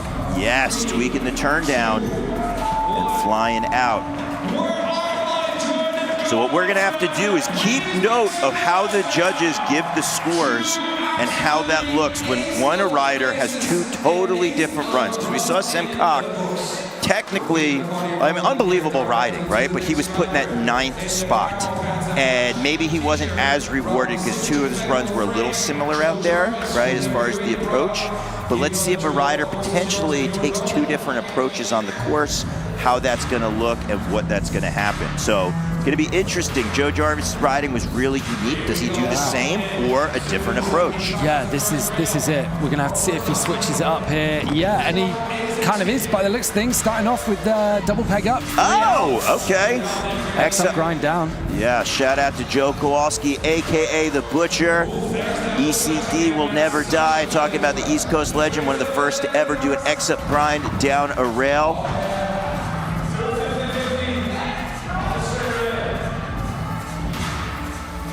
Interesting as well for Joe, kind of definitely not quite as structured as his first run, but he's switching up and heading over for the transition. So there we go, getting that 3. This is where he was saying, man, I'm just not comfortable in this area, but he's getting it done with the 180 bar to fakie over the spine. So fair play, Joe. He was like, oh, this is not where I'm comfortable, and he's in there. He's getting it done. I think he's got all the street tricks maybe that he wanted to get done sorted in run number 1, so he's switching it up. There we go. Oh. Just coming off right on the buzzer. And we will see what that does. Definitely run number 1, the better of the 2, but it's an overall impression, you know? So if you actually look at the variety of tricks that he's done between the 2 runs, he could be sat with a great score there. Looking to improve on a 45.50 of Saul Villar of Spain, who is currently sat in 15th place. That is the bubble right now, top 15, progressing to the finals tomorrow. Encourage Adams, hoping he can be comfortably in there. Oh! That same, again, like you say, very uncharacteristic to even fall on that once, let alone twice. Yeah, wow. I don't know if I've ever seen him take a crash like that before. So let's see, everyone put your positive energy out there. We would love to see Courage be one of the 15 in the finals. I know he would like to be on top of that podium, but he does not seem phased at all. That bar spin to ice pick is massive. Popping that flare, landing a little bit back wheel heavy. Whoa! Come on, Courage, you still got some time. It looks like his earbud went flying out. You got 25 seconds. Come on, Courage. Yeah, you got to get back in there and hustle. Come on. Looks like his earbud fell out again. He's got 15 seconds. He already had some solid tricks even with the crash. Let's see if he can pull something out. Look at the nose manual. Look at the nose manual, James. Oh! Oh, man. That was a heavy fall for Courage right there. So yeah, camera's gonna go away. We're gonna see how he's doing. You can see the medics have come straight in there. Oh man. That looked like the kind of trick as well to almost save the run a little bit, where things had maybe gotten away from him. Oh, just like missing the bar, catching the bars coming in. We hope he's okay. Hope maybe just a bit winded. Let's all collectively put our positive energy out there. We have some of the best medics in all of action sports out here. We're going to give them some time. James, I know we never speculate. Time and time again, though, we've seen riders a lot of times, they're winded. It's the end of 60 seconds. They just have to collect their bearings, or maybe they knock the wind out of themselves, and they're able to get it together and get back up on their own. We're going to hope that's what's going on right here, but right now we know courage is a beast. You don't become one of the best riders in the world without taking some slams sometimes, so let's put our energy out there and hope that the best for courage. Yeah, thanks for the love on the chat as well. Sending good energy. You can see the medic team are just straight in there. So he's getting the best care right now, being looked after. I got to give him props. He was so committed on that bar spin. Right, when you guys are nose manualing like that, you're pressed over the bars, you're super focused, and that's basically coming off a vert ramp back in.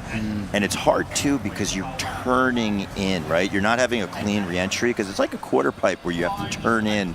And you saw he tossed the bars and he was so committed over and just came down really hard on that shoulder. And just give you guys a little perspective, our announcing booth is just off the side of the course, and we could actually feel and hear that when he hit the course. So definitely took a hard slam. And that quarter as well, with that kind of extended corner there, it's got to be in the region of about 11 foot, 12 foot. Yeah, almost what, 3 meters? Is that what that would be? Yeah, I think it's so easy at home. When I was first watching Simple Session, I was like, man, that course looked fast, it looks fun, but then didn't realize until I got Simple Session, I was like, oh no, everything here is huge, and it just looks like it's normal size because everything's huge. The obstacles, like there's kind of no 4-foot quarters here or anything, you know, it's massive. So courage getting up, that's what we like to see. But maybe going to need some treatment on his arm. So at home, put your hands together. We want to hear you clapping at home. Love for courage. I was worried seeing him go down on the arm as well. Hopefully, yeah, just winded. There's a lot of impact to take. Courage puts a lot of work into his physio and training. I mean, look how big he is. He's got a lot of muscle stacked on there. So hopefully that will help protect some of his vital organs. Yeah, right. I know, look, sometimes riders, we're not as into physical fitness, this, that, or the other, but if you're out there and you do the push-ups and sit-ups, sometimes that can really help prevent maybe a bar end or something going in, or if you take a big hit. So hopefully that will help courage and he'll be okay. Well, we're keeping the party rolling right now, and we've got one more rider, heat number 9. You see him getting into position, getting ready after that, and trying to keep things rolling. This is the UK's Stu Chisholm. So Stu having to shake, seeing courage go down there and get his focus back. Ooh, and does so. Icy, I like that style. A little bit of a rodeo cowboy toboggan right there. Yeah, nice. Yo, okay, Chisholm right now. I like the way that he's putting these tricks down where he's just giving a little bit of his own flavor. Ooh, that's a great perspective. Just see how gnarly that little transfer is, right? And I use the word little only because of the distance, but that is no joke. You are landing really potentially low. Nice behind the back seat grab, getting some style. Chisholm, 22 seconds to work, digging that fast plant. Yeah, Stu really managing to link it together. Looking stronger than run number 1 right now. So that'll be good. Yeah, the 3 whip over the spine into the flare. Keep it going for the final few seconds if you can, Stu. One more trick to get in if he can. Does he want this? Ooh, Okay, so going down on the final trick, but really strong moments in there for Stu. A great second run. All right, the chat right now. What up, Kareem Williams? Enter in the chat. You know that this thing is about to get lit, just like our next few jams. We just wrapped up jam number 9. We're gonna watch some highlights as we still have 4 jams yet to go. Taking a look at Jordan Godwin over, grabbing that crank arm right there. Take a look, left foot forward, nollie press, and he's got that tooth hanger on the way down. Godwin over that box, proper toboggan, twisting the bars a little bit past 90. There we go. Godwin put on a clinic as far as tech street goes. Big gap to crook coming down. And I was very impressed with this man right here on his first run, Joe Jarvis. Always a favorite. We've seen him here out at Simple Sessions of years past. He's been partying in hot tubs. Right? We were at Freedom Square. He got in a hockey fight last night. Oh, yeah, I was in goal for that as well, man. So, and do you know what? Him and Stu are actually incredible at hockey. I was like, bro, how are you so good? I was covering all bases for the goal, so he chipped the puck over me. I'm like, I didn't know you had skills like that. Well, I got to give you some credit. You don't even ice skate. No, I can't ice skate. And that's why they put you in goal. That's why I chose to be in goal, because I was like, I don't need to move.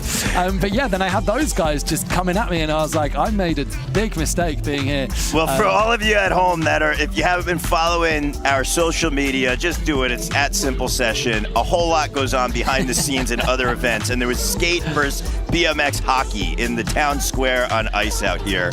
And I'm proud to say I wasn't out on the course, but BMX was well represented. BMX took top honors. And I know that, James, you were out there for the skaters. Yeah.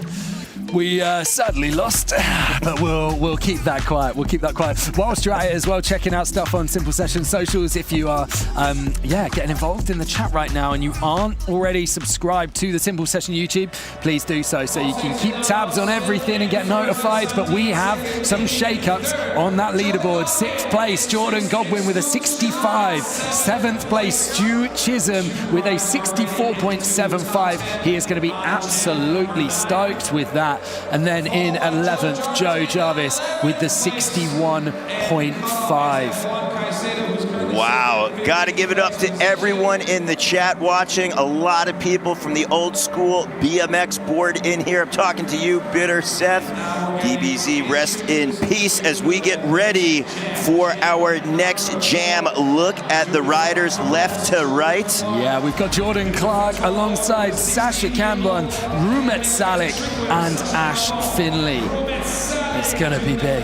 Yeah, we're gonna see some different styles out on the course right now as we work through. If you are just joining us, this is Jam 10 of 13. A little over 50 riders out here. Top 15 are gonna go to the final. So it doesn't matter if you were in the first jam or you're just joining us now and only seeing jam number 10. All the riders are competing against each other. They're getting a score 0 to 100, and it's both scores are gonna count. Your highest average score of those scores, added up together, that's going to be the top 15 moving on to the final. And the exciting thing is, after Jam 10, we can actually start to look at who's safe and going to be definitely in tomorrow's finals. Our first rider, though, Jordan Clark, coming out of Chichester, an incredible scooter rider who has moved to bike and just showing how well he's transferred those skills, opening up with that 7 and just linking the lines. Wow, that alley-oop flare right there was one of the biggest we've seen of the contest. Holy smokes, that's what you're talking about. Some of those scooter tricks right there. In the chat, I want you guys to tell me what you would even call that wild move. So let's see, we got that flip with the 180 and that tail whip. Let's see, front flip coming up. So we're seeing some unique style right here. Hitting the course with so much speed right here. There's the 3 of that driveway section. Yeah, the 5 on the quarter as well. So Jordan Clark, I'm going to say even more so than unique style, I'm going to just say a unique trick selection, right? So we saw it like in different parts of that course. That alley-oop flare was enormous with the transfer and then the 540 flare. So the difference right there is he did the 540 as opposed to a backflip with a 180 coming in, hitting the big things right there. Nicholas Varney saying brief flip is what we saw as far as that trick goes, originally done on a scooter, and we're seeing it done on the BMX. I say, hey man, if you're having fun on 2 wheels or even doing anything in this world, take it. There's so much challenging negativity and hard things out there. If you find something that makes you happy, run wild with it, man. Have a good time, put a smile on your face. And right there, Jordan Clark hopefully did so with their judges getting a high score. Yeah, now we've got the 16-year-old from France, Sasha Cambon, getting some love in the chat. He's got people supporting back home, bringing the speed up to that pocket, airing through as we head back to the box. Yeah, with the 360 bar to table. Buttery combination right there. The French rider. Yes, I love that right there, floating that bar spin. Believe it or not, he's one of the first riders we saw jump up onto the stage and go left. You'd figure that would be a little more of a common line, linking things together. I know it wasn't a big transfer by any means, but it's worth noting. We haven't seen anyone else go that way. Bunny hop bar spin over. Let's see where he's gonna go. Quick ice pick. Pressing that front wheel. Oh, okay. Pressing that front wheel in, dropping down. I mentioned John Engelbert, AKA Lucky, earlier. So he got into that Lucky stall and then 270 back in. I'm loving it 2025. Get the opportunity to shout out two East Coast legends. We talked about them earlier, Butcher, Joe Kowalski, and John Engelbert. That's the coolest thing about BMX. You have so many guys who had a unique vision on the bike and they got to put their own mark on the sport. As mentioned earlier as well, Jim Selinsky. What up, Jim, in the chat? That's right, you guys. There's so many legends in here watching. Jim Selinsky redefined what was possible for grinding different ways on your bike on a rail. And right now the stage is set. Oh my word. Would you say that's a flat or flip in? It's kind of sideways. Tomato, tomato. I think it's crazy either way. Yeah, right. Rumet Salik from Estonia. So he is up for that potential Best Estonian Rider Award. Let's see. He had a very good start to his run. Keep this going. Transferring up to come back in. Going off that Dorito wedge, almost like back on himself. We'll give a shout out to the late, great Dave Mira. First rider with that backflip drop in.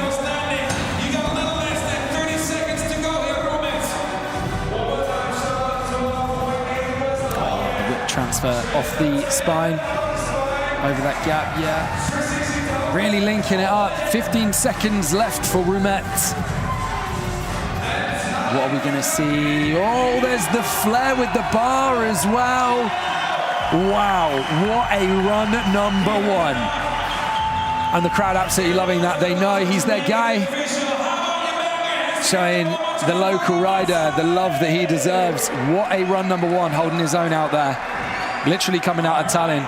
And also, like Jordan Clark, a world-class scooter rider as well, who switched to BMX. Those transferable skills, man. So we move to our final rider, another Brit. Part of the British cycling team is Ash Finley dropping in. All right, the big man, Ash, on course. I had a chance to watch him a little bit in practice, and he is fired up to charge. 31 years young, what's it gonna be? Look at the height! Oh. Yes! Into the backflip tail whip, trying to hit the rafters here at the Unibet Arena. Can step through, trying to work this thing out.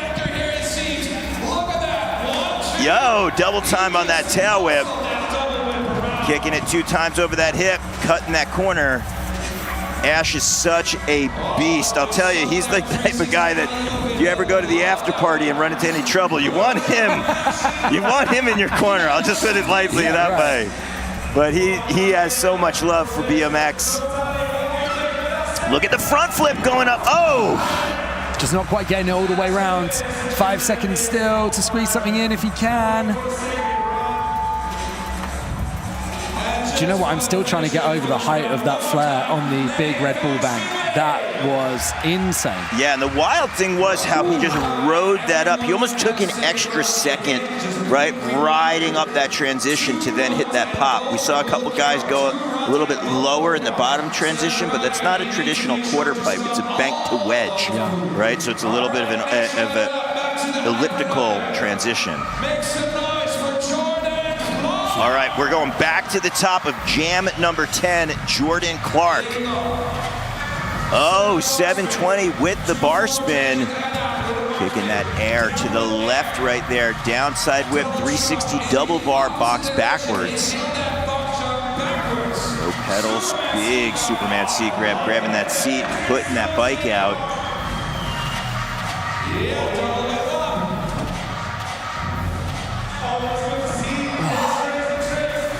Flair with the whip, coming through, up to there, there's the front flip, gets that done for a second time.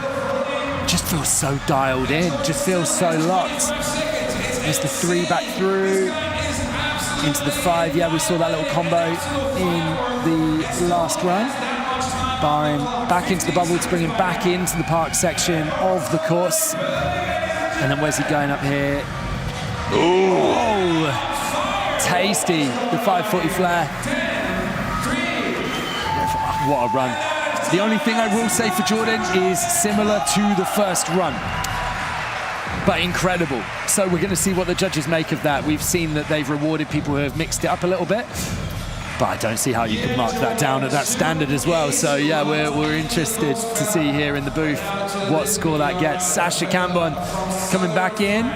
Sasha, whenever you're ready, course is yours and yours only. One best trick on Thursday. At the we had like a little jam with an obstacle, rideable obstacle that is being moved to Freedom Square in Tallinn for all of the public, anyone to be able to ride. But yeah, all of the best riders at Simple Session were on that, and he won that jam, and now he's out here in the park. Yeah, another BMX ripper. Johnny Rakes cheering on, saying, let's go, Sasha. I've got to agree with you. And right now, Sasha turning it up with a double bar spin on that alley-oop, and then popping the flip over the hip right there. A little bit of that barrel roll action. Transferring down. Double tail whip coming up. Okay. Turning things up with the tail whip this time over the rail. I believe that's the first rider we've seen do that so far. Yeah, I think it's that little kicker. Oh, going for the fakey flip as well, my word. Yeah, we need to see that. We need to see that. Yeah, I think it's that little kicker before the rail, actually. Stu Chisholm was saying, actually, he wasn't so into the kicker, but it is enabling people to do things like the whip over into the bank below. See this? Yeah, the fakey front flip gets that done. Oh, man. To be able to do that on demand like that, it must feel so wrong to do that trick. You're kind of pulling in all the wrong directions. Wow, so clean. So clean.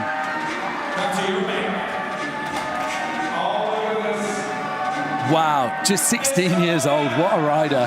What a rider. Boyd coming over to show him some love as well, giving him some props. So Boyd Hilder is actually a 2-time Simple Session champion. Yeah. He is yet to ride. I know all of our BMX lifers out there know Boyd Hilder and what he's all about, but we got some new fans to BMX. So he's going to be looking to get into that finals because 15 riders will be taking that spot. Rumet is on course right now. The Estonian rider letting it rip and pulling it back with some pretty big hits.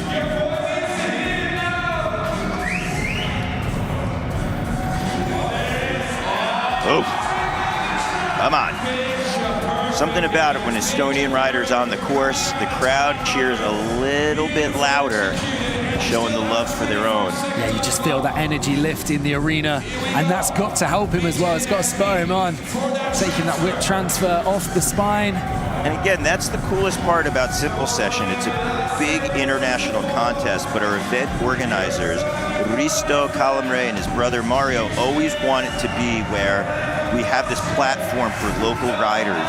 We have a platform for the community, the town, the city.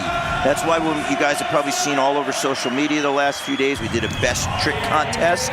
There was a unique obstacle that was made. That's actually going to be in the city center. Yeah. It's going to be in Freedom Square, and you can come here next year, because you already booked it, I was talking about it. You'll be here for 26. You'll bring your bike, and you're going to ride that obstacle. It's a bell that was here with the transition on all 4 sides that you're going to see in the city center. All right, Ash Finlay. The big man needs business right now. Dropping in. 360. Yeah, you mentioned that best trick jam as well. Ash, actually, it's kind of like, it was this like bell kind of obstacle. Ash just flip whipped it. So yeah, and then coming out and showing what he can do, the height over that box, the flip double whip as well. Oh man, just so much aggression. He uses, you can see he's a muscly dude, and he uses all of that power to keep the speed going around this course. Yeah, backflip double tail whip means business. There's a double whip into that pocket, trying to keep his momentum rolling. 360 going up. Come on, Ash. Doing that flare backflip 180 on the top stage, looking to come down. Oh! Again, just under rotates the front flip.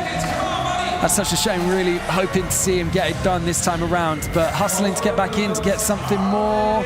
Yeah, flip the spine. Nice, good work. And then little foot jam up on the quarter two. So yeah, you can see he's frustrated not to get that front flip. Do you know what? I don't think that's going to hurt him too much. He got a lot in there.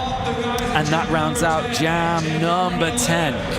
So if you haven't already, please do make sure that you give the stream a little thumbs up. Helps the algorithm, helps it be shown to more people. 437 of you already done that, but if you haven't done it yet, please do give a little thumbs up, and also hit that bell and subscribe to Simple Session. You will get all the notifications for tomorrow.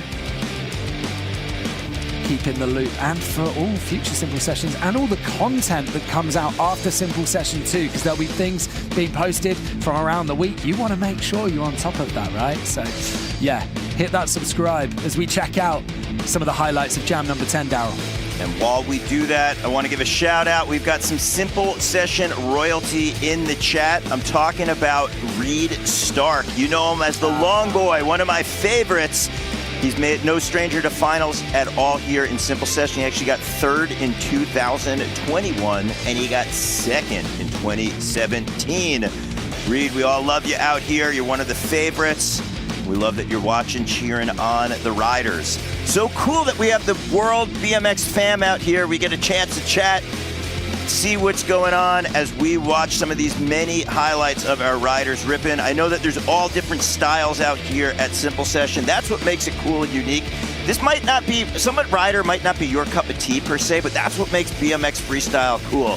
I know some riders have their own unique style, but if everyone rode that way, then it wouldn't be so unique. Yeah. Right? So that's what's really cool, and whatever floats someone's boat on the bike, that's great.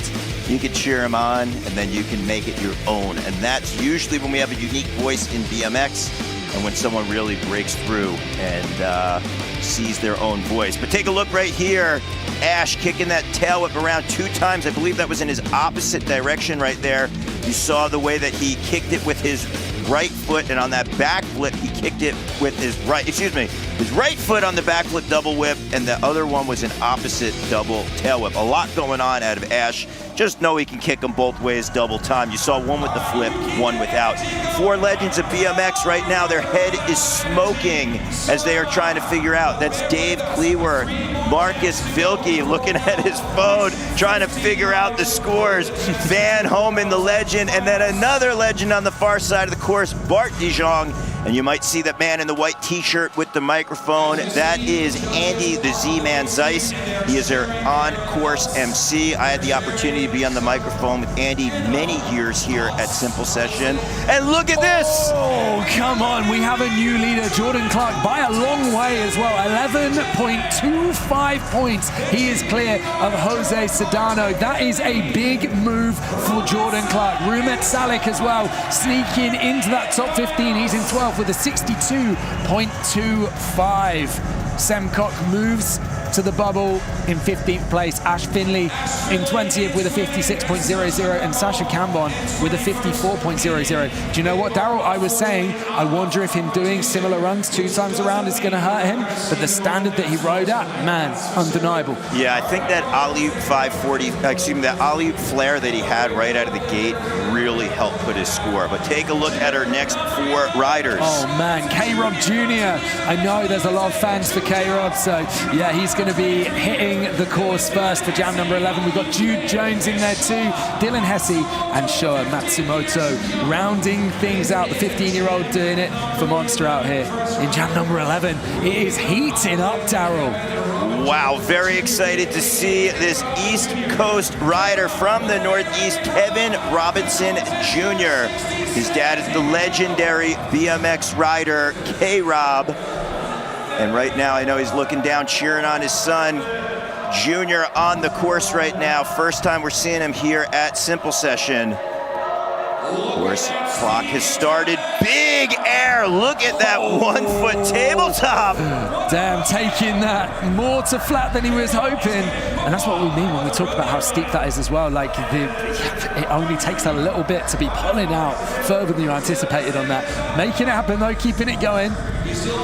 BMX is in his blood. He is grown up with 2 wheels. And it looks like that first run, he's gonna wind up waving off. But you see actually Boyd Hilder up there saying, get back in there. Boyd's got a little more experience. As we mentioned, he's won this thing a few times, and he's saying, get in there. Make the most of your time, right? But it's intimidating if you've never ridden this before. There's a lot going on. And also, like, you can see if your head's not in the right space, as much as you want to go, hey, I want to ride, I want to make it go. Sometimes when you try to force it, the results aren't in your favor, right? You could sometimes crash or something happen, so he's going to have another opportunity in run number 2. Yeah, worth mentioning as well as we head into the final 3 jams.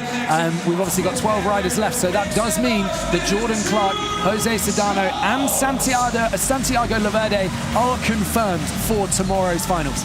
All right, Jude Jones is on course. Yes, 720, twisting that look back on the second rotation. I had a chance to meet Jude Jones's family, and they are watching right now on the feed. What up, Roxy? I know that they are going crazy as they watch Jude Jones try to be one of the 15 riders in the finals.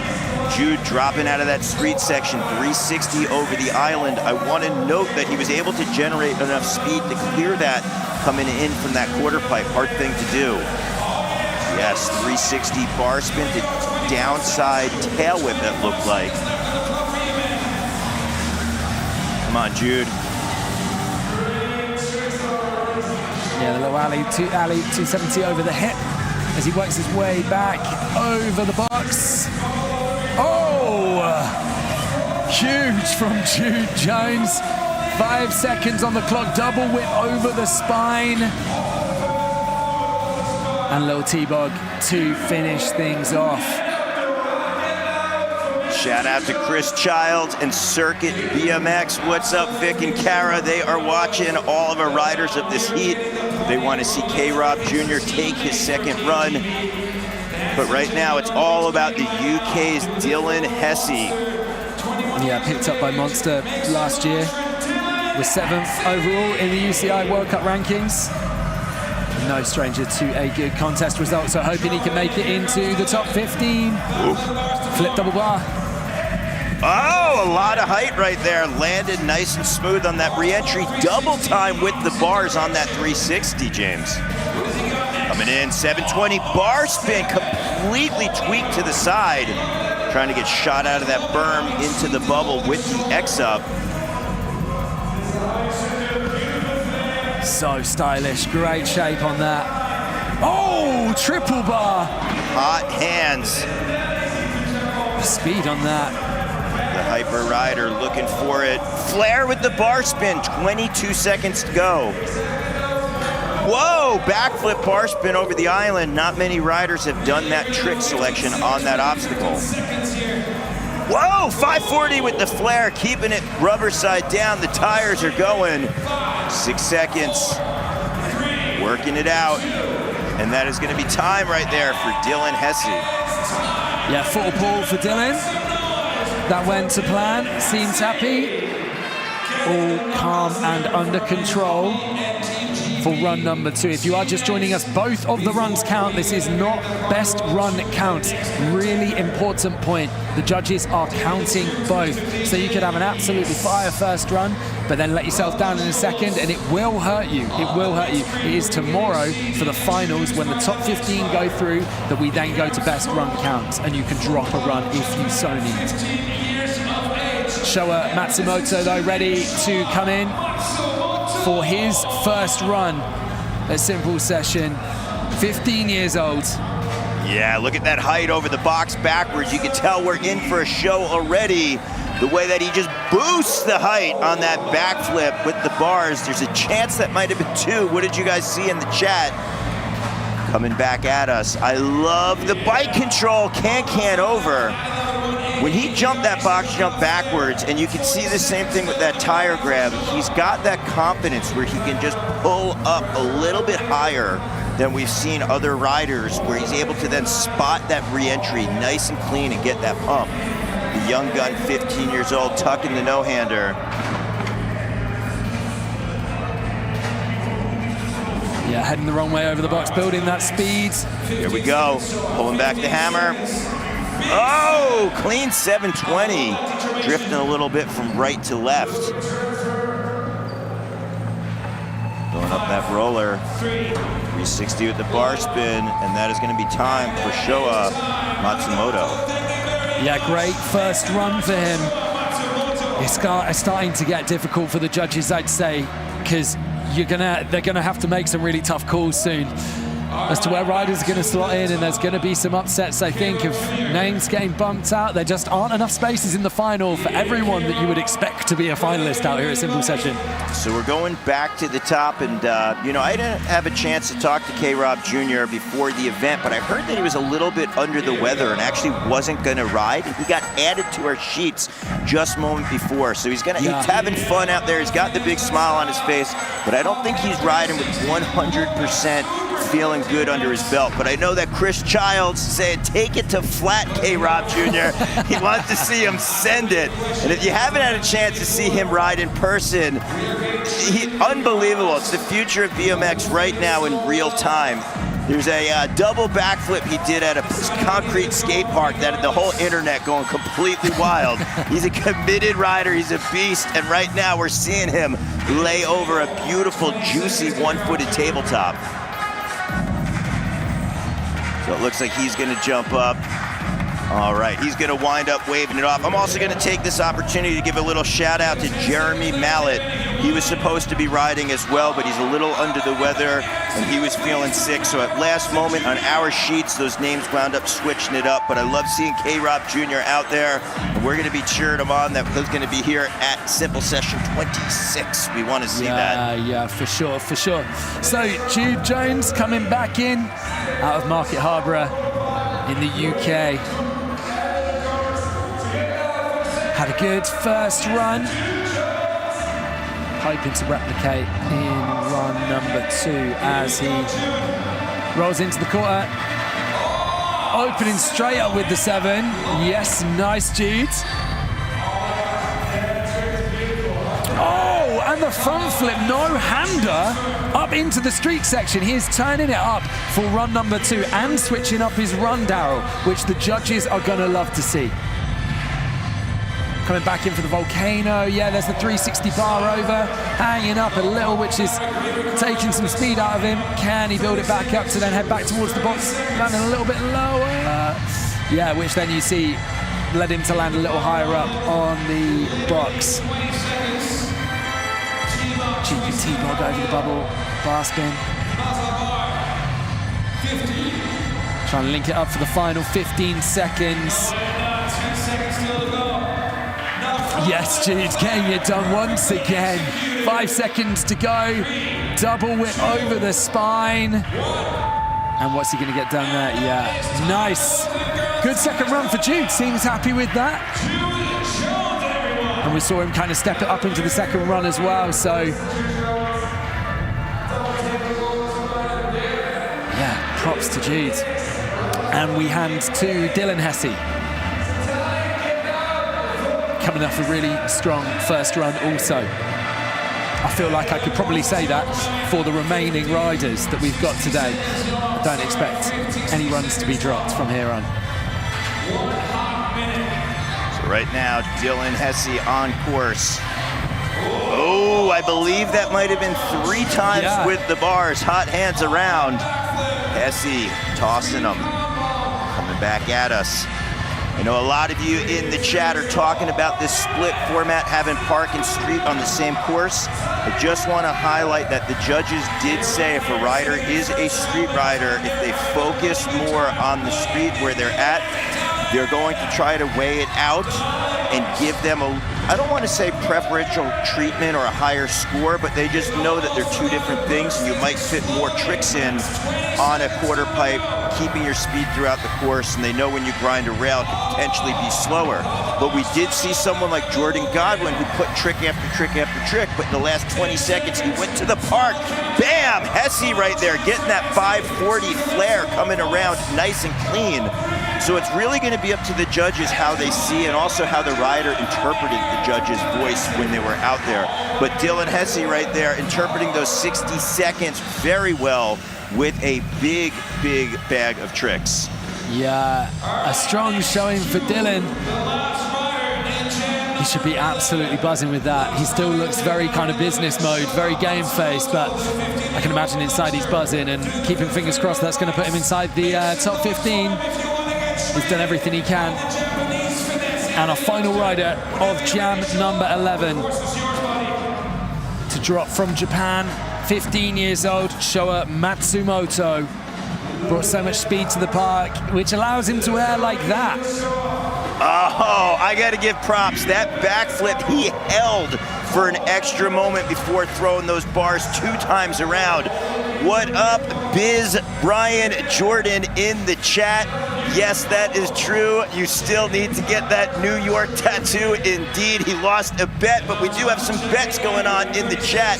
If a rider out there does an Abubakar, someone's got $10 that they're going to wind up wiring to you. But right now, it's all about Showa with that tuck no-hander over the hip. Let's see where he's going to go around the corner, rebuilding his momentum. Finding that pocket. I love the way he's getting that little boost. I'm gonna give a shout out to Clint Reynolds and the Credence boys. It's almost like when you see them ride dirt, they get that nice pull, and that last second they nose it in, and we're seeing Showa do that on a park course, which you don't see too often, especially for some of the younger riders. But you could even just tell how Showa did that bar spin to slide her back down.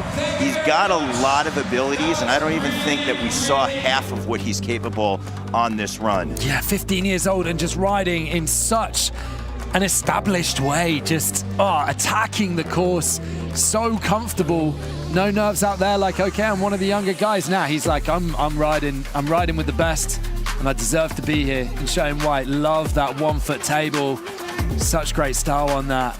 Well, I'm just getting this in the chat, James. I'm going to put this out there to you as well. What's up, Egan? And he says if no rider does the Abuba Cup, we get out there, maybe film the clip, we still get a chance at that $10. I am happy to film. I am happy to film you doing that. We got another legend, Owen Clegg. What is up? He said, hey, let's utilize this Nate Wessel design course and get a big Morgan Wade-esque gap out there. I want to give a shout out to Chode Ryder. That is right. You had one of the best quotes that I've seen. He said, if you need slow-mo to see how many, it is too many. Now that is not taken away from any of the riders out there. That is just to highlight how many different styles of riders we have watching this event. There's always respect for other riders and what you do, but at the same time, you want to have different opinions, different voices. You want people to get excited about things, right? So when we hear things in the chat, it's not people talking ish left and right. It's like, hey, you want to have some dialogue going, because the worst thing that can happen is no one says anything. No one cares that it's going on. But the fact that we've got the world BMX family cheering in and chiming in, I love seeing it. Yeah, right. And it's cool to see as well. I mean, there's people saying now they don't like the mixed park vibe so much. They do like it when it's more focused. I personally quite like that you're going to see the different styles side by side, but I get it does make judging harder.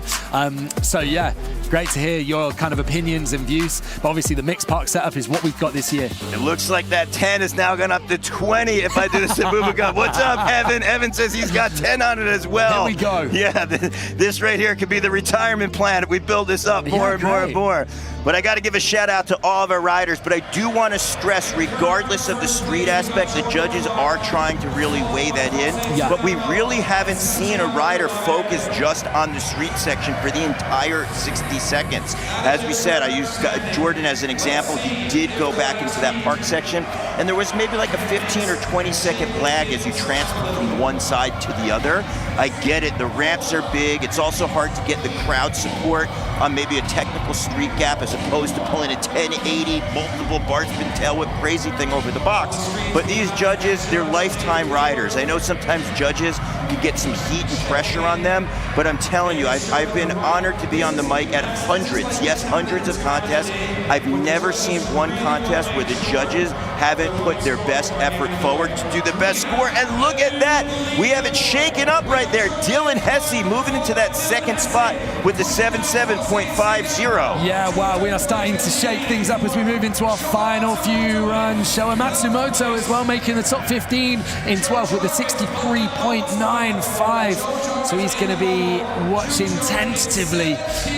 Yeah, getting a bit clammy, I'm sure, as he watches those final riders come through as Duke Jones puts himself into 17th. I also want to send a shout out to Jamie Bestwick in the chat right now. We have so many legends and so many great riders that are in the chat. So yeah, thanks for joining us and being part of the community, tuning in for Simple Session this year. I know Jamie is wanting to see a candy bar out of one of these next 4 riders. Jack Clark, Ernest C. Bolts, Jacob Thiam, and Arie Levinson are going to be our next 4 riders. Look for 4 distinctive flavors and styles out on the park right now, because I love to see variety. This is going to be a great heat where we have Ernest Z. Bolts, who is an Olympian.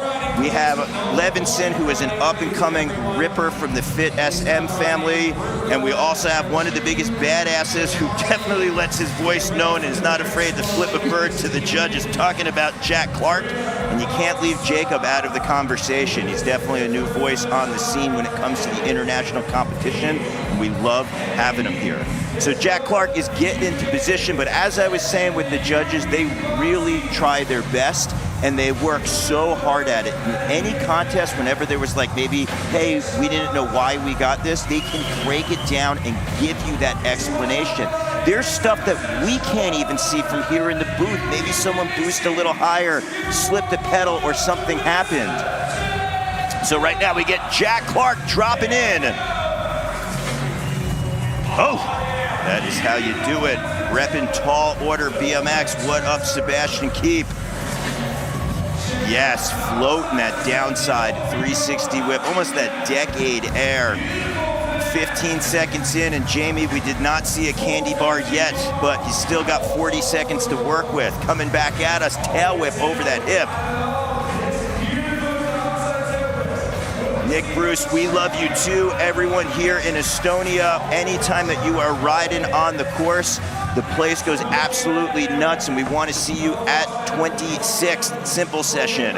So get ready to book your ticket now in March of 2026. But Jack Clark right now, 14 seconds. Come on, JC.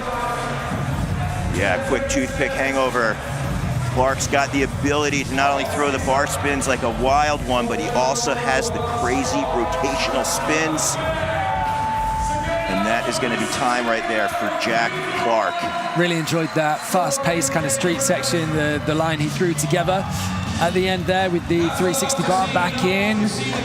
Jack, a versatile rider.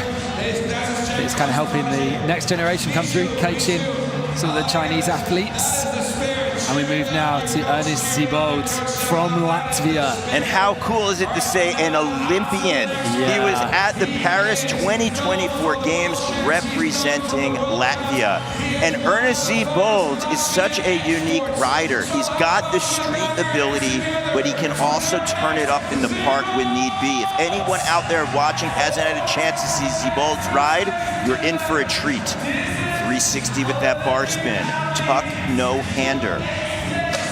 Yeah, laying that tabletop over, coming back over the box, 360 double tail whip.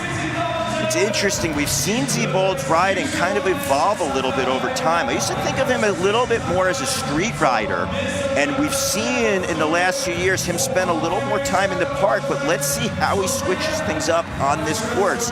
He might be one of the first riders we see kind of crack the code utilizing both parts of it. Nice twist in that X up to turn down. I know we mentioned Jamie Bestwick, but that's a time to actually say what's up, Jamie, because you had some of the best combos in the game with X ups and turn downs on big quarters.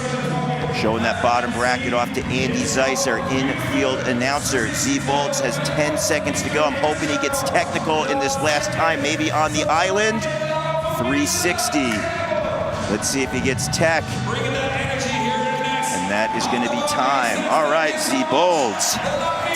So Ernest, like I was saying, when Jeremy said, let's see if he gets technical, he's known to really do these wild balance moves on his front and back wheel. He's also got some of the biggest 180s out there. That's what I was saying. He seemed a little bit more like a street rider back in the day, and he's kind of evolved his riding on the ramps a little more. So we didn't really see that street style, but maybe his second run, he's just going to blow the door down and say, hey, here are 2 different styles. Take it in, judges. What do you think of that, Ullman? And that would be incredible to see, right? And that would maybe be the approach they would quite like, to bring something totally different. But we see Jacob Thiem coming in right now. Yeah, the bar to foot jam after the whip in, and then hopping in for the transition section. Yeah, over the box, into that bowl corner and up over the bubble with that tuck no-hander, linking into the street. Up on the web reporter with the 360 over the pyramid rail. Going a flat right there, I love it. Yeah, getting a little loose coming off that as well. Nice hand plant. I know Joel Barnett's a fan of that hand plant. What's up, Joel? Seeing those tail whips go around right there, that might have been an opposite. Again, if we don't see something in the booth, it is all good because our 4 judges have their eyes peeled. They are taking it all in. Nose press coming up, exit stage left, dropping in. Tweaking that turn down over the hip, hand can't step through. Smooth 360 and a 3 fakie, boom. That is how you do it. Nice first run for Jacob Thiem out of Nebraska, doing it for Huffy. Linking it together, showing how you can ride both sections of the course. All right, our 4th rider of jam number 12. I know everyone back in Portland, Oregon, and also at the S&M building right now is super psyched for our next rider, Aryeh Levinson. Second time here at Simple Session. One of the most exciting riders out on the scene right now, doing things his own way. That was a bar spin to one-hand X-up stovepipe style. Shout out to Bruce Chrisman, who used to do the one-hand X-ups in that direction. It's when you wrap the bar out on the outside. I know also Stuart Johnson, who works on a lot of S&M projects with him, is watching as well. But right now, Aryeh looking to make it happen with 34 seconds. He would love to be in the finals. Yeah. And having a blast out here in Estonia, riding street every single opportunity he has between practices. If you're not following him on social media, you can. It's at Ripe Life with an underscore in between.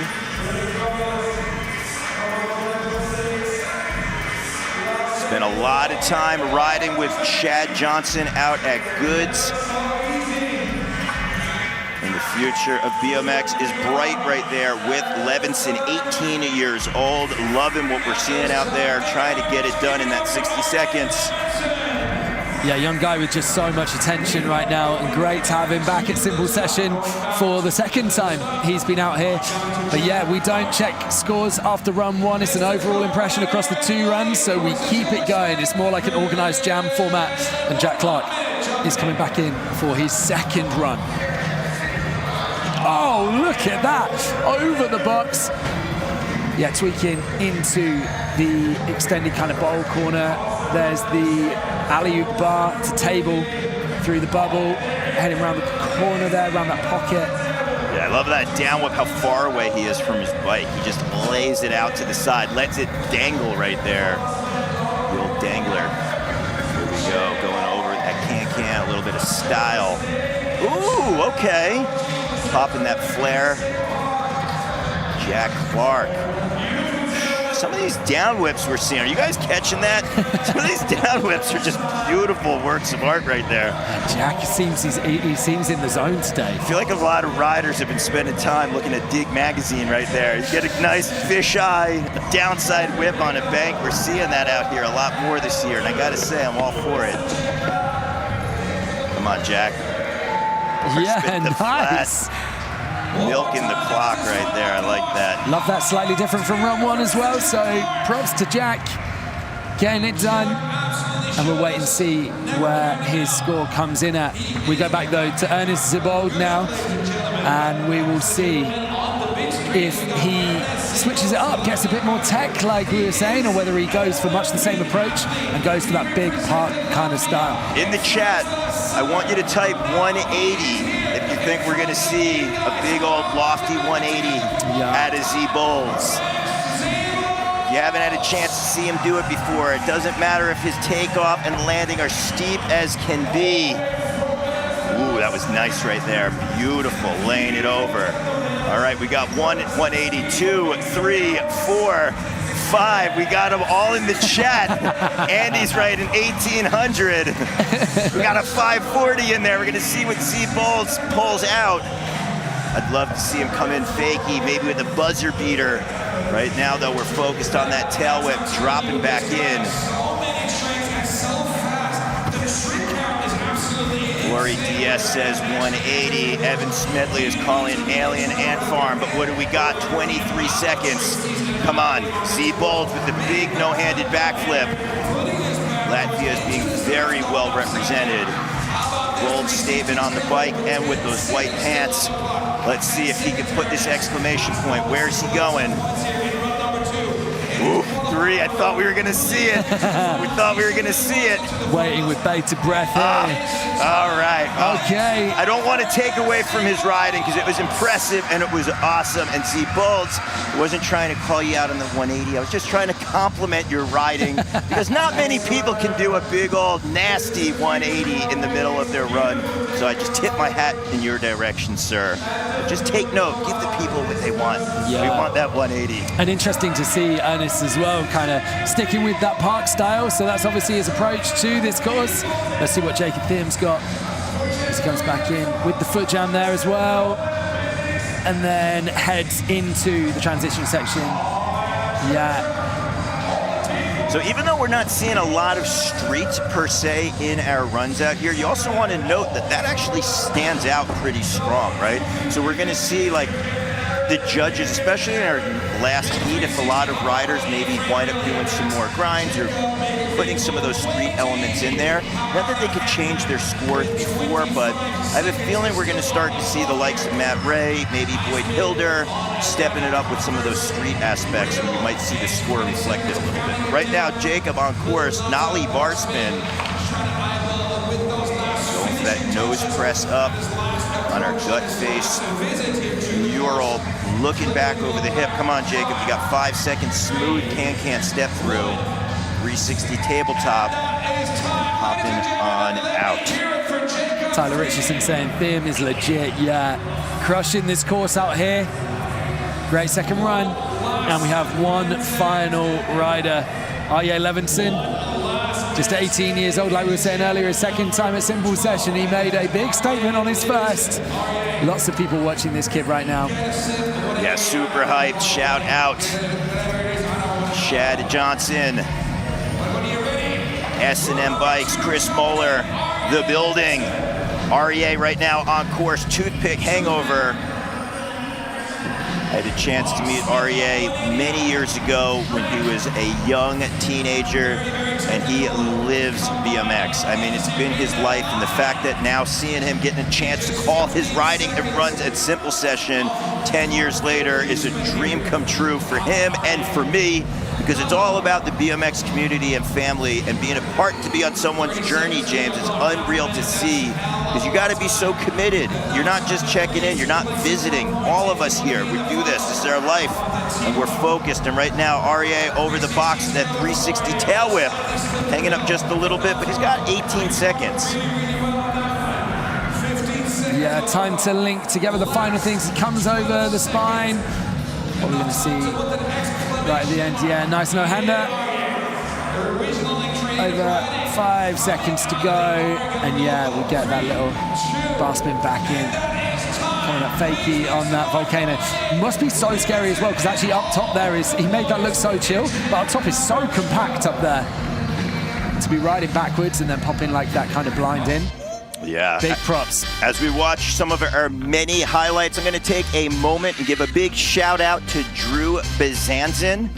You guys know him as one of the best BMX riders of all time, and also 5-time Simple Session champion. That's right, 5 times. 1, 2, 3, 4, 5. Drew, this is your event. We all wait for you to return. If you want to get some inspiration, go follow Drew Bezanson on Instagram.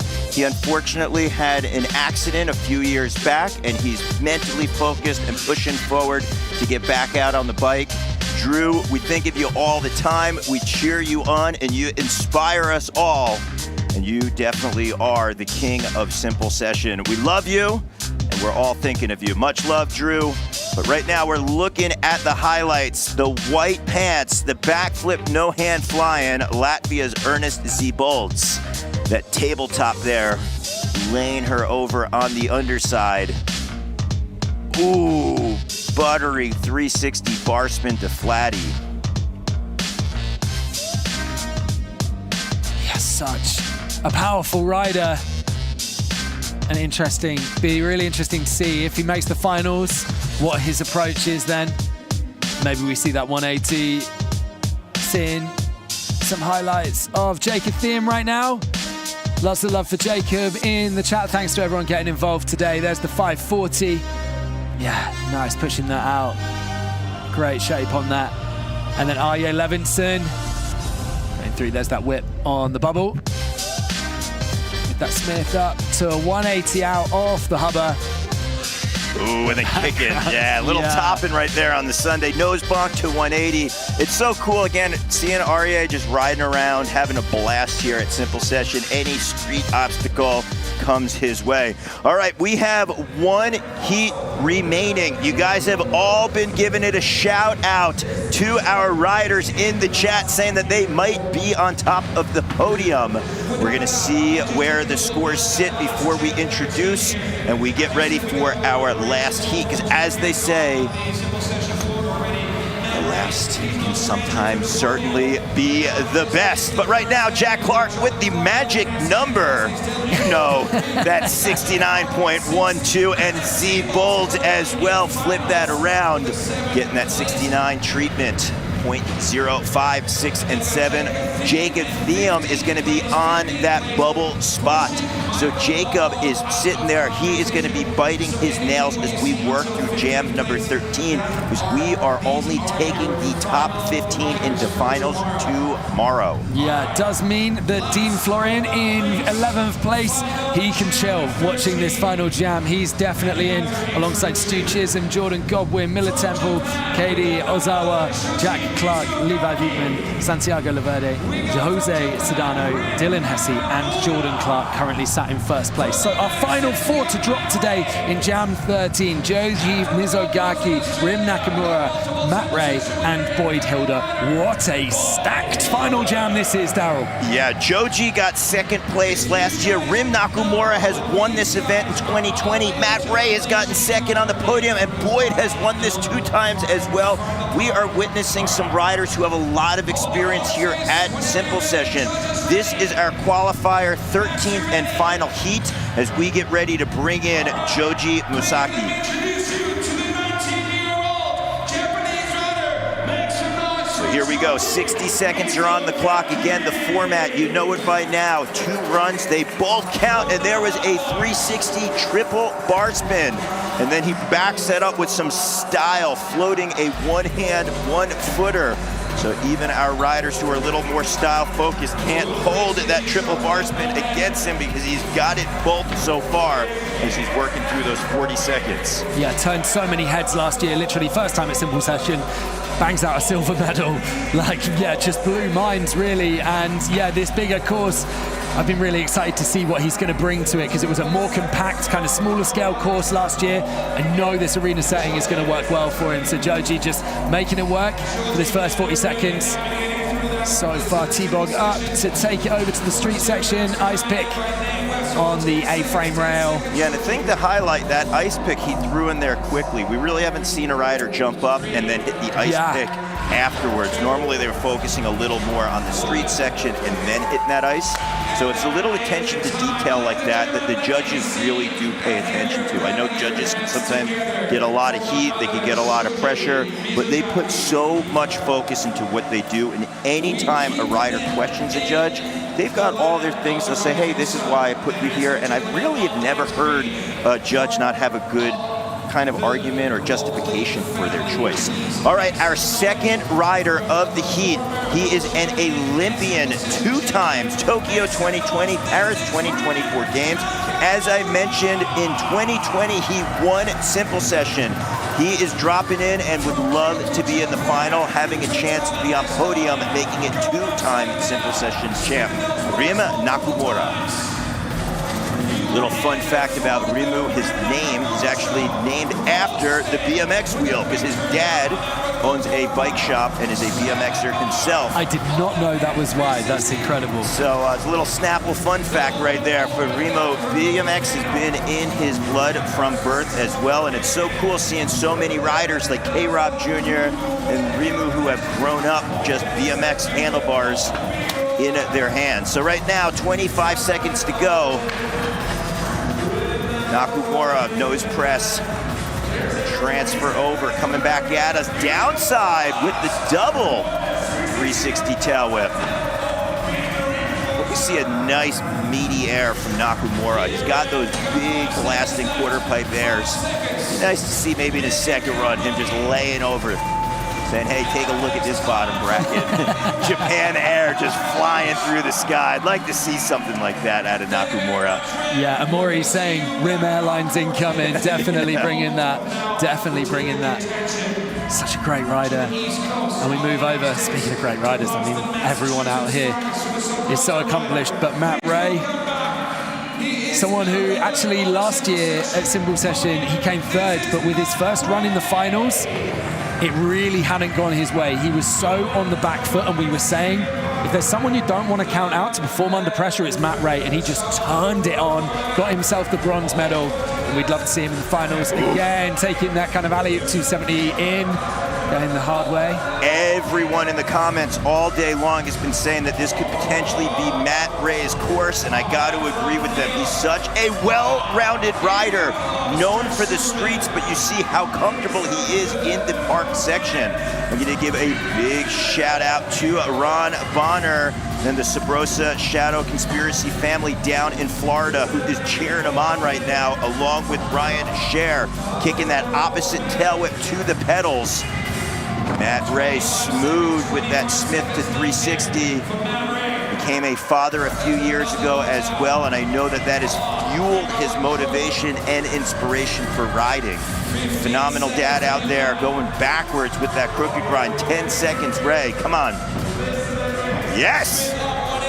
So we see, keep in mind, he had that Smith to 180 bar, but he also had the big moves over the box jump and kept that momentum with the Superman. I know that might not necessarily be a crazy 1080 with multiple bar spins and all of this, but he had the power over the box. He showed it control. Some of the other riders who are a little more focused in one discipline or the other, maybe aren't clearing the box all the way, and then have a little difficulty in the street.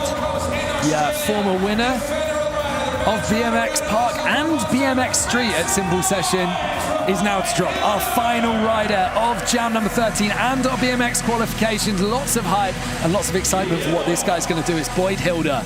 Yeah, always one to deliver on the hype, and the first rider, oh, Boyd. You got time. Come on, everyone, cheer him on. Let's go, Boyd. Let's get back on the horse. You see the tongue coming out, the smile on the face. But he was the first rider we saw utilize the shark fin, where he jumped out and transferred. Oh, triple time. So Boyd right now looking to make up for those 15 seconds, and he is back on it. Boom, getting that stylish foot plant right there in the cannonball as he pushes that bike all the way out, taking all of his limbs off, grabbing the seat and throwing it back under. What are you guys thinking about Boyd recovering? Foot jam Canadian style. Yes! Boyd trying to unlock street and park together on this course. Gap to double peg. Nose press 180 with the bar, and that is time for Hilder with an impressive recovery. Yeah, an incredible recovery, really. From the fall that he'd had, we've talked about it today, that you just don't want to lose speed like that. You don't want to stop dead in the middle of this course, because It's big. You've got to work hard to regain that speed again, but Boyd kind of just managing to get back in there. We'd love to see what that run looks like without the fall, with him just being able to keep that momentum going, because we know how fast he hits it. We head, though, back to the top of the list for Jan 13 for Joji Mizogaki from Japan. Bar X up, and then there's that lofting floater again. I love seeing that 1-foot table over the box backwards, having some difficulty on both runs, hanging up just a touch. Recovers nicely. That was beautiful. 360 toboggan, dip at the bars. And I love the way that you see him just grab that pocket in the bowl corner and lean things over. Even the way he speed jumps the side of that spine. Look at that right there. That was one of the bigger airs we've seen off that spine. Yeah, Joji linking it up right now over the volcano. The one thing to note, at some contests, the qualifiers can sometimes act as a final if there could be a weather delay or something happens the next day, but we're indoors. We're in the arena right now, so most likely we are going to have the final, but riders like to be on that top spot. So we're seeing Joji really work the whole clock the whole time. He wasn't saying, hey, I could just kind of coast and chill a little bit. Wants to make that statement and be in that top spot, because qualifying leads to your seeding for the finals, and if you go last in finals, you've got a clear advantage. You know how much to put on, how much risk versus reward to play with. We move now to Rim Nakamura coming in for his second run. He became the first Japanese athlete to earn a BMX medal at X Games when he got a silver in Minneapolis, and also the second youngest in history at the same time. This guy is no stranger to performing under pressure in contests. Dropping in on that big Red Bull bank and heading for the box. That flip looked like double, maybe triple bar. Hard to see with him being so high up. He was in the lights there. And there's the whip on the bubble as well. Comes round. Yeah, beautiful stuff. Alternative coach cheering Rim on as he is pouring it on. I can't believe he's only 38 seconds to go on his run. He's put so many combos in the first half, James. Come on, Rim. Yeah, as we mentioned many a time, Simple Session Champion 2020, right before the world got turned upside down. They were one of the last events to happen, and Rimu had a chance to hold top honors throughout 2020, and he'd love to do it again tomorrow in the final. Toboggan over that hip, cutting that corner. Goes into that double peg coming down. Nice ice pick. Getting to end of that flat rail, and Nakamura getting that thing done. So final two riders to drop for qualifiers today. Second runs coming up for Matt Ray and Boyd Hilder. Two riders taking a very different approach to the course, both very unique and creative in their own ways. And both no stranger to a podium. Hoping they can replicate that this weekend by making the top 15 and heading through to tomorrow. This is what we've all wanted to see, the Massachusetts rider, Matt Ray. Nice 270 drop in, the finesse coming down. Northeast represent. Gonna give that shout out to Circuit BMX, Chris Childs, Vic, Cara. Watching right now as the Northeastern looking to go big with that no-hander, pinching the seat, taking the arms off. We're seeing a little bit of a different approach out here. I like that lofty 270 up. We haven't seen riders really utilize that. That's really surprising, James. And it's worth mentioning as well, the judges are looking for things like style and creativity as well. It isn't just we're looking for bangers, you know? It's looking for people that are going to hit this course in a slightly different way and hit it with different tricks too. That's getting rewarded. That Smith to 360, such a difficult trick, along with that 540 bar spin. And I love to see how many people in the BMX family are watching and know how difficult that can be. You're in that Smith position, you got your back wheel up, your front peg is down, and to get that spin off, Matt Ray makes it look so easy because he's got that powerful pop. So we come to our final rider of the qualifications today. Yak saying in the chat just before, so impressive how he recovered from that fall to get that speed back up and just get going again. Let's hope we don't have a fall in run number 2, because we'd love to see what he can do if he can just keep that momentum going. So Boyd Hilda drop in to round things out for today. Here we go. Yes! Oh, so smooth with it as well. I believe that was off the shark fin. The only rider we've seen rotate out of that shark fin. Look how fast he's going. Ooh, that was beautiful so right lofty. There. Work of art. I know Owen Clegg loved to see that dangler after that fast plant. Double tail whip going up for Hilder. Over double peg grind. Yes! Pressing the front wheel right in that sweet spot. Talk about visiting Estonia in style. Back at us as he just hits that front peg and lets that back end up. Whoa! Backflip, thread in the needle. It looked like he was potentially going for a Smith grind. Either way, he was able to keep it going. Both tires hitting on top. Pressing that wheel, crooked grind, coming down. And that is time right there for Boyd Hilder. Yeah, foot down on that tooth hanger at the end, but that's the only place you can really pull apart that run. That's not going to hurt him. That is what he wanted to do, and great to see. So much love for that. That backflip back onto the hubba, I can't believe that he did that. I was kind of like, you couldn't see with the perspective whether he was going into the bank. I was not expecting to see him land back on that hubba and then take it through. A very different line. Checking out some of the highlights from our final jam, number 13 of BMX Qualifiers. And as we watch this, I want to keep 2 things in mind. Yes, I'm seeing in the comments still no Abubakas, but secondly, the judges do not take a lot of time in between runs. This is such a difficult thing to do. The pressure that is on. They got to quickly write notes down. They got to think about things. And yes, there are 4 people up there, but all scores are going to count. We don't throw away the high or low like at some events, some other events that are out there. That's not a critique of them. That's not putting it down. We have 4 judges. All of their unique voices are heard. And they're not there saying, hey, what did you give? I'm going to give the same number. They want to have their own unique voice. So they might say, hey, was that 3 or 4, right? Bar spins, spins, whatever it may be, right? And then they have to figure out that number, and there's not a lot of time to do it. Judging is one of the hardest things. It's a ton of pressure. James, I know you're phenomenal when it comes to being on the mic, and I know you go to a lot of events. I know that we've both been asked to judge a lot of things and happily turn it down. Yeah, absolutely. No, thank you. Oh, man, I don't need that pressure. No, thank you. I do not need that pressure. Olaf as well in the chat. Really good point, saying if this is quali, I can't imagine what tomorrow is going to be like. And it's a great point because the format changes. So for today, the 2 runs, both runs, as you all know if you've been watching this all the way through with us, thank you if you have, both runs count. So the riders need to make sure that they throw down for both of their 1-minute runs. Tomorrow, we go to best run count. So we might see riders get a first kind of solid run on the boards, or, you know, they might actually drop their first run and then do what Matt Ray did last year and go, well, I'm going to pull out all the stops because I've got nothing to lose in this second run. So yeah, it's going to be incredible. There's definitely going to be the standard lifted tomorrow, and from the standard we've seen today, I'm excited. I'm frothing for this. One other thing to add on to what you just said, James, is the riders are also going to have more time to practice on the course tomorrow.